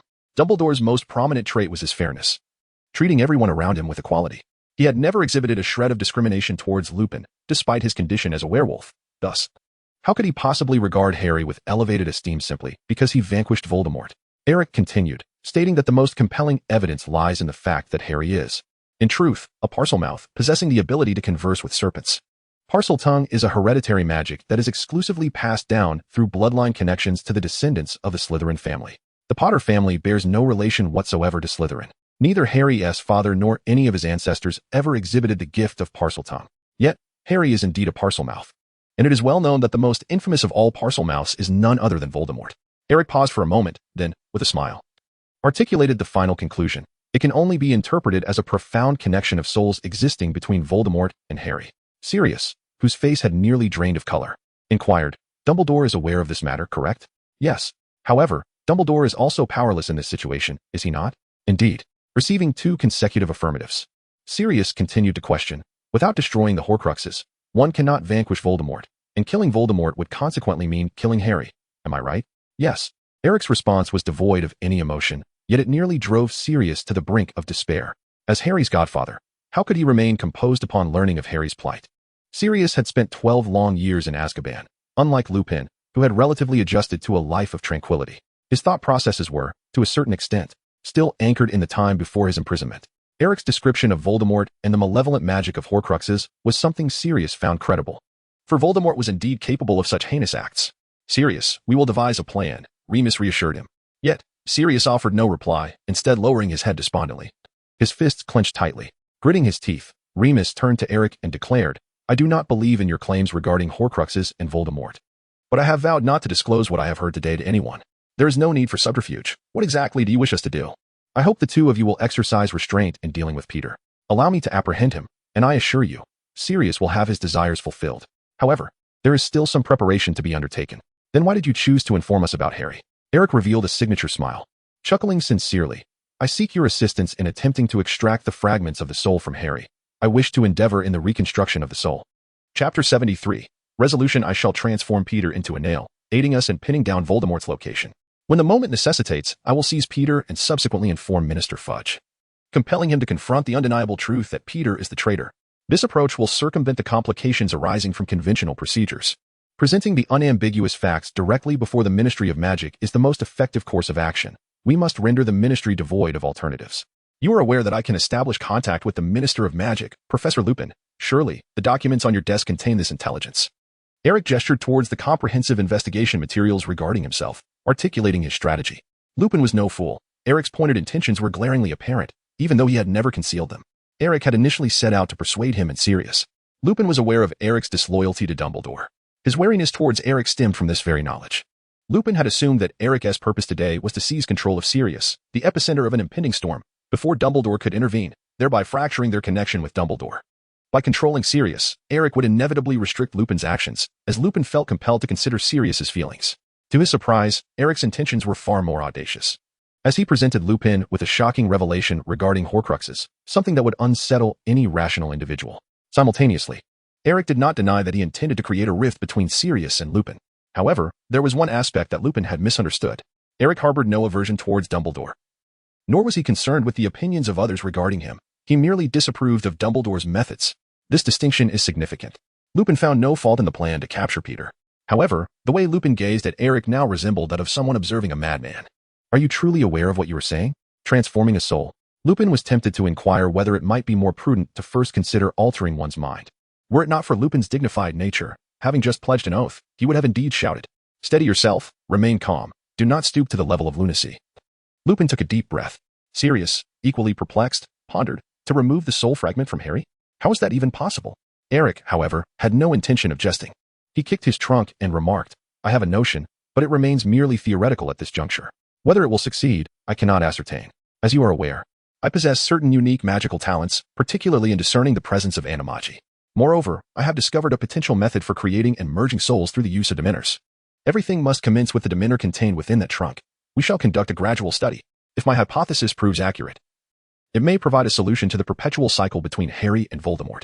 Sirius wore a perplexed expression, laced with an air of strangeness. He was curious as to who, between himself and Eric, had truly endured imprisonment in Azkaban for over a decade. Were students nowadays so audacious? Professor Dumbledore had little recourse regarding Horcruxes. And should Voldemort be allowed to resurrect, it was likely that Harry would meet his demise as well, Eric added. Remus inquired, "How do you know?" "He is Dumbledore, the one who understands Voldemort best. Since his first year, he has been nurturing Harry's courage and psychological resilience, gradually helping him recognize his uniqueness, allowing him to confront Voldemort possessed by Quirrell and to tackle the basilisk." Eric chuckled. If Dumbledore had a means to avert Harry's potential fate, he would not have orchestrated these events in advance. Remus fell silent. Observers often possess clarity. One's perspective shapes their understanding. Before hearing Eric reveal the secrets of Horcruxes, Remus had not considered Dumbledore's approach towards Harry to be anything but benign, perhaps merely an extra measure of care. However, having gleaned knowledge about Horcruxes from Eric, this matter would germinate as a seed within Remus's heart, destined to bloom at an unforeseen moment. Upon hearing this, Sirius exhaled deeply and said, "Enough, I shall assist you." Remus gasped, "You agree to this?" Sirius offered a wry smile. "Do not look at me like that, Remus. I know you harbor no doubts about what Eric has said. You merely refuse to acknowledge it. At the very least, the part concerning Voldemort and Horcruxes is highly plausible, as long as that part is truthful. Regarding Harry's life and death, I cannot remain indifferent. Even if he deceives us, he is the first to believe in me. Now, I have no choice but to act alongside him. I cannot stay by your side, for that would only hinder you. Regarding Peter, we all concur with Eric's assessment. Do we not? This is the most pressing matter. Everything else pales in comparison. Moreover, consider whether you can still approach Dumbledore with the same attitude you once had." Sirius's reasoning left Remus speechless. Reflecting calmly, he realized that Eric had not coerced or threatened them in any manner. Eric did not even attempt to conceal his intentions. He laid bare the current situation and allowed Lupin and Sirius to make their own choices. Ultimately, the unbreakable vow was established, and it was entirely voluntary on Lupin's part. "Eric, this is a thoroughly calculated scheme. They intend to escalate matters, to unveil the truth and apprehend Peter. That is attainable. However, Eric has unequivocally conveyed to them the repercussions. Should the truth be revealed now, at the very least, Lupin's position will be irrevocably jeopardized, and his identity as a werewolf will undoubtedly be exposed. While Lupin may be indifferent to his professorship, he cannot afford to disregard Sirius. For Sirius is also an illegal animagus. Exposing Peter would inevitably affect Sirius. What? You assert that Peter is an animagus? That he has concealed himself as a rat for 12 years? Oh, how did you come by this information? Surely, Lupin would not stoop to Eric's level and claim he has the ability to discern animagi, would he? From Sirius's perspective, Keeping this secret would undoubtedly be more advantageous for him. Alone, Lupin and Sirius would find it exceedingly challenging to manage the situation with Peter flawlessly. They are even incapable of seeking Dumbledore's assistance. From the outset, Lupin has refrained from disclosing to Dumbledore that Sirius is an animagus, and now it is even less feasible. Furthermore, Sirius is entirely unable to present himself before Dumbledore. Thus, it would be wiser to adopt Eric's approach and directly bring the matter to the attention of Minister Fudge. Moreover, concerning the issue of Horcruxes, due to the constraints of their oaths, they cannot consult Dumbledore for verification. They must devise a means to ascertain the veracity of Eric's claims independently. Given the abilities Eric has demonstrated, they do not regard him as merely a student, but as a wizard whose identity and capabilities are commensurate with their own. Their skepticism towards Eric's abilities is not rooted in disbelief. Rather, the concept of Horcruxes sounds utterly implausible. Lupin is skeptical of Eric's assertions, while Sirius remains somewhat doubtful. Nonetheless, they must seek the answers themselves. This process will require time. Throughout this period, Sirius's presence alongside Eric is undoubtedly the most prudent choice, facilitating both the monitoring of Eric and the vigilance over Peter. At present, Lupin finds himself at a loss regarding how to confront Eric. Their interests are presently aligned, and Eric has not engaged in any actions that pose a tangible threat to Hogwarts. As for the confrontation with wands against Lupin, that was solely for Sirius's sake, and Lupin can tolerate it. With a sigh, Sirius, having made his decision, remarked, "Lupin, in truth, I have no choice." Eric chuckled. "You always have a choice, Sirius. To me, it seems you have simply made a decision that resonates most closely with your true self. Professor, since you have no objections to my plan, I kindly ask you to sign these documents." After Eric finished speaking, he retrieved a substantial stack of notes from the box and handed them to Lupin. "What are these?" Lupin inquired as he picked them up, discovering that they were all applications for borrowing books from the restricted section. Powerful potions. Curses of souls from the prevalent dark magic of the 18th century. "Surely you do not intend to read all of these?" Lupin questioned. Eric chuckled, remarking that with the professor's permission, borrowing books would be considerably more convenient. It was indeed a waste of time to infiltrate the restricted section using the disillusionment charm each time. In Chapter 74, New Tasks and Sirius. Both Lupin and Sirius were profoundly affected that afternoon. Eric had successfully achieved his objective. It was unrealistic to expect that he could instill doubt in their trust towards Dumbledore all at once. However, the fact that he could now bind these two individuals to himself was already a significant accomplishment. After articulating all that needed to be said, Eric gathered his personal belongings and accepted the large stack of signed borrowing requests from Lupin. Eric once again transformed Sirius into a dog, slipped into the box, and bid farewell to Lupin before departing from his office. The moment Eric stepped out, he received a new task from the system. Ding. Sign-in task. Please proceed to the Hogwarts Quidditch pitch on the day of the Gryffindor vs. Hufflepuff match to complete the sign-in. Reward. An enhancement of 1 level in proficiency with the wand made from the wood of the acacia tree. It is worth mentioning that since his enrollment, Eric had yet to seize the opportunity to experience Quidditch. This occasion presented a perfect chance to witness the match. He had attended flying lessons and performed admirably, though he had never formally played the sport. In the eyes of Madame Hooch, the flying instructor, Eric's flying skills were indeed exceptional, placing him among the most talented students in his class. During lessons, Madame Hooch had often encouraged Eric to consider trying out for Quidditch, especially for the position of Seeker, which she felt suited him well. However, as a first-year student, Eric was ineligible to join the team according to the regulations.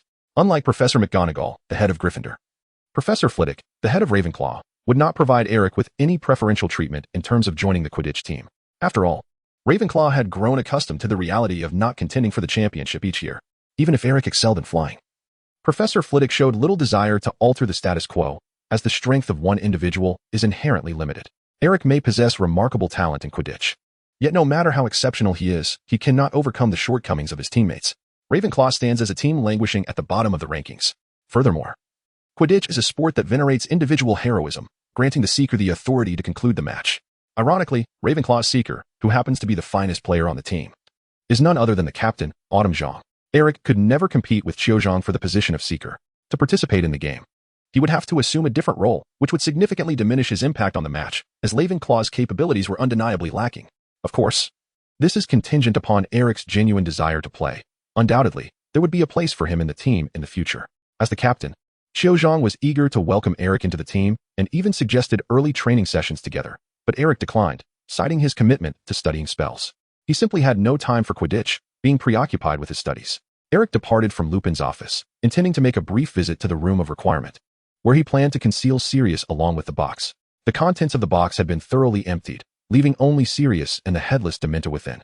While Sirius had the ability to transform into a dog to accompany Eric, his canine form was unfortunately rather imposing, resembling a wolf more than an ordinary dog. This peculiar appearance would undoubtedly attract attention, even within the magical realm. Moreover, after his escape from imprisonment, he had surreptitiously visited Harry, who recognized the large black dog and associated it with ominous portents. Therefore, it was imperative that Sirius remain hidden from view within the castle. Fortunately, he could take refuge in the room of requirement, where he would not be detected by others. When someone occupied the room, it could not be accessed from the outside, unless the request from the outside matched that of the occupant within. Even in the event of a thorough search of the entire school, Sirius would find safety in this enchanted sanctuary. Eric could not possibly ignore the presence of a small Sirius in the room of requirement, doing nothing. Such a splendid opportunity must not be easily overlooked. As he passed the library, he took a detour to the restricted section, with Lupin's sign note in hand. He could now enter the restricted section unimpeded. After borrowing several tomes from within, Eric returned to the room of requirement, laden with books. Inside, Sirius had just emerged from the box, and, upon lifting his gaze, instantly sensed the change in his surroundings. What Eric requested was a room specifically designed for the brewing of potions. The room of requirement faithfully showcased its magic by transforming the entire space. The room, though modest in size, was simply divided into two distinct areas. On one side were various cauldrons and potion-making tools, while the other housed an array of potion ingredients and plants. What does this mean? Sirius questioned, reverting back to his human form, perplexed. Eric tossed a powerful potion to Sirius, who fumbled to catch it. We require some potions. This task must be entrusted to you, Eric remarked with a smile. Sirius felt a twitch at the corner of his mouth, torn between speaking his mind and holding his tongue. So, he had become some sort of free labor? Chapter 75. The Duel Club reopens. The uproar caused by Black's intrusion into Gryffindor subsided swiftly, and Hogwarts gradually returned to its former order, at least within the castle. No significant changes occurred. The professors were unable to locate Sirius and had no better alternatives but to wait for him to reappear voluntarily. Meanwhile, Sirius was presently in the room of requirement on the 8th floor, brewing potions. Accompanying him was only a Dementor lurking in a box. Fortunately, Sirius was not bored. He was not only responsible for concocting the potions requested by Eric, but also for safeguarding the Marauder's map. Eric generously entrusted the Marauder's map to Sirius for safekeeping. Each day, he would make it a point to visit the room of requirement, where he would exchange information with Sirius. Occasionally, he would also encounter Remus there. At present, Sirius remained vigilant, keeping a close watch on Peter's location on the map while diligently preparing potions. Eric was quite taken aback by the potions requested by Sirius. The concoctions included a compound decoction, a truth serum, an emerald elixir, and Gregory's flattering potion. These brews shared a common trait. They were rather perilous. In any case, their use would automatically qualify one for entry into Azkaban. Holding the potent potion, Sirius felt as though his head might burst. It was reminiscent of his days as a student, as if he were sitting for an examination once more. Fortunately, his foundational knowledge of potion making was robust. After a few initial failures, he quickly regained his former finesse. Although he could not rival a master like Snape in the art of potion making, he could still follow the recipe step by step to achieve the desired outcome. The thought that these potions were intended to deal with Peter fueled his determination to brew them even more fervently. He even procured extra ingredients, fearful that he might not have enough. The only notable change within the castle was the heightened protection surrounding Harry, following Sirius's failed intrusion into Gryffindor. Everyone now believed he was targeting Harry Potter. At least, that was the sentiment among Professor McGonagall and her peers. Percy Weasley and the Gryffindor prefects had received orders to remain constantly by Harry's side, vigilant against the potential reappearance of Black. Thus, that afternoon, when Eric encountered Harry in the Great Hall, accompanied by several nervously watchful prefects, he couldn't help but feel momentarily stunned. Anyone attempting to greet Harry would first be intercepted by Percy, who would scrutinize them closely before permitting a dialogue with Harry. Even the Minister of Magic did not enjoy such stringent protection. "Hello, Harry," Eric said, raising his hand to greet him as he approached. Percy stepped forward, his expression one of wariness. "Eric, what brings you here at this time?" Eric swallowed the orange juice in his mouth and cast a glance at the plate before him, silently responding to Percy. Could it be that he needed sustenance to sustain his vital signs? Harry, witnessing the scene, wore an expression of helplessness. "Percy, Eric is my friend. He would never harm me." "That may not be certain, Harry. It is precisely because you think so that you may unwittingly provide Black with an opportunity." Harry, feeling exasperated, pretended not to hear Percy's words. He retrieved a letter and approached Eric, saying, "I encountered Professor Dumbledore on my way. He asked me to deliver this letter to you, Eric." Dumbledore would write to him? Eric received the letter, and upon opening it, he found only 2 sentences. "I eagerly anticipate your forthcoming performance. Do your best. The password for the principal's office has been changed to Biting Cabbage. If you wish, you are always welcome to come and chat with me." What riddle person? Eric was utterly perplexed. It seemed that Dumbledore had arranged some sort of activity for him. However, had Dumbledore lost his mind? How could Eric possibly find the time to seek out Dumbledore for a chat? What did the headmaster's letter say? Harry inquired curiously. "Nothing of consequence," Eric replied, What does he want from me? In truth, he could neither comprehend Dumbledore's letter nor was he inclined to speculate on its meaning. Harry continued, Eric, are you free this weekend? The Quidditch Cup is about to commence, and our first match is against Hufflepuff. My friends will all be attending. And I hope you can join us. Eric chuckled. Of course, I shall certainly attend. However, I have heard that the initial match was meant to be between you and Slytherin, was it not? Indeed, it was supposed to be that way. Harry replied through gritted teeth. But they claimed their seeker was injured and has yet to recover, none other than Malfoy. Consequently, we were arranged to compete against Hufflepuff first. What happened to Malfoy? Well, it's a long story. He was with us in Hagrid's Care of Magical Creatures class, where we were studying the Hippogriff. Enough said. I understand. The Hippogriff is a proud creature that only engages with wizards who show it respect. Given Malfoy's disposition, it is evident he would not extend such courtesy to the Hippogriff. Indeed, he disrespects all magical beings. Thus, the subsequent events were rather predictable. When faced with the Hippogriff, Malfoy refused to bow, and as a result, he was sharply struck by the creature named Buckbeak. I heard the blood flowed profusely. Harry lamented. Hagrid mentioned that they might hand Buckbeak over to the Ministry of Magic for handling. Ron, Hermione, and I are currently assisting Hagrid in researching to see if we can prevent any harm from coming to Buckbeak. Eric, you possess such extensive knowledge. We may need to seek your assistance. Eric remarked, the prospects are rather bleak. Harry replied, I comprehend, yet one must endeavor. That shall suffice. Do remember to attend the match this weekend. Eric, I must take my leave. Surrounded by Percy and a throng of prefects, Harry felt a sense of discomfort and hastily exchanged a few words with Eric before departing with the prefects. Eric was just about to continue his meal when he heard the voice of Professor Flitwick behind him. And it dawned upon him why Dumbledore had taken the trouble to send him a letter. Eric, so it is you here. I have finally found you. Professor Flitwick approached, his hands clasped behind his back, standing nearly at the same height as Eric, who was seated on the bench, his face beaming with joy. What brings you such delight? Professor? Eric inquired. Flitwick chuckled heartily, giving Eric's shoulder a gentle pat, and replied, I eagerly anticipate your forthcoming performance. Eric was bewildered. What do you mean by performance? What kind of performance? Huh? Haven't you already signed up? Vivi exclaimed, surprised that the Duel Club was about to reopen. Chapter 76, Hear My Roar. Duel Club? Eric's astonishment was genuine. He recalled that this was not a matter from the previous year. Why was it occurring again this year? Professor, I heard that the dueling club had already taken place last year, Eric inquired. During Harry's second year, which was indeed the previous year, the dueling club had been established. At that time, the defense against the dark arts professor was the infamous charlatan, Gilderoy Lockhart. It was Lockhart who had proposed the formation of the dueling club, envisioning it as a means to elevate his own notoriety. Although he was a talented author, he was not a proficient duelist. Of course, when the dueling club was initiated, Lockhart's true nature had not yet been fully revealed. However, this did not prevent him from being easily vanquished by his demonstration opponent, Snape. After Lockhart departed from Hogwarts, the dueling club was tacitly disbanded. To Eric's surprise, it had now been revived. Ah, indeed, Flitwick explained, having learned from last year's experiences. Professor Dumbledore believes that the dueling club holds significant potential and merits becoming a tradition at Hogwarts to be conducted annually. Thus, he entrusted me with the responsibility of presiding over the dueling club this year to aid in developing students' crisis management skills, especially considering that Black has recently escaped from Azkaban. We believe it is beneficial to teach students some targeted defensive methods. I saw your name on the enrollment form.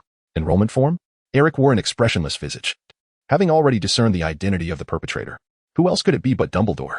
Professor Flitwick withdrew his hands from behind his back, revealing a registration form which he extended towards Eric. As expected, Eric clearly spotted his name inscribed upon it, prominently positioned at the forefront. This event was exceedingly popular, open for participation to all, as there were scant recreational activities available at the school, and dueling was universally adored. In the throes of adolescence, most individuals relished the opportunity to showcase their prowess and garner the admiration of their peers. Thus, an overwhelming number of students enrolled in the dueling club.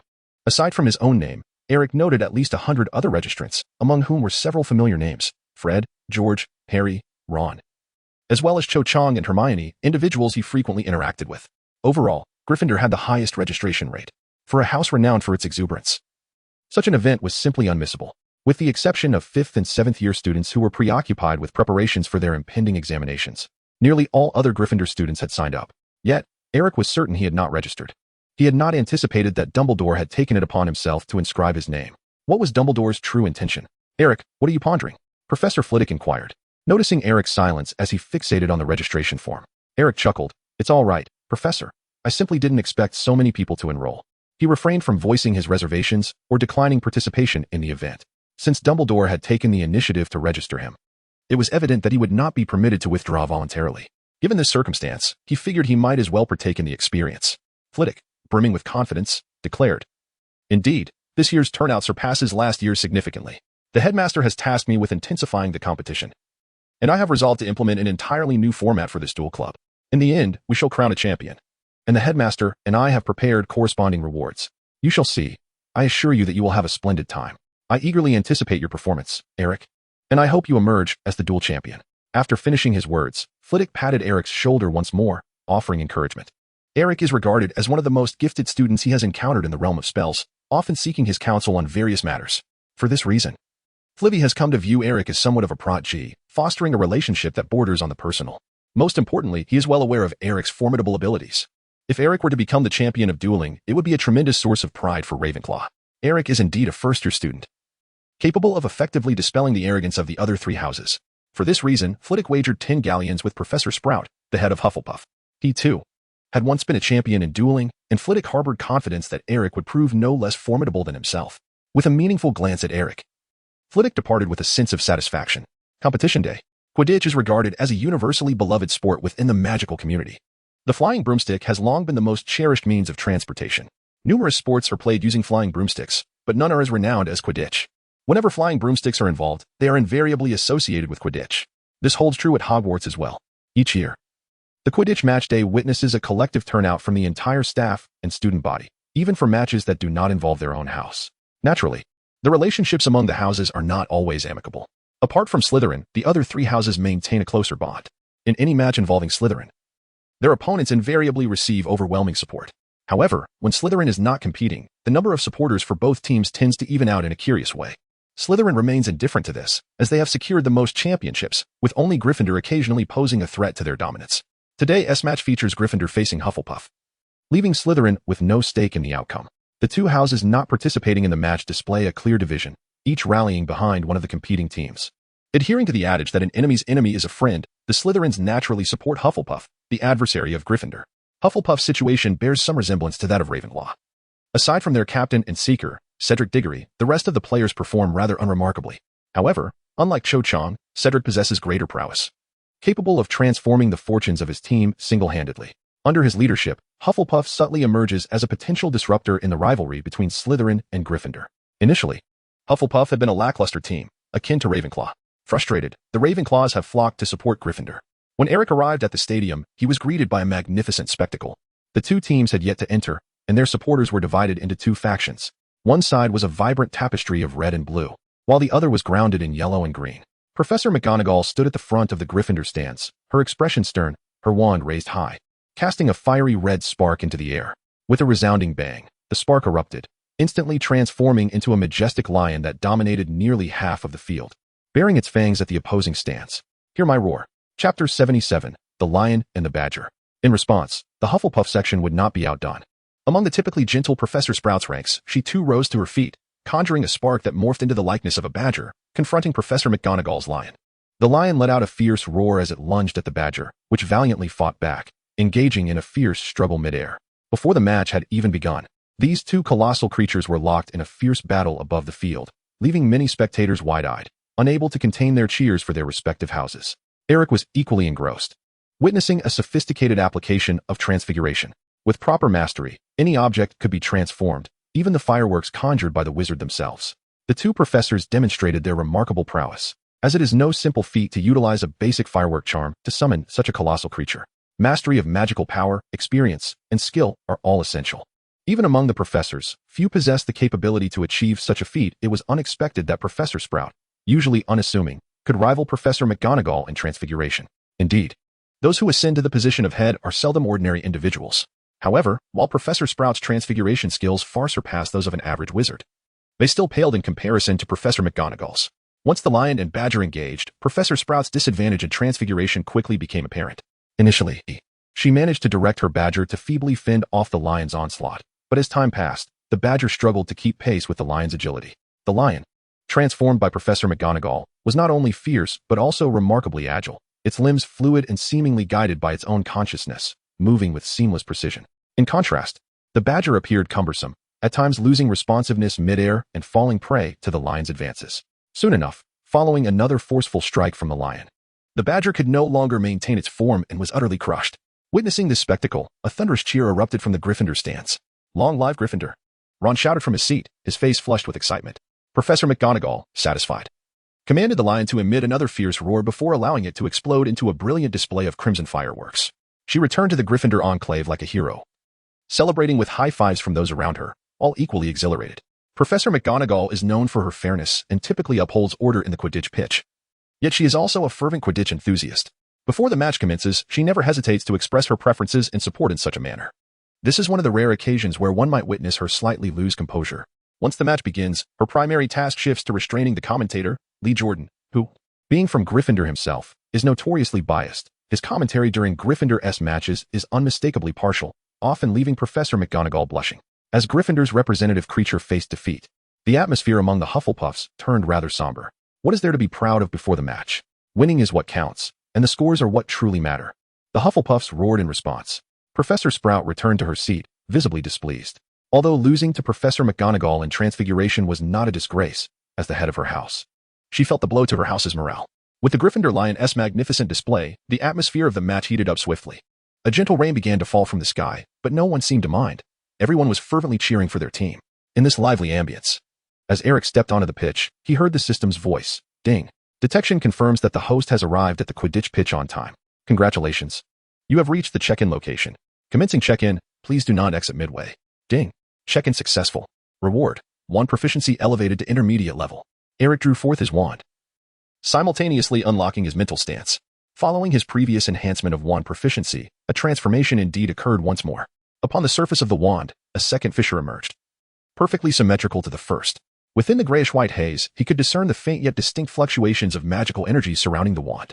It seemed as though an unceasing wave of warmth emanated from within, distorting the air around it.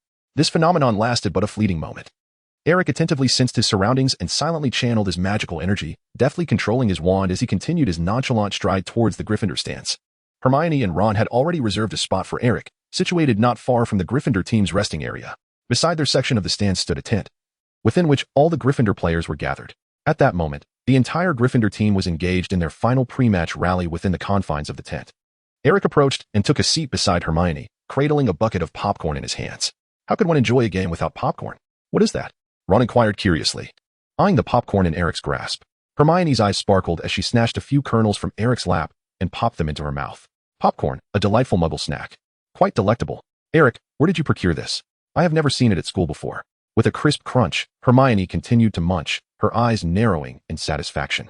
Ron, unable to resist, reached for a handful and tentatively tossed some into his mouth, revealing a look of astonishment akin to Hermione's. Delicious. Eric chuckled. I made it myself. Just added the raw ingredients and cooked it over high heat. It's quite a simple endeavor. The only distinction from ordinary popcorn is that Eric prepared this using a crucible. In the distance, Sirius, transformed into a canine form and just emerging from the room of requirement, could not suppress a sneeze. What could be the source of that delightful aroma wafting from the room? Had he concocted some potion that induced hallucinations? Chapter 78. A blessing for you. As Eric and a few others engaged in conversation while dining, a colossal lion head approached with curiosity, inquiring, Eric, who do you think will win this match? Ron was taken aback, wondering if the lion conjured by Professor McGonagall had come to life. Upon closer inspection, it turned out to be Luna Lovegood from Ravenclaw. She was a year older than Eric and donned an impressively crafted lion headpiece, which made her face peek out from the lion's mouth, creating a somewhat unbalanced appearance as she swayed slightly. I believe Gryffindor has a significant chance of winning this match, though Hufflepuff also possesses a notable opportunity. If Hufflepuff can seize their chances, they could emerge victorious. However, that depends on whether Gryffindor grants them such opportunities. Overall, I still think Hufflepuff may triumph. But Gryffindor's likelihood of winning should not be underestimated. Eric responded. Luna nodded earnestly, saying, I analyzed before the match as well. It's either Gryffindor or Hufflepuff that will emerge victorious. Eric, your analysis is excellent, and having heard it, I've decided to conduct my own analysis. Ron and Hermione were astounded nearby, marveling at how these two engaged in such a conversation. Luna chuckled softly, tapping her lion head with her wand. The lion head suddenly quivered and emitted a fierce roar, startling everyone around except for Eric. Luna raised her arm and proclaimed, Gryffindor. If it weren't for the Ravenclaw crest on her robe, one might easily mistake her for a member of Gryffindor House. Eric brandished his wand, saying, Allow me to assist you. He tapped Luna's head with his wand, a spell he had just learned from Professor McGonagall. In the next moment, Luna's lion head tilted. Its mouth opened wide, and it began to sing exuberantly, Gryffindor, Gryffindor, Gryffindor. As it sang, the lion let out a resounding roar. With its eyes closed, The lion swayed rhythmically, lost in song, causing Luna to lose her balance. She exclaimed in surprise, relinquished her wand, and clumsily steadied her lion head. Swaying along to the lion's beat, Gryffindor. As she swayed, Luna seemed to find her rhythm, and she began to chant in her favored melody. Her singing was infectious. And soon, Ron, who was already quite animated, joined in, singing loudly alongside Luna. The spectators in the stands, initially puzzled, were swept up by the atmosphere, mistaking it for a prearranged cheerleading ceremony. After all, it was hard not to notice Luna, with her enormous lion head, standing out prominently in the crowd. The rhythmic chanting of Gryffindor was utterly captivating. Yawning is contagious, and so too is singing. Gradually, the entire stand where Eric and his companions were seated erupted into a chorus, chanting the same refrain. Gryffindor, Gryffindor, Gryffindor. The melodies were anything but uniform, creating a cacophony of sound, reminiscent of a wild revelry. Luna stood up, moving to the front row, swaying her head and waving her wand in the air, attempting to orchestrate the others in the stands. As her lion head reached a particularly impassioned note, it produced a stunning high pitch, which incited a wave of cheers. The rain poured down heavily, but their enthusiasm remained unabated. Hermione, unable to bear the spectacle any longer, buried her face in her hands. A throng of Gryffindors, led by 2 Ravenclaws, was cheering, creating quite a scene. Professor Sprout, witnessing this from the opposite stand, gasped in astonishment, realizing the Gryffindor team was well prepared, a formidable opponent indeed. The commotion in the stands startled the players as they entered the field. Madame Hooch, serving as the referee, soared above the pitch, blowing her whistle to signal both teams to line up.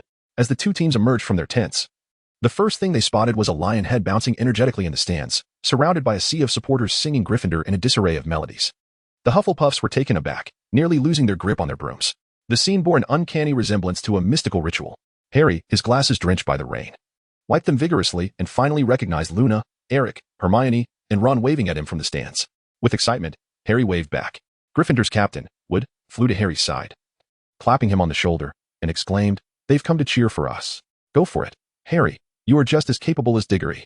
Harry managed a wry smile, replying, "I'll do my best, but the rain is too heavy. I can hardly see the golden snitch." Wood gritted his teeth, stating, "The rain affects both sides. If you can't see, neither can Diggory. Before you catch the snitch, we will overpower them." After delivering his words, Wood took off, while Madame Hooch called the team captains to the front for their greetings. Harry, Harry.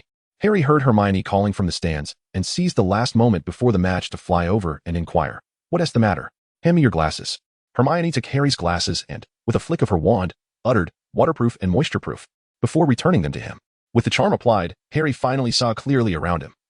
Filled with newfound confidence, he brushed the rain-soaked hair from his forehead and exclaimed, "You've been a tremendous help. I will catch the golden snitch." Eric approached, exclaiming, "Come, come. Harry, allow me to bestow a blessing upon you." At the sight of Eric, Harry was taken aback. Just moments ago, his glasses had been drenched, and only now, with his vision restored, did he notice that Eric, Hermione, and their companions appeared markedly different from those around them. While the other spectators, including Harry himself, were nearly soaked to the bone, these few remained completely dry, their attire immaculate. This was a different application of the waterproof charm, achieved merely by slightly altering the spell's state and target. Eric chuckled, pointing his wand at Harry and casting several spells upon him. The waterproof enchantments on Hermione and the others were also courtesy of his assistants. Immediately, Harry felt a warm sensation enveloping him, although raindrops fell upon him. They left no trace, and a comforting warmth surrounded his clothes, dispelling the chill. The grip between his palm and the broom became smooth once more, enabling him to maneuver the broom with greater ease. A sharp whistle pierced the air, signaling the official commencement of the match. Ecstatic, Harry performed a swift turn in the air, shouting, "Thank you, Eric. I'm off." Without waiting for a response, he tugged at his broom and soared into the sky, his speed akin to a crimson bolt of lightning streaking across the heavens.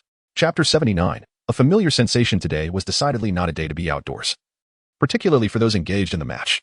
The rain, which had already been falling steadily, intensified almost instantaneously as the competition began. The sky was shrouded in gray, heavy clouds obscuring visibility. From the stands, one could hardly discern the surroundings, let alone the players on the field. In such dismal visibility, the audience could only perceive a handful of red and yellow dots dancing in the air, rendering the bludgers and quaffles invisible. Yet, despite the appalling weather, the spectators remained steadfast, refusing to budge, their voices rising in fervent support of their teams. The situation was even more dire for the players on the field. While the audience struggled to grasp the state of the match from the stands, the players, entrenched in the midst of the action, had to execute tactics while controlling their brooms. Observing their environment became a futile endeavor. The visibility was too poor. Torrential raindrops relentlessly pounded down, extinguishing any preordained strategies. Now, they relied solely on their individual prowess, praying not to be struck by a suddenly appearing bludger. Under such weather conditions, discerning the trails of the bludgers was exceedingly challenging. Of course, aside from the beaters wielding bats, the others seemed overly anxious, for even the beaters struggled to locate the bludgers. George, one of the Weasley twins and a beater for Gryffindor, finally managed to seize a bludger in front of him and swung vigorously, aiming at Hufflepuff's Diggory, but nearly struck his own teammate, Angelina. "Hey, watch it," Angelina exclaimed, wiping rain from her face in frustration. Yet George, oblivious to her warning, turned back to pursue the bludger. Angelina, both furious and resigned, realized that in such weather, effective communication was impossible, and she had no choice but to return to solitary combat. The scores starkly reflected the adverse weather conditions. After more than 10 minutes of play, Gryffindor led with a score of 30-10. The two teams had managed only 4 goals amidst the downpour. In such limited visibility, the keeper could hardly track the Quaffle's trajectory. Merely shooting the ball towards the goal area was likely to yield a score. Yet even so, only 4 goals had been recorded. The rain was so heavy that chasers could only control the ball with their hands, making precise maneuvers impossible. One chaser from Hufflepuff flew too swiftly and momentarily fell from his broom. Wood, unable to contain his frustration, waved to Harry, who had been hovering in the air observing, calling out, "Harry, find the golden snitch quickly. We didn't come here for a bath." "Do you think I want to?" Harry shouted back. If anyone was most affected by the inclement weather, it was undoubtedly the Seekers. According to Quidditch rules, capturing the golden snitch would yield 150 points and conclude the match. Given the current scoring pace, whoever caught the snitch would likely secure victory. However, the challenge lay in the snitch's diminutive size, making it inherently difficult to spot, especially in such dismal conditions where visibility was severely compromised. After circling the field a few times on his broom, Harry quickly recognized this paradox. The faster one flew, the more blurred the surroundings became. Amidst the torrential rain, spotting the golden snitch was increasingly challenging. Conversely, remaining stationary enhanced one's ability to observe the unfolding situation. While the golden snitch was small, it was most noticeable when in motion, and in the dim light, its glimmer could be more easily detected. Under these circumstances, they had to adopt a different strategy. As Seekers, both he and Cedric Diggory came to a halt in midair, adopting a waiting approach while observing each other's movements. When one Seeker moved, the other would follow suit. Conversely, sometimes both Seekers would synchronously remain on one side of the pitch. This was a common tactic among Seekers. The golden snitch was indeed mobile. Sometimes, capturing it relied more on fortune than skill. In a situation where actively seeking the snitch was impractical, it now became a matter of who was luckier. Suddenly, a flash of gold, in a corner where Cedric had not noticed. Harry keenly caught a glimpse of a golden glimmer out of the corner of his eye. His glasses, now waterproof, allowed him to see clearly. Containing his exhilaration, Harry pressed down on his broom and dashed towards the glimmering corner. The rain pelted against him, yet Eric's enchantments shielded him entirely. Harry felt invigorated, unleashing his speed to the fullest. His movement drew gasps from the stands. Cedric was quick to react. Although he hadn't spotted the snitch, he noticed Harry's sudden motion. Regardless of whether Harry was attempting to tire him out with a feint or genuinely had sighted the snitch, Cedric had no choice but to pursue him. The two figures raced forward, captivating everyone's attention. Lee Jordan in the commentary booth noted this thrilling moment, exclaiming, "It seems both Seekers have spotted the golden snitch. But Harry's speed gives him the edge. Diggory is left trailing in Harry's wake. What an impressive acceleration. Harry has left Diggory in the dust, a clear display of prowess." Professor McGonagall, observing nearby, wore a stern expression, instructing Jordan, "Very well, Professor, I understand. My commentary remains quite neutral." Oh, another tailspin. At times, I truly wonder how Diggory became a Seeker. He is utterly incapable of even slightly unsettling Harry. Lee Jordan acknowledges his mistake, yet remains resolute, adhering stubbornly to his principle of supporting Gryffindor, indifferent to the furious glares from the Hufflepuff stands. However, the situation on the field aligns precisely with his assertions. In the direct competition for the snitch, Harry holds a distinct advantage, even managing to pull ahead of Cedric at one point. Harry possesses remarkable talent in Quidditch, his skills rivaling Cedric's, and with a superior broom and numerous blessings bestowed upon him by Eric, he has every conceivable advantage, his speed almost blurring him from sight. In contrast, Cedric has yet to spot the golden snitch. He must constantly monitor Harry's movements to adjust his own speed, while also contending with the treacherous conditions of the match. Merely keeping pace with Harry is a considerable challenge. Fortunately, Cedric's skills are formidable. Had it been another Seeker, he would have been left far behind by now. Flying ahead, Harry remains oblivious to the events surrounding him, his focus solely on the golden snitch before him. Today, fortune seems to favor him, as he and Cedric occupy opposite halves of the field, with the snitch tantalizingly close. Although Cedric is not slow, there remains a significant distance between him and the elusive prize. Harry's heart races, a tumult of emotions, nervousness, or perhaps exhilaration at the impending capture of the snitch. In an instant, just as he is about to grasp the snitch, he feels an abrupt drop in temperature. Harry's first thought is, did Eric's charm fail? But then he realizes something is amiss. for he observes frost forming along the edges of his glasses. Chapter 80. Misfortune befalls you. This sensation is painfully familiar to Harry, the intense palpitations, the tension coursing through his muscles, and the frost that continues to crystallize on his lenses. In that fleeting moment, as he hurtles through the air, time seems to freeze. Every sensation becomes strikingly vivid. He finally recalls the source of this feeling.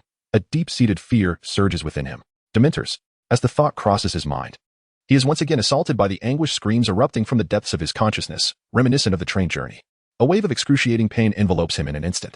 His complexion pales as he grips his broom tightly, leaning low to maintain his balance. The golden snitch is just in front of him, darting away at high speed. Yet, Harry feels he can no longer seize it. He loses all control over his broom, swaying precariously in the air before ultimately coming to a halt. Panting, a mixture of tension and terror overwhelms him, causing him to breathe deeply, exhaling puffs of white vapor. Following the wisps, Harry notices a large shadow looming above the pitch, seemingly appearing out of nowhere. It is not just Harry who observes this. Soon everyone present perceives the ominous presence overhead. More accurately, it is not merely a shadow, but a throng of Dementors, intertwined and swirling together. They surge into the stadium in a frenzy. An oppressive force descends upon the spectators, suffocating the air around them. Like a plague, the joyful spirits of the crowd swiftly dissipate with the approach of the Dementors. Many students, having encountered Dementors on the train, crumble under the weight of their fear, unable to restrain their tears. The cheers vanish. Lee Jordan's eyes widen in disbelief, instinctively reaching for his microphone, yet words fail him. Even Gryffindor's keeper, Wood, stares in astonishment, oblivious to Hufflepuff's successful goal as they breach his defense. In Harry's moment of distraction, Cedric zips past him, casting a puzzled glance before seizing the golden snitch for himself. He is bewildered by Harry's sudden relinquishment of his lead. Instinct overpowers thought. Cedric instinctively chooses to secure victory. Cedric and Harry lock eyes. Cedric wishes to convey something, recognizing that his triumph lacks honor, only achieved because Harry chose to forfeit. It is then that he notices Harry's distress, compounded by the arrival of the Dementors. Suddenly, Harry's vision darkens, and he plummets before Cedric. A gasp erupts from the stands as all eyes widen in shock, watching Harry, once steady, now fall from the sky like a marionette with severed strings. Cedric's expression shifts dramatically. Being closest, he dives towards Harry, fumbling for his wand in a desperate attempt to save him. However, Harry's descent is alarmingly swift, and Cedric has barely grasped his wand when it appears Harry will crash to the ground. Reducio. In a critical moment, a transparent wave of magic emanates from the Gryffindor stands, enveloping Harry. The magical force halts Harry's descent, suspending him midair for a brief moment before the spell's effect wanes, allowing him to gently return to the ground. The soft, waterlogged earth cradles the unconscious Harry as if it were a plush bed. Reducio. Who cast that? Cedric arrives breathlessly, dismounting his broom to rush to Harry's side. Having witnessed the spell that saved Harry, he confirms Harry's safety before turning to the source of the magic. The crowd's gaze shifts in unison. Eric, the caster of the spell, waves to Cedric, flanked by a worried Ron, Hermione, and Luna, who wears a massive lion's head. Eric Clapton. Cedric suddenly realized that Eric had recently become quite famous at school, and naturally, he was acquainted with him. He was still curious about who possessed such remarkable decisiveness. If it were Eric, then there would be no issue at all. The timing of his cushioning spell was nothing short of exquisite. It is well known that the cushioning charm is typically employed at close range, directed at oneself, to ensure its efficacy is maximized. Utilizing the spell from a distance requires a wizard to possess ample confidence in their magical abilities, while also considering the trajectory of the target's movement. It must neither be too slow nor too swift, as the spell's effects last only for a brief moment. Eric's cushioning charm was calculated perfectly, saving Harry. Cedric's expression turned serious as he gratefully nodded towards Eric before bending down to assess Harry's condition. Meanwhile, Eric lifted his gaze towards the Dementor's position, muttering to himself, "Consider yourselves unfortunate." Chapter 81. The Patronus charmed the Dementors were unaware of the impending events. They could engage in limited communication with wizards, but most of the time, they acted purely on instinct, much like wild animals. Their instinct was to incessantly absorb the emotional energies of nearby beings to augment their own strength. They could not comprehend why this behavior would be repugnant to wizards, nor could they grasp the wizard's fury. From the perspective of the Dementors, they were merely satiating their hunger. Today was the day of the Quidditch match, and the atmosphere was vibrant, filled with laughter from the moment the game commenced. For others, this ambience was perfectly normal. However, for the Dementors, it was a lethal temptation. The entire circular Quidditch pitch appeared to them as a vast cauldron, brimming with the sustenance they yearned for. Thus, they approached without the need to notify the Ministry of Magic or seek permission. Any Dementor would be unable to resist such an allure. They had been starved for far too long since leaving Azkaban. As soon as the Dementors descended upon the pitch, Eric promptly activated his mental stance. Through the lens of this stance, all entities manifested as forms of energy, including the corporeal forms of the Dementors and the magical powers of other wizards. In Eric's vision, a massive surge of magical energy began to coalesce from the stands directly opposite him, where the professors and staff were seated. This was also the reason Eric felt a sense of pity towards the Dementors. Eric could clearly perceive the manifestation of magic, marking his first observation of pure magical release from another. Merely gazing from a distance, he felt an overwhelming pressure emanating from that location. It was not merely a gaseous phenomenon, but rather a substance akin to gel, enveloping an individual. Such a potent force of magic, if unleashed uncontrollably, could obliterate half of the stadium. Under Eric's scrutiny, a wizard clad in a flowing white robe gradually rose, his expression devoid of emotion, his pupils filled with unmasked disdain. Dumbledore, perhaps the most formidable wizard of the age, he was undoubtedly incensed by the unwelcome arrival of the Dementors. Unlike Eric's reckless antics in Diagon Alley, Dumbledore meticulously concentrated his magic around himself, ensuring that the other professors remained unharmed. Yet, the professors were no fools. Sensing the imminent danger, they promptly rose and retreated, forming a protective circle centered on Dumbledore. "Stand back." Dumbledore's lips parted slightly as he uttered these words in his usual tone, yet his voice resonated throughout the entire stadium, deafening in its intensity. He drew his wand and pointed it decisively towards the gathering Dementors. In the next moment, the colossal magic he had amassed burst forth in an arc, enveloping the entirety of the sky above the stadium. The target was none other than the Dementors hovering in the air. With a resounding thud, Dumbledore's magic erupted, producing a thunderous sound that echoed in the air. The magical shockwave radiated outward from him, sweeping across the stadium. The torrential rain before him solidified, then, in response to the magical fluctuations, cascaded away, forming a magnificent hemispherical mist. A fierce wind surged, dispersing the mist in all directions, and creating a brief vacuum around Dumbledore. Each spectator's stand began to tremble uncontrollably, with numerous standing students losing their balance and tumbling to the ground. At the moment Dumbledore's magic struck the first Dementor, a bone-jarring impact reverberated through the air. The Dementor was sent hurtling away as if it had collided headlong with the Hogwarts Express, much like the raindrops moments before, uncontrollably propelled in the same direction as the magical force. Simultaneously, the parts of the Dementor that came into contact with the magic began to disintegrate, crumbling away. Whether it was limbs or the voluminous cloak enveloping it, upon encountering Dumbledore's magic, they turned to ash, dissipating into the air. The Dementor shrieked in agony, fleeing with unprecedented speed. As it barely escaped the confines of Dumbledore's magical aura, only its upper body remained, the lower half, including the hem of its cloak, having vanished without a trace. This particular Dementor was visibly weakened, reminiscent of the one that Eric had summoned and subsequently devoured its head. Witnessing the fate of their comrade, the remaining Dementors snapped to attention, hastily turning to flee. They had arrived with insatiable hunger, but now they were in utter disarray. Yet, Dumbledore had no intention of letting them escape. During this tumultuous exchange, nearly half of the Dementors were affected by Dumbledore's explosive magic.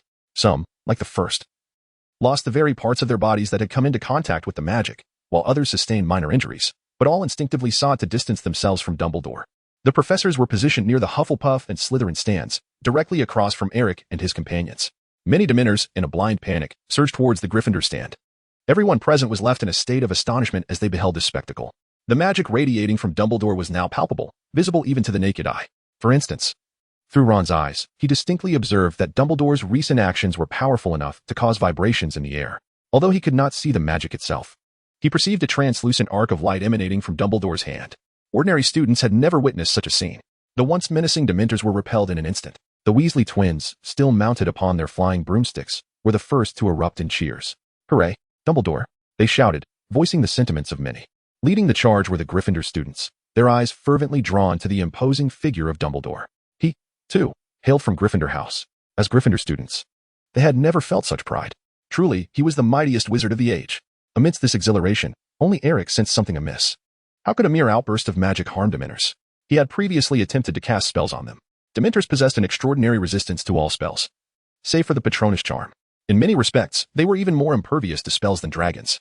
Spells were merely a manifestation of magical energy, articulated through specific incantations and gestures, combined with a wizard's intent, representing a transformation of the magic contained within the wizard's being. As Eric pondered this, he noticed Dumbledore glance in his direction, briefly meeting his gaze before returning to the matter at hand. Startled, Eric sensed that Dumbledore's demeanor was not overtly revealing. However, through their mental connection, he could distinctly feel that Dumbledore had indeed been observing him moments ago. Initially, he believed it to be a mere illusion. What message was Dumbledore attempting to convey? Eric focused intently, surveying the entirety of the arena. A portion of the Dementors, driven back by Dumbledore, were now hastily making their way toward Eric's stand in a state of disarray. Through his mental stance, Eric finally discerned a glimmer of insight. Those Dementors that had been repelled by Dumbledore exhibited a faint, blinding white mist emanating from the jagged edges of their wounds. Eric was thoroughly acquainted with this phenomenon. The white smoke, akin to flames, incessantly scorched the corporeal form of the Dementor, which was composed of emotional energy. These wisps of white smoke were the remnants of the Patronus charm. Eric had similarly discerned this trace within the residual magical waves emanating in the air. To his astonishment, Dumbledore's surge of magic was indeed intertwined with the Patronus charm. Chapter 82, The Patronus Charm, Supreme. Indeed, Dumbledore's magical explosion was genuinely imbued with the Patronus charm. Eric once again confirmed with a glance, ensuring that he had not misperceived. This understanding of the incantation completely diverged from conventional usage.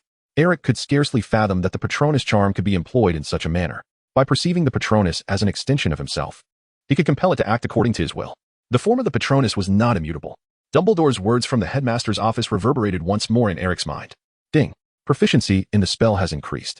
Patronus charm, master level.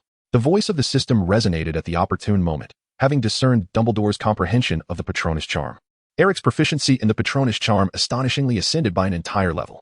Within Eric's mind, all previously scattered details regarding the charm coalesced into a singular, coherent thread. This encompassed not only the emotional essence required during its casting, but also the various forms a Patronus may take. During their conversation in the Headmaster's office, Dumbledore elucidated the uncertainties lingering in Eric's mind about the charm. Now, he proceeded to demonstrate it directly for Eric. The Patronus is a manifestation of a wizard's innermost will. Its form never fixed but always subject to change. It can be transformed at any moment, provided one desires it. Eric's confidence in the Patronus charm has never been so robust. The proficiency in spells becomes increasingly challenging to enhance as one progresses. Dumbledore's two timely insights into Eric's practice have propelled his understanding of the Patronus charm to a level of mastery. A wizard's comprehension of spells directly influences their combat prowess. The same spell, wielded by Dumbledore, yields far different results than when executed by an ordinary student. Eric experienced a profound clarity, feeling an unparalleled sense of ease throughout his entire being, as a fleeting thought grazed his mind. He did not wish to relinquish this sensation. Some of the Dementors, repelled by Dumbledore, were now advancing directly towards Eric and his companions. Terrified, the Dementors had abandoned their intention to prey upon the students, consumed solely by the urge to flee. Yet, they remained Dementors, and their formidable size exuded an undeniable aura of intimidation. Many younger students were so frightened that they burst into tears, hastily retreating towards the exit of the stadium, as those around Eric began to scatter. Mirroring the professor's earlier avoidance of the enraged Dumbledore, the departure of the crowd accentuated Eric's presence, forming a semicircle around him. Luna let out an exclamation. "Run!" She cried out as she turned and leaped down several steps, attempting to urge Eric to join the fleeing throng, but was halted by Hermione, who had been steadfastly by Eric's side. Luna, perplexed, met Hermione's resolute gaze and inquired, "Why not leave together?" "No, it's unnecessary." Hermione firmly shook her head, pulling Luna to stand beside Eric. Just as Luna was about to press for an explanation, she noticed that even Ron, who had fallen due to fright, had not left. Instead, he was doing his utmost to hide behind Eric. Ron's complexion was pale, yet his eyes betrayed little fear of the Dementors. Eric turned to Luna with a smile, assuring her that staying by his side would be safe. He then imitated Dumbledore, raising his wand high and directing it at the approaching Dementors, beginning to gather magical energy. Luna instinctively held her breath, astonished by Eric's movements, which mirrored Dumbledore's almost perfectly. A formidable sense of oppression, rivaling that of Dumbledore, emanated from Eric. Luna watched in awe as the air around him began to distort and warp. In the pouring rain, the spot where Eric stood seemed to radiate heat, threatening to incinerate everything nearby. Luna instinctively covered her ears, bracing herself for the impending shock. Yet, at that moment, Eric suddenly halted.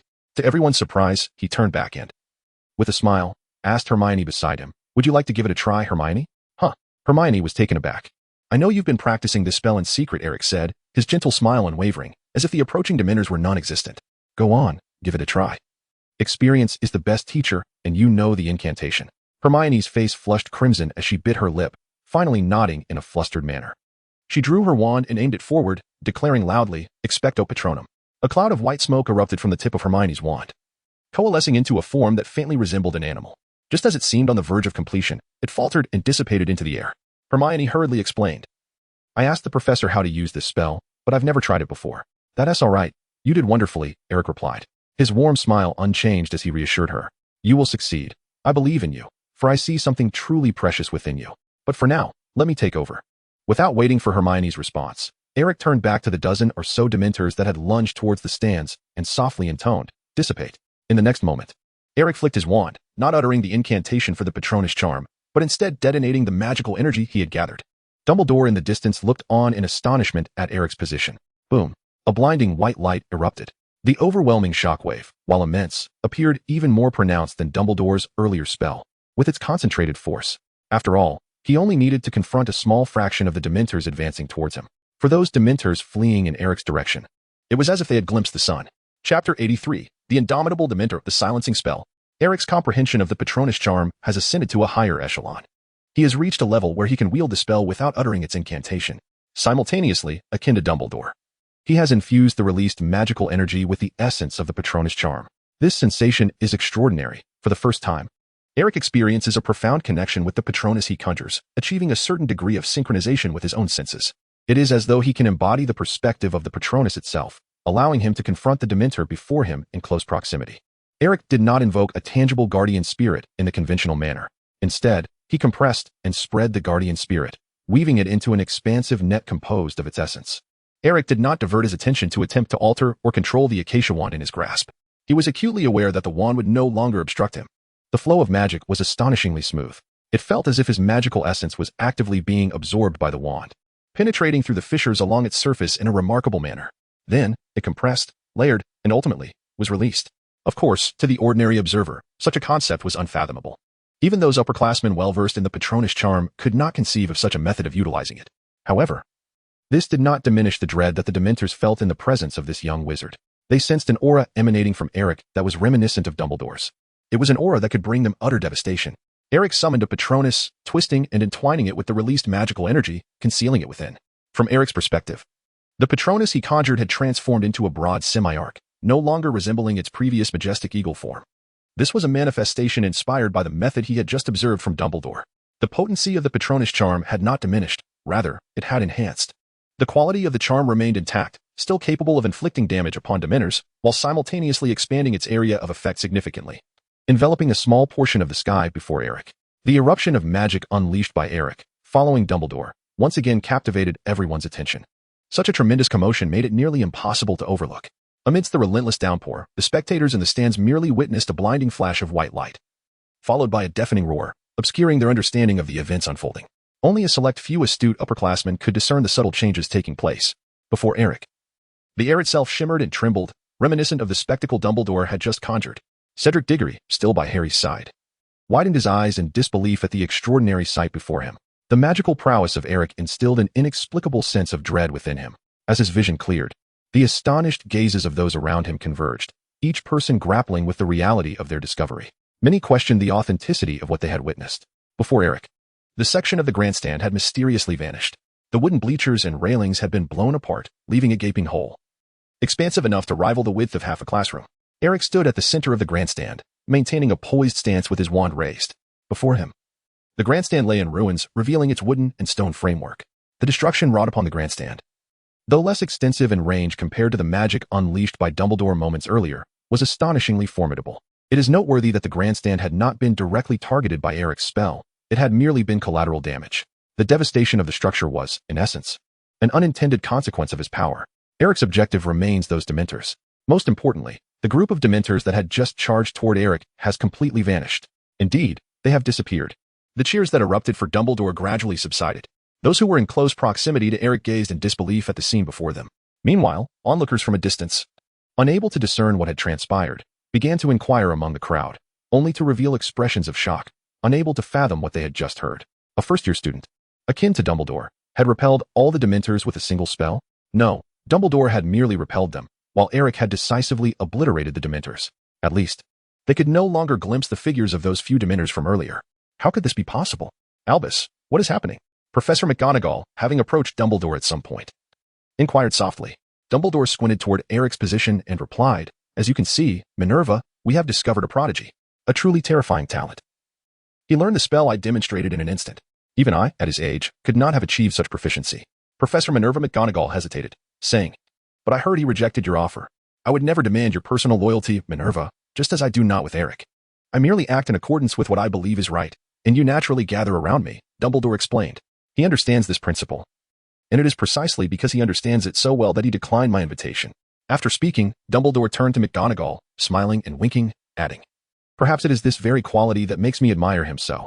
"Like another Tom?" McGonagall whispered. "No, he is not like Tom at all," Dumbledore asserted, shaking his head firmly. "They are entirely different." McGonagall replied impassively, "As long as you are clear about it, I will be. Please do not worry about me, Minerva." A gentle breeze swept through, enveloping their quiet conversation in the air, as if it had never occurred. Meanwhile, if anyone felt the profound impact of Eric's magic, it would undoubtedly be Hermione and her friends who were closest to him. They had directly witnessed the magic Eric wielded. Hermione and Ron had previously seen Eric's Patronus charm on the train, so they were somewhat prepared. They had expected Eric to summon a majestic eagle, as he had done before, to drive away the approaching Dementors. However, they were utterly unprepared for the fact that Eric's spell transcended their wildest imaginations. Eric directly triggered a small explosion right before them. Ron gaped, staring at Eric's retreating figure, and found himself trembling uncontrollably. This was a natural fear induced by witnessing strength. He struggled to steady his quaking body but was unsuccessful, continuing to tremble persistently. "Did you see that, Hermione? The Patronus charm should be wielded in such a manner," Eric remarked with a smile. Hermione, equally wide-eyed, gazed at Eric, unsure of what to say. After a prolonged silence, she finally inquired, "But I have read that the Patronus charm cannot kill Dementors." "Oh, fret not, I did not slay them," Eric replied, and then pointed his wand towards the spot in the sky where the Dementors had just been. Through the lens of his mental perspective, details that were usually invisible became apparent before Eric. He had long pondered what would happen if one attempted to eradicate Dementors entirely with the Patronus charm. Now, he had his answer. Despite its limited range, the burst of magic unleashed by Eric was the most potent among all the spells he had conjured thus far. Moreover, he had imbued it with the protective charm of the Patronus. Coupled with the meticulously compressed magical energy, the Dementors found themselves utterly cornered before Eric. Those Dementors struck directly by his Patronus charm vanished almost instantaneously. However, the essence that constituted the Dementors did not dissipate. Instead, it transformed into a wisp of black smoke in the air, merging with the nearest fleeing Dementors. Chapter 84. The Truth. Thus, this reveals the truth behind the immortality of the Dementors. Eric gazed intently at the wisps of black smoke that should have been Dementors. Through the lens of his mental stance, everything appeared remarkably clear and distinct. These tendrils of darkness flitted about erratically, soaring through the air with an astonishing speed that Dementors could never possess. Beyond the reach of Eric's magic, several more Dementors fled in a hasty retreat. They deftly evaded Dumbledore and Eric, sweeping past in a rush above the arena. Eric and Dumbledore's successive strikes did not entirely envelop the field. They still left some space for the Dementors. After all, one must not overreach. Presently, the Dementors nominally remain under the jurisdiction of the Ministry of Magic, considered as extraneous employees of the Ministry, despite their disobedience. These dark vapors seemed to be drawn to their kin, merging with the fleeing Dementors at an accelerated pace. Eric could distinctly perceive that throughout this process, the dark smoke manifested as an independent force, gracefully infiltrating the bodies of other Dementors. Consequently, within the confines of the Dementors forms, an additional reserve of emotional energy, essential for their existence, materialized seemingly from thin air. Beyond the singular, inky mass of smoke that Eric had previously observed, there existed another component, one that had just been absorbed, now devoid of its corporeal form. Aside from Eric, neither the Dementors receiving this dark smoke nor any onlookers were cognizant of this phenomenon. Ostensibly obliterated, the Dementors astonishingly displayed a capacity for division, subsequently coalescing anew within the bodies of their kind. Eric boldly speculated whether this might be the method by which Dementors reproduce. Dementors possess no reproductive system, nor do they exhibit any differentiation of gender. Yet, the phenomenon of reproduction undeniably exists. Since their inception, they have proliferated in a manner akin to asexual reproduction, continually expanding their ranks. No one has ever witnessed the process by which Dementors breed, as few are inclined to venture too close to them. Their dwelling, Azkaban, is steeped in such gloom that no one wishes to delve into its depths. It is known, however, that at some obscure moment, the number of Dementors will suddenly surge. Eric's recent discovery has confirmed this. They incessantly absorb negative emotions, regardless of whether these sentiments originate from their kind or from others. Once these emotions accumulate to a critical point, they expel them from their being, resulting in the birth of a new Dementor. Yet, given the rate at which Dementors extract emotions and rejuvenate, this process is rather protracted. Thus, for many years, their numbers have remained within a manageable range. After a brief silence, Dumbledore's voice resonated throughout the arena, leading the professors and prefects in an orderly return to the castle. "As long as I am here, Dementors shall no longer harm anyone." Dumbledore's voice was particularly reassuring at that moment. "And thank you, Eric, you have been of immense assistance." His voice echoed through the crowd, and he turned to Eric, offering him a smile. He chose to disregard the damage stands caused by Eric. Dumbledore's gesture further illuminated Eric's presence to all. Eric chuckled lightly, disregarding Dumbledore's flattery, and turned to remove Luna's lion head, tossing it forward with a flourish. Luna offered no resistance, waving goodbye to the lion head. "I shall send you a grander one shortly," Eric remarked. Luna nodded fervently in agreement, although the lion head ceased its melodic utterance at that moment. An overwhelming sense of dread emanated from its gaze, as if it were acutely aware of Eric's impending intentions. Oh no. Eric paid it no heed. With a gentle flick of his wand, he elongated and transformed the lion's head, morphing it into a solid piece of wood that he placed atop the grandstand he had just obliterated. Thus, a future musician was wholly vanquished by Eric. The puppet lion's headpiece was instantaneously transfigured into a wooden grandstand, complete with railings and steps, seamlessly constructed without a hint of imperfection. The newly erected grandstand was remarkably aesthetic, as if nothing had transpired at all. This display further astounded all who continued to regard Eric with curiosity. If Eric's earlier display of magical prowess epitomized sheer power, then this exhibition represented the pinnacle of precise magical control. In terms of proficiency in transfiguration and mastery over it, Eric had achieved the utmost excellence. It is said that when someone later ascended to this level of the grandstand, they could faintly hear a voice emanating from beneath their feet, as if someone were singing. The singer was imbued with emotion, their tone profoundly sorrowful yet tinged with a hint of lament. The lyrics, repeated ad infinitum, contained but a singular word, Gryffindor. Many proclaimed this to be a sign of Gryffindor's manifestation. Even nearly a millennium after his demise, he continued to bestow blessings upon the Gryffindor team, guiding them towards triumph. Chapter 85. The firebolt arrow. When Harry opened his eyes once more, he beheld the vast classical marble dome overhead, surrounded by pristine white screens. He lay upon a bed, with a radiant chandelier illuminating the ceiling above. The school nurse, clad in her uniform, paced before him. Out of the corner of his eye, Harry recognized the familiar potion vials upon the bedside table. He soon realized where he was, the school infirmary. Harry had frequented the infirmary on numerous occasions, whether due to skirmishes with Malfoy or injuries sustained during practice, always making a post-incident visit. Coming here felt akin to returning home. "You're awake, Harry." A familiar voice resonated beside him. Harry turned to find Hermione, Ron, and Eric standing at the foot of his bed, all smiling warmly at him. Bewilderment washed over Harry, as his memories were clearly still lodged on the pitch. "You fell from your broom, Harry. Thankfully, Eric caught you," Ron explained. "Caught me?" Harry stammered. He did not doubt Eric's capabilities. However, Ron's explanation seemed disjointed, leaving him unable to piece the events together. After a moment's contemplation, Harry inquired, "How long was I asleep?" "Not long. Your fall wasn't too severe," Ron replied. "And the Dementors?" Harry asked urgently. "I remember they suddenly appeared on the pitch, and then I lost all recollection." Ron's expression turned awkward. "You froze upon seeing the Dementors and then plummeted straight down from the sky, Harry. We were just as astonished, fortunately. Eric cast a spell to ensure your safe landing. So I fainted again in the presence of Dementors?" Harry's face fell, and he subsequently asked, "What happened to the Dementors afterward? Did anyone get hurt?" Ron glanced at Eric, his demeanor becoming increasingly uneasy as he replied, Aside from you, mate, no one was harmed." "What?" Harry exclaimed. Professor Dumbledore and Eric both unleashed exceedingly powerful spells to repel the Dementors. Hermione interjected. "Do you recall our encounter with the Dementors on the train?" It was Eric who intervened then as well, utilizing that spell called the Patronus Charm to drive them away. Eric merely raised his hand, and the entire grandstand was obliterated. "Now Eric has become quite renowned," Ron added. Harry buried his face in his hands. His greatest fear had come to pass. The entire school had witnessed him faint before the Dementors. This was not on the train, where others had shielded him from scrutiny. That gang of Slytherins, led by Malfoy, would undoubtedly revel in this incident. This was a devastating blow to Harry's pride. Before he could lament further, he heard Eric continue. "To be precise, you were not the sole victim, Harry." "Huh," Harry responded, mixed with confusion and a hint of delight. Could it be that someone else had also fainted before the Dementors? How splendid, for it would render him less conspicuous. "Who?" Harry asked eagerly. Harry? Don't be too disheartened," Ron said, placing a reassuring hand on his left shoulder. Hermione mirrored this gesture, patting his right shoulder. Harry, perplexed, questioned, "What do you mean?" Eric retrieved a package from behind him and handed it to Harry, saying, "Your broom has not forsaken you." Harry accepted the parcel and, with trembling hands, unveiled its contents, his faithful Nimbus 2000, which had accompanied him for 3 years. It had now transformed into a rather battered yet recognizable state. In summary, the damage was somewhat orderly, and at the very least, all the components were intact, though it was of the kind that could never be repaired. Eric, with an expression of regret, explained, "After you fell from the sky, your broom remained stationary. I was so preoccupied with rescuing you that I did not pay attention to your broom afterward." Harry had already surmised the subsequent events. Eric's magic indiscriminately obliterated his broom along with the Dementor. After all, the entire grandstand had vanished. And it was nothing short of a miracle that a few remnants of Harry's Firebolt 2000 remained.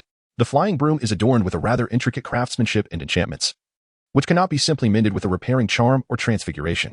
In essence, once the overall structure has been compromised, the broom is rendered utterly useless. Harry's face turned ashen as he mustered the strength to inquire, "What about the match? Will they allow us to reschedule?" Ron and Hermione's expressions froze in unison. Eric, ever the Good Samaritan, continued, "Fred and George just came by and mentioned that Wood is still standing in the rain on the pitch, looking as if he wishes to be drowned by the downpour. Cedric captured the golden snitch after you, which means Hufflepuff has triumphed. But do not worry, Harry. No one will blame you. Tears streamed down Harry's face. The pain was excruciating. What does it mean to experience maximum loss? This epitomized it. The broom was gone. His pride shattered, and ultimately, the match was lost. Harry longed to leap from the tower, opening a window to escape the torment of his despair.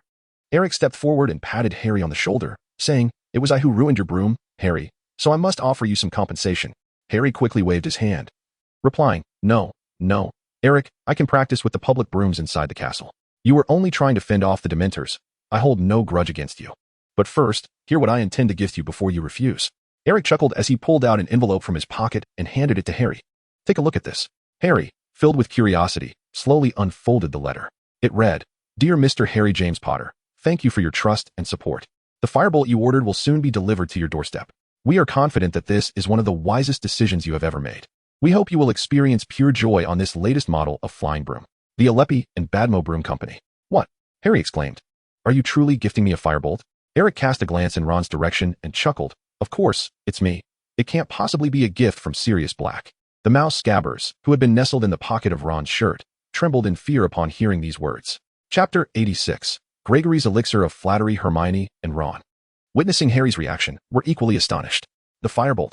Everyone was well aware of what the firebolt entailed, including Hermione, who had never played Quidditch. The firebolt was a groundbreaking broomstick launched this year, unparalleled in both speed and maneuverability. Other broomsticks, including the Nimbus series that Harry had previously used, were utterly incomparable to the firebolt. Ron, in disbelief, snatched the letter from Harry's hands, scrutinizing each word repeatedly. Hermione then turned to Eric, astonished, and exclaimed, "Where did you acquire such wealth?" Eric maintained a calm demeanor and said, "To be honest, I have a rather affluent relative who serves as a scout for the Puddlemere United team." By chance, he witnessed Harry playing. Ron suddenly realized, this means a pre-contract signing. Some teams establish early connections with the players they have their eyes on, and now they have taken an interest in Harry. With that, Ron enthusiastically slapped Harry on the shoulder, exclaiming, "That's impressive, Harry. You've managed to catch the attention of a professional team." Though Harry winced from Ron's enthusiastic gesture, he couldn't help but feel exhilarated. Hermione, skeptical, interjected, "I remember you mentioning, Eric, that both your parents are muggles. How could you possibly have a wealthy relative?" Eric corrected, "I am an orphan. I merely grew up in the Muggle society and am unaware of whether my parents were wizards. Fame attracts controversy. And now I find myself frequently gracing the pages of the Daily Prophet. Relatives, of whom I had no prior knowledge, have begun to seek my assistance." Hermione remained somewhat skeptical. Eric chuckled, "Worry not, Hermione, it is not my purse that bears the burden." Of course, it was not his money. Who else but the unfortunate Sirius could be so generous? During the match, he had transformed into his canine form, sneaking out to the pitch to watch the game. Claiming it was merely to observe his protege, naturally, he also bore witness to the harrowing moment when the Dementor collided with Harry's broomstick. Seeing Harry plummet from the sky nearly sent his heart into a frenzy. Fortunately, with Eric's intervention, Harry was saved, allowing him to regain his composure. In the aftermath, to aid Harry in his Quidditch pursuits, he promptly decided to gift him a firebolt. In Sirius's words, Harry exhibited a remarkable resemblance to his father while soaring through the air. Such a modest sum was mere pocket change for the Black family.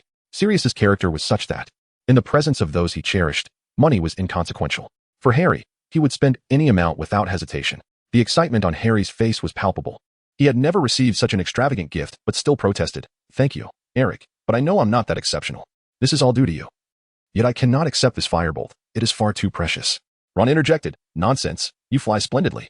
Harry, disheartened, replied, "If I truly flew that well, Gryffindor would have won the match."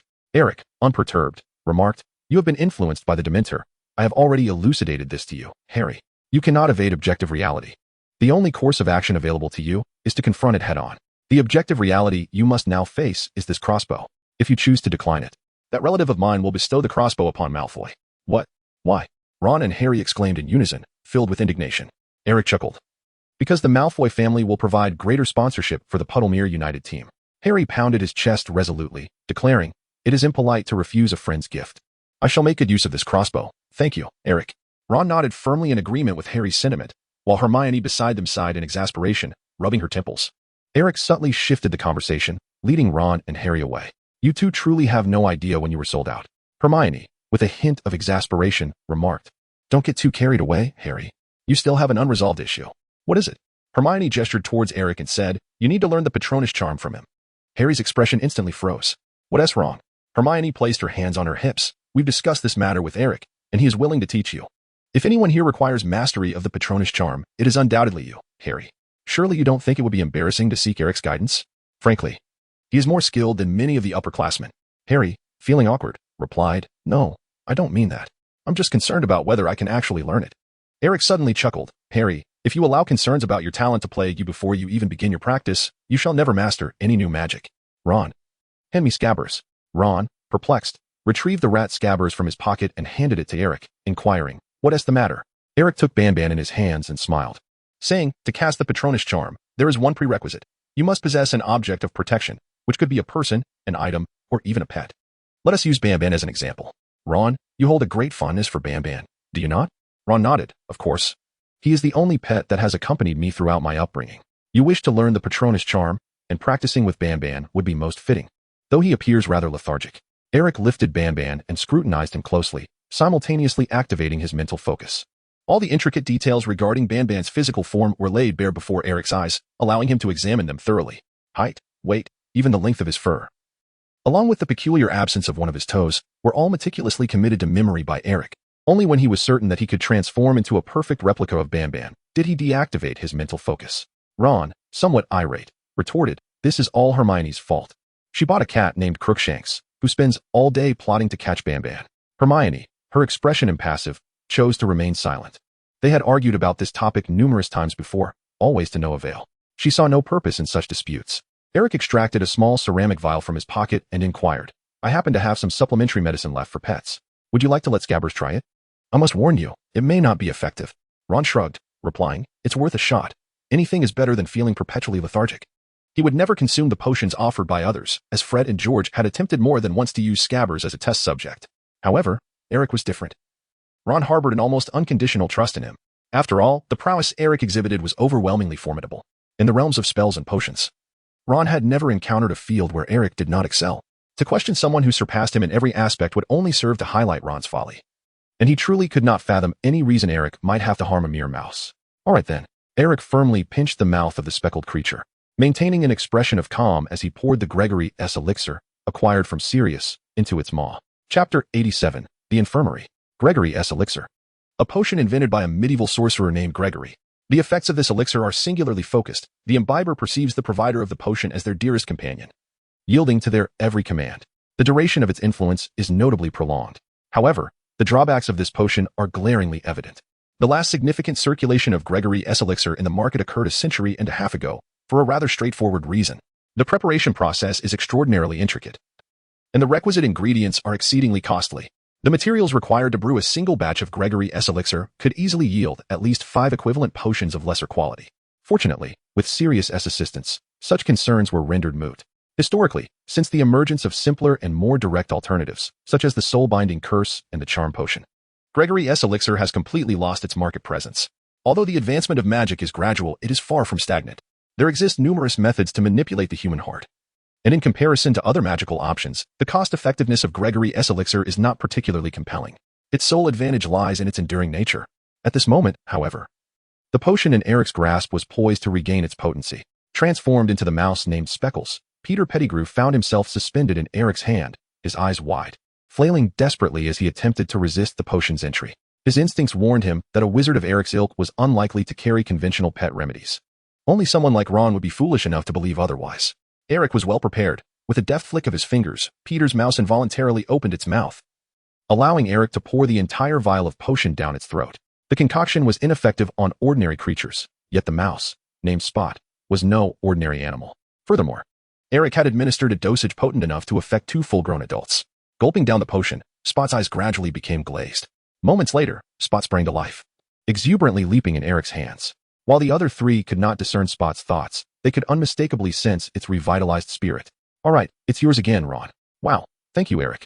Spot seems to be much better," Ron exclaimed, joyfully discovering that his pet's demeanor indeed appeared significantly improved. How could it not be? Having consumed a double dosage meant for ordinary humans in its tiny body? With the potion now ingested, Eric felt no trepidation about Peter escaping his grasp. He could take his time dealing with Peter.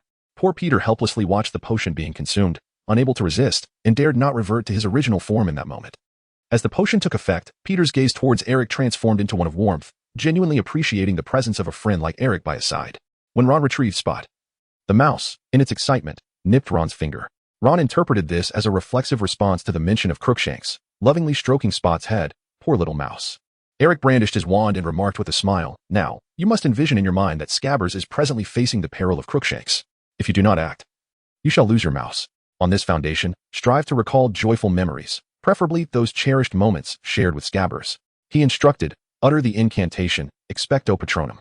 Should fortune favor you, on your first attempt, it is unlikely that you will conjure a corporeal patronus. But you should be able to summon a substantial cloud of white mist, which is essential in forming a patronus." Ron held his breath, focusing intently, drew forth his wand, contemplated for a moment, and then pronounced, "Expecto patronum." A delicate wisp of white smoke emerged from the tip of his wand, lacking any substantial form. Ron felt a sense of satisfaction. Have I succeeded? I saw the white smoke. Eric nodded and remarked, "Indeed, the Patronus charm lacks intricate techniques. It is a spell that demands considerable willpower. With diligent practice, you will one day summon a true Patronus." Harry, observing from the side, felt a surge of excitement.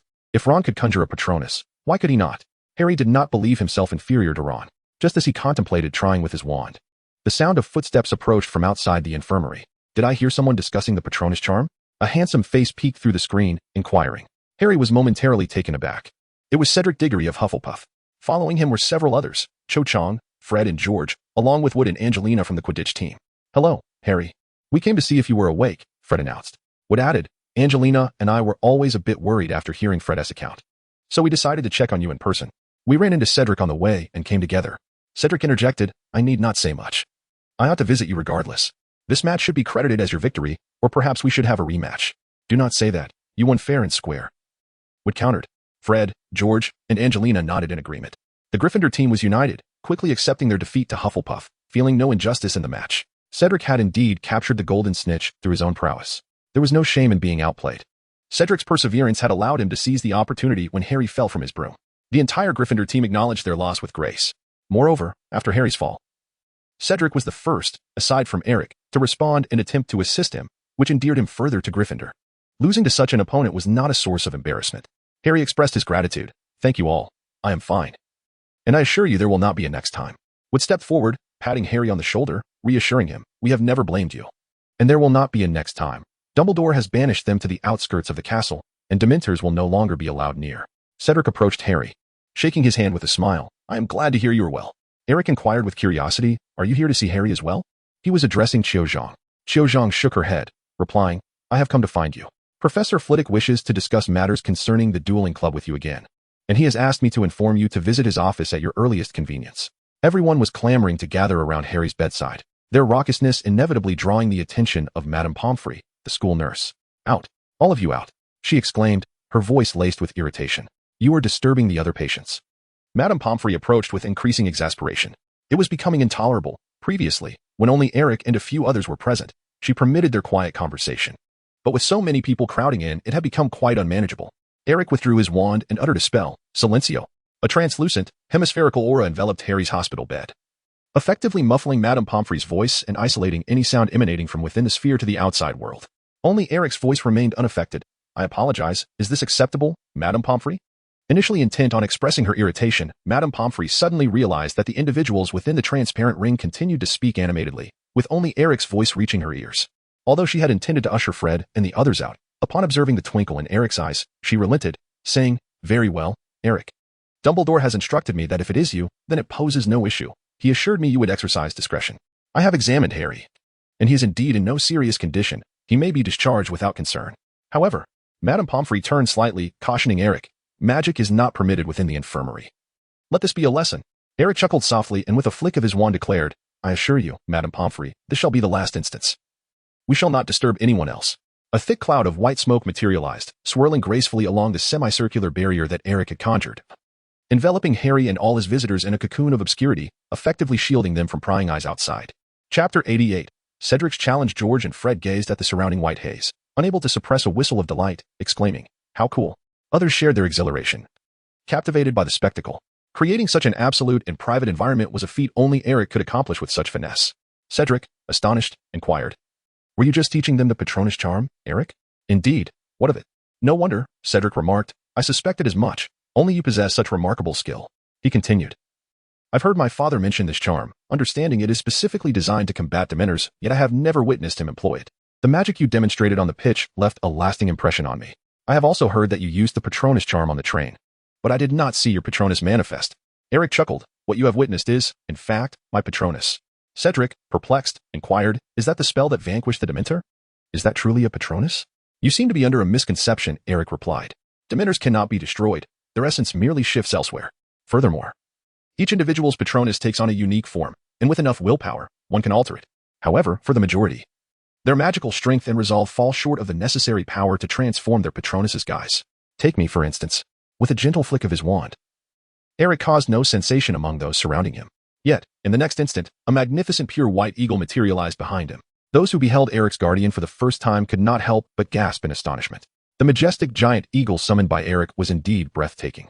Hermione and Ron were particularly struck by the grandeur of Eric's creation. Compared to its earlier appearance on the train, this eagle now appeared more robust, imposing, and seemingly larger, with a gaze that sent shivers down one's spine. However, Eric's performance was far from over. With a deft flick of his wand, the eagle that had been hovering in midair suddenly lunged forward. Wood and Angelina, standing before Eric, swiftly utilized their exceptional Quidditch athleticism, instinctively rolling away to evade the anticipated impact. Yet, the expected collision never materialized. In an astonishing turn of events, as the eagle soared past Eric's head, it transformed mid-flight into a stout silverine serpent, coiling around Eric's arm and hissing while flicking its tongue. Wood and Angelina exchanged a stunned and somewhat awkward glance before hastily rising from the ground. Nonetheless, no one dared to mock them. All eyes were fixated on Eric's Patronus. Subsequently, without requiring any further gestures from Eric, the Patronus leaped from his arm, morphing once again into a regal lion, weaving its way through the crowd at their feet. By the time the Patronus returned to Eric, it had transformed into the likeness of a badger. In a mere few seconds, Eric's Patronus astonishingly shifted into the representative creatures of the 4 Hogwarts houses. Everyone, with the exception of Eric, stood in awe, captivated by the spectacle before them. Eric has truly mastered the Patronus charm to an extraordinary degree. What astonished them the most was the voice that emanated from the Patronus itself. What you are witnessing now is the Patronus in its usual form. As for the magic I employed on the field, it is essentially a variant of the Patronus charm. Fred and George were genuinely taken aback, exclaiming in unison as they embraced tightly. The reactions of the others were not dissimilar. Even Hermione and Cedric, who possessed a profound understanding of the Patronus charm, were slightly startled. They had never encountered a speaking Patronus and were unaware of such capabilities. In contrast to the others, it was Harry's first glimpse of Eric's Patronus. He gazed in astonishment as the pure white Patronus danced before him, scarcely able to believe his eyes. It was his inaugural encounter with such a vivid manifestation of magic. By comparison, all the spells he had previously mastered seemed trivial.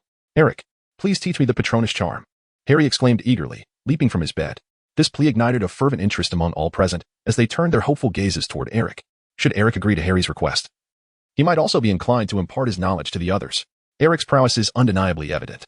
Just now, the Guardian spell, aside from Eric, was beyond the capability of anyone present. Moreover, none could alter the Guardian as effortlessly as Eric did. Eric paused momentarily, refraining from an immediate response. With a flourish of his wand, he summoned the Patronus back. After casting a glance around to ascertain the trust bestowed upon him by others, Eric finally spoke. I can impart my knowledge to all of you, provided you are willing. Really? Eric nodded and said, this is a mere trifle for me. Provided that you truly wish to learn. Why do you say that, Eric? Surely no one would be disinterested in mastering this spell, Harry inquired. Eric chuckled. For the vast majority, indeed. However, there may be those who do not entirely share this sentiment and have some words to convey to me. Wouldn't you agree, Cedric? A wave of surprise swept through the crowd as they turned their gazes toward Cedric. Caught off guard by the revelation of his inner thoughts, Cedric's complexion paled momentarily. Yet he swiftly regained his composure. He stepped forward, disregarding the skeptical looks from those around him, and addressed Eric with utmost seriousness. Eric, since you have seen through me, I shall speak plainly. I wish to challenge you to a duel. Very well, Eric replied. Chapter 89. The duel commences. Fred and George were taken aback by this declaration. They exchanged glances before approaching Cedric, one of them placing a hand on his forehead, while the other examined him for any signs of distress. Are you unwell? You don't seem feverish, they remarked. Cedric shrugged off their concern. What are you doing? Fred inquired. Are you all right? George chimed in. It's rare to encounter someone willing to subject themselves to such torment. Fred nodded in agreement. Cedric retorted with indignation. This is a challenge, do you understand? It is entirely normal to issue a challenge to a worthy opponent. Having said this, Cedric composed himself, shedding any semblance of jest, and continued. Eric, having witnessed your spellcasting firsthand, I am aware of the disparity between us, yet I wish to personally discern where that difference truly lies. Eric inquired. Is it due to the dueling club? Cedric nodded. The dueling club was set to commence once more, and naturally, Cedric had enrolled in this event. Eric's reputation preceded him. Cedric had long admired Eric and yearned for the opportunity to compete against him. After witnessing Eric's extraordinary display of skill during the match, Cedric could no longer contain his eagerness. To his surprise, Eric seemed to perceive his intentions. Ron stifled a laugh, drawing the attention of the nearby Cho Chang. She inquired, "Do you believe Cedric lacks the merit to be Eric's rival?" Ron's expression turned awkward. He hesitated to admit such a thought, as it would be impolite to Cedric. Yet he could not shake the sentiment from his mind. Eric's prowess stands as a benchmark within his own mind, whether aboard the train or within the castle's confines. Eric's stature before Ron is invariably imposing. Particularly striking is the moment he effortlessly shatters a dozen soul-sucking creatures with a single spell, leaving Ron devoid of any inclination to resist. With a grimace, Ron turns to Harry for assistance, acutely aware that Harry shares his sentiments. Harry steps in to mediate, saying, "Autumn, you are well aware of Eric's formidable strength. I can empathize with Cedric's feelings, yet there is no need for such concern." Wood interjects unexpectedly.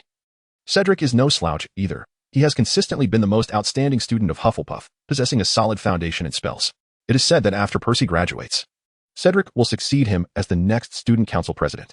Do not mistake my candor, Ron. Your brother Percy pales in comparison to Cedric in all respects aside from academics. Well said, Wood.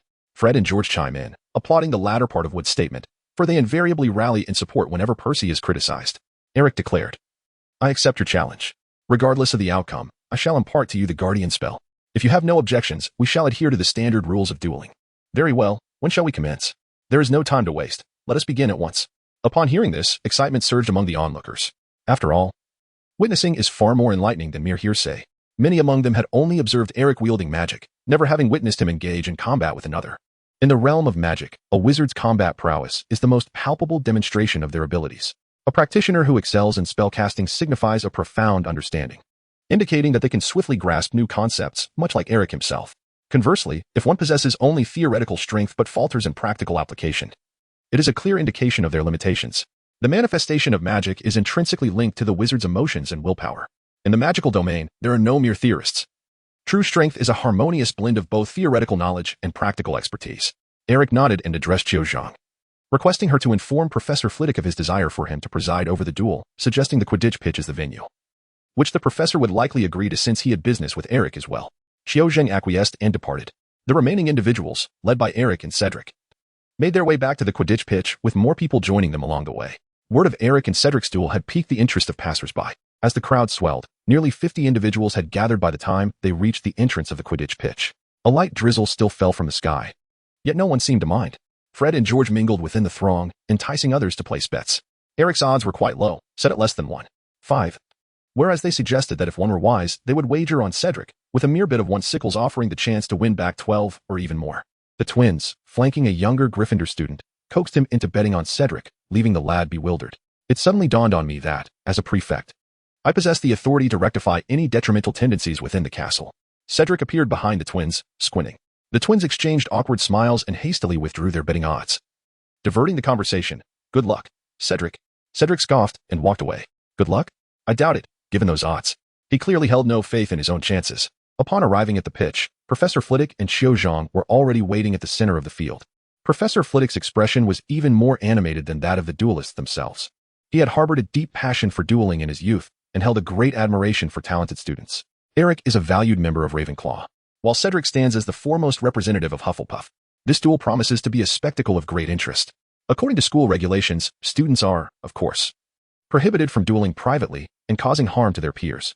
However, in these tumultuous times, with Black on the run and the Dementors invading, the dueling club is set to reconvene. Professor Flitwick, as the host of the dueling club, possesses the authority to arrange a series of practice matches. With Flitwick present, the likelihood of unforeseen incidents during the duel is significantly diminished. Although private dueling among students is forbidden, the presence of a professor alters the nature of the event. This is precisely why Eric sought to have Flitwick involved.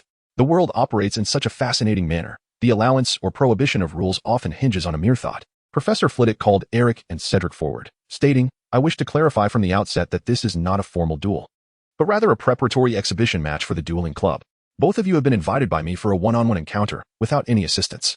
Your duel will be subject to restrictions. Curses or hexes that may cause permanent injury to your opponent are strictly forbidden, as is the use of dark magic. You shall heed my commands, and upon determining a victor, you will cease immediately. Now, if you are ready, please step back." Eric and Cedric held no objections, each stepping back a certain distance, while the surrounding crowd encircled them, forming 2 rows. Professor Flitwick brandished his wand, launching a crimson spark into the sky, signaling the commencement of the duel. Chapter 90, Fireball. Cedric's talents were among the finest at Hogwarts, indeed. He was one of the most exceptional students Eric had ever encountered within the castle walls. As Professor Flitwick announced the start of the duel, Cedric wasted no time. Charging forward towards Eric. In the midst of his sprint, he drew his wand and muttered an incantation towards the ground, causing an earthen wall to abruptly rise before him, obstructing the line of sight between him and Eric. Eric remained unfazed, his wand firmly in hand, displaying a composed demeanor. He refrained from taking immediate action or disrupting Cedric's strategy. After a brief silence behind the earthen wall, a dark figure abruptly emerged from Eric's right side. Yet he still did not engage. The onlookers gasped in astonishment, believing Eric had lost his wits, utterly unresponsive to Cedric's sudden appearance. However, they would later realize it was they who had misjudged the situation. The figure was merely Cedric's school robe, awkwardly stuffed with dirt to form a humanoid shape. The genuine Cedric emerged from the opposite side of the earthen barrier, clad in a shirt, casting a faint red spell at Eric from a cleverly concealed angle. Disarm. Eric praised, impressive combination.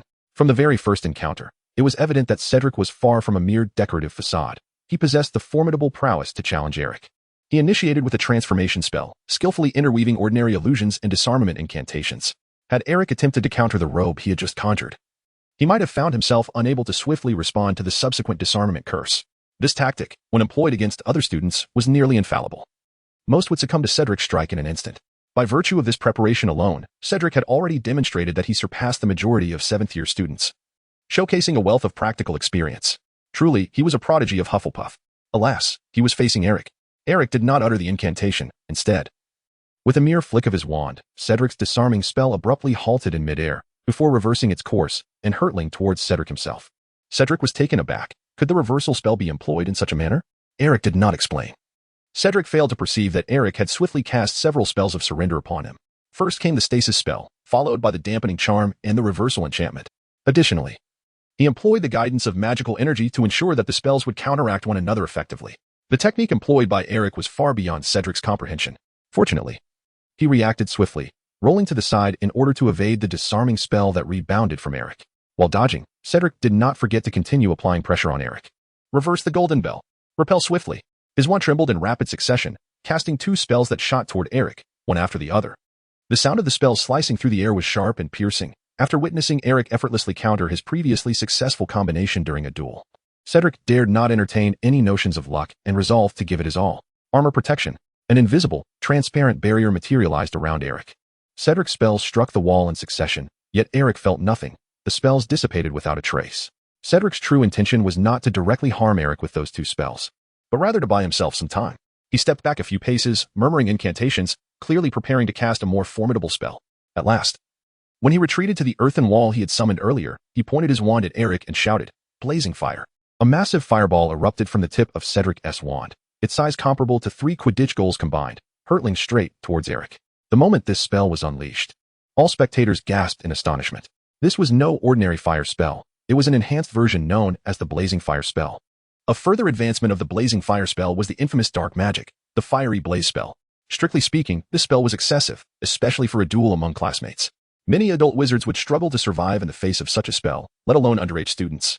Centuries ago, this spell was classically referred to as the fireball technique.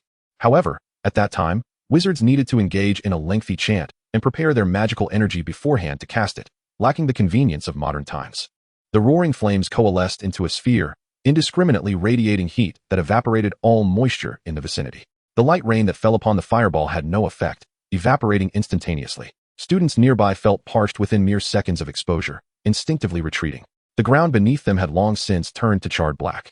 Professor Flitwick was taken aback as well, instinctively moving to intervene in the duel, but upon seeing Eric's calm demeanor, he halted his advance. He was awaiting Eric's response. Should Eric be unable to counter this spell, he would step in to stop the duel, acknowledging that he had misjudged Eric. The tempest was not yet over. A fierce gust of wind was conjured by Cedric once more, his wind-summoning spell striking the massive fireball with precision. The fireball accelerated dramatically, its size nearly doubling, rendering it even more terrifying. Before Eric, a small portion of the sky had been ignited in a fiery red, as if it intended to consume everything in its path. This was rather intriguing. Eric lifted his gaze, slightly astonished, and remarked with a smile. Unhurried, he twirled his wand leisurely, dispersing his mental energy into the surroundings. The raindrops, as if suddenly drawn by an unseen force, surged towards Eric at an astonishing speed. Before him, the droplets gradually coalesced, growing larger until they transformed into an enormous pair of hands, stretched wide open, ready to meet Cedric's blazing fireball. The collision occurred with remarkable swiftness. The hands and the fireball converged, producing a deep, resonant boom, reminiscent of a drumskin being violently ruptured. Following this, a piercing, acrid hissing sound filled the air. And a thick mist enveloped the entire arena, rendering visibility nearly non-existent. Dimly, onlookers could discern that the fireball had completely vanished, while the colossal hand formed from rainwater summoned by Eric remained suspended in place. Was this the essence of a duel between geniuses? The spectators gasped in astonishment. Wood and Angelina, peers of Cedric, gazed at Eric in disbelief. They were aware of Cedric's formidable prowess, yet they had not anticipated that Eric would surpass him.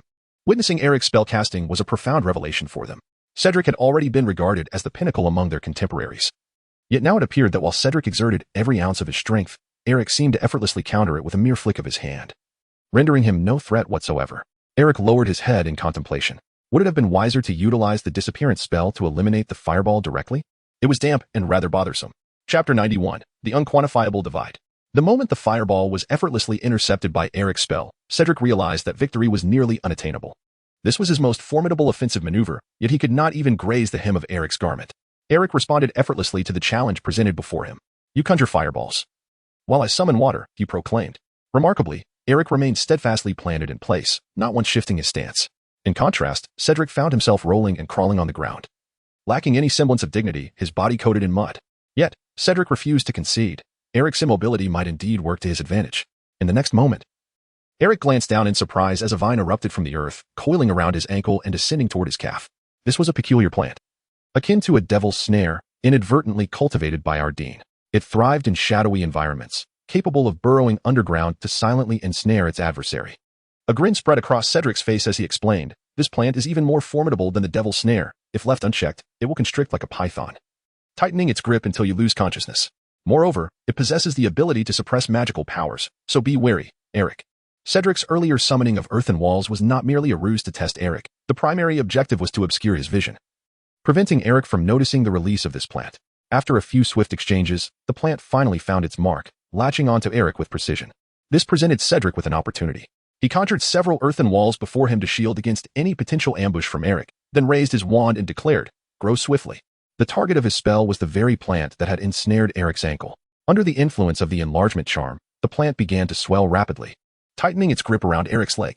Not only that, but several more branches burst forth from the ground, each as thick as an adult's arm. Observing this spectacle, the Hufflepuff students around could not help but erupted to cheers. Eric's situation took a dramatic turn. Just moments ago, Cedric's fireball had been thwarted, and they all believed victory was surely within Eric's grasp. To their astonishment, Cedric had yet another trick up his sleeve. Truly, he was a source of pride for Hufflepuff. Hermione, Harry, and the others who supported Eric anxiously covered their mouths. Contrary to their expectations, Eric bore no trace of tension on his face. Still beaming with a radiant smile, Eric gazed at the vine that had grown to his waist and inquired, how many of these plants remain? How were they cultivated? Cedric, while maneuvering, resorted to disarming and stunning charms to vex Eric, replying, none are left. Professor Sprout indicated that this plant is a result of a rare genetic mutation. The original specimen has been destroyed, which is why it has come into my possession. Is that so? What a pity, Eric lamented, casually dispelling Cedric's enchantments with a flick of his hand. Cedric, perplexed, questioned, what is so regrettable? Eric gently swept his wand downward, and in the next moment, all the vines entwined around him abruptly ceased their movement, only to begin trembling violently in place. Subsequently, these vines astonishingly detached themselves from Eric's body one by one. Under Cedric's incredulous gaze, the vines changed direction in midair, hurtling towards Cedric with the same swiftness as his tentative disarming spell. Cedric gasped in shock. How could this be? The reversal charm should have no effect on such plants. Eric remarked, oh, this is not a reversal spell. It is a binding spell. I merely altered its target, binding it to you. But isn't this my magical plant? Cedric exclaimed in frustration, barely evading an assault from a creeping vine. How are you able to control my plants? Eric smiled without speaking, undoubtedly because his magical prowess surpassed Cedric's by a considerable margin. When the vine made contact with his body, it inadvertently provided him the opportunity to channel his magic into the vine. Upon touching Eric, the vine immediately sensed his immense magical energy. Limiting his magic? Eric felt no such constraint. Perhaps it was due to the sheer abundance of his magic that even a slight siphoning by the vine went unnoticed. This magical plant harbors a critical weakness. If it can be animated by the first wizard, it can similarly be controlled by others. It does not recognize a master. Cedric was ill-prepared for this turn of events and found himself struggling to cope. Professor Sprout, aware of Cedric's intent to confront Eric, had entrusted him with this vine. However, she only instructed him on its use, neglecting to inform him how to counteract such a plant. Cedric attempted to repel the vine with a flame spell, hoping to drive it back as one would with a devil's snare, but the flames merely caused the vines to hesitate momentarily before they resumed their relentless assault. Eric stood in place, observing the spectacle. Cedric's combat techniques were remarkably diverse, employing spells, flora, and the utilization of surrounding environmental resources, showcasing a comprehensive blend of both strategy and tactics. In the relentless pursuit of the creeping vines, Cedric executed a flurry of spells with remarkable precision. Obstacle curses, slowing charms, and repelling spells all were deployed with skill. Despite appearing somewhat disheveled, he managed to evade capture by the thick tendrils time and again. Truly, he was worthy of being chosen by the Goblet of Fire as a champion of Hogwarts. Within the confines of Hogwarts, he could indeed be regarded as a formidable force. With his prowess, even facing an adult wizard, he might not find himself at a disadvantage. Yet, he remained ruthlessly overpowered by Eric. The disparity was glaringly evident. Yet what left Cedric perplexed was his inability to comprehend the true extent of this gap. It was utterly unquantifiable. He exerted every ounce of his strength, yet lacked even the merit to compel Eric to take a single step. All of his offensive maneuvers were effortlessly neutralized with a mere flick of Eric's hand. Eric's use of spells was truly beyond Cedric's comprehension. Faced with an opponent who overwhelmingly surpassed him in every aspect, Cedric found himself at a loss as to how to defeat Eric. He could think of no better strategy than to resort to dark magic. Yet even if he possessed the knowledge, it was likely that Eric, with his innate talent, would delve deeper into the study of such arcane arts. In the end, it was uncertain who would suffer more. Cedric, overwhelmed with despair, ran desperately around the arena, only to be ultimately subdued by a simple levitation spell cast by Eric, becoming ensnared in vines that bound him completely. In Chapter 92, titled The Heat of Battle, the outcome was evident, prompting Professor Flitwick to step forward and address the aftermath.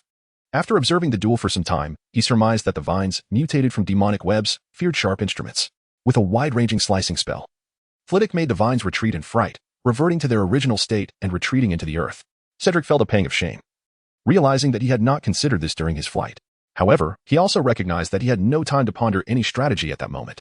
Flitwick then cast several more spells, restoring the arena to its former condition. Flitwick proclaimed loudly to the onlookers, "The victor of this duel is Eric." Cheers erupted from the crowd, led by Harry, as applause filled the air. The duel between Eric and Cedric had indeed opened their eyes to the possibilities of magic. They had never envisioned such applications of spells, particularly admiring Eric's remarkable display. The gazes directed at Eric were now tinged with admiration and reverence. This was the prowess of an extraordinary genius, utterly authentic. Cedric, who was already regarded as exceptionally gifted and held in high esteem within Hufflepuff, excelled in various subjects such as potions, charms, and transfiguration. It was inconceivable for someone of his caliber not to be popular. Had it not been for Eric, he would have epitomized the quintessential protagonist of a novel. Alas, there always exists a greater mountain. The Cedric who was typically revered now found himself in Eric's presence. Hardly a rival. Aside from the levitation spell, Eric had not actively cast any offensive magic against Cedric throughout the duel, underscoring the disparity in their levels of skill. Professor Flitwick took the opportunity to impart wisdom, stating, "Did you see that, students? With proper application, any spell can be utilized in a duel to vanquish your adversary. Sometimes, even the most fundamental levitation spell can yield unexpected results. Do not fixate solely on the dark curses and hexes that will ultimately exact a heavy toll. Observe how Eric employs a combination of spells. The techniques he demonstrated today are ample for you to practice for a long time." He concluded, "Would you like to know where to acquire such skills? Do you wish to engage with formidable opponents like Eric? Then join the dueling club." With that, Professor Flitwick raised his wand to the sky, conjuring a burst of flames that formed the words dueling club, capturing everyone's attention. Cedric approached Eric, offering a rueful smile. "You are truly remarkable, Eric, as your reputation suggests. I have never encountered such a formidable opponent." "You performed admirably as well," Eric replied sincerely. Judged by the standards of their peers, Cedric had indeed delivered an outstanding performance. Eric harbored no animosity towards someone of Cedric's caliber. After all, those with talent aspired to become even stronger. Cedric merely expressed his honest thoughts, devoid of any resentment. Maintaining a positive mindset, he acknowledged. "I couldn't even make you move an inch." Eric nodded in agreement, refraining from contradiction, for this was an undeniable truth. Any further modesty on his part would be unwarranted.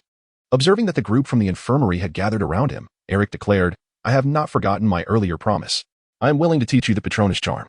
After all, I had previously assured Hermione and Harry that anyone interested in learning would be welcome to attend my lessons. The gathering is tentatively scheduled for next weekend, and I shall convey the precise location through the Patronus. Ron, do not forget to bring along your rat."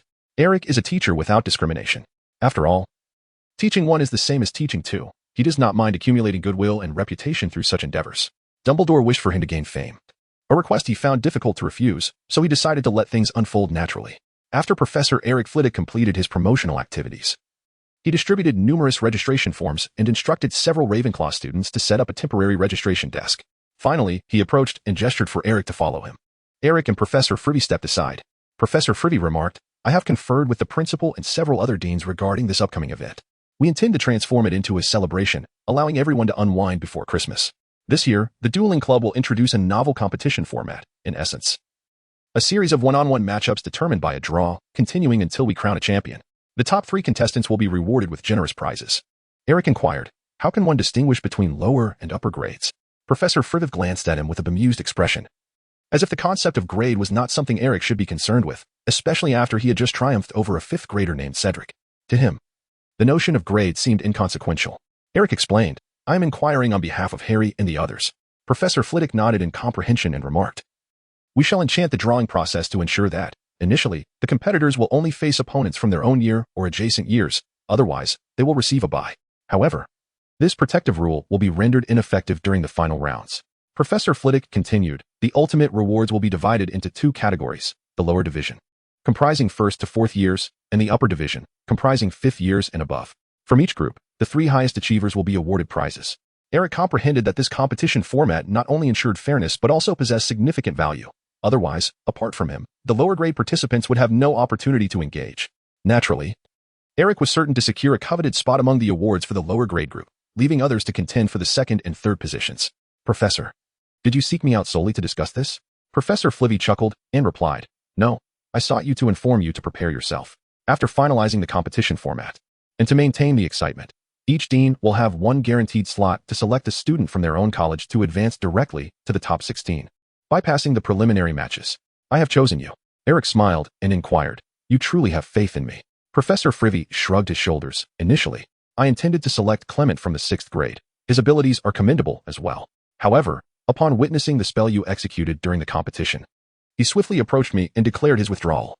Eric inquired, "Which are the other 3 houses?" Professor Flitwick responded, "Hufflepuff will undoubtedly be represented by Cedric Diggory. As for the other 2 houses, I remain uncertain. Slytherin may send their Quidditch captain, Flint. Gryffindor has an abundance of candidates, which has left Professor McGonagall quite troubled." Eric finally inquired, "What about the prizes? What are they?" Dumbledore, having poured considerable effort into establishing this dueling club, surely intended to entice Eric with something substantial. Professor Flitwick replied with a mysterious smile, "The top 3 will receive generous galleons as scholarship rewards. The prize for the 1st place has been personally determined by Dumbledore, and even I am unaware of it, but I can assure you, it will be quite astonishing." Chapter 93, The Gathering. After all this, it seems no one has revealed anything at all. Why does everyone in this school delight in being enigmatic? Eric was rendered speechless. He undoubtedly intended to participate in the duel club. At present, he approached the notion of fame with an air of nonchalance. After all, it was no longer something he could conceal. With an abundance of debts, one need not fret, and with an excess of lice, one is not easily bothered.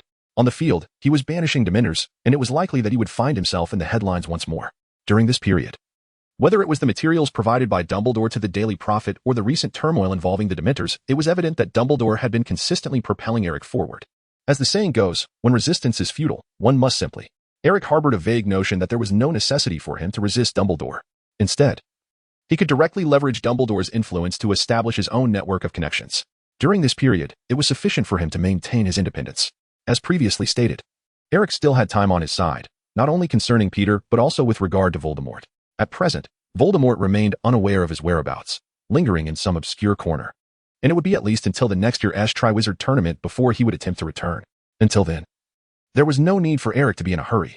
Eric initially intended to keep his actions concealed from Dumbledore, believing that the latter would disallow such clandestine endeavors. Consequently, he never contemplated seeking Dumbledore's assistance from the outset. However, it appears that this assumption was misguided. Unbeknownst to him, a unique understanding has developed between him and Dumbledore, allowing them to pursue their respective paths in harmony.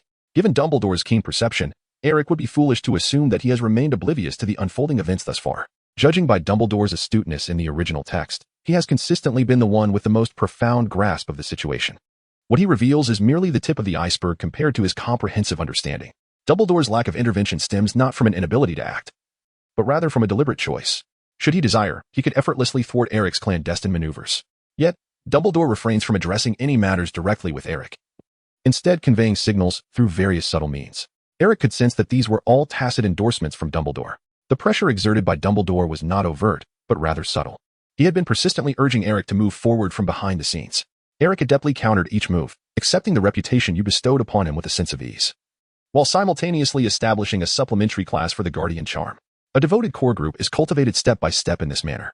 Furthermore, after revealing to Sirius and Lupin the matter concerning Harry and the Horcruxes, Eric discerned that both harbored some reservations about Dumbledore. While inciting them to rebel against Dumbledore was still a stretch, it was evident that they would possess their own opinions regarding Dumbledore's treatment of Harry. This illustrates the pitfalls of a leader operating in secrecy from their subordinates. Should a leader manage affairs with finesse, all would remain harmonious. However, once such information is leaked, subordinates are bound to entertain certain thoughts. It is human nature. No one enjoys the sensation of being kept in the dark. Moreover, there is the added complexity of Eric fervently exposing Dumbledore's true nature. Eric was quite certain that, at the very least, Dumbledore was utterly unaware of this matter. Time flew by. Several weeks had passed since Eric accepted Cedric's challenge, during which the system had not issued any new sign-in tasks, leaving Eric to act solely at his own pace. Eric has gained considerable fame, unsurprisingly, following his dazzling performance on the Quidditch pitch. Newspapers from outside began to swarm with coverage of the event. This was, of course, orchestrated by Dumbledore, regardless of how the external media portrayed the situation. The moment he vanquished the Dementor with magic before the entire school faculty and student body would remain etched in memory for a long time. This incident catapulted him to a household name within the school. Although only a handful witnessed his duel with Cedric, the tale of their confrontation spread, serving as a testament to his prowess. Nearly everyone within the castle now recognized him, particularly after he convened a gathering as agreed and commenced his public instruction on the Patronus charm. His renown became utterly uncontainable. Eric, brimming with creativity, employed oath magic in conjunction with parchment to draft a standardized contract, which he disseminated to all those eager to learn magic under his guidance. Anyone who affixed their signature would be subject to certain restrictions, including the prohibition of disclosing relevant information to others without prior consent. Eric did not disclose the existence of the Wishful House. He submitted a request to Professor Flitwick to utilize an abandoned classroom as a gathering place, which the professor readily approved. Ultimately, the assembly took the form of a meeting where Eric would summon the guardian spirit to convey messages to the individuals on the list, informing them of the time and location. This innovative format for the gathering was met with great satisfaction by all participants. The core members included Harry and his friends, the Weasley twins, as well as Cedric and Cho Chang. Occasionally, with Eric's consent, new members would be added. This approach differed from the clandestine meetings of Dumbledore's army, known as the DA, which took place during Harry's 5th year in the original narrative. The assembly convened by Eric resembles a course wherein he stands as the unequivocal focal point and authority, imparting the knowledge of magic to others. The subjects taught encompass not only the Patronus charm, but also a variety of fundamental spells. This includes disarming spells, repelling charms, and obstacles that can wield significant influence during duels.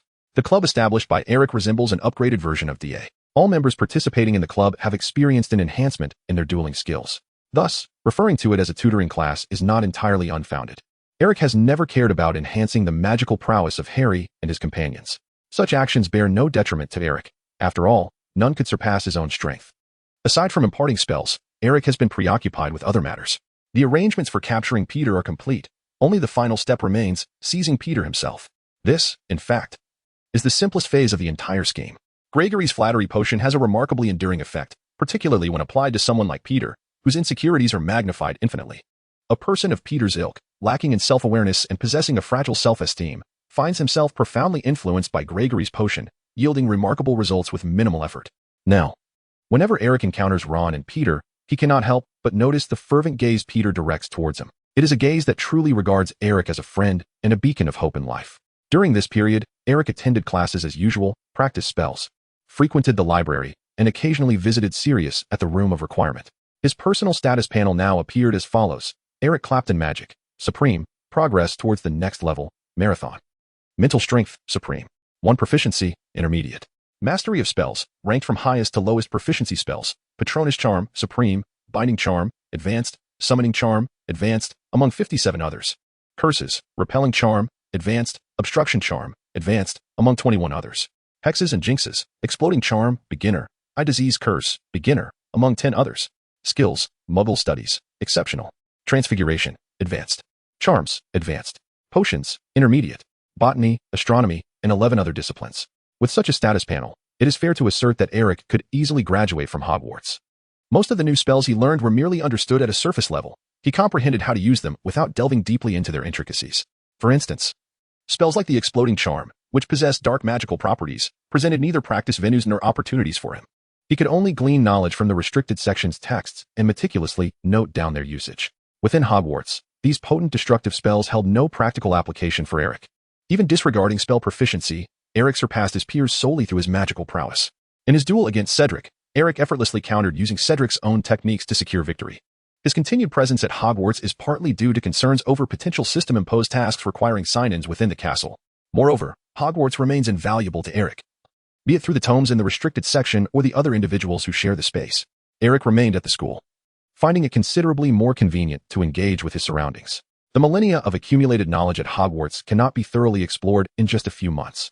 Until he has completely grasped the essence of Hogwarts, Eric has no intention of departing from the school. The inauguration of the dueling club was scheduled to take place before the Christmas holiday. After a thorough discussion, Eric, along with Sirius and Lupin, resolved to contact Fudge following the dueling club to apprehend Peter. Before taking action, Eric required Sirius to make several appearances within the castle to continuously exert pressure on Fudge. After receiving Eric's letter, Fudge delayed his response. To preempt any potential changes on Fudge's side, Eric needed to prompt him effectively. Chapter 94, the opening a week before Christmas. On the weekend, the Great Hall of Hogwarts was teeming with students. The hall had undergone a remarkable transformation under the professor's arrangements. The 4 long tables had vanished, replaced by grand banners representing the 4 houses, intertwined with a cascade of ribbons and lights, creating a vibrant atmosphere. This was the dueling club.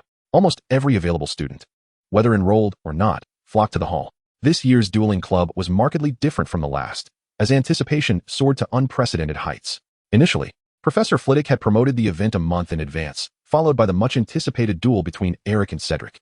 These developments had swiftly become the talk of the castle. Every corner of the castle buzzed with debates over who would emerge as the champion of the dueling club. Following the duel with Cedric, Eric's popularity soared. However, conspiracy theories also circulated, questioning how Cedric, a renowned prodigy, could possibly lose to a mere first-year student like Eric so easily. There must be some underlying trickery. Their duel was merely a performance designed to attract a larger audience to the competition. Hadn't Cedric been seen socializing with Eric afterward? Eric, who fancifully claims to teach others the guardian charm, leaves many wondering what truly transpires within those walls. Most proponents of this rhetoric are students of Hufflepuff, who, having not received an invitation from Cedric to join Eric's tutoring sessions, find it hard to accept that Cedric, their emblem of pride, was so easily defeated. Thus, they resort to self-soothing justifications. Surprisingly, a considerable number of individuals subscribe to this narrative. Among the spectators, many share this viewpoint, attending merely to witness the spectacle. In the afternoon, Eric arrived fashionably late, only to be promptly recognized by a sharp-eyed Ravenclaw prefect. The prefect's face lit up with excitement as he rushed to Eric's side, exclaiming, "Eric, you've finally come. The professors have been waiting for you." He had also signed up for the dueling club but was conscripted at the last moment to help maintain order before the matches commenced.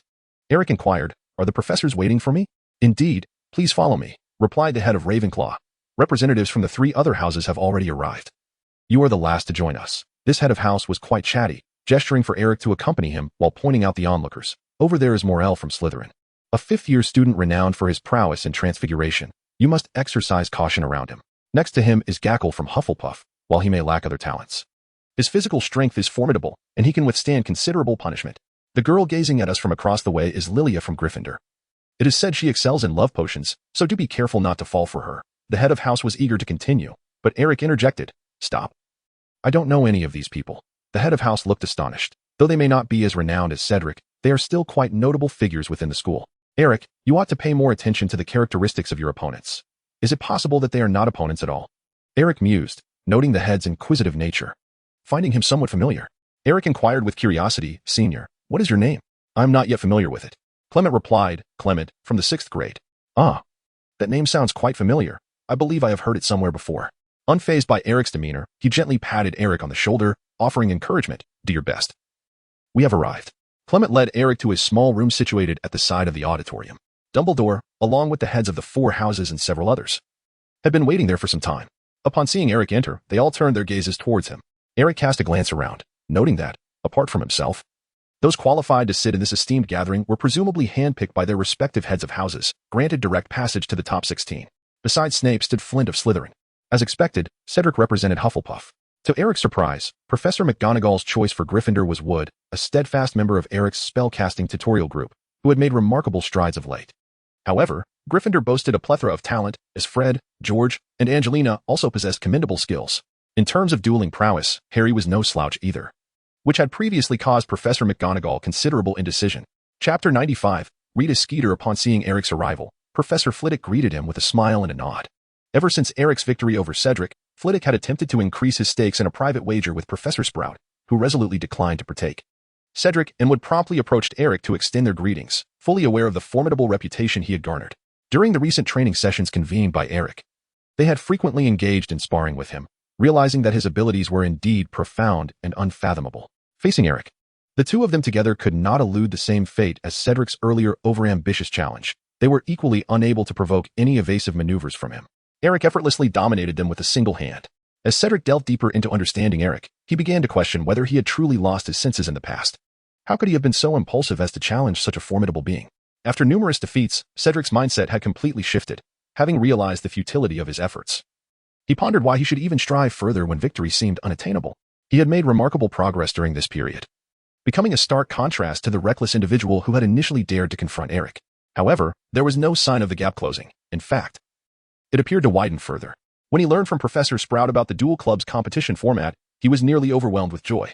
For Eric had been placed in the lower grade category, thus not competing on the same level as him. Each of the two divisions would produce their respective top 3 contestants, totaling 6 individuals who would each receive an exceptionally generous scholarship. Even if Eric ultimately secures the championship, it bears no relation to his personal achievements alongside Cedric. Eric could not suddenly leap several levels to compete in the upper grade group.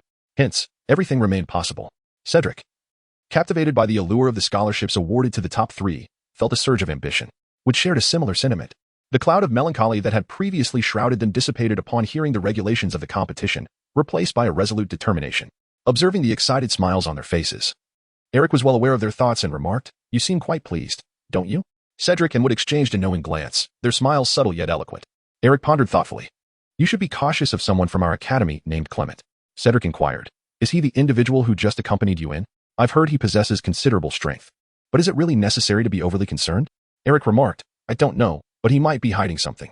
Dumbledore clapped his hands, signaling the gathered crowd to draw nearer, and said, "Eric, the 4 of you possess direct recommendations submitted by your respective heads of houses. You may remain here to rest until it is your turn to compete, or you may watch the other matches. Here, take this." With a flick of his wand, Dumbledore conjured a brooch shaped like a shield emblazoned with the Hogwarts crest, placing it in the palms of Eric and his companions. "I have enchanted this brooch. When it is your turn to compete, you will see your match venue number and information about your opponent on the back of it." Before Dumbledore could finish, a flamboyantly dressed woman suddenly burst forth from the side and interjected, "Headmaster, when can I interview these prodigies?" Cedric was taken aback. The woman was clad in a vibrant green suit with padded shoulders and sported a pair of oversized glasses, resembling a green fly. She held an old-fashioned camera that had been magically enhanced, clearly identifying her as a journalist. Dumbledore introduced her. "This is Ms. Rita Skeeter, a special correspondent for the Daily Prophet. I shall not take up any more of your time, and I will leave the floor to you for the interview. Once you have completed it, you are free to move about until the top 16 are determined." The mention of the Daily Prophet caused a collective gasp from the 3, excluding Eric, with even Cedric appearing somewhat astonished. They had never anticipated that a mere club competition would attract the attention of a reporter from the Daily Prophet. Flint, the captain of the Slytherin Quidditch team, gazed with fervent ambition, already envisioning a future where he, like Eric, would grace the pages of the newspaper. Eric remained remarkably composed. After all, it was merely the Daily Prophet, a publication he had grown weary of. Dumbledore turned, leading the professors out, and before departing, he flashed a smile at Eric. Winking playfully, Eric maintained a composed demeanor, while Rita Skeeter was equally renowned in his presence. This woman, in addition to being a prominent journalist, shared a similar notoriety with Sirius as an illegal animagus. Ignoring her could yield significant repercussions. Snap! Rita Skeeter raised her camera, capturing close-ups of the 4 individuals. Eric cautioned, "Do not photograph me." Rita, undeterred, raised her camera and continued to snap pictures, cheerfully urging, "Come, let us share a smile." Eric smiled and waved his wand, causing her camera to emit smoke, accompanied by a series of crackling sounds. Rita Skeeter hurriedly covered the camera and exclaimed, "I won't take any more pictures, I won't." Eric finally ceased his actions.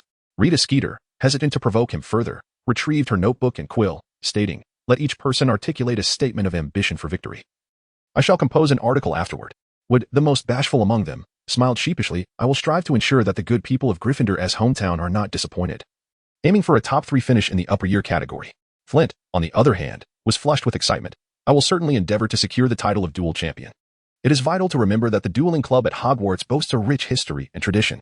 I aim to uphold the honor of Slytherin House and apply all my accumulated knowledge in this competition, demonstrating to the other 3 houses the prowess of Slytherin." He also wished to express gratitude to his headmaster, Professor Snape. Rita Skeeter promptly interjected, all right, just one statement each. Next, when it was Cedric's turn, he too smiled amiably, saying, I will do my utmost to compete for the upper year championship. Rita Skeeter, puzzled, inquired, do you not aspire to be the overall champion? Why limit your goal to the upper year category? Cedric feigned ignorance and turned away with Wood, clearly unwilling to address the question. Standing nearby was Eric, complicating his response. Rita Skeeter, bewildered, ultimately shifted her attention back to Eric. Eric's official statement was rather perfunctory. Play with style, play with skill. Friendship comes first, competition second. Rita Skeeter was utterly at a loss for words, finding nothing of substance to utilize. Chapter 96, Malfoy versus Harry in the center of the Great Hall. Dumbledore strolled into the midst of the crowd. The position traditionally occupied by the headmaster for speeches had now transformed into a raised platform. Dumbledore ascended, projecting his voice to ensure that the entire hall could hear him. This duel club will be conducted with the support of Professor Flitwick and myself. We are honored to announce that we have received 312 applications, marking the highest participation in the history of the duel club. Now, I shall elucidate the rules and requirements of this duel club. Each participant will draw lots to determine their opponents, with the entire process being conducted randomly under my supervision, eliminating any possibility of human interference. The range for selecting opponents will be somewhat restricted, ensuring that the age gap is not excessive. However, once we reach the final 16, this protective rule will no longer apply. I must remind you that prior to this, the heads of the four houses, Gryffindor, Slytherin, Ravenclaw, and Hufflepuff, each possess a guaranteed spot in the top 16, and they have already made their selections. Dumbledore continued, the four students granted automatic entry into the top 16 are Oliver Wood from Gryffindor, Marcus Flint from Slytherin, Cedric Diggory from Hufflepuff, and lastly, Eric Clapton from Ravenclaw. With each name uttered by Dumbledore, the remaining students from their respective houses erupted into spontaneous cheers, which inevitably elicited boos from the other houses. For instance, Flint from Slytherin received the most intense derision from the other three houses. Among these four, Flint was the least favored, even within Slytherin, where a significant number held disdain for him. They merely refrained from aiding the other houses in booing their own. Otherwise, the jeers would surely have drowned out the cheers. Naturally, they remained indifferent to Flint's fate, choosing instead to observe with detached amusement. When Eric's name was finally announced, the eruption of applause nearly overturned the hall. He received the warmest welcome of all. Eric, both in popularity and prowess, possesses the ability to attract a considerable number of admirers.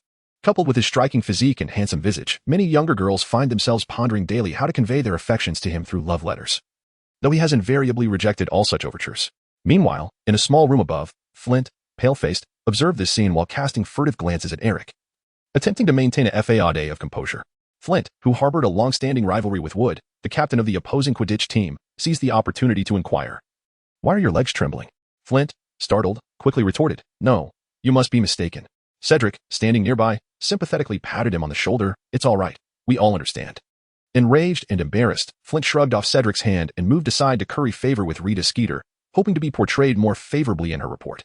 Downstairs, Dumbledore addressed the assembly, stating, "Thus, apart from these four competitors, there remain only 12 slots in the top 16 for others to vie for." Upon hearing this, the earlier exuberance of the crowd dissipated instantaneously. Realization dawned on many. If these four had secured their place in the top 16, then the remaining slots had indeed diminished. What was there left to cheer about?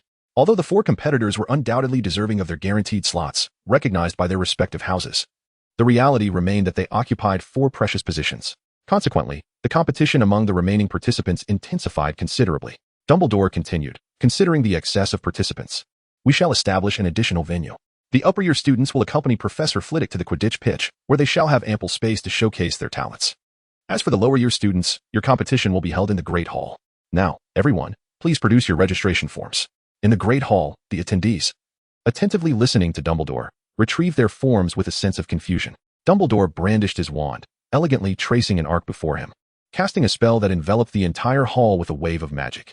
A circular beam of light emanated from his wand, radiating outward. In the next moment, every student who had registered felt the touch of Dumbledore's enchantment, astonished to discover that their forms had transformed into small brooches shaped like shields, gently warming in their hands, identical to those received by Eric and his companions. This is your most vital credential for participating in the duel club. When your turn arrives, it will indicate your opponent in the arena, Dumbledore explained. Lastly, we shall need to transform this space. With a flick of his wand towards the ceiling, the colorful streamers suspended above began to swirl gracefully downwards, drifting toward the center of the crowd, accompanied by several newly conjured stone pillars. The streamers intertwined with the pillars, forming elongated quadrilaterals that partitioned the assembly. As the streamers settled into place, it became apparent that they had divided the Great Hall into numerous equal-sized duel zones. complete with pathways for passage. The delineated areas bore a striking resemblance to the layout of a fencing competition, both in shape and size. Eric felt as though numerous fencing competitions were unfolding simultaneously, a truly spectacular sight. It was then that Dumbledore proclaimed with great enthusiasm, "The dueling club is officially commenced." A sparse cheer broke out, and as Dumbledore announced the initiation of the club, many students felt their badges grow warm. They promptly ceased their cheering, focusing intently on their first-round adversaries. Senior students, under Professor Flitwick's guidance, traversed the hall towards the Quidditch pitch, while the younger students remained in the hall. Harry, Ron, and Hermione stayed together, Harry's badge also heating up, while Ron's and Hermione's badges remained unresponsive for the time being. Curiously, Harry observed the information displayed on his badge regarding the duel venue and opponent. Opponent, Draco Malfoy, Slytherin, 3rd year, venue, Great Hall, Duel Area 18.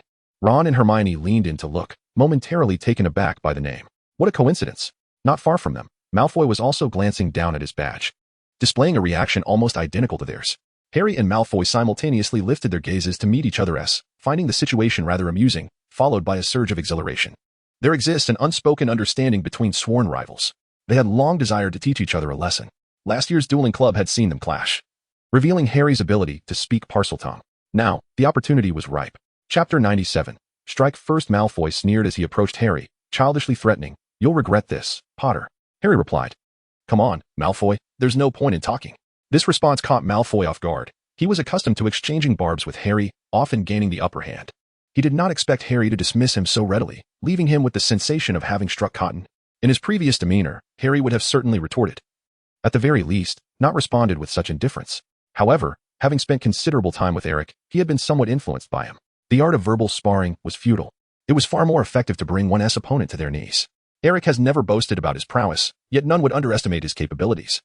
Harry is currently diligently practicing the Patronus charm, acutely aware of the vast chasm that separates his abilities from Eric's, an unfathomable depth. With his perspective broadened, Harry finds little concern for someone like Malfoy. Malfoy cast a strange glance at Harry, sensing something amiss about him today. After a moment's contemplation, he resumes his provocations. "Did you know that that foolish bird, Buckbeak, is on the verge of death? It injured me, so it can expect no mercy." Clenching his fist, Harry forces himself to remain calm, casting a cold glare at Malfoy while silently noting the score to settle during their duel later. Suddenly, Ron, unable to contain himself, lunges forward and delivers a punch to Malfoy's face, who is caught off guard and receives the blow squarely. A patrolling prefect swiftly intervenes, using magic to separate Ron and Malfoy. The Hufflepuff prefect admonishes Ron. Harming a competitor outside the dueling arena results in disqualification. "Hand over your badge." Regret washes over Ron. "No, I didn't mean to. He ran into my hand." The prefect shakes his head resolutely, confiscating Ron's badge and continuing. 5 points will be deducted from Gryffindor.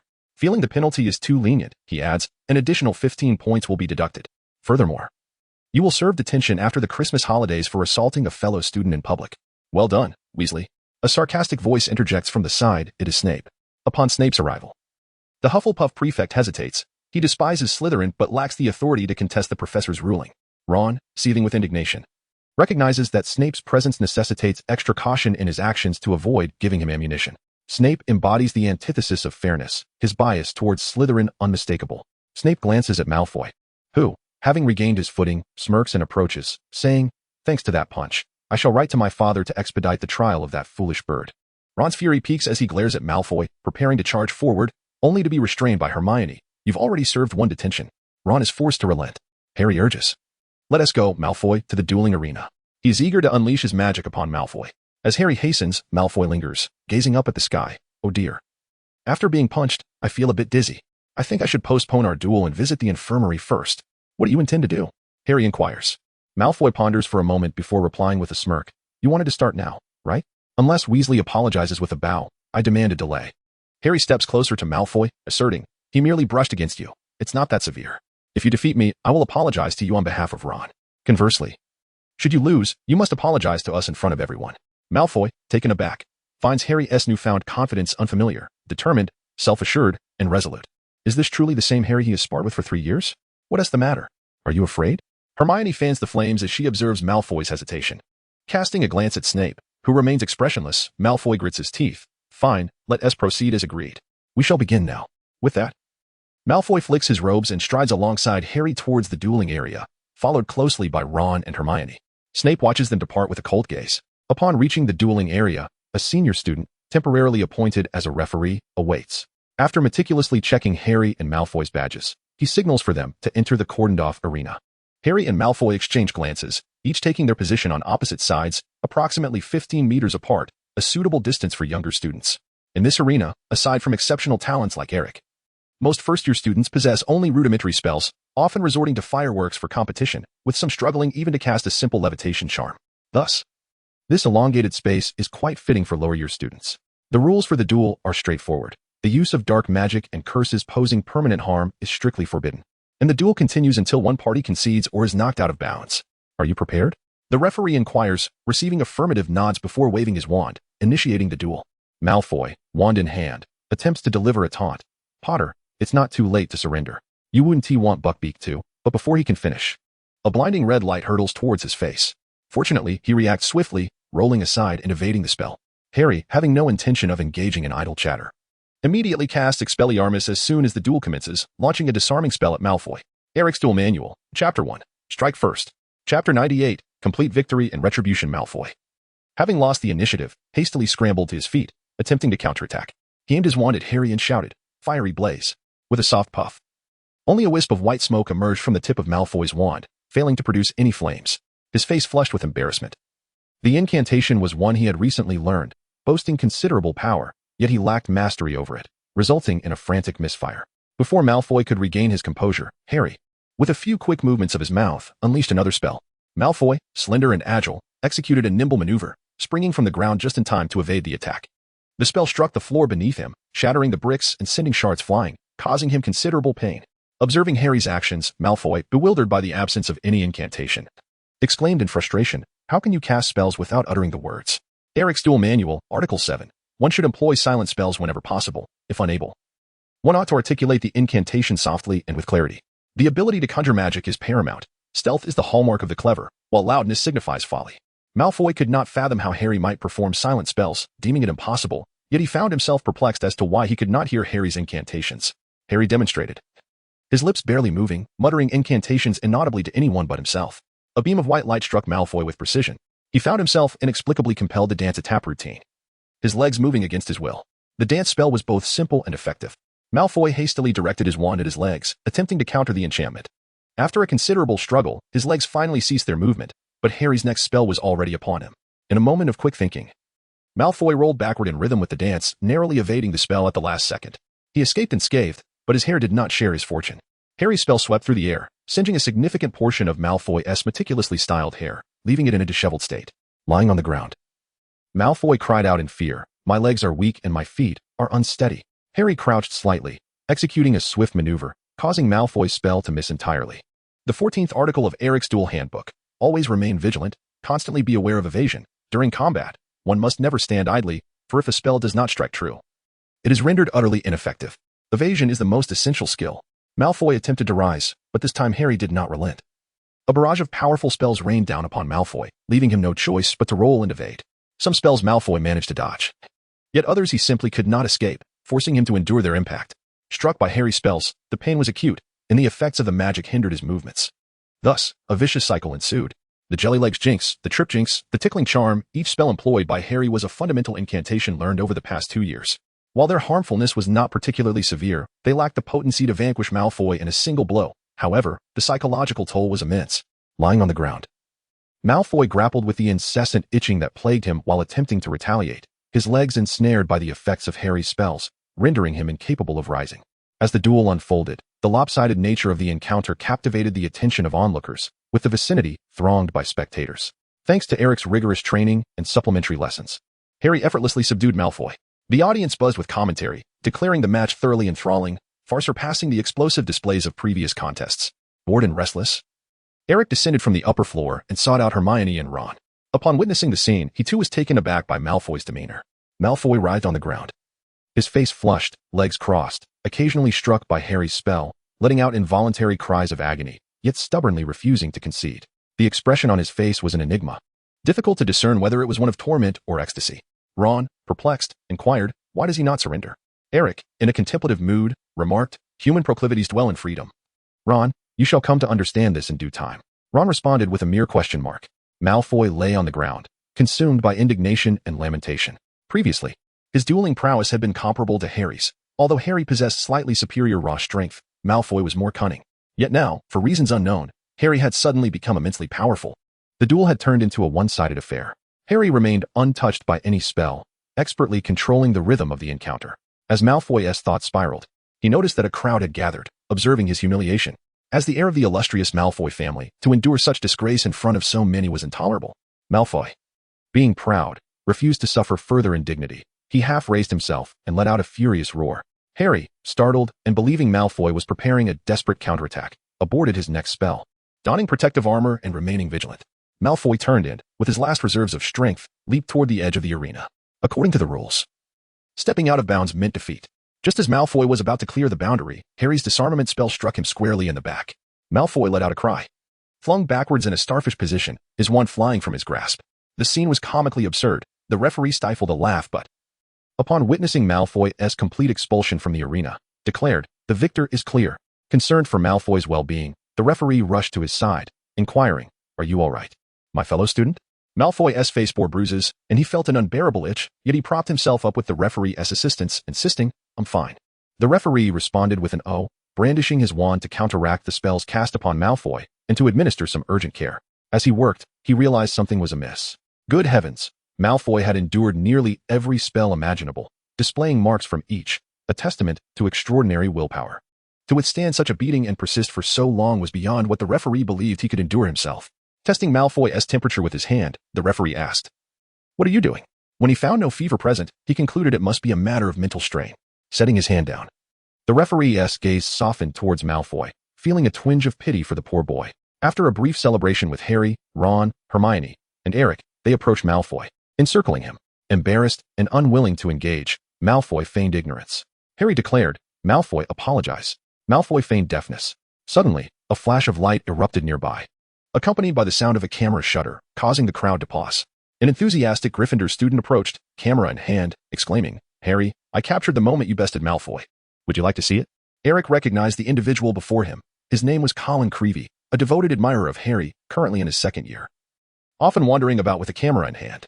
When he first enrolled, Harry frequently endured his relentless enthusiasm, but things had improved considerably.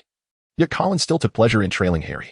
Malfoy, consumed by indignation, uttered a curse and brandished his wand, unleashing a malevolent spell enveloped in dark energy aimed directly at Colin. Harry and his companions were momentarily stunned, unable to intervene in time, astonished that Malfoy would seek revenge even in such a precarious situation. Just as the spell was about to strike Colin, a circular, translucent barrier emanated from him, effectively deflecting the curse. In the next instant, the spell reappeared unchanged in the air and rebounded back toward Malfoy. Caught off guard, Malfoy was struck by his own incantation, his body shuddering as he collapsed to the ground, succumbing to violent retching. Beside Colin, Eric's figure materialized, wearing a gentle smile. Chapter 99, Snape's Fury. Malfoy's actions incited a collective outrage.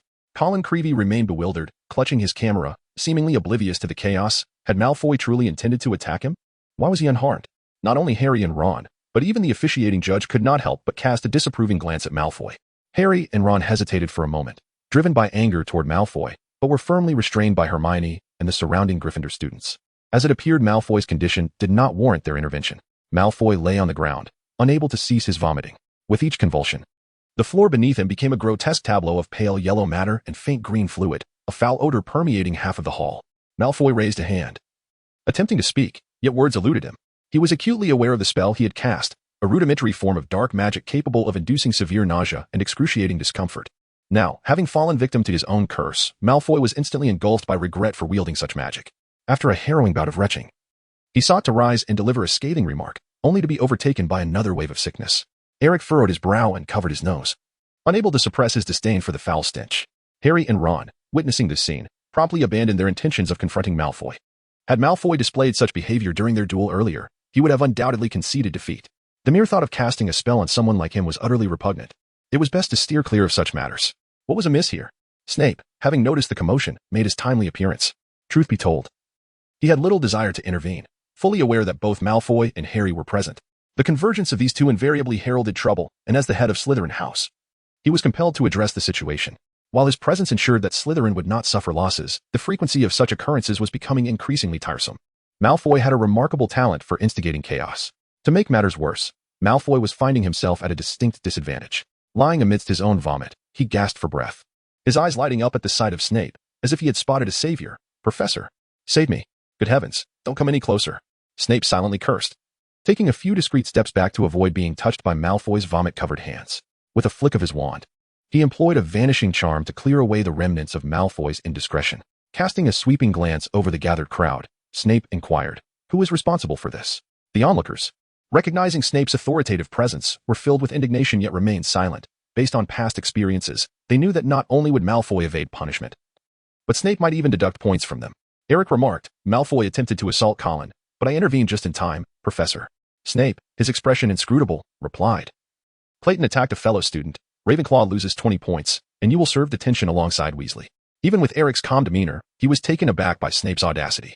The upperclassman serving as the referee was the first to voice his dissent. "Professor, it was Malfoy who struck first. He even attempted to attack others after the duel had concluded." Snape retorted, "I did not witness that. All I saw was Draco lying on the ground." "Which house do you belong to?" The referee recoiled, a hint of regret in his eyes, and answered, "Hufflepuff." Snape declared, "You dare to contradict the professor?" 10 points from Hufflepuff. The referee fell silent, too intimidated to respond. Harry, incensed, exclaimed, "How dare you so brazenly distort the truth?" Snape, not even glancing at Harry, stated, 10 points from Gryffindor as well. Next time, refer to me as Professor Potter." Harry attempted to retort, but Ron held him back, equally enraged. Yet aware that having already incurred a punishment, his further involvement might exacerbate the situation. Hermione, striving to suppress her fury, shifted tactics and said, "Professor, we will lodge a complaint with the headmaster regarding your abuse of power. The evidence is irrefutable, and everyone witnessed it. The points you deducted will ultimately be restored." This was not without precedent. There had been a professor at Hogwarts who was even more egregious than Snape, overtly favoring students from his own house. Fortunately, Hogwarts possessed a self-correcting mechanism. The authority granted to professors was not without limits. Following the escalation of the incident, that particular professor resigned voluntarily, and the points he had deducted were likewise returned. This time, Snape refrained from deducting points from Hermione. Instead, he sneered, "By all means, do try, Miss Granger." With that, Snape motioned for Malfoy to follow him as they exited. Malfoy, in a show of arrogance, made a face at Harry, but midway through, his expression shifted dramatically, and he quickly covered his mouth, feeling nauseous once more. Hermione, exasperated, detested being called a know-it-all. Eric, who had remained silent until now, chuckled in a volume that Snape could easily hear. "Never mind, Hermione. The insecure always resort to every means to cling to their meager power, for they are incapable of protecting their loved ones on their own." In an instant, Snape halted. Eric gazed curiously at Snape's silhouette.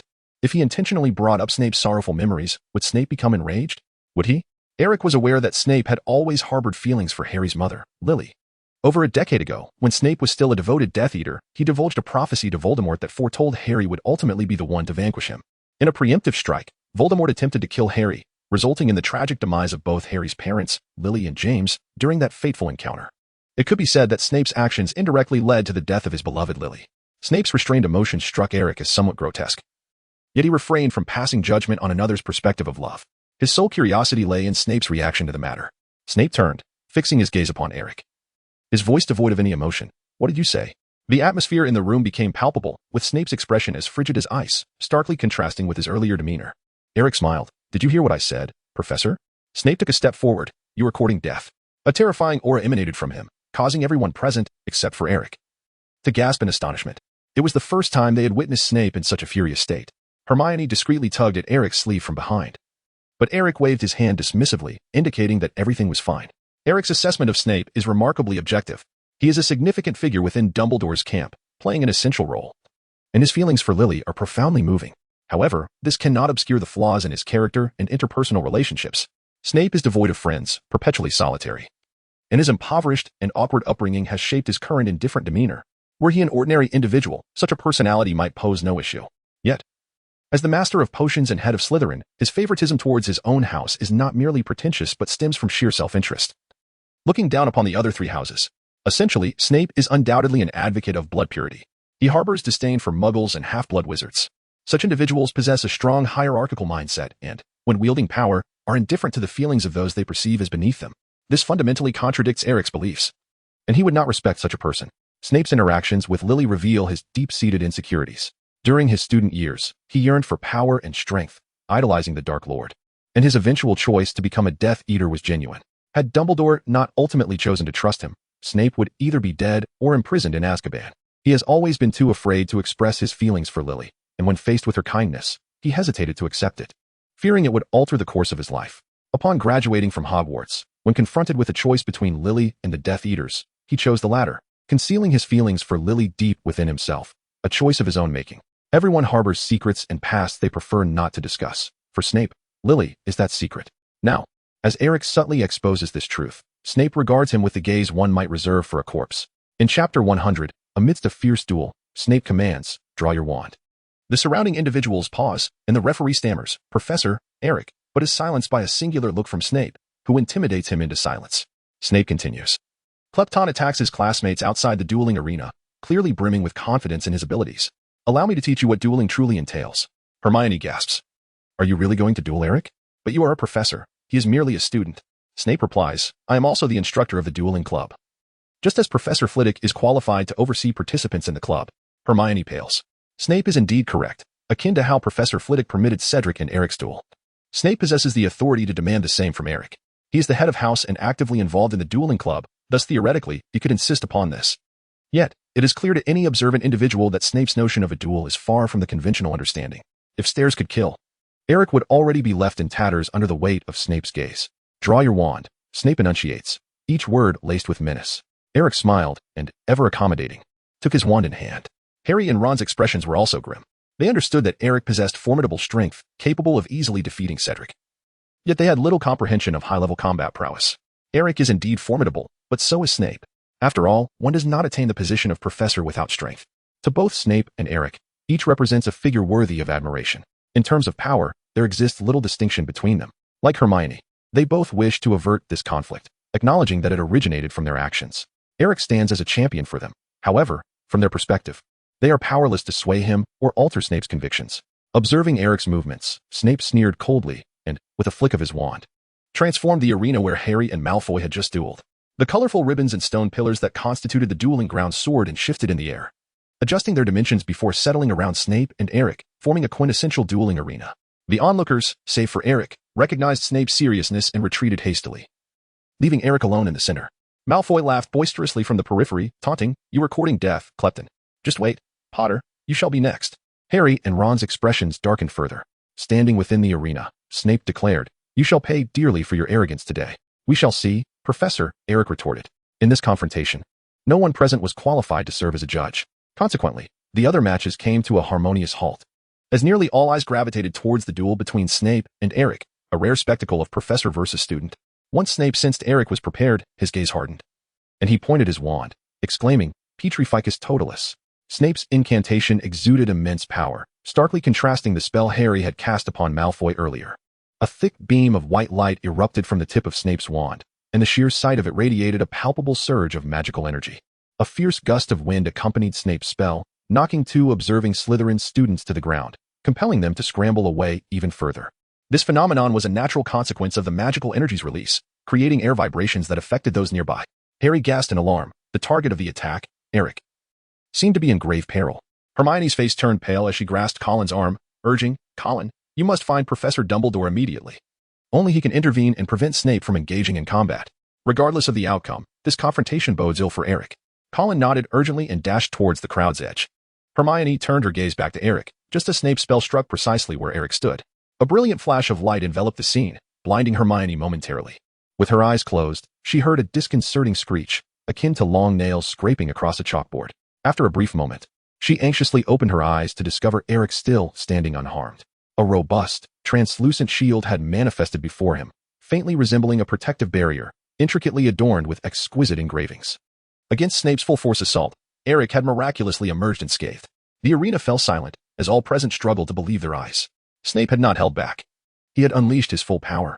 Although Petrificus totalis is a spell known to all third-year students, no one dared claim they could withstand Snape's onslaught. Judging by speed and potency, Snape's attack far exceeded their comprehension. Yet, Eric had achieved the impossible. Was he even human? When Dumbledore announced Eric's automatic admission to Ravenclaw, doubts lingered regarding his prowess and age. In the wizarding world, information does not circulate as swiftly as it does online. Despite Eric's burgeoning reputation, many remained unaware of the outcome of his duel with Cedric. Yet, in this moment, their uncertainties vanished. Chapter 101. The Fierce Duel, 2. Snape's expression grew frigid as he remained unfazed by Eric's protective charm, casting another spell without uttering its incantation. Simultaneously, he instinctively accelerated the flow of his magical energy, uttering Expelliarmus. As the first spell was unleashed, two spells surged towards Eric, one following the other. Akin to the dual tactics employed by Cedric, this exemplified a common advanced spellcasting technique, demanding rapid coordination of two distinct incantations, a feat requiring acute emotional control and precise wand movements. In the heat of battle, such skills prove invaluable. However, Snape executed this technique with a finesse that far surpassed Cedric's abilities. Not only did Snape conjure spells at a remarkable speed, but their potency remained undiminished. Typically, if you can muster the strength of two simultaneous spells within such a short time frame, there exists a necessary transitional pause between actions. It is akin to executing pull-ups and push-ups in rapid succession. One must navigate a brief moment of transition. Yet, Snape achieved perfection. His dual spells, one following the other, exhibited even greater force than the earlier Petrificus Totalis. The surrounding students, without needing instruction, instinctively retreated as they witnessed Snape's magic being unleashed. The spells whizzed past, leaving many with stinging faces. For them, the spectacle was utterly terrifying. Eric concentrated intently, the effects of the armor charm still enveloping him, providing protection against one or two of Snape's assaults. However, relying solely on the armor charm felt too passive. With a flick of his wrist, Eric employed his signature strategy once again, casting both the slowing charm and the reversing charm towards different targets. The slowing charm struck the space directly in front of him, causing the velocity of Snape's two spells to diminish abruptly, allowing Eric to deftly evade while under the armor charm's protection. Meanwhile, the reversing charm soared through the air, narrowly missing Snape's spells, headed directly for him. Should it find its mark, Eric would seize the upper hand in this duel. Snape, taken aback by the swiftness with which Eric unleashed his spells, quickly regained his composure. He understood that in the heat of battle, preserving one's dignity was secondary. Despite his usual demeanor within the castle, his posture always impeccably straight, his footsteps measured and silent. Once he entered combat, his very presence transformed. His movements became light and agile, knees slightly bent, defying the stereotype of a wizard who merely stood still casting spells. Unexpectedly, Snape, draped in his voluminous black robe, resembled a great bat. Utilizing the cloak's cover, he deftly sidestepped while simultaneously extending his wand from beneath his arm, unleashing a beam of dark light aimed directly at Eric. Eric, caught off guard, could only wave his hand, channeling his magical power to fortify his armor and brace against the impending strike. As soon as Eric's armor enchantment collided with Snape's curse, it disintegrated instantaneously, accompanied by a hissing sound. The corrosion curse, as its name suggests, possesses the ability to erode objects and proves remarkably effective against certain magical creations, such as the shield of the armor enchantment. As Eric's armor vanished, he boldly shifted from defense to offense, raising his wand high and pointing it downward. The floor beneath Snape's feet instantaneously transformed into a quagmire. Snape attempted to evade, but to no avail. Reacting swiftly, he cast a protective armor charm upon himself, then aimed at the mire below, invoking a spell to halt its effects in an effort to dispel it. However, as he continued to work on the incantation, Snape sensed something amiss. His feet remained firmly ensnared. Upon closer inspection, his frustration mounted as he realized Eric's treachery. Within the swamp spell, a hardening charm had been cunningly intertwined. While much of the mire had indeed dissipated, a residue akin to cement had solidified around his ankles, trapping Snape's left foot. Shifting his strategy, Snape employed a shattering spell to break the cementous mire, successfully regaining his ability to move. With two resounding thuds, he seized the moment as the armor charm surrounding him vibrated and subsequently crumbled. How could Eric possibly spare Snape? Seizing the moment of vulnerability, he unleashed a relentless barrage of curses, compelling Snape to engage in a desperate defense. Disarming spells, petrification curses, and stunning charms flowed from Eric's wand, as he reveled in the display of his formidable arsenal, showing no mercy in his advantageous position. However, Snape, seasoned and astute, recognized the inevitability of Eric's follow-up attack after being momentarily caught off guard by a Boggart curse. He deftly maneuvered within the confines of the arena, simultaneously fortifying his defenses with protective charms and barriers. Eric unleashed a flurry of spells, driven by an insatiable desire for total domination. Naturally, his precision waned. Time and again, Severus deftly evaded his onslaught. Fortunately, it was common knowledge that neither of these formidable wizards was to be trifled with, and thus, no one dared to position themselves behind either of them. Instead, they remained at a safe distance, observing from the sidelines. Otherwise, the audience behind Severus would have been utterly decimated by now. With a protective fire shield, Severus twirled his wand, conjuring a vibrant green flame that enveloped him, rendering Eric's disarming spell instantly consumed by the inferno. Eric shifted his strategy, employing transfiguration to lift the tiles from beneath Snape and coalescing them into a colossal fist, which he then hurled toward Snape's back. While the fire shield could deflect spells, it was powerless against physical assaults and kinetic energy. Snape swiftly turned, shattering the stone fist with a timely countercharm, only to be met head-on by Eric's repelling charm, which was effortlessly consumed by Snape's fire shield, propelling him backward by 2 meters. Struggling to regain his balance, Snape unleashed a self-created spell. The air crackling with intensity as a sharp blade of light surged toward Eric with incredible speed. This was the undetectable curse, moving too swiftly to evade. Leaving only the option to endure the impact, Eric dared not be negligent. He unleashed a barrage of protective spells. The sharp clang of metal reverberating through the air as his armor enchantment shattered. The sound alone was terrifying, sending a collective shiver through all present, who turned to Eric in fear. The moment from when Snape cast his spell to when Eric countered seemed to transpire in an instant. In that fleeting second, Eric astonishingly managed to accurately discern the type of spell and chose the most suitable method of defense, his casting speed rivaling that of Snape. Both combatants were deeply engrossed in their own thoughts, while the surrounding students stood in stunned silence. The exchanges between Snape and Eric were marked by a spirited back and forth. This was Eric's first encounter with such a formidable wizard, yet the psychological impact on the onlookers was palpable.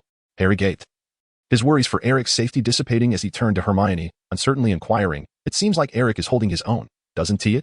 Ron was in a state of shock, numbness overtaking him. "Yes, you are not mistaken. It appears that way to me as well."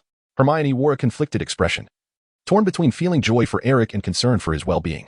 On one hand, it was indeed a professor he was up against, particularly severe Snape, who was known among students for his somewhat twisted psyche. What was there to celebrate? Yet, it seemed unnecessary to fret for Eric, as he genuinely appeared capable of emerging victorious. Meanwhile, Snape was increasingly astonished. He had indeed let his anger get the better of him, failing to rein in his emotions. Snape was not a deity. He harbored his own feelings and thoughts. At the very least, Lily represented an unassailable vulnerability for him. Eric spoke with a hint of meaning, and even as a professor, Snape could not contain his temper at that moment. It was only after he uttered the words that he wished to guide Eric in his dueling skills that he realized the implications of his statement. He had come to understand that regardless of whether Eric was aware of his past with Lily, Eric was deliberately provoking him, and he had fallen into the trap. However, there was no turning back once the bow was drawn. Snape originally intended to teach Eric a lesson. To his astonishment, he found himself unable to do so. Indeed, relying solely on basic spells for a direct confrontation, he could neither breach Eric's defenses nor best him. Both Snape and Eric were acutely aware of one fact. They were currently within the Great Hall, where, given their respective powers, they could not fully unleash their abilities. Consciously, they both endeavored to employ straightforward spells, devoid of excessive embellishments. Eric's transfiguration was executed with the understanding that it would not affect others, specifically targeting Snape. It is not that Snape lacks the capability to wield more advanced spells. Rather, he finds himself unable to do so. For instance, the unforgivable curses were a realm in which Snape excelled during his time as a Death Eater. The killing curse, in particular, is without counter, once unleashed. It is certain death, impervious even to protective enchantments. While Snape is a master of potions, he possesses an extensive knowledge of dark magic, having long since mastered the killing curse. However, as a professor, he must consider the perceptions of the students and the potential repercussions for Hogwarts. It is inconceivable for him to openly employ dark magic against Eric in a public setting. Thus, Snape finds himself in a state of internal conflict, as Eric's prowess surpasses his expectations, and perhaps even exceeds his own abilities. Chapter 102, Rise in Proficiency. After a prolonged standoff, both Eric and Snape simultaneously entertained a singular thought. What to do? Continuing in this manner is untenable. Eric launched his attack while Snape mounted a defense, occasionally countering. Yet his efforts were effortlessly thwarted by Eric. The two engaged in this relentless cycle, exchanging blows at a pace that rendered the onlookers unable to discern the action. It appeared visually stunning, and indeed, the spectacle was captivating, with vibrant spells clashing in an intricate dance. Regardless of the outcome, the visual effect was undeniably exhilarating. However, this approach did not address the underlying issue. If they maintained this rhythm, they could spar for an entire day. Snape found himself hindered by the limitations of spell types, as conventional incantations proved insufficient to breach Eric's defenses. Eric deliberately slowed his pace, striving to regulate his magical output, viewing Snape as a subject for practice. Such opportunities are rare. It is seldom one encounters a formidable opponent who is willing to engage wholeheartedly. Eric is indeed full of clever ideas, such as integrating a hardening spell within the swamp curse, combining various incantations for his use. However, Snape, with his reserved demeanor, became exceedingly cautious after having suffered a setback, refusing to be deceived again. Consequently, Eric began to concentrate on the foundational spells that he often lacked opportunities to practice. Ding. Proficiency in Disarming Spell has increased. Disarming Spell, Advanced. Ding. Proficiency in Armor Charm has increased. Armor Charm, Advanced. Ding. Soon, the system's notification chimed, bringing Eric great joy, as engaging in combat with a wizard like Snape indeed stimulated his magical growth in a way that self-practice could not replicate. Eric elevated his proficiency in several spells that he seldom had the opportunity to practice. This achievement, of course, was not solely due to the moment, but was the culmination of his relentless efforts day by day. Without such accumulation, relying solely on last-minute endeavors would prove futile. Snape observed Eric with growing frustration. Conventional spells were ineffective against him, a fact that had already been established. To subdue Eric, Snape found himself compelled to resort to more intricate methods. However, given his position as a professor, he was unable to escalate his use of force. Was he out of his mind? Resorting to dark magic against Eric in such circumstances was unthinkable. Yet, refraining from it left him in a stalemate, creating a vicious cycle. Moreover, even if Snape unleashed more potent offensive tactics, victory was not guaranteed. Who could predict what hidden resources Eric might possess? Snape did not exert his full strength, and it was evident that Eric was similarly restrained. They were not in a vacuum. The hall was teeming with spectators. Snape surmised that Eric was equally troubled by the combat environment, as many spells were rendered ineffective. However, he misjudged Eric, who was reveling in the exhilaration brought about by his enhanced spell proficiency. After a prolonged impasse, while continuing his assault, Eric attempted to establish eye contact with Snape. As if to suggest, "Shall I provide you with a way out? It feels somewhat inappropriate to practice on you." Snape understood but feigned ignorance, unable to swallow his pride. He turned and cast another spell, which Eric deftly blocked with a shield charm. Snape was taken aback. Eric's spellcasting speed had noticeably accelerated. Just when the situation reached a critical juncture, Dumbledore intervened. After presiding over the opening ceremony, he had attended to his own affairs, only to be startled by Colin's report. Did Eric and Snape engage in a confrontation? Eric was aware of the chaos that surrounded him. Nothing that Dumbledore could conceive would surprise him. Yet, how could Snape dare to engage with Eric? Dumbledore found himself perplexed, fearing that the confrontation between these two might lead to the destruction of the Great Hall, prompting him to hasten to the scene. Just as he arrived, he witnessed Snape casting a powerful spell towards Eric, who swiftly conjured a stone wall with transfiguration to shield himself. Enough. Dumbledore's voice rang out with authority. Eric and Snape, poised for action, immediately ceased their movements upon hearing the sound, exhaling a simultaneous sigh of relief. "Eric, it's a relief that you finally arrived. If this continues, we might truly have to dismantle the auditorium." "Snape, what took you so long? Where have you been all this time?" Chapter 103, Scars. Dumbledore approached and, upon observing the intense standoff between Snape and Eric, inquired, "What is the matter?" Eric chuckled. "I have suddenly gained some insights into dueling and would like to seek guidance from Professor Snape. I apologize for any disturbance caused to everyone." Eric practiced diligently for half a day, enhancing his proficiency in spellcasting. Given that he had not suffered any losses himself, he felt it inappropriate to speak ill of Snape in Dumbledore's presence. Professor Snape, after all, was a commendable individual. Eric understood that such trivial matters would not trouble Dumbledore. Bringing them up would serve no purpose other than to irritate Snape. With Snape's background as a former Death Eater and a double agent, Dumbledore would certainly never allow him to stray from his watchful gaze, let alone expel him from the school or dismiss him from his position. This was akin to Dumbledore's approach towards Eric himself. The most dangerous individuals must remain close at hand. Thus, Eric deemed it wiser to remain silent. As for house points, he had never been particularly concerned about them. Today's incident stemmed from Malfoy, and while Eric harbored no fondness for the boy, with Dumbledore now present, there was little need to dwell on Malfoy. He would have ample opportunity to deal with him in the future. Eric cast a glance at Malfoy, who, filled with trepidation, averted his gaze from Eric's piercing eyes. Eric is capable of holding his own against Snape. Defeating him would be a trivial task. Malfoy now deeply regrets having provoked the formidable Eric. He could never have anticipated that even Snape would struggle to subdue Eric. Filled with trepidation, Malfoy cautiously begins to edge away, slipping out of the crowd. Eric turned and beckoned Hermione over, whispering a few words in her ear. Hermione's expression turned to one of surprise as she glanced at Eric. He nodded, prompting her to hesitantly return to the crowd. Dumbledore observed Eric's ramblings with a hint of amusement before shifting his gaze to Snape. Snape, maintaining his usual impassive demeanor, replied, as Clepton mentioned, "He harbors some doubts regarding dueling, and I happen to be present, so I shall offer him some personal instruction." Eric and Dumbledore gazed at Snape in astonishment simultaneously. Eric was taken aback by the unexpected rapport he shared with Snape. Conversely, Dumbledore was surprised to find that Snape, with his prominent brows and deep-set eyes, could engage in such frivolity.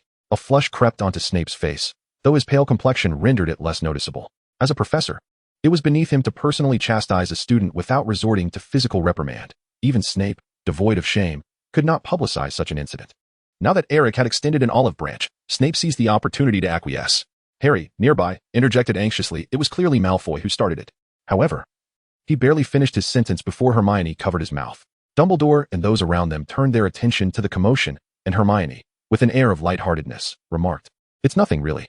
He just achieved a new rank and is simply overjoyed." She then led Harry away, inadvertently dragging Ron along with them. Astutely aware of the dynamics at play, Hermione recognized that neither Eric nor Snape wished to escalate the situation.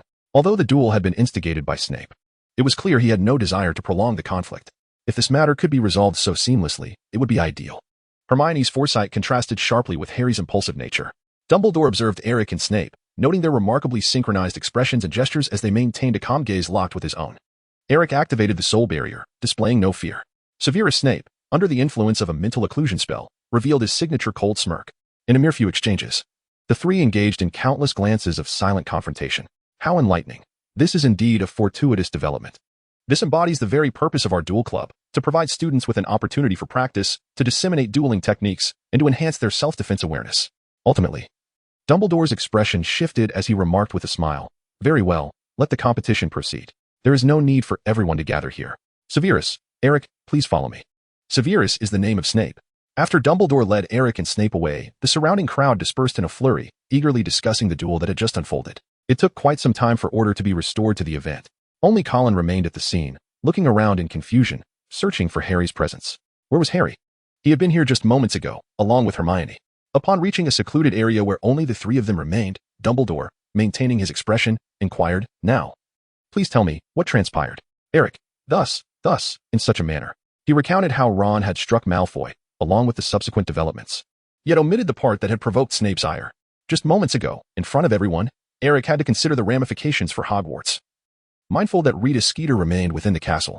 Now, as the three conversed, there was no need to spare anyone's feelings. Even if he refrained from speaking, Dumbledore could glean the information through other means. The matter concerning Snape and Lily was well understood among the three of them. However, knowing is one thing, and publicly articulating it is quite another. If Eric were to publicly reveal the feelings between Snape and Lily in front of anyone, it is likely that Snape would resort to various means to silence him. Upon learning of the incident, Dumbledore cast a glance at Snape. Snape smirked coldly and insisted, "They deserve it." Dumbledore replied sternly, "You must be mindful of your temper next time, Severus. Misuse of authority will be reported to the Board of Governors, and any subsequent punishment will be determined after discussion." Snape remained expressionless, neither opposing nor responding. Eric remained indifferent, perceiving that Dumbledore and Snape were merely performing for his benefit. Had Eric not been present, the two undoubtedly possessed their own means of communication. As long as Snape did not transgress Dumbledore's boundaries, the latter would not impose any difficulties upon him. The current leniency was simply a gesture to appease Eric. Dumbledore stated, "Ron has struck Malfoy. Detentions and point deductions are entirely justified. I shall restore the other points that were deducted. Gryffindor will receive 10 points, and Hufflepuff will receive 10 points as well." After saying this, Dumbledore appeared somewhat awkward. Eric felt puzzled. Harry and the Hufflepuff referee had their points reinstated, but what about him?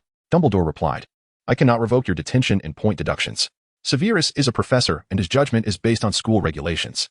At that moment, it was his prerogative to impose your detention, especially since you did indeed injure Malfoy. Hogwarts operates under a principle of immediate responsibility, even as headmaster. I cannot override the decision made by the professor present at the scene. Whether his decision was fair, or whether he also subjected Malfoy to detention, is a separate issue." Dumbledore then inquired, "Severus, would you consider rescinding Eric's detention?" Snape answered, "No, I stand by my decision." Dumbledore resigned, while Eric had mentally prepared for this outcome.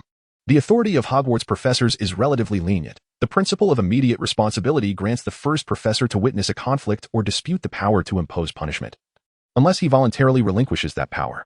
Snape was the first to observe the conflict instigated by Malfoy and took action against Eric and Ron. In principle, the matter was concluded. Dumbledore could annul the evidently unjust point deductions for Harry and the Hufflepuff referee, as they had not violated any school rules. However, regarding Eric and Ron, the established fact of their harm to Malfoy meant that, in light of Snape's decision, Dumbledore could not revoke their detentions and point deductions. Hogwarts and the magical world boast regulations that are reminiscent of ancient traditions. Centuries ago, Hogwarts professors possessed the authority to administer corporal punishment to students, a practice that has evolved considerably since then.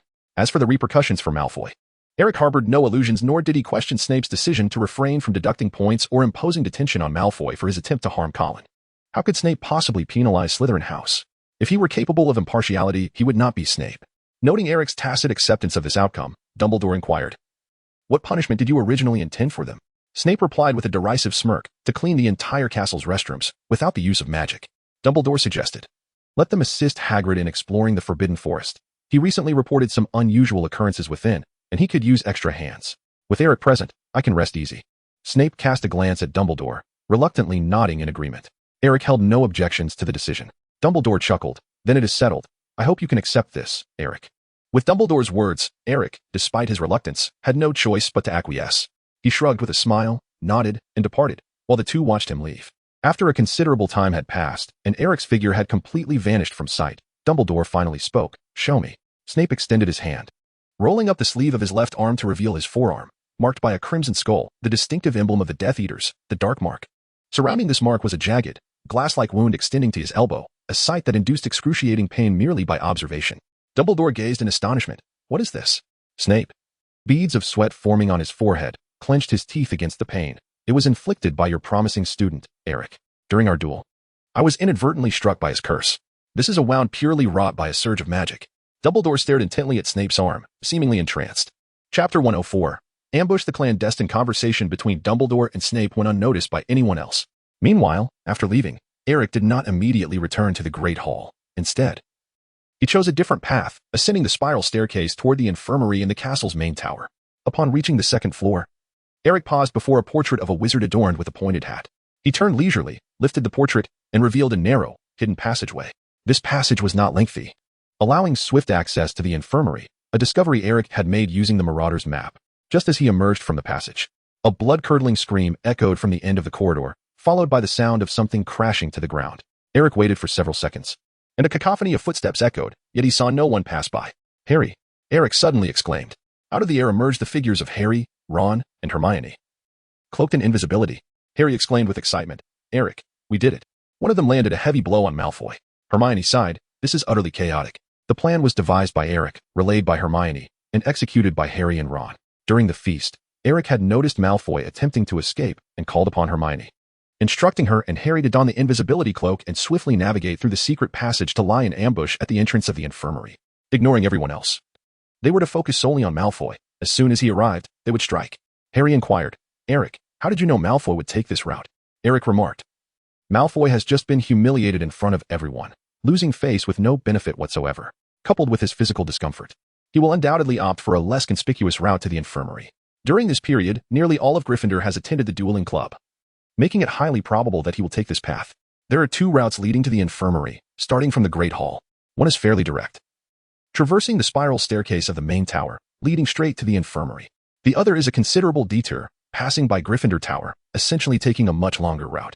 It is evident which path someone as image-conscious as Malfoy would choose. The secret passage that Eric and his companions traversed conveniently connected the spiral staircase to the entrance of the infirmary, thereby saving them the time it would have taken to detour.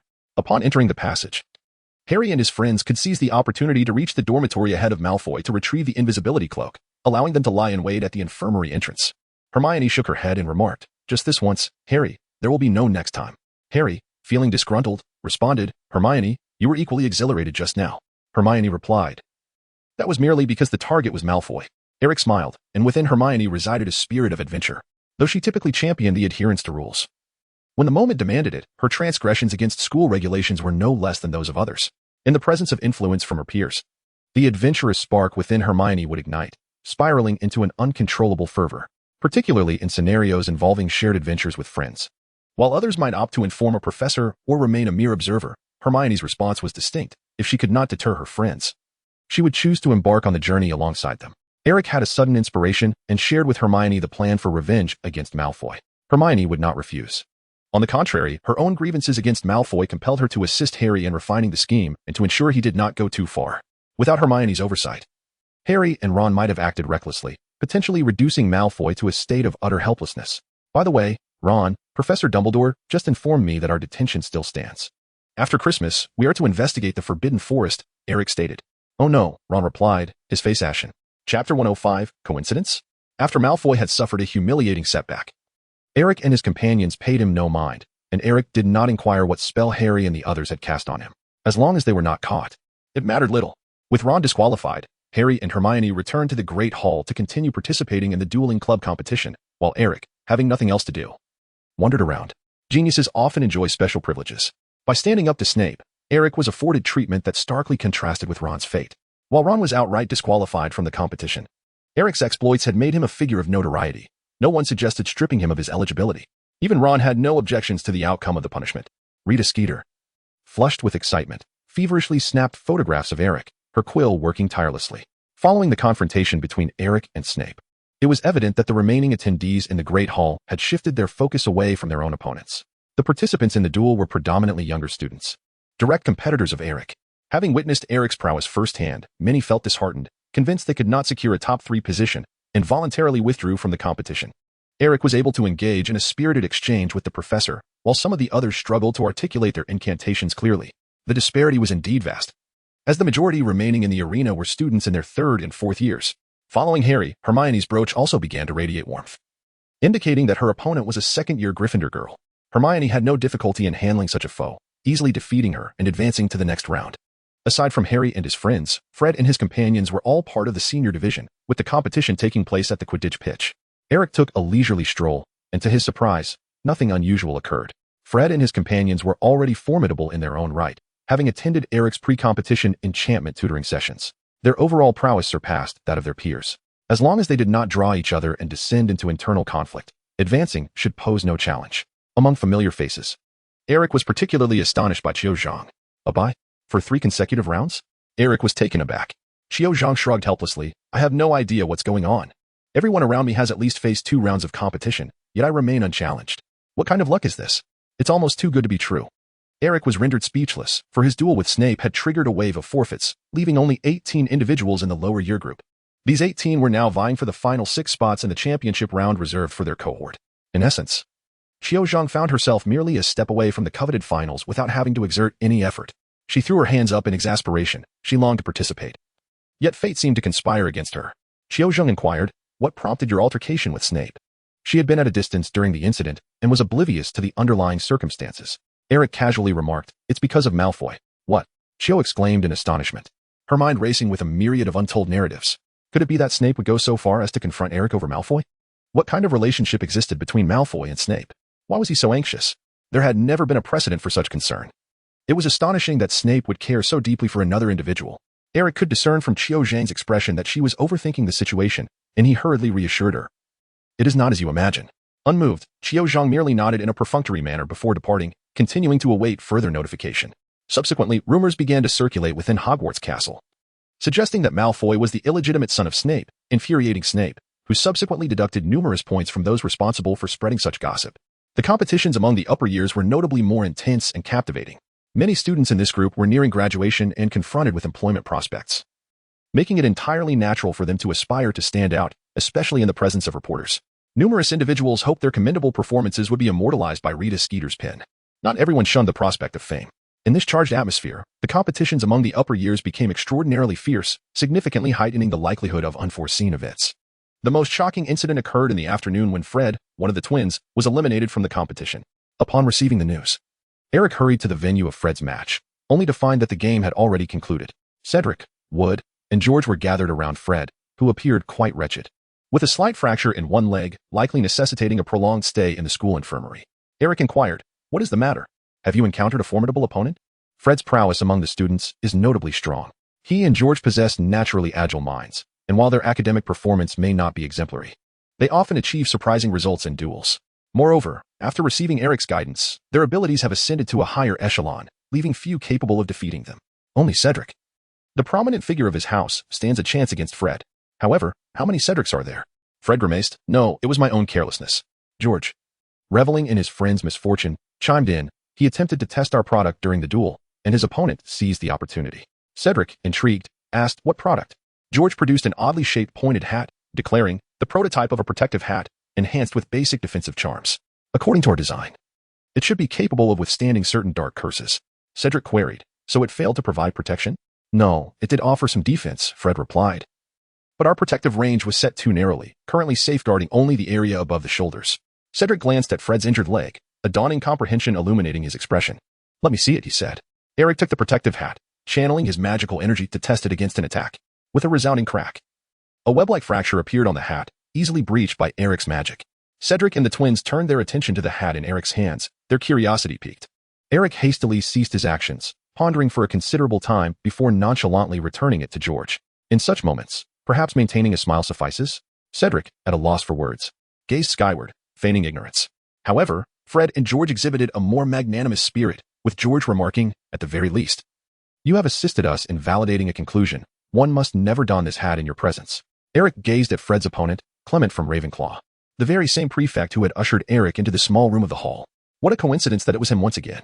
Chapter 106. The soul curse once could be deemed an accident, twice a mere coincidence, Yet encountering Clement yet again did not seem explicable by fate to Eric. Opening his mental stance, he focused intently on Clement. On the surface, Clement appeared no different from the others, merely a silhouette composed of shades of gray and white. Yet Eric astutely discerned a subtle anomaly. Eric had previously cautioned Cedric, and what about Clement possibly being in trouble while in the small room of the auditorium? And now it was evident that his intuition had been correct. As he approached, Eric immediately noticed a faint wisp of black smoke emanating from Clement's head. Reminiscent of the shadows that billowed from a Dementor. Black smoke? It seemed decidedly amiss.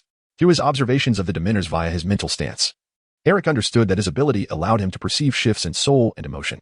The same unsettling black smoke was now apparent around Clement, indicating signs of magical alteration. A polyjuice potion? No, that seemed unlikely.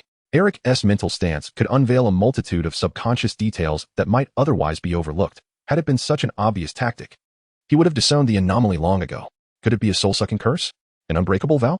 Or something else entirely? Eric possesses considerable knowledge regarding methods of personal control. However, the current lack of clues renders it impossible to discern the precise issues afflicting Clement. All these methods remain potential avenues of investigation. Eric inquired of Fred. Did he exhibit any peculiar abilities during your duel? Fred, perplexed, responded, peculiar abilities? No, why do you ask? Oh, it's nothing, Cedric remarked thoughtfully. Exchanging a knowing glance with Eric, Eric nodded slightly, and Cedric understood, recalling the words Eric had previously shared with him, remaining cautious of Clement. Clement approached to greet him, saying, Eric, congratulations on your advancement. Eric remained impassive. Clement, showing concern for Fred, inquired, Are you all right, Fred? Fred, covering his leg, replied, I'm fine. You fought exceptionally well. Clement nodded and turned to Eric, asking, I heard you had a confrontation with Professor Snape? The surrounding crowd turned their attention to Eric. Fred and George had been preoccupied with their duel and were unaware of this incident. Cedric, however, had grown indifferent to Eric's actions. The news of Eric potentially becoming the Minister of Magic the following day did not strike him as unusual. George raised his thumb in admiration, exclaiming, That's impressive. While others are avoiding Snape, you actually dared to confront him. From now on, you shall be my brother. Fred, feeling slighted, retorted, What about me? George replied, I believe I am older than you. Fred shot back, but mother gave birth to me first. Cedric, bemused, pondered the necessity of the twins' squabble over age. Eric remarked, You misunderstood. Professor Snape merely provided some guidance on my dueling techniques. Well, you are quite impressive, Clement nodded. I must prepare for the next event. So I shall take my leave. Eric said, Goodbye, senior. Once Clement had departed, Cedric quietly inquired, What transpired? Eric said, I don't know. Don't know? I cannot discern whether it is the soul-snatching curse or some other means. Eric elaborated. Cedric was taken aback and instinctively glanced at Fred, who lay on the ground, still bantering and joking with George. Cedric refrained from inquiring how Eric had come to this conclusion or what evidence he had to suspect Clement. There was no need to ask, for Eric would never jest about such matters. Eric interjected, cautioning against revealing their defeat by such means. For Fred would undoubtedly be displeased and it might provoke unnecessary alarm. Cedric replied earnestly, explaining that the use of the soul-snatching spell is constrained by distance. Unless one possesses extraordinary power, the individual casting the spell must still be within the confines of the castle. However, if it truly were a soul-snatching spell, locating the caster who targeted Clement would be nearly impossible, as the nature of the spell allows for easy concealment and leaves scarcely a trace. Eric remarked, thus, I dare not jump to conclusions. It is imperative to first identify the individual who may have cast the curse upon him before levying any accusations. Otherwise, it would merely be baseless slander. Cedric pondered, I cannot conceive of a viable solution. On the surface, Clement's demeanor today appears entirely unremarkable. Were it not for your mention of the soul-binding curse, I would not have noticed the subtle discrepancies in his behavior. He is decidedly unlike the Clement the first know. Eric inquired, What do you perceive to be his issues? Cedric replied, I am one grade below Clement and belong to a different college, so our interactions are limited. Nevertheless, given our similar ages, I have some understanding of him. He excels academically, has the capability to serve as a prefect, and possesses commendable abilities. However, he is rather shy and introverted. To be frank, he does not strike me as the type who would initiate a greeting with you. Eric nodded, recalling how Clement had approached him to engage in conversation upon his entrance to the auditorium. Prior to this encounter, their interactions had been minimal, even in the public lounge. They merely exchanged polite nods, and Eric had been oblivious to Clement's name. Furthermore, according to Professor Flitwick, Clement had witnessed Eric casting the Patronus charm on the Quidditch pitch, subsequently declining Professor Flitwick's proposal for him to represent Ravenclaw. Cedric's remarks tied the events together. Could it be that a person who is introverted, shy, and somewhat apprehensive about interacting with strangers would take the initiative to converse with Eric and caution him about other competitors? The possibility exists, albeit it is rather slim. Coupled with Eric's discovery of anomalies in Clement through his mental faculties, it became evident that this individual harbored issues. Cedric remarked, If he is indeed under the influence of the Imperius curse, then the wizard who cast it must possess considerable power. Could it be Black? There have been rumors of his infiltration into the castle recently. Eric did not deny the possibility, stating that while it cannot be ruled out, if it involves Blake, it is beyond our capacity to manage. Eric was aware that Sirius would not act in such a manner, yet he could not reveal his understanding. Cedric contemplated for a moment and concluded that Eric was indeed correct. Eric suggested, let us first escort Fred to the infirmary. Should you encounter Clement afterward, exercise caution. He may no longer be the Clement we once knew. Cedric cautiously acquiesced, while George inquired from behind, what are you two whispering about? Lend a hand, Fred. You are quite heavy. George employed a levitating charm to lift Fred, who swayed precariously in midair, his expression fraught with anxiety, fearing that George might inadvertently let him fall. Here we go, Eric declared, drawing his wand. He first cast a simple charm to staunch the bleeding and stabilize Fred before allowing Cedric and George to join him in levitating Fred toward the infirmary. While the spell could not completely heal his injuries, it merely served to provide temporary relief. For any significant ailment or injury, the infirmary remained the paramount choice. Chapter 107. The final circle. Eric discovered that he might possess a certain prophetic gift. Just after he and Cedric had a clandestine discussion regarding Clement, George, who had already advanced, found that his next opponent in the competition was none other than Clement himself. It was indeed remarkable that the twins had encountered Clement consecutively. This occurrence was truly a coincidence. The drawing of lots was conducted by Dumbledore and the deans of the four houses, employing a rather obscure form of magic, distinct from the fixed rules associated with the Goblet of Fire. If someone could manage to circumvent Dumbledore's control over the outcome of the draw in such a manner, then Eric would have no grounds for complaint. After Eric escorted Fred to the school infirmary, he returned to the pitch with Cedric to watch the match. George had arrived before them, tinkering with some magical devices, and upon seeing them, he exclaimed with confidence, watch me, once I win this match. Just wait and see how I flaunt it in front of Fred. Cedric cautioned, don't be overconfident, George, and refrain from using those homemade magical gadgets. George, eager to continue his jest, paused upon noticing Cedric's serious expression and asked, what's wrong? Eric stated, listen to us, give it your all, and refrain from relying on protective charms. They are likely to be of little use. The rules of the dueling club do not prohibit the use of potions, plants, or magical artifacts, as long as they do not involve dark magic. However, aside from the twins, few are willing to invest significantly in such a minor competition. Only the top 3 contestants receive a reward, and the cost of potions and usable combat items is generally quite steep. Fred and George were merely there for amusement, coupled with the testing of their products, which allowed them to act with such reckless abandon. They held no expectations for the outcome, finding joy solely in the experience. Upon hearing Eric's words, George became serious, as Eric did not sound like he was jesting. Meanwhile, the referee was urging George to enter the arena. George stowed away his protective charms, gave Eric and the others a thumbs up, and stepped into the arena. The duel commenced. As George and Clement readied themselves, the referee bellowed, announcing the start of the match. The moment Clement made his move, Cedric exclaimed, that is definitely not Clement. I have practiced with him in charms class, and this is not the level of skill he possesses. Without needing to be told, Eric also sensed something amiss. Clement's spells were lethal and relentless, striking George with a force that far surpassed that of his peers, showing no inclination to hold back. After just a few exchanges, George realized that Clement's prowess was undoubtedly superior to his own.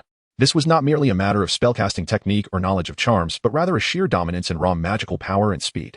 Clement's casting speed was formidable, allowing for unrestrained offense, while George struggled to mount any effective counterattack. It was akin to the stark contrast seen in the duel between Harry and Malfoy. Eric felt that Clement's strength at this moment was comparable to Cedric's when he had challenged him. However, if he possessed such prowess, how could he have remained inconspicuous at school? George was taken aback as well. He had initially assumed that Eric and Cedric were merely cautioning him not to underestimate the situation, unaware of Clement's formidable abilities. When Clement unleashed his shattering spell, George barely managed to evade it, resulting in a small crater forming in the ground. He attempted to counter with the disarming and repelling charms, but Clement deftly sidestepped, evading both. Repel swiftly. A blinding beam of light shot forth from Clement's wand, compelling George to immediately cast the shield charm for protection. The repelling charm collided with the shield charm, revealing a stark contrast in power. George's shield charm was obliterated, and he was inevitably pushed back by the force of the repelling charm. Observing this, Clement rapidly closed the distance to George. As he charged forward, he continuously bombarded George with spells, maintaining relentless pressure. George, flustered and overwhelmed, found no room for jest as he struggled to defend himself. In the blink of an eye, Clement had reached George, his wand aimed directly at him, freeze at lightning speed. Just as George cast a shield charm, he found it encased in a layer of frost, which then exploded violently. Behind the shattered shield charm, another spell from Clement emerged. In a moment of panic, George attempted to evade, but it was too late. He was struck by the subsequent spell and flung out of the arena. Cedric, having discerned something amiss with Clement, was mentally prepared. Yet he could not conceal his astonishment upon witnessing George's elimination. He understood that George was no weakling. Yet he had fallen to Clement in such a brief span of time. Based on Clement's displayed strength, even Cedric feared he could not guarantee victory against him. Cedric glanced at Eric, only to find him wearing an expression of complete nonchalance. "Let us go check on George," Eric suggested, leading Cedric toward George. The spell that had sent George flying was merely a repelling charm, causing no additional harm. George only needed to undergo a simple examination at the school infirmary. This time, Clement did not approach to extend greetings. He merely exchanged a distant glance with Eric before quietly departing. George and Fred wore identical expressions of bewilderment, grimacing as they inquired, "Who exactly is this Clement? Why have we never heard of him before?" Eric chuckled, remarking that perhaps he had recently experienced a sudden epiphany. "Such is the essence of magic, truly marvelous." George inquired, "Does that make sense?" It seemed remarkably plausible. After all, this is the realm of magic.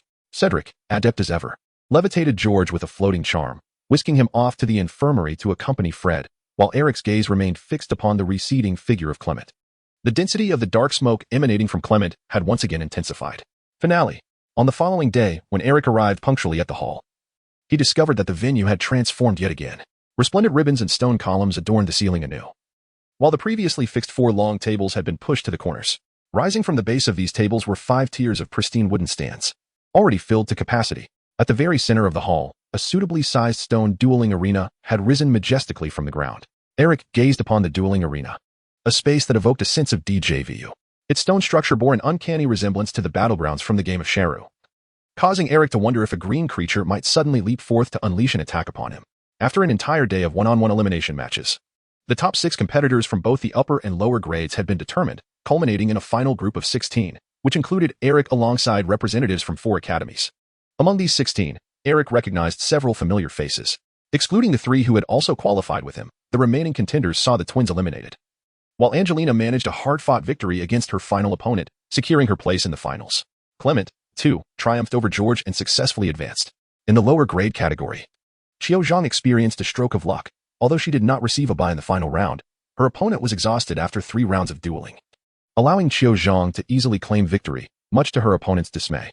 Harry, already a standout among the lower grade students, eliminated Malfoy and continued to advance with skillful precision. As for Hermione, she faced Luna in the last round, defeating her with sheer strength to seize the final qualifying spot. Chapter 108. The first battle. The atmosphere in the Great Hall shifted, igniting the spirits of all present. Enthusiasm for the dual soared, and aside from Rita Skeeter, several other reporters from various publications had also arrived. Such interest in a school event was a privilege unique to Hogwarts. Once all participants were accounted for, Professor Flitwick, the head of the dueling club, rose to address the assembly. "Our competition has reached its zenith. Shortly, the contestants will engage in one-on-one duels. The rules remain consistent with previous matches, with the sole exception of the removal of grade protection." Professor Flitwick continued, "We shall also announce the final prizes. This event is sponsored by Professor Dumbledore in conjunction with the Hogsmeade Commerce Alliance, and the rewards for both categories are the same. The third-place winner will receive a total of 50 galleons, distributed as a scholarship, along with a broom repair kit provided by the Wandering Witch Sporting Goods. The second-place prize amounts to 90 galleons, accompanied by a custom robe from the Elegant Wizarding Outfitters.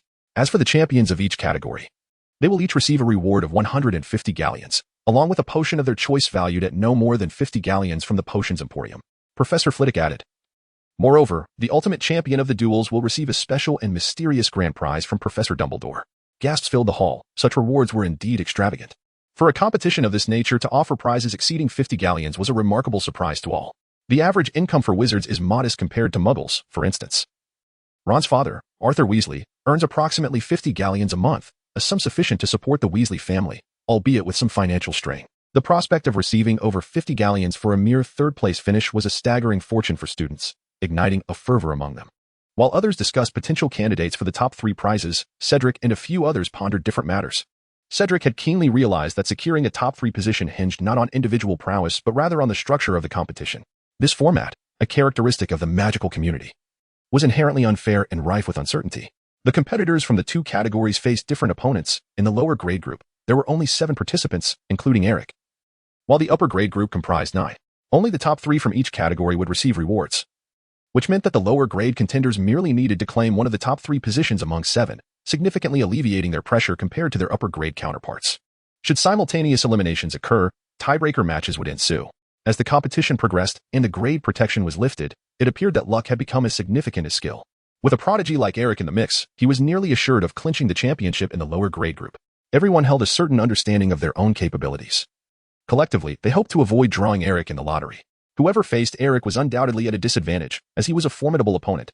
He had even matched Severus Snape. Who among them could confidently assert they could withstand a duel against Snape? In a secluded corner, Eric surveyed the empty space around him and remarked, "Is this really necessary?" Cedric, Harry, Hermione, Xiao Zhang, and Wood all nodded in agreement. Absolutely, it is.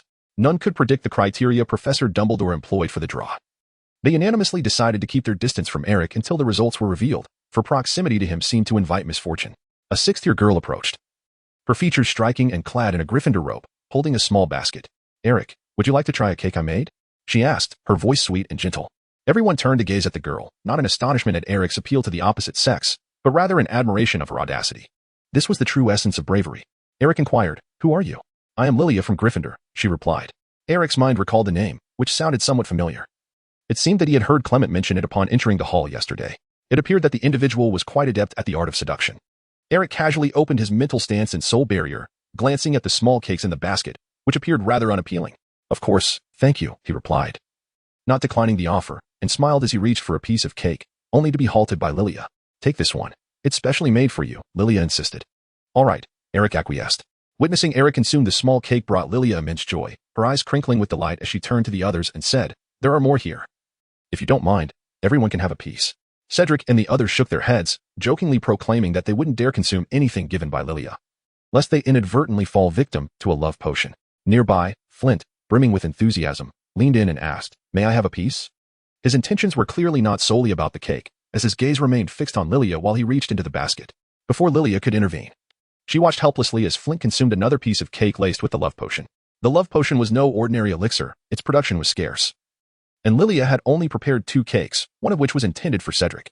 After finishing, Flint wiped his mouth and boldly asked, afterward, "Would you like to accompany me to Madame Putafoot's in Hogsmeade for a date?" Lilia forced a smile, replying, "I hope my boyfriend is strong enough. He should ideally be the dueling champion." Flint, filled with determination, declared, "I will secure the dueling championship for you." At that moment, Eric felt the brooch in his hand grow warm. Upon inspecting it, he discovered that his next opponent was none other than Lilia. Chapter 109. The storm. Once the draw results were revealed, all eyes turned towards them in surprise. It was unexpected that Eric would be the first to duel. And even more astonishing was the fact that his opponent was indeed the closest to him, Lilia. "No way. Is this for real?" Cedric and the others had been merely joking. They could hardly believe that Dumbledore would assign duel opponents based on proximity, yet Lilia had truly drawn Eric. It must be a coincidence, certainly just a coincidence. Led by Cedric, everyone cast encouraging glances towards Lilia, who was perplexed, asking, "What's the matter? Isn't Eric your friend?" Wood, with a serious demeanor, patted Lilia on the shoulder, saying, "Good luck, that's all I can say." Lilia was left bewildered. Wood had not eaten her cake. So why was he being so supportive? Realizing that they had just been standing beside Eric, Wood and Cedric felt a pang of guilt, how close they had come to drawing Eric themselves. They were all hopeful contenders for the top 3 positions, provided they did not encounter Eric. Now, Lilia had inadvertently shielded them, granting them a chance to advance to the next round. Following the determination of the first match's contestants, Professor Flitwick, as the host of the dueling club, announced the results loudly. Cheers erupted from the audience outside, accompanied by referees urging Eric and Lilia to take their positions promptly. Lilia composed herself, her smile radiant, and together with Eric, they descended towards the dueling arena. Eric, oblivious to the peril, consumed the cake laced with an aphrodisiac. To her, the outcome of this contest seemed already determined. Lilia, brimming with confidence, was contemplating her next opponent and strategizing how to extricate herself from Eric's relentless pursuit. Moments later, under the gaze of the entire audience in the auditorium, Lilia collapsed to the ground, her face obscured by her hands, a look of incredulity etched upon her features. "Why? How is it that you remain unaffected by the aphrodisiac?" Eric not only behaved as usual but also acted with exceptional ruthlessness, showing no signs of being affected by the love potion. In response to Lilia's confusion, Eric merely smiled, offering no explanation before turning to leave. The soul barrier renders one immune to all forms of mental control, capable of resisting even the soul-snatching spell, let alone Lilia's love potion. Although Lilia possesses considerable talent in concocting such potions, the result remains merely a love potion. It would indeed be extraordinary for it to ensnare Eric. Lilia's aspirations were beautifully idealistic, yet reality proved to be quite harsh. Without the aid of a love potion, it was utterly impossible for Lilia, with her current abilities, to triumph over Eric. Eric effortlessly defeated Lilia with merely 2 spells. One spell breached her defenses, rendering the 3 layers of armor spell she cast useless against his assault, while the other spell sent her flying out of the arena, a feat astonishingly simple. The lengthy duration of the match was largely due to the referee's obligatory introductions of the competitors before the bout commenced. The audience erupted in astonishment. A love potion? Oh no, Lilia's face froze as she inadvertently revealed the existence of the potion. Although the use of such potions was not prohibited during the competition, this allowance was strictly limited to the duel itself. After the duel club concluded, the entire castle would become aware of Lilia's use of the love potion, a veritable social demise. It was easy to foresee that no one would dare approach her or touch the food she had consumed, as the risk was deemed too great. This apprehension was not confined to men alone. Due to certain adjustments in the potion's formula, it could also affect individuals of the same sex. Lilia felt a deep sense of despair. Rather than dwelling on the impending consequences, she was still perplexed as to how Eric had seen through her scheme. Professor Flivy, observing the outcome from the podium, was momentarily taken aback. According to protocol, he was to announce the results of the duel and provide a brief summary. However, he did not anticipate that the first match would conclude in mere minutes. Feeling awkward, he could not genuinely describe it as an exhilarating contest and instead remarked, "Let us extend our gratitude to both competitors for their efforts. Now, let us welcome the participants of the next match." Cedric, who had witnessed Eric's triumph over Lilia, stood at the top of the staircase to greet Eric upon his return. "Sometimes I wonder," Cedric mused, "do you truly possess any weaknesses? Even a love potion cannot bring you down." Eric chuckled and asked, "Is it your turn next? Who is your opponent?" Cedric nodded, his expression solemn. "Clement." Eric gently patted Cedric's shoulder, uttering no words, and ascended the staircase. A premonition lingered within him, foretelling that Cedric would engage in a fierce struggle, the outcome of which remained uncertain. Indeed, Eric's apprehensions proved to be well-founded. Cedric, having sensed something amiss with Clement, did not underestimate his opponent and committed himself fully from the outset. To his astonishment, he discovered that Clement's prowess had equally surged, the intensity of his spells surpassing that which Cedric had faced against the Weasley twins. As the referee announced the commencement of the duel, Cedric and Clement acted in unison, their movements almost synchronized. Cedric's spell collided violently with the earthen barrier summoned by Clement, producing a resounding impact felt even by Eric and others watching from the upper chamber. The audience in the stands experienced the spectacle with even greater immediacy. Unlike the previous match where Eric had held overwhelming superiority, this confrontation truly epitomized the essence of brilliance. Both Cedric and Clement simultaneously recognized that they were evenly matched, prompting them to unleash their utmost capabilities. Cedric wielded his wand with swift precision, deftly casting 3 distinct spells in rapid succession, targeting Clement from 3 different angles. The explosive sound of the spells pierced the air, reaching Clement in an instant. With bated breath, Clement had already retrieved a vial of potion from his pocket while deflecting Cedric's initial probe, and now he uncorked it, consuming its contents in one swift motion. Upon drinking the potion, Clement's eyes turned a fierce crimson, and his spell-casting speed escalated dramatically, transforming his very presence. With a flourish of his wand, a tempestuous storm materialized between the two, coalescing into a formidable entity. Initially, the storm was no larger than a fist.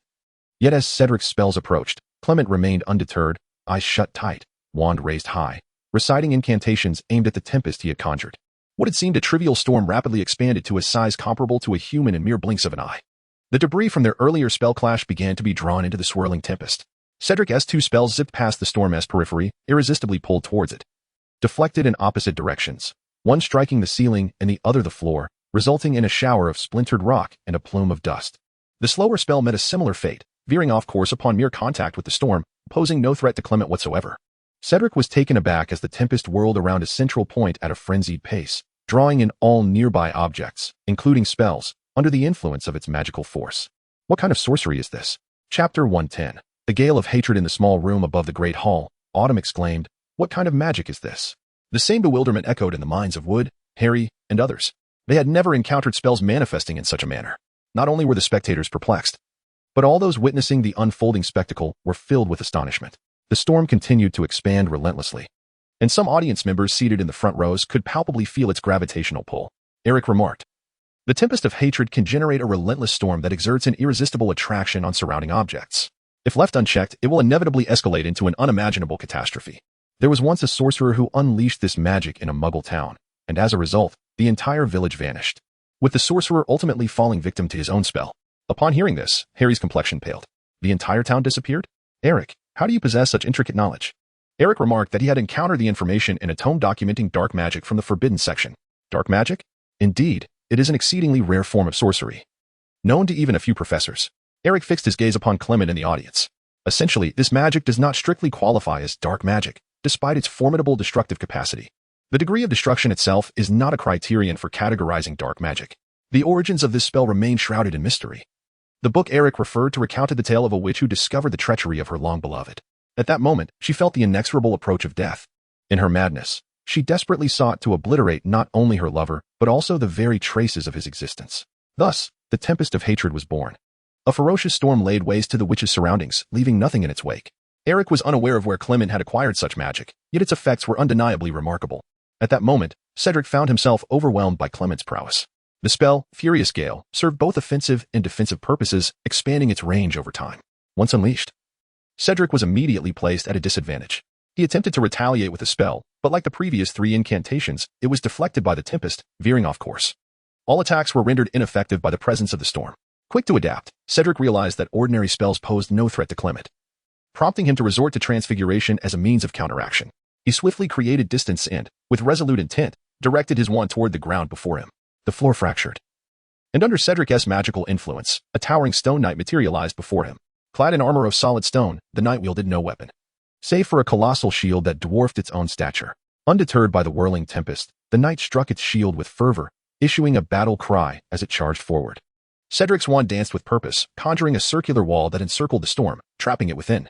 In that instant, Cedric exhibited an astute and precise strategy, showcasing a mastery of transfiguration that surpassed that of the majority of his peers. This remarkable display garnered the admiration of a significant portion of the audience. Following the execution of these 2 spells, Cedric commenced the casting of a seemingly intricate incantation before the eyes of all. Beside Eric, Harry witnessed the scene with wide-eyed wonder, exclaiming, "That resembles the spell you used during your duel with Eric, the colossal fireball." Cedric has commenced his counterattack. "No, it is not that simple," Eric replied.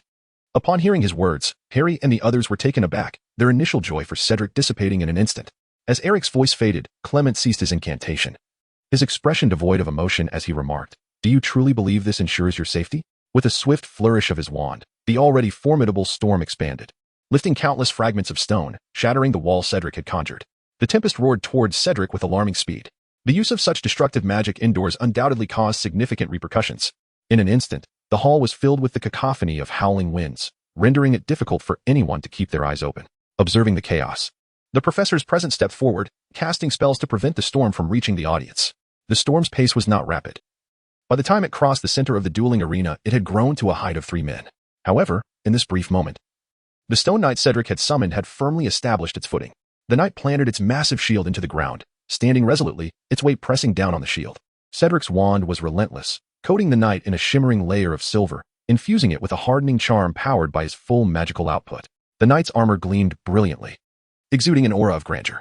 With a fierce roar, the knight charged defiantly at the oncoming storm, raising its shield in front and bracing itself against the tempest. A nauseating tearing sound erupted as the knight's shield was nearly obliterated upon contact.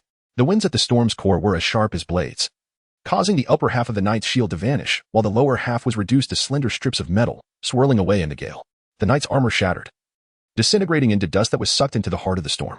Despite a desperate roar of defiance, the knight did not retreat, steadfastly standing before Cedric, preventing the storm from advancing further. The colossal tempest swept away everything in its path, yet it could not budge the seemingly insignificant knight holding its ground. At that moment, Cedric, positioned behind the knight, abruptly halted his spellcasting, emanating an overwhelming aura of authority. Chapter 111, The Path of the Fire God. Upon completing his magic, every individual present felt an intense sensation of heat permeating the air, as if the very atmosphere had been suddenly siphoned away. The temperature surged dramatically, although it was December. Many could unmistakably sense beads of sweat forming on their brows. Cedric declared, "This spell was originally meant for Eric, yet it appears I must wield it against you." The Path of the Fire God. Unlike the fireball Cedric had conjured previously on the Quidditch pitch, this time, although it was also a manifestation of fierce flames requiring extensive preparation, the potency of Cedric's magic was entirely unparalleled. A massive fireball materialized above Cedric's head, rivaling the storm in size and illuminating the entire hall in an instant. A thick, scorching wave of heat erupted from Cedric's position. His wand began to rotate in an unusual rhythm, causing the fireball to follow suit in a slow, mesmerizing spin. In an instant, the fireball transformed into an elongated serpent of flame, robust and formidable, flickering its tongue at the encroaching storm. With a decisive gesture of his wand, Cedric sent the fire serpent surging forth, unleashing a wave of heat directly towards the storm. The overwhelming pressure emanating from both Cedric and Clement rendered every observer in disbelief, as both displayed abilities far exceeding those of their peers. Apart from Eric, it seemed that none among the students would withstand the might of their spells. Harry, Hermione, and the others stood in stunned silence, mirroring the astonishment of the surrounding spectators.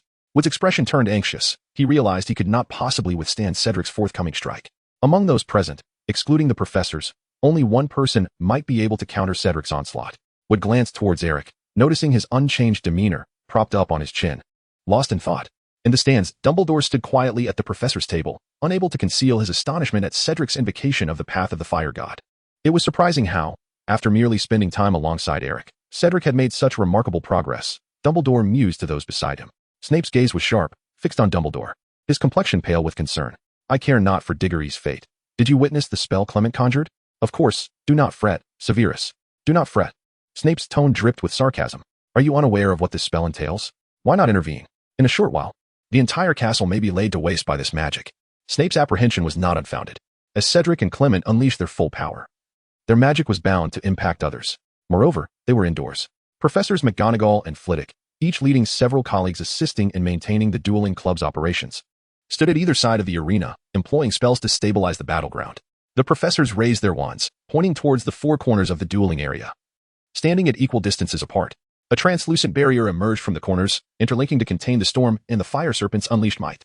This spell required the combined efforts of numerous wizards, utilizing principles akin to the shield charm, proving highly effective against widespread magical assaults. Had the professors not intervened in time, it was conceivable that the spells of these two students could have indeed obliterated the entire hall. Nonetheless, this did not prevent the dueling arena from becoming a scene of devastation. Fragments of stone and brick were caught in the storm, forming a miniature whirlwind that appeared utterly terrifying. Observing this, Dumbledore remarked, "It will not come to that, Severus, if you observe closely enough. This situation does not necessitate our intervention." Snape scoffed as before. What would you have done had Flitwick and the others not been present? Do not tell me you intend to compel Clement to act. Dumbledore smiled. Not merely that. I am genuinely eager to witness the extent of Cedric's capabilities. Should he falter, we can intervene then. These children are invaluable. Severus, we must afford them the time and environment to flourish. As it stands, they are performing admirably. Though their preparation may be lengthy, the ability to conjure the path of the fire god attests to Cedric's potential. Snape retorted. Is this the reason you permit Clement to wreak havoc in the castle? I presume witnessing Potter's transformation yesterday filled you with delight? Dumbledore smiled and shook his head, neither confirming nor denying. Snape cautioned, Clement has been in contact with Potter for less than half a year. He appears to be achieving success far more swiftly than you. Oh, rest assured, Severus, the matter cannot be settled in such a manner. The path I pursued with Eric diverges significantly from yours. This time, Snape refrained from retorting, instead shifting the conversation. The fire goddess path, that too qualifies as dark magic. Dumbledore gazed at Snape. And what of dark magic? Magic in itself bears no inherent attributes of malevolence or righteousness. It is solely contingent upon the wielder's intent. If we were to judge a person solely by their use of dark magic, then both you and I would stand condemned. Snape averted his gaze, refusing to meet Dumbledore's eyes, focusing instead on Clement, whose face was marred by bulging veins and a flushed complexion, nearly depleted of strength merely from sustaining the fury of hatred. Without the need for words, Dumbledore comprehended Snape's implication, stating, I understand. It has been many years since I have witnessed someone wield this magic. Snape replied, you should be well aware of what this signifies. They have returned. Dumbledore smiled with serene composure. Is this not the very purpose of our duel club? At last, we comprehend who is orchestrating events from the shadows. Could you assist me in dealing with the individual concealed behind Clement? I am certain he remains within the castle. With an expressionless countenance, Snape turned and departed. Dumbledore, undeterred by Snape's demeanor, redirected his attention to the duel between Cedric and Clement. The tumultuous storm, combined with the fierce waves of heat, formed a colossal fire serpent, clashing with an unyielding vigor under the command of Cedric and Clement. Chapter 112. Storm and fire. The air was thick with scorching heat, reminiscent of an atmosphere capable of scorching one dry, permeating the entire hall. Even the translucent barriers erected by the professors proved ineffective, for they too were beginning to feel the strain. Defense is invariably more arduous than offense.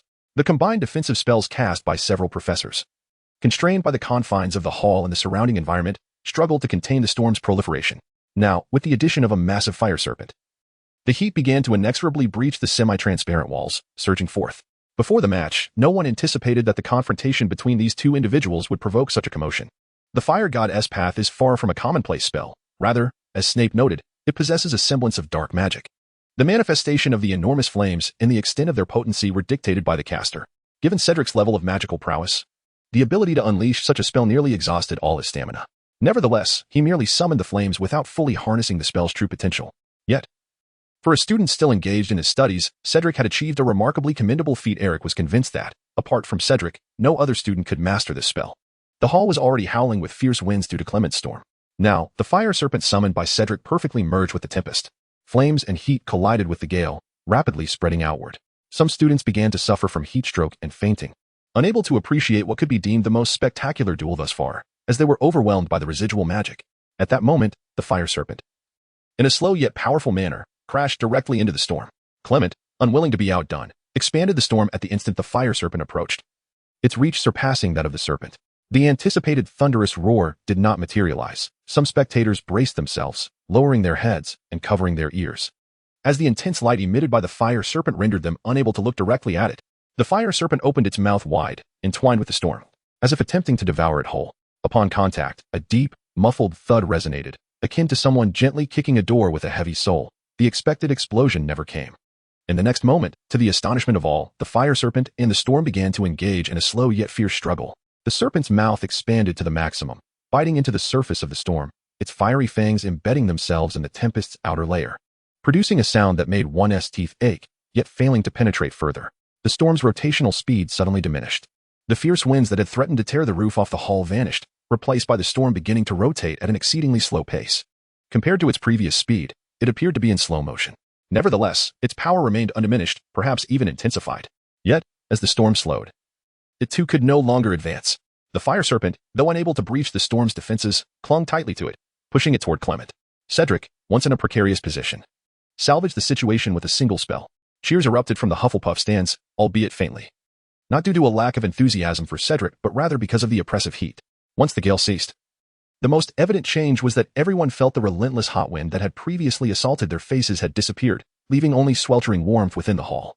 In the summer-like heat, the absence of wind was a terrifying ordeal. Colin Creevey, seated in the front row, who had been occupied with taking photographs, suddenly noticed his vision blurring. He wiped his forehead, now drenched in sweat. Bewildered, he raised his head, enveloped by the stifling atmosphere with nowhere to escape. Not only Colin, but nearly everyone shared the same sensation.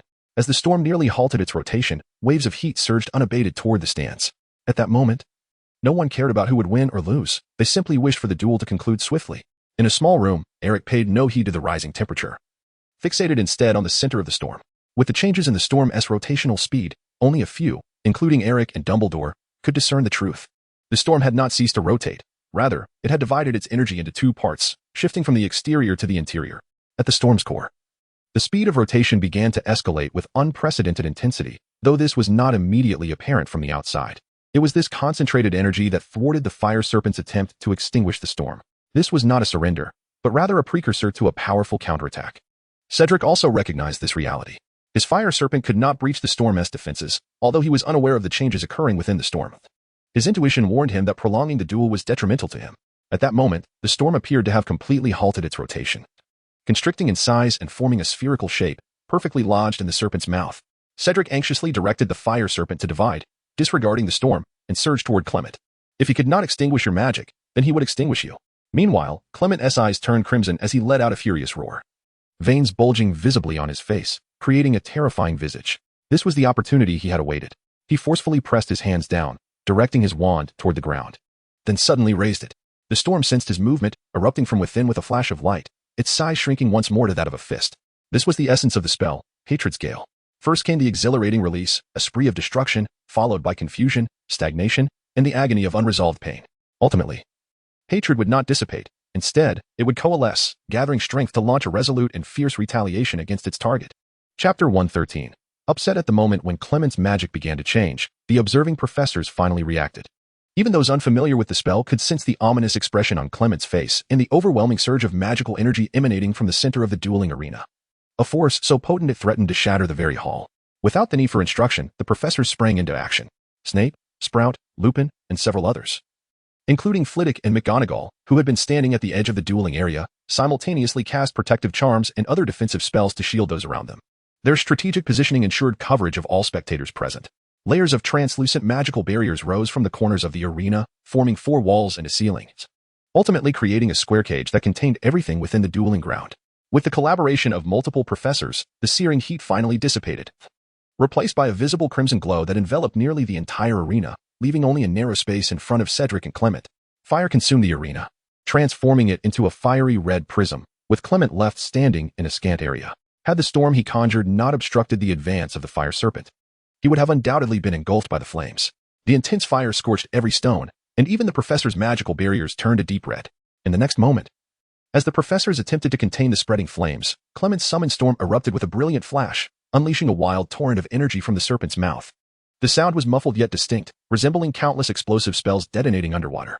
A deep bass reverberated through the air, blinding everyone momentarily as the storm emitted a blinding light. Its overwhelming force demanding averted gazes. The storm rapidly intensified, spinning at an astonishing speed while expanding and contorting until it reclaimed the entire space of the dueling arena. The fire serpent vanished in an instant, consumed by the swiftly rising tempest. The surrounding translucent barriers trembled, on the verge of collapse. A professor closest to Clement raised his wand, desperately trying to maintain the defensive spell, only to discover cracks forming in the barrier, spreading ominously. In a panic, he shouted, "Someone stop him!" Being nearest to Clement, he felt the true extent of the magic's power. The duel had surpassed his control if these two continued. The students present could be in grave danger. At that critical moment, a blinding light erupted from the professor's seating area, piercing through the barrier and into the dueling arena. It felt as though the very air had been siphoned away. The impending explosion of the storm dissipated in an instant, along with the flames that had engulfed the space. Vanishing without a trace, everyone stood in stunned silence, turning to the source of the light. Dumbledore, who else could it be? He had finally intervened. With an almost flawless vanishing spell, he made the raging flames and tempest disappear in a heartbeat. Standing tall, one pointed at the arena, he addressed all within earshot. "I apologize, but out of respect for both competitors, I must wait until a victor is determined before intervening to ensure no lives are lost." A victor? The crowd turned their attention back to the arena, some elated while others were pale with concern. The flames and storm had entirely dissipated, leaving the arena in ruins. The ground was shattered, broken into large chunks and countless smaller pieces. Amidst the debris, Clement remained upright, though visibly exhausted, still in the posture of casting. His opponent, Cedric, lay unconscious on the floor. This breathtaking duel had culminated in an unprecedented upset. The victor was Ravenclaw's Clement. Due to the extensive damage caused by Cedric and Clement, the match had to be temporarily halted. The professors busied themselves with repairing the dueling area and tending to the students affected by the recent magical chaos. Eric and his companions were thus able to visit the school hospital to check on Cedric's condition. Fortunately, Cedric's injuries were not severe. During the eruption of the storm, he found himself in the heart of the dueling arena, bearing the brunt of the chaos. The exertion from employing the powerful spell, Fire God, took a toll on his stamina, ultimately leading him to collapse. Dumbledore's timely intervention prevented Cedric from suffering further harm. At this moment, Cedric had regained consciousness. Madame Pomfrey, the school nurse, allowed only one person to enter and exchange a few words with Cedric before requiring them to leave. Eric, without hesitation, took the lead as the representative. Lifting the screen and stepping inside, Cedric bore no psychological burden regarding failure. He had done all that he could. Upon seeing Eric, he was the first to smile and remarked, "His magic is truly formidable. Even with my Fire God technique, I could not surpass him. You must understand. I had intended to reserve that move for you." Eric remarked, "I can think of at least 10 methods to counter your trick." Cedric retorted angrily, "I don't believe you. If you dare, wait until I am ready for another match." Eric candidly remarked, "Your lengthy casting time provides me with ample opportunities to eliminate you countless times. Mentioning 10 countermeasures feels rather insufficient." Cedric, filled with a sense of melancholy, acknowledged the truth in Eric's words. Indeed, while the Fire God's path was currently his most formidable technique, he was acutely aware of its inherent flaws. To be precise, it was the drawback of his own execution of this spell. The preparation time required was excessively prolonged. During this preparation period, Eric could have eliminated him countless times. Cedric understood that this was no jest. The reason he could hold his ground against Clement's storm team for so long was that Clement was unable to breach his defenses. However, this posed no challenge for Eric. Eric comforted him, saying, "You have done remarkably well. You are the most outstanding wizard I have encountered within the castle. Now, I have both good news and bad news for you. Which would you like to hear first?" "The bad news," Eric remarked. "The unfortunate news is that you are essentially out of contention for the top 3. Cedric was mentally prepared for this. As there were a total of 9 individuals in the senior group, Eric had eliminated Lilia, but he himself was defeated by Clement. In the remaining 6 matches, 5 more seniors would need to be eliminated for him to have a chance of entering the top 3 through a playoff. And the odds of that happening are exceedingly slim." Cedric inquired, "What about the good news?" Eric remarked, "The good news is that I have now confirmed that Clement is under the influence of a soul-binding curse, and he is also my next opponent." Chapter 114. Unexpected. The duel between Cedric and Clement resulted in considerable destruction. However, under the professor's restoration, a new dueling arena quickly emerged in the center of the hall. As the representative chosen by Hufflepuff House, Cedric's defeat was undoubtedly an upset. Yet, after witnessing Clement's prowess, it was clear to all that Cedric's loss was not unwarranted.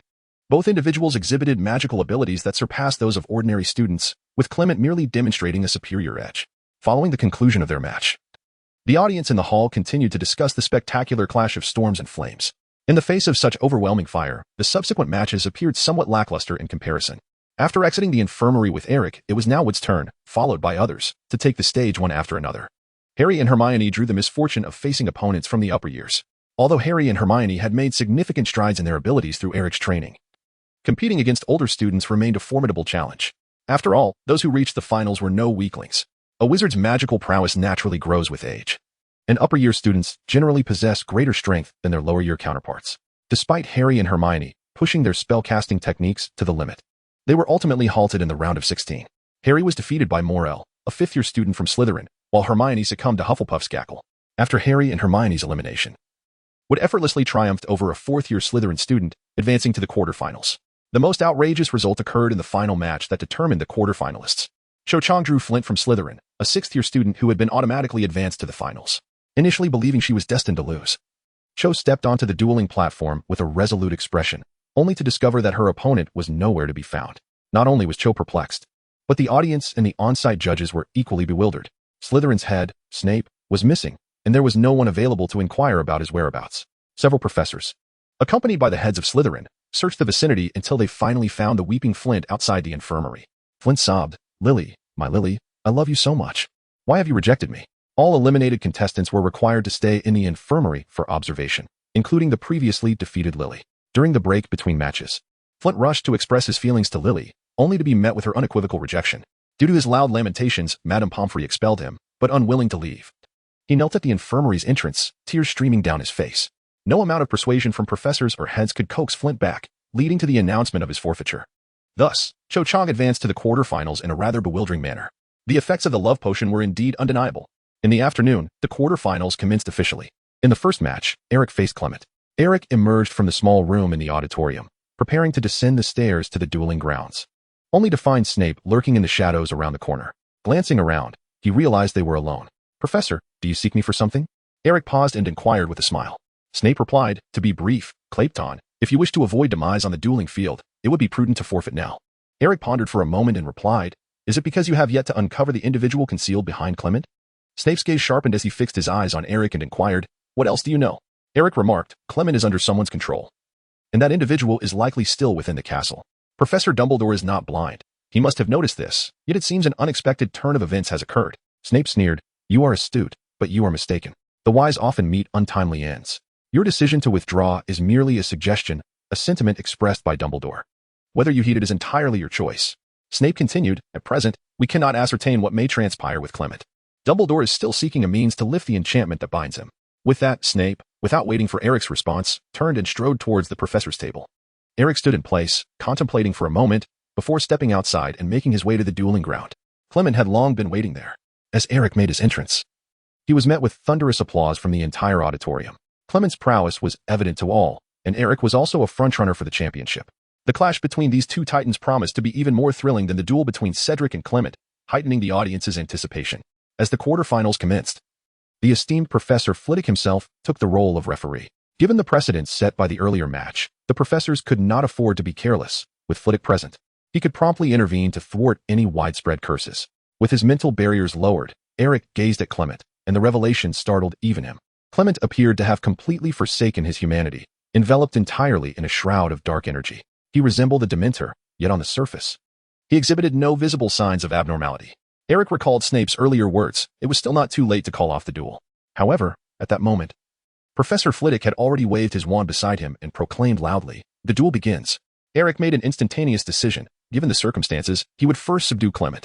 With the swiftness of lightning, he cast the binding spell, summoning several stone spikes from the ground to ensnare Clement within.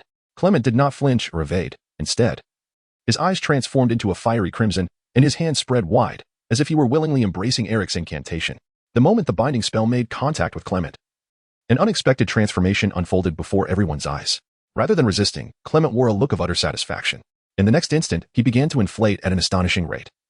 Akin to a balloon, his head and body swelling to several times their original size, his features exaggerated and round, evoking an unsettling yet comical appearance.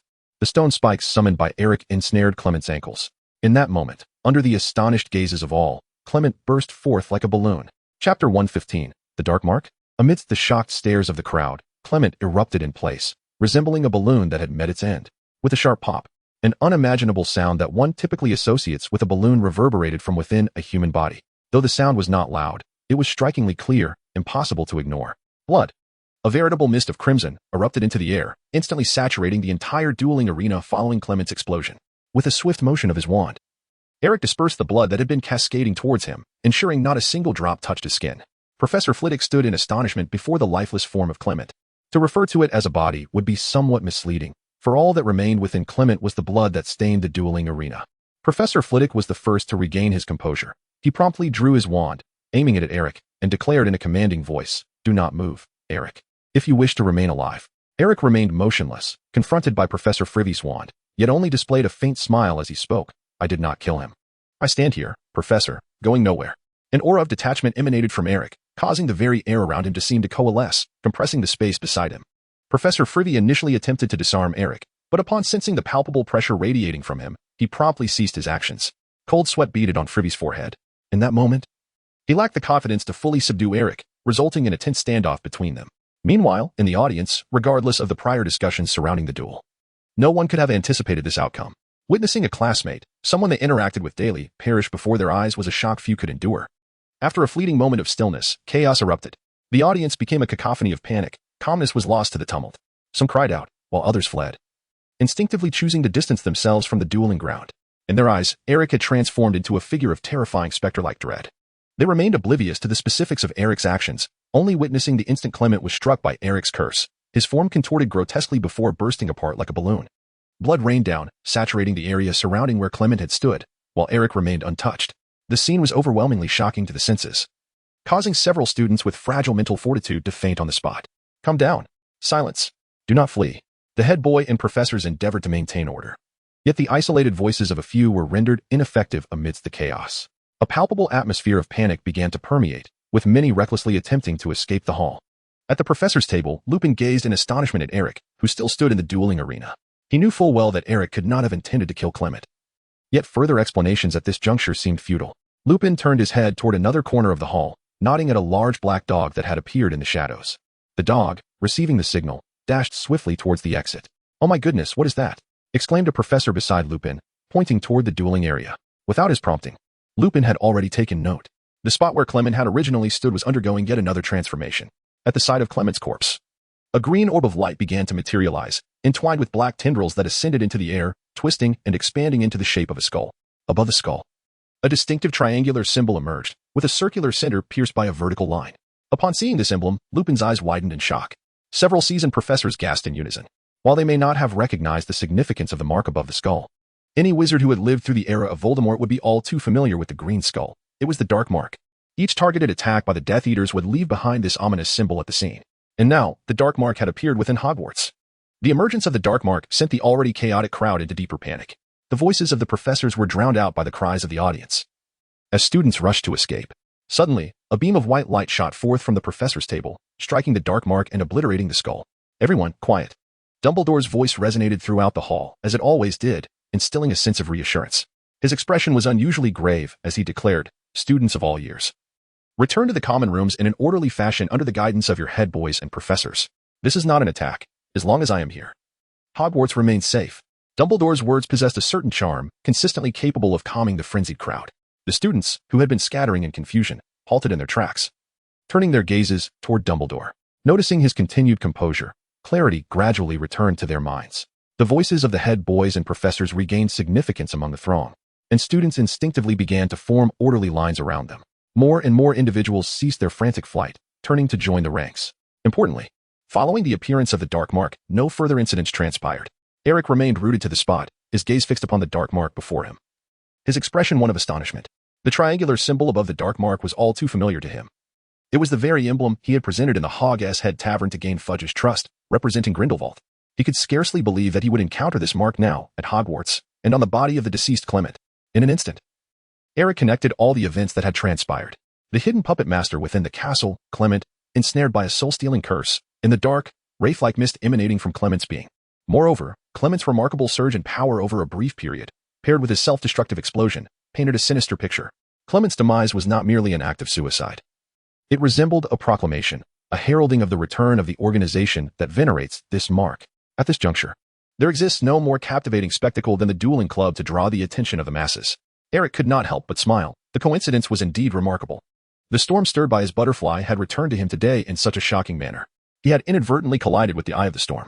Who could have imagined that Grindelwald's remnants were still active and had infiltrated Hogwarts? If they were behind it all, then everything would fall into place. Eric was unaware of when they had seized control of Clement, nor did he comprehend the nature of Clement's relationship with them. However, it was highly probable that Clement was merely a pawn in their game. Snape's search within the castle was likely to be an exercise in futility. Eric stood quietly in place, his demeanor proving to be remarkably beneficial in the face of the tense situation, at least preventing any further chaos from erupting. Dumbledore dispelled the amplification charm and turned to Professor McGonagall and Snape beside him, saying, "Severus, you know what needs to be done. Locate their whereabouts, and afterward, visit Numengard. To my knowledge, the individual confined there will not be involved in this matter, but we require confirmation." Snape nodded and departed. Dumbledore then addressed Professor McGonagall, "Minerva, I wish for you to immediately notify the Ministry of Magic. Inform Fudge to bring over the Aurors and members of the Department of Magical Law Enforcement." McGonagall also nodded and left, as contacting the Ministry was an integral part of her responsibilities. Lupin interjected, "Dumbledore, Eric had no motive to kill Clement." Dumbledore replied, "I have never doubted Eric, Remus. However, given the legal implications of this unexpected incident, the Ministry must intervene. We need to use a memory charm on Eric's wand. If he indeed did not cast a killing curse on Clement, then no one can hold Eric accountable for this crime."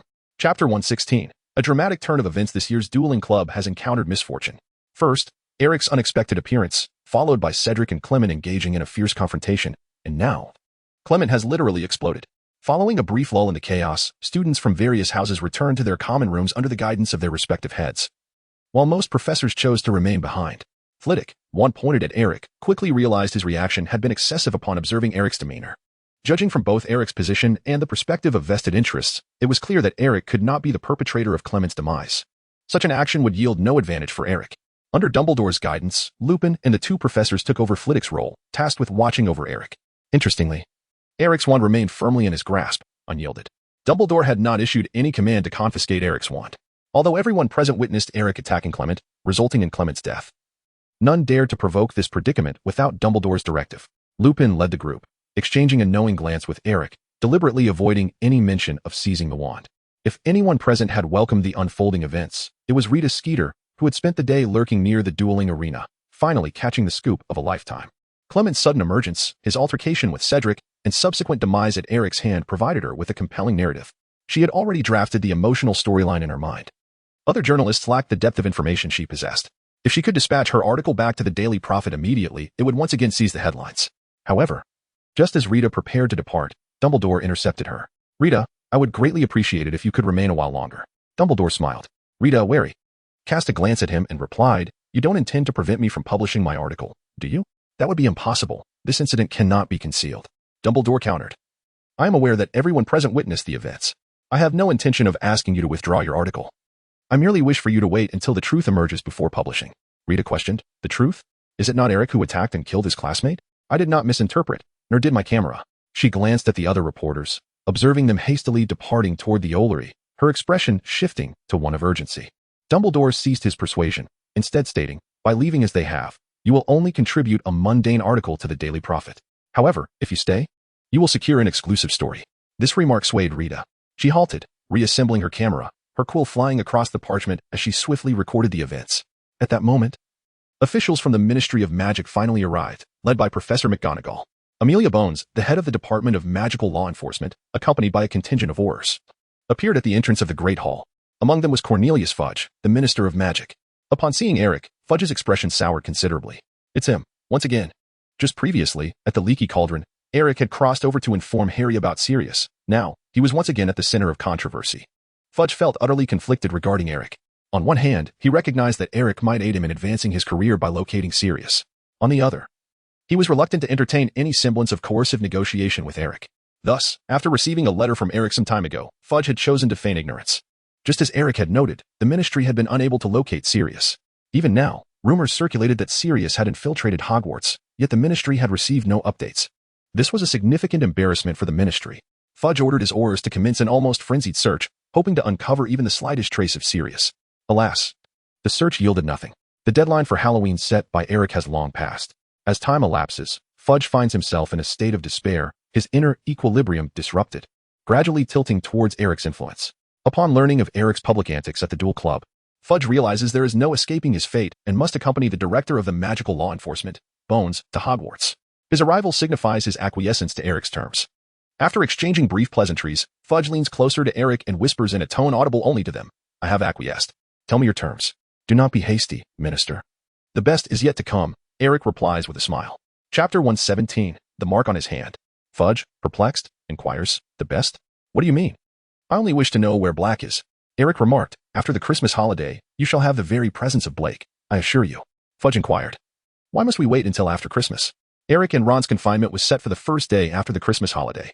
Fudge still had something to discuss with Eric when he was interrupted by Amelia Bones. As the head of the Department of Magical Law Enforcement, Bones was a pivotal figure within the Ministry of Magic. She was a relatively fair-minded middle-aged witch who, in the original narrative, had once protected Harry from expulsion, only to tragically meet her demise at the hands of Voldemort. The entire Bones family had been staunch supporters of Dumbledore. Amelia Bones' brother, Edgar, was a founding member of the Order of the Phoenix, while her niece, Susan Bones, was a student in Hufflepuff, sharing the same year as Harry. Upon Amelia Bones' arrival at the scene, her Aurors instinctively spread out to maintain order. The students had already been evacuated, leaving only Eric and a group of professors.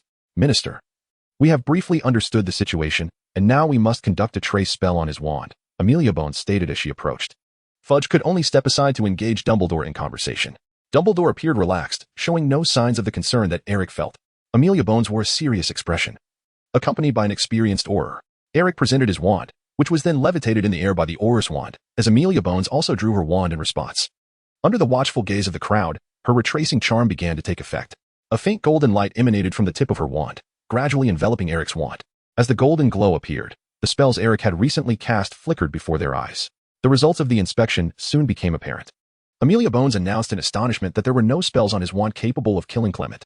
This revelation caused a stir, with reactions varying widely. Most gasps came from those who had witnessed Clement's demise. Meanwhile, Lupin and Dumbledore exchanged quiet sighs of relief. Rita Skeeter, in contrast, appeared elated, her camera clicking incessantly, smoke practically billowing from it. Fudge interjected, stating that this proved Eric was not the murderer of Clement, and that they should announce this to everyone. Amelia Bones countered, insisting that they could not yet be certain, and that they had merely ruled out the possibility of him committing the crime with that wand.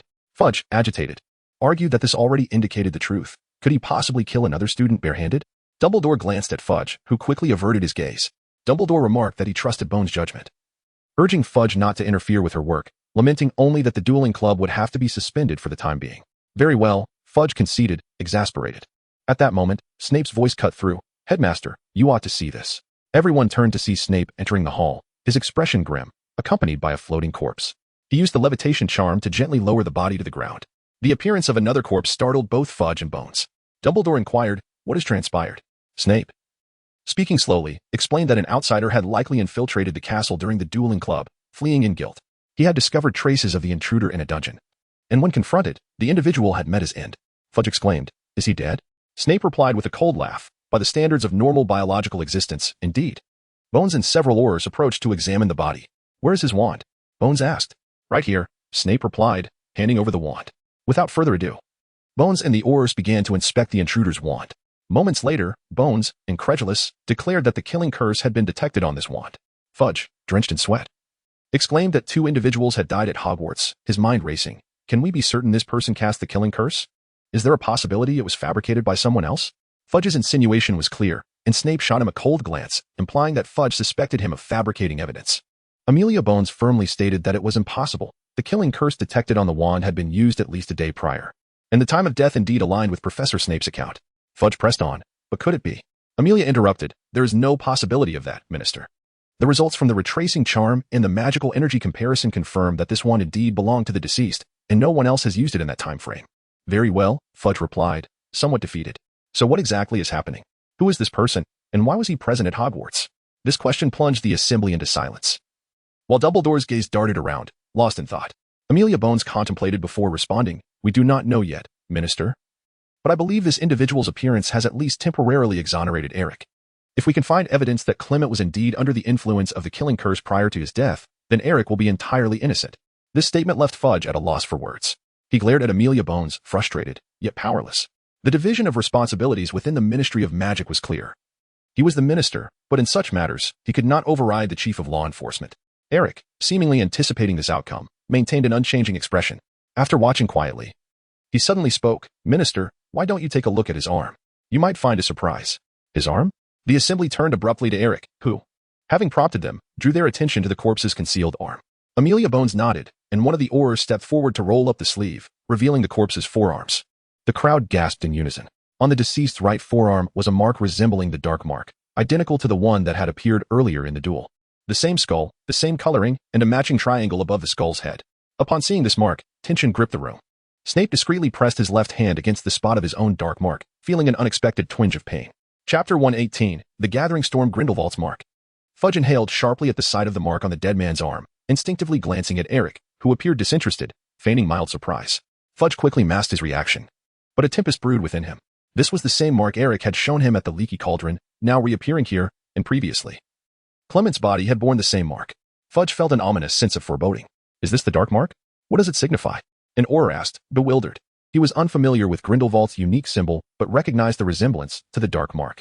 Amelia Bones replied with grave seriousness. No, this is not Voldemort's mark. It represents another organization. She clearly recognized the mark, yet due to the multitude of voices around her, she refrained from elaborating further. Upon spotting the emblem, Rita Skeeter instinctively yearned to draw closer for a photograph, eager to seize a sensational scoop. However, Bones swiftly gestured towards Rita, prompting an Auror to step forward and prevent her approach, confiscating her camera in the process. The situation had escalated into a grave assault incident, fraught with political ramifications and public scrutiny, potentially inciting societal panic. As the director of the Department of Magical Law Enforcement, Amelia Bones promptly resolved that any revelations regarding the Grindelwald mark must remain undisclosed at this juncture. Rita was forcibly escorted away by the Aurors, her protests audible. Yet her countenance betrayed an unmistakable delight. She now had material to write about. Even if photography was denied her, she could still compose an article. The Ministry of Magic could hardly silence her completely. Even if she could not publish under her own name, she could easily adopt a pseudonym, perhaps as an anonymous source. As the primary author of the news, it was evident how much notoriety Rita would garner from this incident. Dumbledore turned to Snape and said, "Thank you, Severus. Would you be able to assist the Aurors in their investigation for the time being? I believe they would be eager to learn about the specifics of your encounter with this individual and to examine the scene." Snape replied, "Certainly. But I have another piece of troubling news to share." "Oh? What is it?" Snape sneered. There was a commotion in the Gryffindor common room, while everyone else was out. Ron Weasley returned to find a large pool of blood on his bed. They now suspect that Sirius Black has once again infiltrated the castle, and there are reportedly witnesses. After delivering this unsettling news, Snape followed the Aurors out. Sirius Black. Snape's words rendered the atmosphere once more chillingly tense. Eric's mind stirred as he exchanged a discreet glance with Lupin beside him, who nodded gently in acknowledgement. This was a prearranged plan, to incite a commotion from Sirius within the castle, compelling Fudge to respond. However, they did not foresee the unexpected turn of events during the duel between Eric and Clement. Lupin, possessing a remarkable ability to adapt, quickly realized that the castle might soon be occupied by Aurors after witnessing Clement's explosive demise. He immediately urged Sirius to make an appearance amidst the ensuing chaos, for such an opportunity would be fleeting. Fudge, unable to contain his agitation any longer, widened his eyes and turned to Eric. Moments ago, he had mentioned Black to Eric, and now rumors swirled of Black's presence in the castle. Was this an affront or an audacious display of defiance? Fudge's temper flared as he barked at the surrounding Aurors, demanding, "Find him. Bring him to me." The Aurors, alongside Amelia Bones, felt overwhelmed. 2 individuals had already perished, and now Black's involvement added to the turmoil. What was happening at the school? Would it ever return to normal? Complaints aside, they had work to do. Under Amelia Bones' orders, the Aurors quickly organized and sprang into action. A signal for reinforcements had long been dispatched. At Dumbledore's behest, the professors joined the search alongside the Aurors, but it was unlikely they would uncover anything of significance. The most significant infiltrator, Lupin, was among the search party, making the prospect of locating Sirius exceedingly slim. As the search teams dispersed, Amelia Bones approached Dumbledore and Fudge, stating, "Our preliminary assessment indicates that the deceased wizard controlled Clement with the soul-binding curse. His motives and identity remain uncertain, and Eric is not directly linked to the incident. He merely became ensnared in it. However, we must temporarily detain Eric for further investigation." Dumbledore smiled, suggesting, with the Christmas holiday approaching, "I do not believe it wise for a child to spend the season at the ministry. What do you think, Cornelius?" Fudge, preoccupied with thoughts of Black, was indifferent to Eric's situation, responding absent-mindedly, "Yes, yes." After a moment of contemplation, Amelia Bones proposed, "I can agree to allow Eric to remain at Hogwarts for Christmas, provided he is under Auror protection. Should he be required at the ministry, he must comply with any summons." Dumbledore interjected, "Allow me to take responsibility for Eric's protection. I assure you he will remain within my sight." "That seemed feasible," agreed Bones, turning to Fudge for his opinion. Fudge, looking as though he had bitten into a bitter melon, reluctantly uttered, "Fine." Dumbledore, recognized as the most formidable wizard of the age, suggesting to oversee Eric's protection was both reasonable and justifiable. Bones confirmed there were no legal issues, and given Fudge's position, he could not afford to distrust Dumbledore. Thus, he could not refuse Dumbledore's reasonable request. Fudge could only nod begrudgingly. Chapter 119, the Christmas holiday. The duel club, which had been proceeding normally, was abruptly interrupted by Clement's death. Following Snape's arrival with another corpse, the sequence of events became clearer. Clement was merely a scapegoat thrust into the spotlight. The spells he cast during the duel were orchestrated by the wizard pulling the strings behind the scenes. Multiple investigations confirmed that Clement's recent behavior had indeed been irregular. His reclusive nature and lack of friends had allowed him to remain undetected until now. Professor Flitwick felt a deep sense of regret, realizing he should have recognized the signs when Clement declined his invitation. Ultimately, Clement vanished entirely from public view, leaving even Eric without a means to learn about his life and past. He was like a fleeting breeze, whispering through before disappearing once more. Only those close to Clement mourned his loss.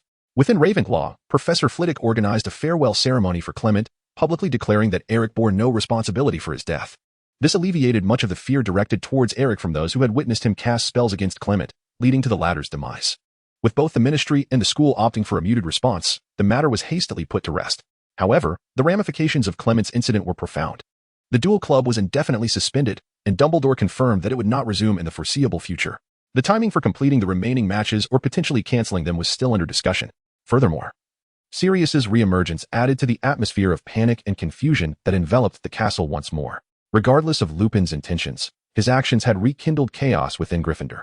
Aurors and professors formed teams to conduct a thorough search of the castle from top to bottom. The outcome was predictable. They found no trace of Sirius. Fudge, seething with anger, had brought nearly every Auror on duty. They scoured the castle in vain, yielding nothing. This ineffectiveness was a significant embarrassment for the Ministry of Magic. Regrettably, Fudge found himself with no viable options and could only hope that Eric would honor their agreement and disclose Sirius's whereabouts. Fudge had contemplated the idea of betraying Eric, considering revealing the details of their arrangement to Dumbledore and the Ministry. If Eric indeed held knowledge of Sirius's location, it would vindicate Fudge's gamble. Alas, such a course of action would prove detrimental for Fudge. Eric was acutely aware of Fudge's greed and self-serving disposition, which compelled him to propose the transaction in the first place. To this day, Fudge has yet to uncover any evidence that substantiates Eric's claims as the truth. The Ministry of Magic cannot convict Eric based solely on hearsay. Furthermore, for Fudge, such an action would be tantamount to self-destruction. If he were to proceed in this manner, neither Dumbledore nor public opinion would permit him to remain in the political arena. Undoubtedly, what Fudge truly fears is Eric's rapid ascension in power. He vaguely recalls their last encounter at the Leaky Cauldron, where Eric was merely a first-year student acquainted only with the levitation charm. And now, without irrefutable evidence, Fudge scarcely dares to believe the news he has encountered regarding Eric in recent days. Expelling Dementors, boldly confronting Snape, once a celebrated prodigy, Cedric pales in comparison to Eric's prowess. The transformation from a novice wizard to his current stature in such a brief span is staggering. For the sake of his own safety, Fudge is reluctant to provoke Eric. Individuals of Eric's caliber are undoubtedly destined for greatness. Thus, despite his immense frustration, Fudge must endure patiently, awaiting the results of the Auror investigation. The sole piece of good news in recent days is the identification of the wizard who had controlled Clement with the soul-binding curse. The deceased wizard, named Rogier, is a descendant of an ancient wizarding family from France. With Snape's cooperation, the Aurors discovered a makeshift safe house in the dungeons of Hogwarts, along with an escape route prepared by Rogier. Apparition is strictly prohibited within the confines of Hogwarts, and it appears Rogier was rather unfortunate, as he intended to leave the school immediately after utilizing Clement. His misfortune lay in the fact that he encountered Snape. The surname Rogier sent shivers down Bones and Fudge's spines, for during Grindelwald's reign, he had a lieutenant bearing the same name. This suggests that remnants of Grindelwald's followers are beginning to resurface. Once this critical information was confirmed, it was swiftly sealed to prevent leaks. The British Ministry of Magic must communicate with the French Ministry to ascertain the gravity of the situation. Despite the news being suppressed, the events transpiring at Hogwarts have undeniably sent shockwaves throughout the wizarding world. The dueling club, storms and flames, death. These revelations have been disseminated by Rita Skeeter and other journalists through various channels. Skeeter, adopting a new pen name, crafted a narrative resembling a novel that chronicled her experiences during these events, publishing it in a magazine called The Contrarian. She depicted the entire saga in a chillingly mysterious manner, her prose captivating and widely popular. Had she used her true identity, the Daily Prophet, constrained by the Ministry, would never have allowed her to publish. Hence, she sought collaboration with this tabloid, whose editor is Luna's father, known for his opposition to the Ministry. Aside from Skeeter's article, The magazine is largely filled with fabrications and fanciful tales. Nevertheless, thanks to Skeeter's piece, The Contrarian has surged to become one of the best-selling magazines in the wizarding world this month, even reaching a point where copies are in high demand. Numerous Ravenclaw students have been fervently attempting to befriend Luna in hopes of purchasing a couple of issues from her. The public is indifferent to the truth. They are merely drawn to sensationalism. The dueling club has emerged as the latest focal point of intrigue. Panic, confusion, speculation, and debate enveloped the students of Hogwarts as they commenced their Christmas holidays. Due to the events involving Sirius and the dueling club, a significant number of students chose to leave the castle for the festive season, rendering it eerily quiet. Harry, Ron, and Hermione opted to remain behind, celebrating Christmas at Hogwarts. Harry's Christmas gift this year was highly anticipated. Funded by Sirius and delivered through Eric's hands, a brand new firebolt lay waiting at the foot of Harry's bed. Attached to the package was a handwritten note from Eric. Harry, I hope you enjoy the gift we sent. Overwhelmed with joy, Harry disregarded the cold weather and rushed to the pitch with Ron to test the broomstick. The firebolt soared with unparalleled speed, and with no one around during the holidays. Harry and Ron reveled in their exhilaration. It was only when Hermione reminded them that they needed to express their gratitude to Eric that the trio hurried toward the Ravenclaw Tower.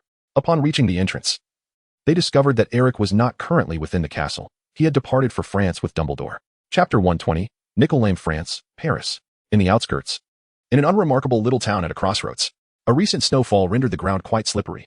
On the rural path, pedestrians hurried past, oblivious to the ornate manor that had materialized beside the intersection at an unknown time. A sign at the manor's entrance read, Muggle-repelling charm ahead. Muggles, please detour. The creator of this sign possessed a keen sense of humor, for non-magical individuals would be unable to perceive the words. The air shimmered and distorted, and with a sharp crack, Dumbledore and Eric materialized at the manor's entrance. Observing Eric's composed demeanor, Dumbledore remarked, generally, those attempting apparition for the first time experience quite a disconcerting ordeal. Eric remarked, Professor, I have utilized the flying network numerous times and have grown accustomed to it. Dumbledore, pondering thoughtfully, inquired, was it during your time at the Leaky Cauldron? Indeed, came the reply. Eric stepped forward and, upon reading the words on the sign, could not help but chuckle. Where are we? Have you taken me out of the castle without permission? If I recall correctly, I am still awaiting a summons from the Ministry of Magic. Dumbledore replied, even the Aurors of the Ministry require their vacations, haha. Rest assured, with me here, they will not suddenly summon you for anything. Professor McGonagall is more than capable of handling matters at the Ministry. As for this place, it belongs to an old friend of mine, and I have already made arrangements with him. Eric chuckled. Was it arranged several months ago? Dumbledore glanced at Eric in surprise, and then readily admitted, indeed, it was originally intended as a reward for becoming the champion of the duel, that enigmatic prize. With a chuckle, Eric realized that, just as he had suspected, the mysterious grand prize orchestrated by Dumbledore at the dueling club was indeed tailored specifically for him. Neither of them denied it. Eric undoubtedly possessed the qualifications. Had it not been for Clement's unexpected eruption at that moment, Eric's prowess would have assuredly allowed him to triumph effortlessly over all subsequent adversaries. Eric did not hesitate, since Dumbledore had already made the arrangements. It would be prudent to discover his true intentions. Shortly thereafter, the grand door of the estate swung open, revealing a house elf standing respectfully behind it, bowing courteously to both Eric and Dumbledore. Gentlemen, please enter. The master has been awaiting you for quite some time. Dumbledore nodded in acknowledgement and, accompanied by Eric, followed the house elf into the manor. Eric inquired, who is your master? The house elf gazed at him with surprise, then glanced at Dumbledore before responding. My master is named Nicholas Flamel. Nicholas Flamel. Is he still alive? Noticing Eric's astonishment, Dumbledore nodded, providing an answer. Allow me to elucidate. This is indeed the estate of Nicholas Flamel. Eric, you surely know who he is, correct? Of course, Eric replied. The creator of the Philosopher's Stone, the immortal wizard. Said to have lived for nearly 7 centuries. Dumbledore's eyes sparkled with admiration. You are the most gifted student I have ever encountered. Such knowledge is of little interest to the vast majority. Eric remarked, I mean no offense, but I have heard that Nicolame voluntarily destroyed the Philosopher's Stone 2 years ago and renounced eternal life. The house elf leading the way glanced back at Eric upon hearing this, and upon seeing that he bore no disrespect towards his master, turned back to continue guiding. Dumbledore responded, indeed, Nicolame has destroyed the Philosopher's Stone. The words Eric refrained from uttering lingered in his mind. If Nicolame had truly destroyed the stone, how could he still be alive? Dumbledore replied with calm assurance. Death is not an instantaneous event. On the contrary, it is a gradual process, particularly for beings like us. Nicolame has indeed relinquished eternal life and has destroyed the Philosopher's Stone, yet remnants of the elixir of immortality produced by the stone still exist. He intends to complete his final tasks during this fleeting time. Dumbledore continued. This is precisely why I have brought you here, Eric. The reopening of the dueling club is merely coincidental. The underlying reason is that Nicolame wishes to find someone capable of preserving his manuscripts and compiled materials before his passing. He saw my assistance, and I recommended you. Eric remarked, so you intend to elevate my reputation through the dueling club? Dumbledore continued, not entirely. The dueling club was already in the works. Nicholas has placed considerable trust in me regarding this matter, and thus, during this interval, I brought you along. As for the rationale behind my recommendation, it is quite simple. To be candid, you are undoubtedly the most gifted wizard I have ever encountered. Eric continued, however. Dumbledore chuckled softly and replied, but whether you can earn Nicodemus's recognition depends entirely on yourself. Eric suddenly remarked, Professor, are you not concerned that I might refuse? Before coming here, you merely instructed me to accompany you to a certain location. I never claimed I would comply, did I? Oh. Dumbledore responded, astonished. Would you indeed decline? This is an opportunity that many would covet, yet they are not the individuals Nicodemus seeks. Eric chuckled, I do not know. It depends on whether I find it intriguing. To speak candidly, both Nico and I hold a deep appreciation for your character, Dumbledore remarked. Amidst their banter, they arrived at the entrance of the manor's main building. Not far from the entrance, in a small garden, a few tables and chairs were arranged, and at that moment, a robed wizard was seated there. His identity was unmistakable, the greatest alchemist of this century, Nicholas Flamel. Chapter 121, The Recruitment of Nicholas Flamel. Nicholas Flamel sat in a sun-facing rocking chair, eyes closed in contemplation. This was Eric's first encounter with the legendary wizard. His hair was streaked with gray, and his figure was exceedingly frail, as if a gentle breeze could easily topple him. The house elf leading the way slowed its pace and whispered a few words into Flamel's ear before snapping its fingers and vanishing in a puff of smoke. Once the house elf had departed, Flamel opened his eyes and regarded Eric and Dumbledore. Albus, welcome, and to this young lad, please take a seat, Flamel said with a smile, extending his hand in greeting. As he gestured, a sound akin to bones clashing echoed through the air. Ah, my apologies, with age comes such afflictions, he continued. Dumbledore introduced. This is Eric. Eric, this is the illustrious owner of the Philosopher's Stone, Nicholas Flamel. Flamel smiled. The Philosopher's Stone no longer exists. You were the one who destroyed it. Nonetheless, that is part of the reason for my actions. He pointed with deliberate slowness to the area of his body that had just made the sound. I am indeed too old. Despite various efforts to prolong the life of this body, it has reached its limits. Eric inquired with curiosity, I do not wish to offend. But how much time do you believe you have left? Nicole replied nonchalantly, less than half a year. Do you consider it a blessing or a curse to perish at my age? Eric remarked, that's unfortunate. Why? Because if I were in such a position, I certainly would not endure for 600 years. Nicolene pondered for a moment and replied, could you share your perspective? Eric candidly expressed, 6 centuries have passed, during which I have witnessed the departure of countless friends and loved ones. Continuously acclimating to new surroundings, I perceive this not as happiness, but as a torment. The pangs of loneliness intensify with the passage of time, compelling one to incessantly seek novel experiences to satiate the fundamental emotional needs of life. Yet the allure of novelty will inevitably wane. Eric remarked, I surmise that when you first succeeded in creating the Philosopher's Stone and the Elixir of Life, you must have felt an immense pride. Those were undoubtedly the most triumphant moments of your existence. However, following that pinnacle, the quality of life gradually diminished, resembling an incessantly descending curve, devoid of any prospects for resurgence. In the preceding century, you may have perceived yourself as extraordinary, living a life of ease and liberty. Eric remarked, as one approaches the celebration of their 200th birthday, the sense of contentment with life begins to wane. One can distinctly feel the encroachment of physical decline. And subsequently, a melancholic disposition gradually takes precedence. By the time one reaches 300 or 400 years, the awareness of one's immortality is undeniable. However, the ever-shifting surroundings serve as a constant reminder that one's era has elapsed. The sense of omnipotence fades not due to a lack of ability, but rather because the mindset has irrevocably aged. Eric remarked, it is rather lamentable that you have only now chosen to embrace death. Nicolene offered a wry smile, replying, in truth, I entertained similar thoughts upon celebrating my 113th birthday, at which point the majority of my friends and family had already departed this world. Then why persist until now? Eric inquired. There are myriad reasons, she explained. My pursuits in magical research, my career, and my exploration of alchemy. Most significantly, I have never been alone. My beloved has always been by my side. Nevertheless, the relentless passage of time cannot be entirely mitigated. With that, Nicolene gestured toward Eric and smiled at Dumbledore, saying, I have taken quite a liking to him. Upon hearing this, Eric furrowed his brow, while Dumbledore wore an expression of understanding. Nicolene turned her gaze and continued, you are among the rare few who dare to inquire when I shall meet my end upon our first encounter. Others approach me with excessive deference or keep their distance, shunning the subject of death entirely. They fail to grasp that I have lived for over 6 centuries, having witnessed more deaths than they have consumed potatoes. Nicolene asserted, the length of one's life bears no correlation to the greatness of one's character. Were it otherwise, I would not have formed a friendship with Albus. They do not comprehend this, yet Eric, your ability to articulate that death has come too late transcends the understanding of most. Nicolene then shifted the conversation. Eric inquired, however, to which Nicole lamented, Nevertheless, this signifies that you are not the person I seek, Eric. Eric inquired, what exactly do you wish for me to do? What kind of individual do you seek? Nicole asked Dumbledore, did you not clarify matters with him? Dumbledore chuckled, given the urgency of the situation. I have brought the individual to you. Very well, Nicole replied, to put it succinctly, I require someone to inherit my legacy, to carry forward my research and accomplishments. Lacking descendants, this person will serve as my surrogate heir, tasked with managing all my assets. Dumbledore added, Nicole will leave behind a vast collection of books and manuscripts, encompassing a wide array of research fields, containing the fruit of his lifelong endeavors. Accompanying these will be various assets, including estates scattered across the globe, companies, and several castles. These possessions constitute a treasure trove that necessitates an individual capable of organizing and maintaining them. It is no exaggeration to assert that anyone who assumes Nicole's position would instantly become one of the most esteemed figures in the wizarding world. Eric remarked, if such a person must exist, then Professor, you are the most reasonable choice. Dumbledore chuckled, I too am no longer youthful, Eric, and I possess no philosopher's stone. As you said, life is a journey. To attain the most exquisite experiences, it is best to pause before disappointment arrives.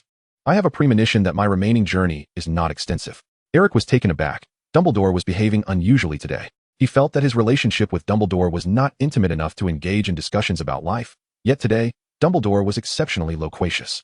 There was an unspoken sense of addressing final matters. Dumbledore disregarded Eric's astonishment and inquired of Nicholas, could you elaborate on why you believe Eric is unsuitable? He should be the perfect candidate. Nicholas replied, had it not been for our earlier conversation, he indeed would be. My judgment lacks a standard. It is solely based on my personal perception of suitability. Eric's abilities and character are beyond reproach, yet in comparison to what I offer, I place greater importance on what the other party stands to gain from this opportunity.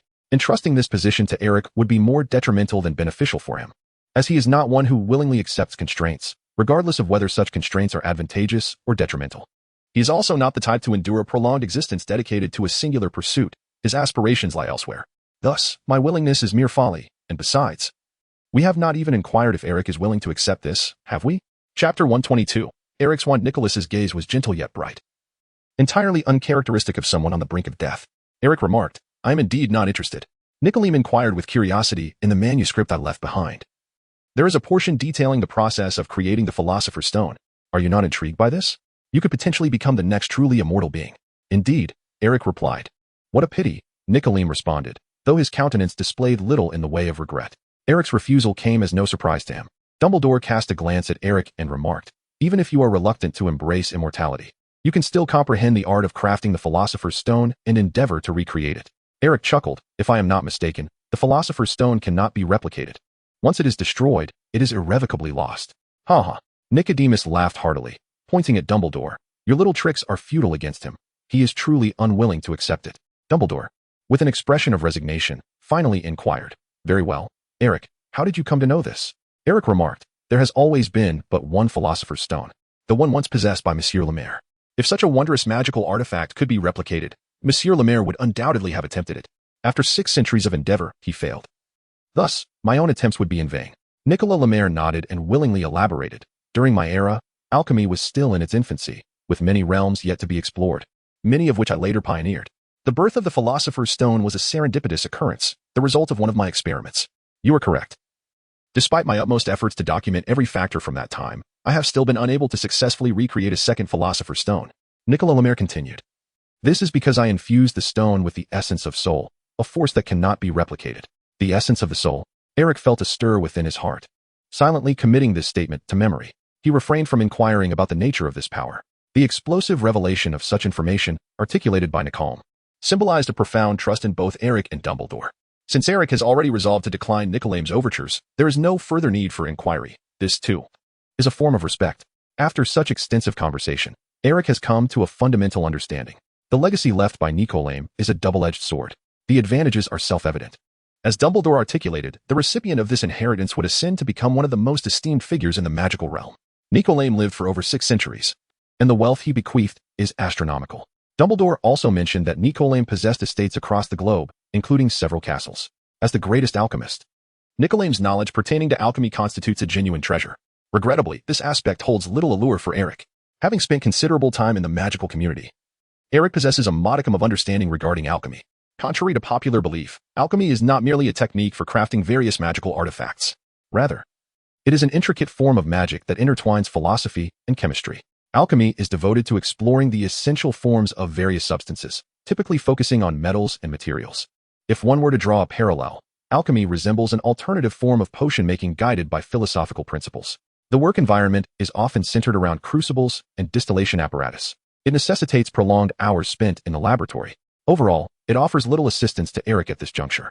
The inheritance is indeed alluring, yet the cost of acceptance is exceedingly steep. Eric must dedicate a considerable amount of time to organize and comprehend this inheritance.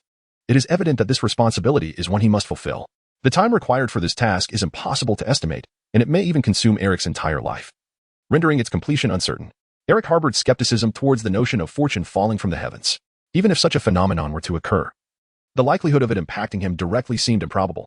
Nicolas could not possibly bestow upon Eric this life-altering fortune without imposing some form of obligation in return. Should Eric choose to accept, he would inevitably find himself encumbered by various oaths that would constrain his actions. Nicolas sought an individual akin to a disciple to assist in managing his affairs posthumously. In a sense, the recipient of this inheritance would be irrevocably tethering their life to Nicolas' legacy. Henceforth, they would forfeit their own time and existence, dedicating themselves to the stewardship of all matters pertaining to Nicolas. This was a fate that Eric must resolutely evade. It was not merely a job, but a lifelong commitment. Eric is the kind of individual who would not shy away from the responsibilities that rightfully belong to him. However, to arbitrarily impose a duty upon him and demand his commitment is something that Eric is unwilling to accept. The primary reason for this is the fundamental clash of values that makes it impossible for Eric to acquiesce to Nicole's terms. Eric is still young. He need not determine the course of his life for the next several decades at this moment. One takes a leisurely stroll through life, while the other forges ahead with unwavering resolve. These are two fundamentally opposing choices, where the merits of each are not easily discerned, merely existing in mutual incomprehension. This is also the source of Nicolas' regret, though not entirely unexpected. He perceives that Eric is not the most suitable candidate. However, he finds a semblance of himself in Eric's character and appreciates his attitude, which renders the situation somewhat lamentable. Upon witnessing Eric's refusal firsthand, both Dumbledore and Nicolas exchanged glances that reflected a mixture of surprise and admiration. Few possessed the fortitude to turn down Nicolas, let alone such a substantial fortune. Nicolas remarked, "Eric, you have traveled quite a distance. I cannot let you leave empty-handed. As a token of my appreciation, I would like to offer you a gift. Please show me your wand." Dumbledore, standing beside him, chuckled. Few are aware that Nicolas has conducted extensive research into wands and soul magic. He can assist you in strengthening your connection with your wand. This time, Eric did not decline and handed his wand to Nicolas. As Nicolas grasped Eric's wand, his eyes widened in astonishment, exclaiming, "How is this wand in your possession?" Chapter 123, The Ravenclaw Wand. Nicolas, still in shock, sat upright from his chair. His expression transformed into one of profound awe, bordering on fear. Nicolas' tone startled both Eric and Dumbledore. Dumbledore inquired, "What is the matter? Is there something wrong with Eric's wand?" Dumbledore, despite his vast knowledge, was not omniscient. There remained many mysteries within the magical realm. Yet, this marked the first instance of witnessing Nicolas so visibly shaken. Nicolas fixed his gaze upon Eric's wand, remaining silent. His fingers trembled, his pupils dilated, visibly struggling to maintain composure. After a lengthy pause, Nicolas finally regained his equilibrium. His gaze towards Eric now bore a hint of resignation, tinged with a melancholic sense of loss. "This truly is a twist of fate," Nicolas murmured. His words left both Eric and Dumbledore in a state of bewilderment. Eric inquired, "Is there a problem with my wand, Mr. Nicodemus?" Mr. Nicodemus promptly replied, "No, there is no issue. I merely never anticipated that this wand would be in your possession. I had believed it would never again be wielded by anyone." Observing that Nicodemus' demeanor was gradually calming, Dumbledore then asked, "What exactly is the matter, Nicodemus?" With a sigh, Nicodemus slowly articulated, "This is Ravenclaw's wand." Neither of them expected such a name to escape Nicodemus' lips. Ravenclaw? Dumbledore and Eric found themselves momentarily stupefied. Was it truly the same Ravenclaw they were familiar with? As if sensing their thoughts, Nicodemus added, "Indeed, it is the Ravenclaw you know. One of the founders of Hogwarts and the creator of Ravenclaw House." Dumbledore, with a hint of skepticism, remarked, "Hogwarts was established in 990. Ravenclaw's birth and death dates remain unclear, but based on available information, she passed away shortly after the founding of Hogwarts. This implies that Ravenclaw died nearly a millennium ago, and we are now in the year 1993. Eric remarked that there is no record of Ravenclaw employing a wand during spellcasting. Nicodemus replied that Ollivander had been crafting wands since antiquity, so is it truly peculiar for medieval wizards to wield them? Ravenclaw, being an exceptionally gifted sorceress, had the ability to channel magic through any medium capable of conducting it, including the relatively rare short wands of her time. This wand you possess is, in fact, one of the earliest short wands ever produced." Dumbledore nodded and inquired, "How do you come to know this wand?" Nicodemus responded, "I am, in fact, one of its creators." "A creator? One of?" Eric interjected, completing the latter half of the sentence. The two exchanged glances, each reflecting astonishment in the other's eyes. Clearly taken aback by the unexpected turn of events, Nicodemus continued, "It is a long story. My passion for wand research is one of my interests. However, unlike the Ollivander family, I have not transformed this skill into a business. This wand, in reality, is an immature creation of mine from centuries past." Eric inquired, "Have you modified this wand? How did you accomplish that?" Nicodemus nodded and replied, "Indeed, the creator of this wand is not I, but a certain Ollivander from the Middle Ages. The precise here eludes even my memory, yet it dates back at least a millennium. By a stroke of fortune, I came into possession of this wand while I was embarking on my studies of wands and related technologies. Consequently, I conducted experimental modifications on it." Nicodemus continued, "Just now, Albus mentioned that I could assist you, Eric, in enhancing your connection with the wand. This technique is, in essence, an application of alchemy. I can employ alchemy to enable you to fully harness the wand's power, thereby improving your compatibility with it and optimizing its structure. In simpler terms, it will allow you to wield this wand with greater ease." Once Nicodemus opened his mouth, he spoke with unrestrained fervor. Eric and Dumbledore did not interrupt him. They simply sat quietly, listening intently. The breadth of Nicodemus's knowledge was beyond the imagination of ordinary people, and even Dumbledore found himself, at times, adopting the role of a humble student, quietly absorbing the lessons imparted. After all, the age gap was significant. In simple terms, the wand in Eric's possession was intricately linked to Nicodemus. During Nicodemus's youth, he stumbled upon this very wand. Ravenclaw did not leave behind any direct descendants. So upon her passing, all her belongings, including her worldly possessions, were lost, the wand among them. The craftsmanship of the wand, made from yew wood, was exceptionally fine, allowing Nicodemus to freely express his ideas through it. His expertise in alchemy was unlike anyone else's, possessing a uniqueness that was unparalleled. Apart from him, no one else had the luxury of such abundant time coupled with a profound understanding of alchemy and the soul. The bond between a wizard and their wand is exceedingly delicate. Without external intervention, a wand typically requires the fulfillment of certain conditions or years of dedicated use to acknowledge its wizard. For instance, Dumbledore's Elder Wand embodies such stringent criteria. As one of the Deathly Hallows, the Elder Wand venerates only the conqueror. Only by vanquishing its previous master can one earn its allegiance. Dumbledore earned the right to wield the Elder Wand decades ago by defeating its former master, Grindelwald. Nicodemus' technique, however, could transcend the constraints of time and various conditions, maximizing the compatibility between wizard and wand, akin to Eric's affinity for his wand. This notion may seem fantastical, yet given that it was Nicodemus who spoke it, Eric harbored no doubts. Nicodemus had not tested this ability on Dumbledore's Elder Wand, hence he was uncertain whether alchemy could surmount the limitations of the Deathly Hallows. Nonetheless, the implications were astonishing. The most illustrious alchemists were not merely renowned for their titles. Regrettably, Nicodemus's attempts to modify the yew wand were unsuccessful. At that time, his skills were still in their infancy, and he was initially unaware that it belonged to Ravenclaw. When a wizard selects a wand, the wand simultaneously chooses the wizard. The yew wand, having been recognized and continuously used by Ravenclaw, bore her indelible mark.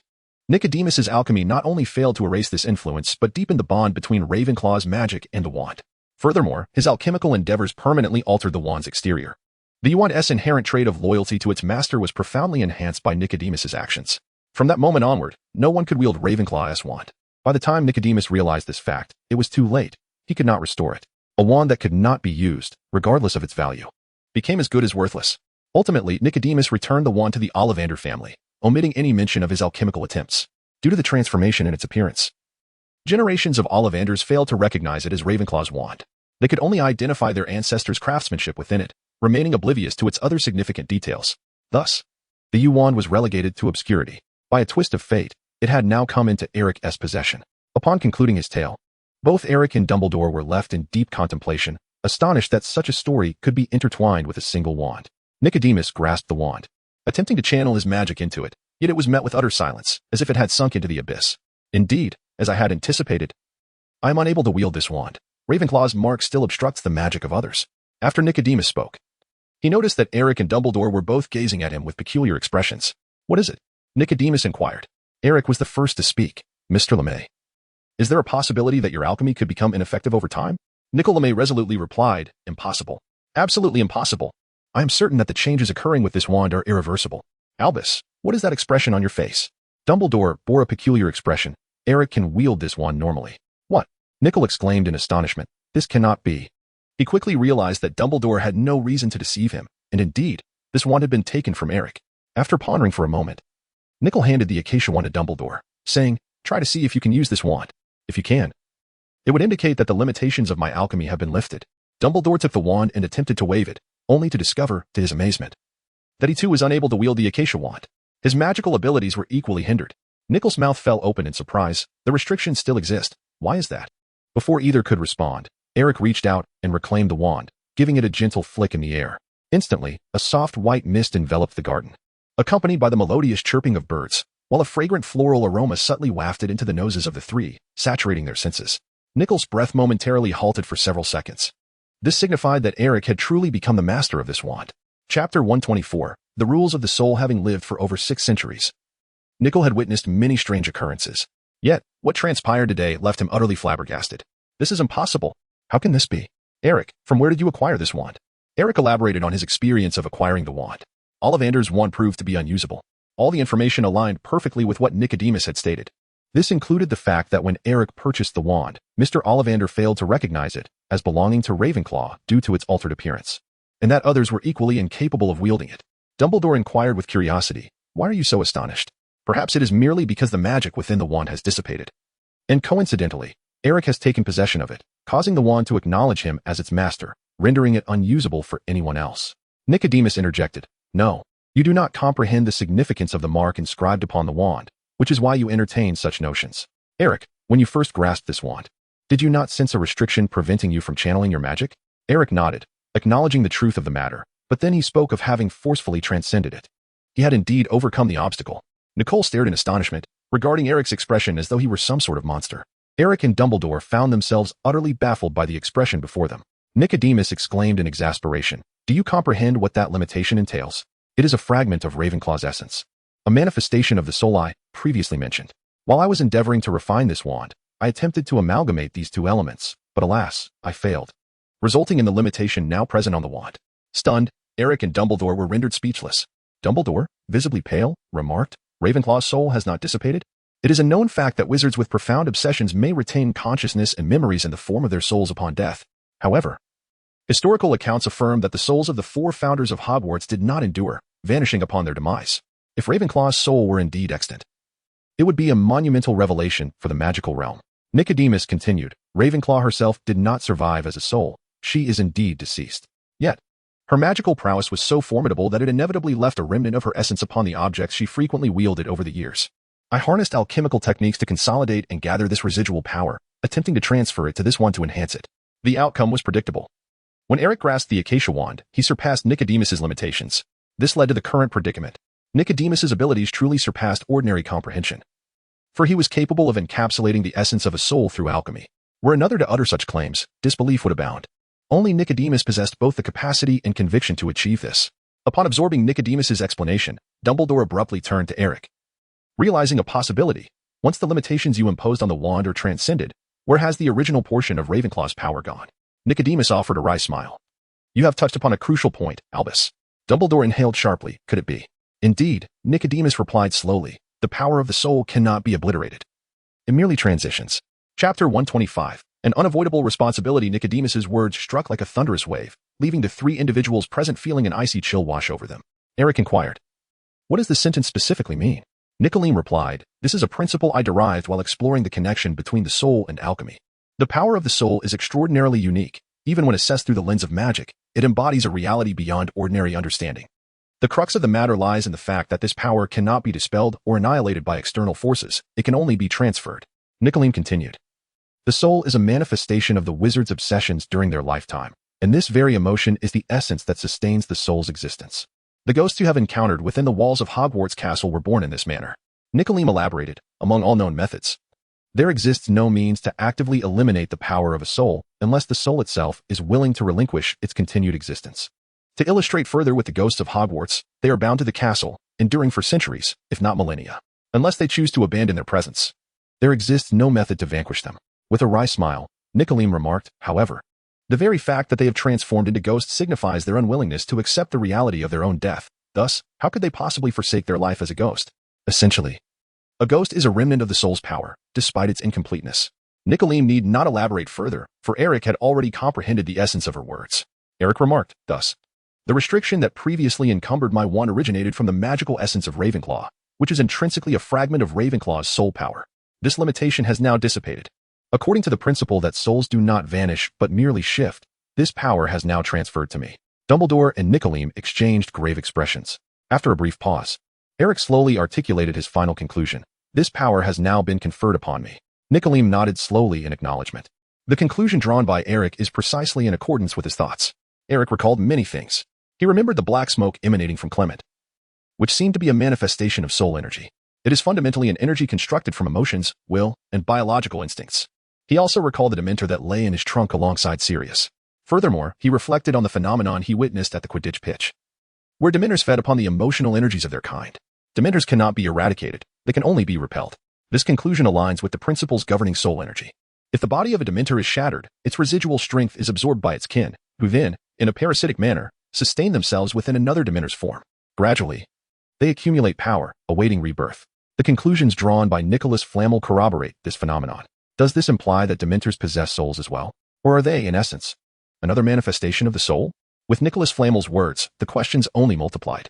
Eric contemplated the guardian charm. To his astonishment, his guardian manifested as a majestic eagle, an embodiment he had never envisioned. This remarkable creature bore a striking resemblance to the emblematic animal of Ravenclaw House, likely influenced by the Ravenclaw insignia embedded within his wand. Eric finally contemplated the fragment of Voldemort's soul that resided within Harry. Now, he too possessed a shard of Ravenclaw's essence. The good news, as per Nicodemus's assertion, was that the power within Eric merely mirrored Ravenclaw's magic. It was not a consciously severed piece of soul.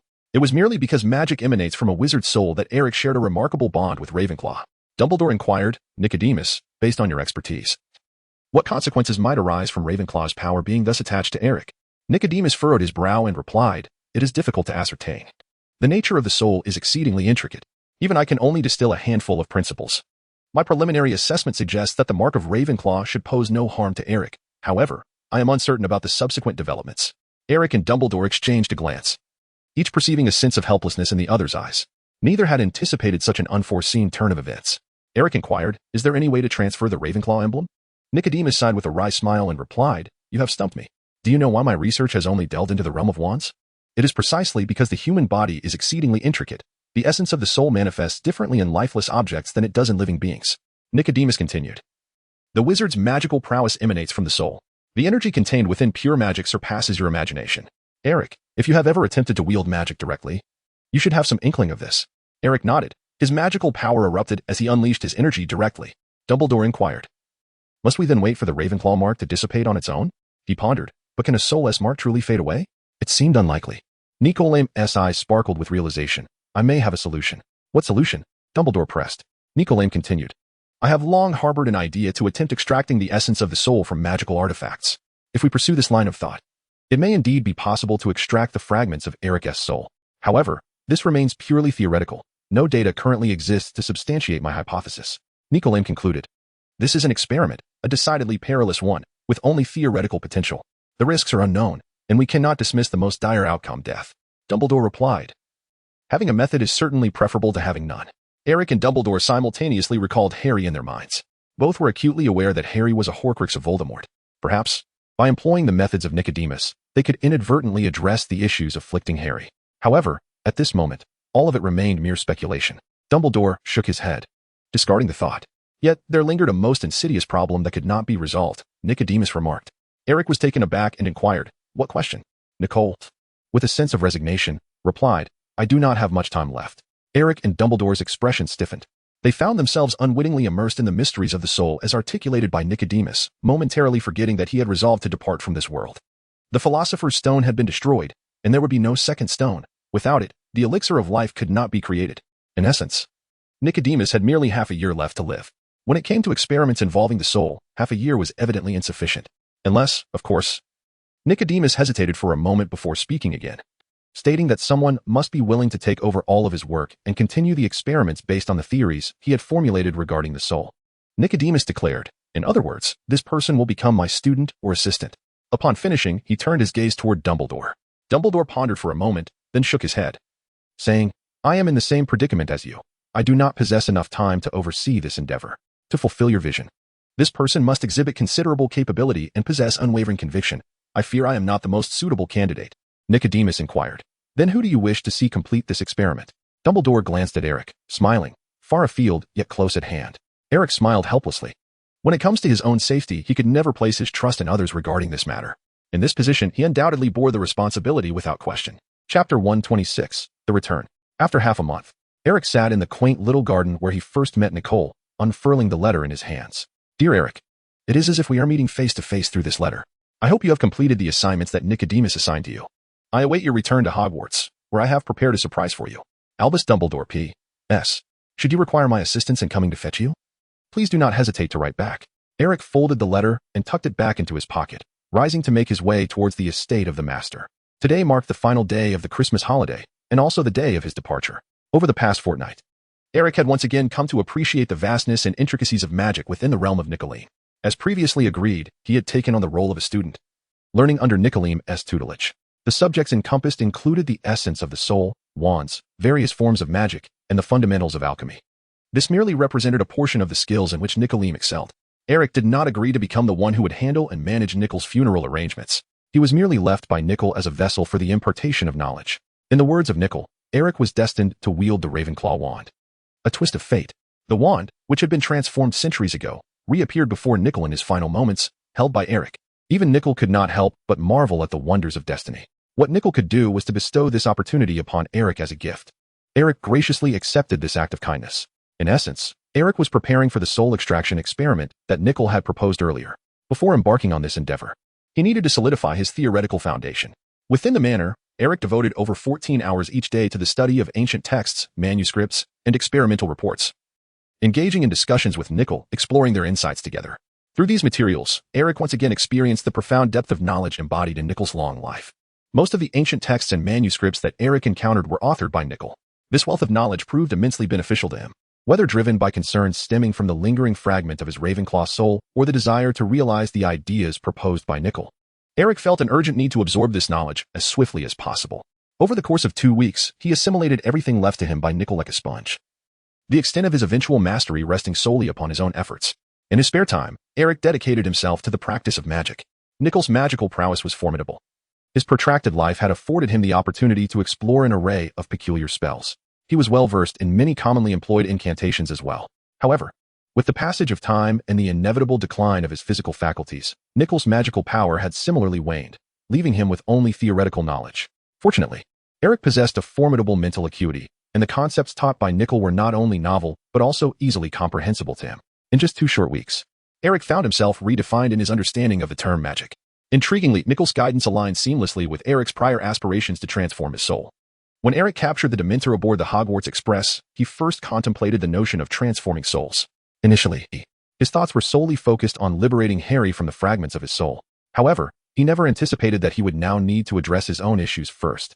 Eric entered the manor, where he was greeted by a house elf, the very same who had guided him upon his initial arrival. The house elf, named Rick, bowed respectfully to Eric. Eric keenly sensed that something was amiss. Where was Nicole?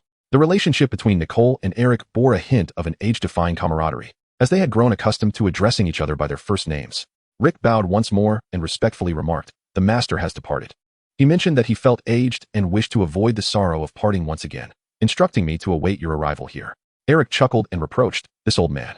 Rick retrieved a suitcase from behind him and remarked, "This is a parcel entrusted to me by the master for you, sir. He mentioned it contains everything you require." Eric wordlessly accepted it, and naturally, this suitcase was also imbued with the charm of undetectable expansion. How utterly uninspired these wizards are. Eric smiled at Rick and said, "I suppose he has no intention of letting me know where he is, right?" Rick nodded with a smile. "Very well." Eric picked up the suitcase and walked out of the main building's entrance, turning back slowly to say, "I will miss him." Sunlight streamed through the doorway, warming Eric's back with its gentle glow. Eric's expression was exceptionally intricate, marked by a semblance of forced composure. More profoundly, it was tinged with a sorrow that emanated from the depths of his being. Though their time together was limited, Nicoline was, for Eric, the quintessential guide to the magical realm. In Nicoline, there existed neither entanglements of self-interest nor veils of secrecy. What Eric could perceive was nothing but a sincere heart. Nicoline truly regarded Eric as her student. The little sprite, Rick, nodded seriously, indicating that he would certainly convey Eric's words. In the next moment, Eric bid farewell to Rick, nodding before turning away, as if a hook had latched onto his belly, pulling him back. Apparition, this was the first spell Eric had learned from Nicoline. The air crackled, and by the time Rick lifted his head, Eric had vanished without a trace. Chapter 127, Dumbledore's confession in the Headmaster's office. Dumbledore, engrossed in his work, seemed to sense something, suddenly raising his head to gaze towards the entrance of Hogwarts. A surge of magic, remarkably familiar to him, had suddenly appeared. Within the confines of Hogwarts Castle, apparition was prohibited, yet beyond its boundaries, one was free to do as they pleased. Moments later, a knock echoed at the door, heralding the arrival of the castle's caretaker, Filch. Upon opening the door, Dumbledore saw Filch enter and say, "Headmaster, you previously instructed me that if Clepton returned, I should bring him to see you." "Thank you, Filch. Let us converse privately," Dumbledore replied, smiling at Eric, who emerged from behind Filch. Filch looked at Eric and reminded him, "Do not forget, you are to serve detention tomorrow." "I shall remind him," Dumbledore assured. With that, Filch departed from the headmaster's office. Ding. Apparition skill proficiency increased. Apparition, advanced. Disregarding the system notification, Eric set down his luggage and took a seat opposite Dumbledore. For his outbound journey, he still required Dumbledore's assistance to travel from Hogwarts to Paris. However, on his return, he would be capable of transcontinental apparition on his own. Only wizards of considerable magical prowess could achieve such a feat. Eric possessed both the requisite magic and determination. Having undergone this solitary journey and with continual practice at the estate, he had swiftly elevated his apparition skills learned from Nicolim to an advanced level, sufficient to gain entry into the realm of masters. Dumbledore, with a smile, inquired, "I trust this journey has been rewarding for you. How did you return? By means of a portkey?" Eric said, "No, I returned by using apparition." "Apparition?" Dumbledore exclaimed, astonished. Nicodemus was even more reckless than he had anticipated. Eric chuckled, "Professor, you cannot possibly mean to emphasize that only students who are 17 and older may learn apparition?" Dumbledore replied, "Given your extraordinary talent, mastering apparition is merely a matter of time. I have never intended to impede your progress." "Is that so? Then that is reassuring." Dumbledore rose and approached a shelf brimming with magical artifacts, saying, "Nicholas sent me a letter a few days ago, expressing his desire to take advantage of this final time to explore and see the world. He urged us not to worry about him, assuring us that he would make all the necessary arrangements." Eric nodded in acknowledgement, realizing that he was not afforded the opportunity to bid him farewell. Dumbledore retrieved an object from the shelf and returned to place it before Eric, stating, "Nico's accomplishments in the realm of souls far surpass my own. Ever since I acquired this diary, I have sought a moment to have him examine it. Now that you have become his student, this responsibility must fall upon you." What Dumbledore presented was a pitch-black diary, at the center of which was a terrifying gaping hole. Eric recognized what it was, Voldemort's diary from his student days, which also served as one of his Horcruxes. Eric picked up the diary and casually remarked, "Nico mentioned that your expertise in the realm of animal studies and your advancements in enchantments far surpass his own, and that you possess a unique understanding of alchemy. Everyone has their own strengths. Indeed, many admire me, but I am not omnipotent," Dumbledore replied. Eric drew forth his wand, directing it towards the diary resting on the table. With a surge of magic, he inquired, "Professor, what is it that you wish to learn from me?" "Everything," Dumbledore replied. "I seek to uncover the origins of this diary, its history, the spells that have once graced its pages, and any information regarding the existence of similar magical artifacts." Eric inquired, "Professor, you could have consulted Nicodemus yourself." Dumbledore replied with a smile, "You underestimate yourself and overestimate me, Eric. Not everyone can become a student of Nicodemus, nor can just anyone swiftly absorb the profound knowledge of souls. At least, I cannot." Eric said, "You are underestimating yourself, Professor. There are absolutely no barriers to your abilities."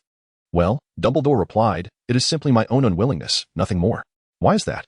Dumbledore smiled, remaining silent. Eric soon realized his rudeness and apologized, saying, "I am sorry. I should not have pried into such matters." "No, it is quite all right," Dumbledore chuckled. "The reason being that I once made a promise to someone to no longer pursue the mysteries of the soul. Of course, age plays a part as well. I am no longer young, Eric. Some things are indeed better left for the youth to undertake." Eric felt a stir within his heart. Few could inspire such a solemn vow from Dumbledore. That individual was likely Grindelwald. Undoubtedly, there existed intricate ties between Dumbledore and Grindelwald. Furthermore, rumors suggested that the two had once been lovers. Eric ceased his discourse, brandishing his wand as he softly intoned, "Return to the source." In an instant, a delicate azure ribbon of light manifested upon the surface of the diary, adorned with shimmering specks reminiscent of stars. This was a unique divination spell exclusive to Nicolim, capable of extracting information pertaining to the soul. The essence of magic is derived from the soul itself. As long as an object bears traces of enchantment, this spell can unveil the pertinent information. Any existence, once manifested, inevitably leaves a mark. There is no reliance on mental positioning. All spells and associated information that had ever graced the pages of the diary surged into Eric's consciousness. After a brief moment, Eric concluded the incantation. "What have you discovered?" Dumbledore inquired. Eric remained silent, pondering why Dumbledore had chosen to present him with this notebook. Ever since the commencement of the dueling club, Dumbledore's demeanor had been rather peculiar. Not only did he offer unwavering support, but he also introduced Eric to Nicodemus. This journey had bestowed upon Eric insights far beyond merely mastering a few spells. In a mere fortnight, he had acquired knowledge surpassing that which he had gleaned during his previous 6 months at Hogwarts. Now, Dumbledore had allowed him direct access to a Horcrux. What exactly did Dumbledore, in making this decision, seek to achieve? Noticing Eric's hesitation, Dumbledore remarked with a smile. You seem to be pondering whether or not to divulge the nature of this notebook to me. Well, truth be told, that is not the inquiry I wish to make. Rather, I am curious to know if the magic that once resided within this notebook holds any connection to Harry. Upon hearing such a candid suggestion, Eric abruptly turned his gaze towards Dumbledore. Dumbledore's eyes were remarkably clear, meeting Eric's stare without a hint of deceit. Chapter 128. Transparency. Eric pondered for a moment before slowly responding, yes. The revelation left Dumbledore with a sense of wistfulness. He nodded, somewhat relieved, and then inquired. Would you like to know the origin of this diary? The atmosphere in the headmaster's office was unusually tense, tinged with a hint of absurdity. Even the portraits adorning the walls remained silent, merely observing the two conversing in the center. Their discussion revolved around a grave topic. Arguably, one of the most obscure secrets within the magical realm. Yet, both felt constrained in their expressions, mindful of each other's sentiments. Curiously, Eric was acutely aware of Dumbledore's unspoken thoughts. As this realization dawned upon him, Eric's desire to maintain his earlier facade dissipated entirely. Duel Club, Nicholas Flamel, Horcruxes. Eric was not a fool. Dumbledore's various actions in recent days were indicative of his intentions, gradually drawing Eric closer to him. Contemplating this, Eric suddenly felt a wave of fatigue. Professor, I understand what is happening, Eric interjected before Dumbledore could pose his question. Oh, Dumbledore replied, somewhat taken aback, yet not overly astonished. After Eric had fully demonstrated his abilities, Dumbledore had grown accustomed to the potential Eric possessed. Clearly, he was mentally prepared regarding Eric's understanding of Horcruxes. Much like his earlier words to Snape in the Great Hall, he and Eric simply ventured in different directions of exploration. Eric contemplated for a moment and remarked, Horcruxes. The act of splitting one's soul is indeed a form of seeking immortality. Upon hearing this term, Dumbledore appeared to feel a sense of relief, and with genuine mirth. He replied, the most malevolent of magics. Since you have mentioned Horcruxes, I presume you are also aware of the identity of the owner of this diary. Eric revealed the answer he had long known. Tom Riddle, also known as Voldemort.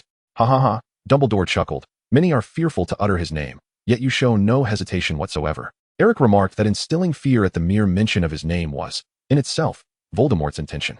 Dumbledore nodded and continued, stating that Voldemort was an exceedingly cowardly and feeble individual. He had, unbeknownst to us all, created Horcruxes in solitude, fragmenting his own soul in a deluded quest for immortality. Dumbledore explained that we cannot completely vanquish Voldemort until all Horcruxes are utterly destroyed. However, the dilemma lies in the fact that even I cannot ascertain the exact number of fragments into which Voldemort has divided his soul. This number could be 7. As 7 is the most potent number in magic, yet it may also be another quantity. The reason I have you examine this diary is to uncover the potential locations of the remaining Horcruxes. Eric remarked, you have found another. Dumbledore nodded with a bittersweet smile. Harry, by a twist of fate, he has also become a Horcrux of Voldemort. Eric softly inquired, are you not planning to inform him? Inform him? Dumbledore replied, no. I do not believe that is a prudent course of action. However, it is his right. Eric gazed intently at Dumbledore, who responded with a wry smile. Slowly shaking his head, Eric gazed at Dumbledore with an expressionless countenance. He uttered no further words, yet it seemed as though he had communicated in abundance. Dumbledore understood implicitly. The fundamental divergence between them lay here. Dumbledore believed it inappropriate to disclose to Harry the existence of the Horcruxes, as he was ultimately destined to face death, a truth far too brutal for a child who currently lacked the means for self-preservation. Conversely, Eric perceived Dumbledore's stance as a form of manipulation over Harry. The outcome should be determined by Harry himself, rather than dictated by Dumbledore. If all options were laid before Harry, he undoubtedly possessed the right to reject Dumbledore's arrangements. This dilemma echoed the widely discussed trolley problem. 2 tracks lie ahead.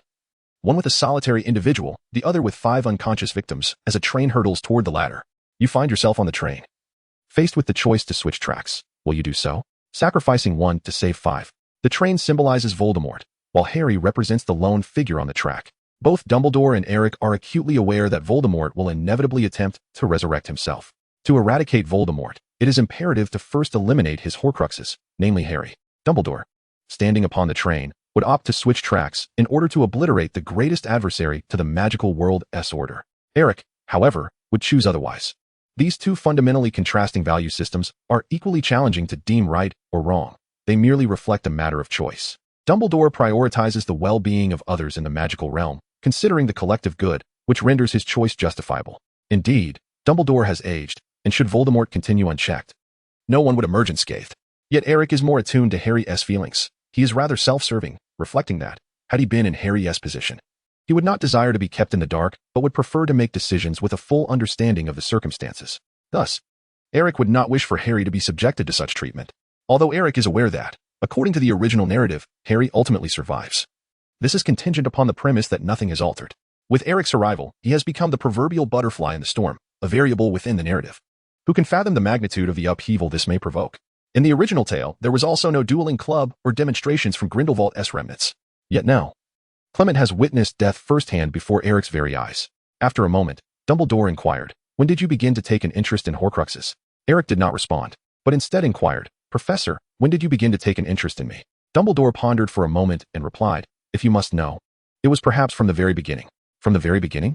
"The owner of the bookstore in Diagon Alley, Mr. Merkel, he is one of my associates." Eric suddenly realized that he had been under Dumbledore's watchful gaze from the very beginning.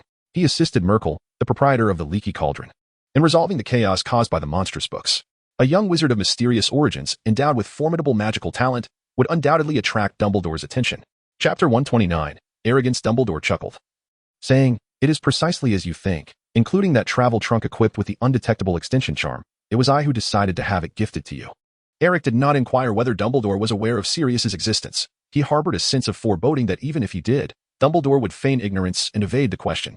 Dumbledore suddenly asked, "Regarding Harry's predicament, we shall never reach a consensus, shall we?" Eric admitted, "Indeed." Dumbledore pondered for a moment and then said, "Eric, I have occupied this position for far too long, to the extent that I occasionally forget the reasons that initially prompted me to choose to become this person. The Order of the Phoenix, the Ministry of Magic, Hogwarts."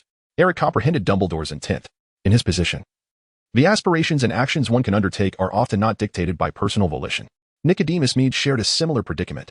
For them, occupying the pinnacle of the magical realm means that every gesture is scrutinized by vigilant eyes. Perhaps at times, Dumbledore did not wish to convey that particular sentiment. Yet his actions could easily lead to misinterpretation by others. In times past, Dumbledore might have remained indifferent to such perceptions.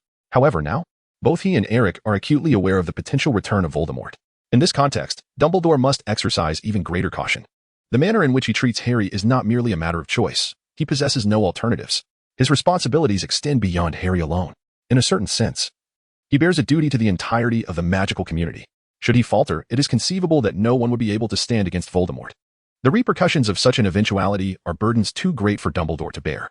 The same holds true for the magical world. Thus, Dumbledore must seize the opportunity presented by Harry, who represents perhaps the last chance to utterly vanquish Voldemort. Eric does not hold any personal opinions about Dumbledore. However, he cannot endorse Dumbledore's actions. Understanding the situation, it does not imply that Eric will acquiesce to Dumbledore's theories, as they fundamentally occupy divergent positions. Dumbledore has his own considerations. Yet these are of no concern to Eric. Dumbledore inquired, "Would you be able to keep the matter regarding the Horcruxes a secret in front of Harry?" "I cannot. I will tell him, if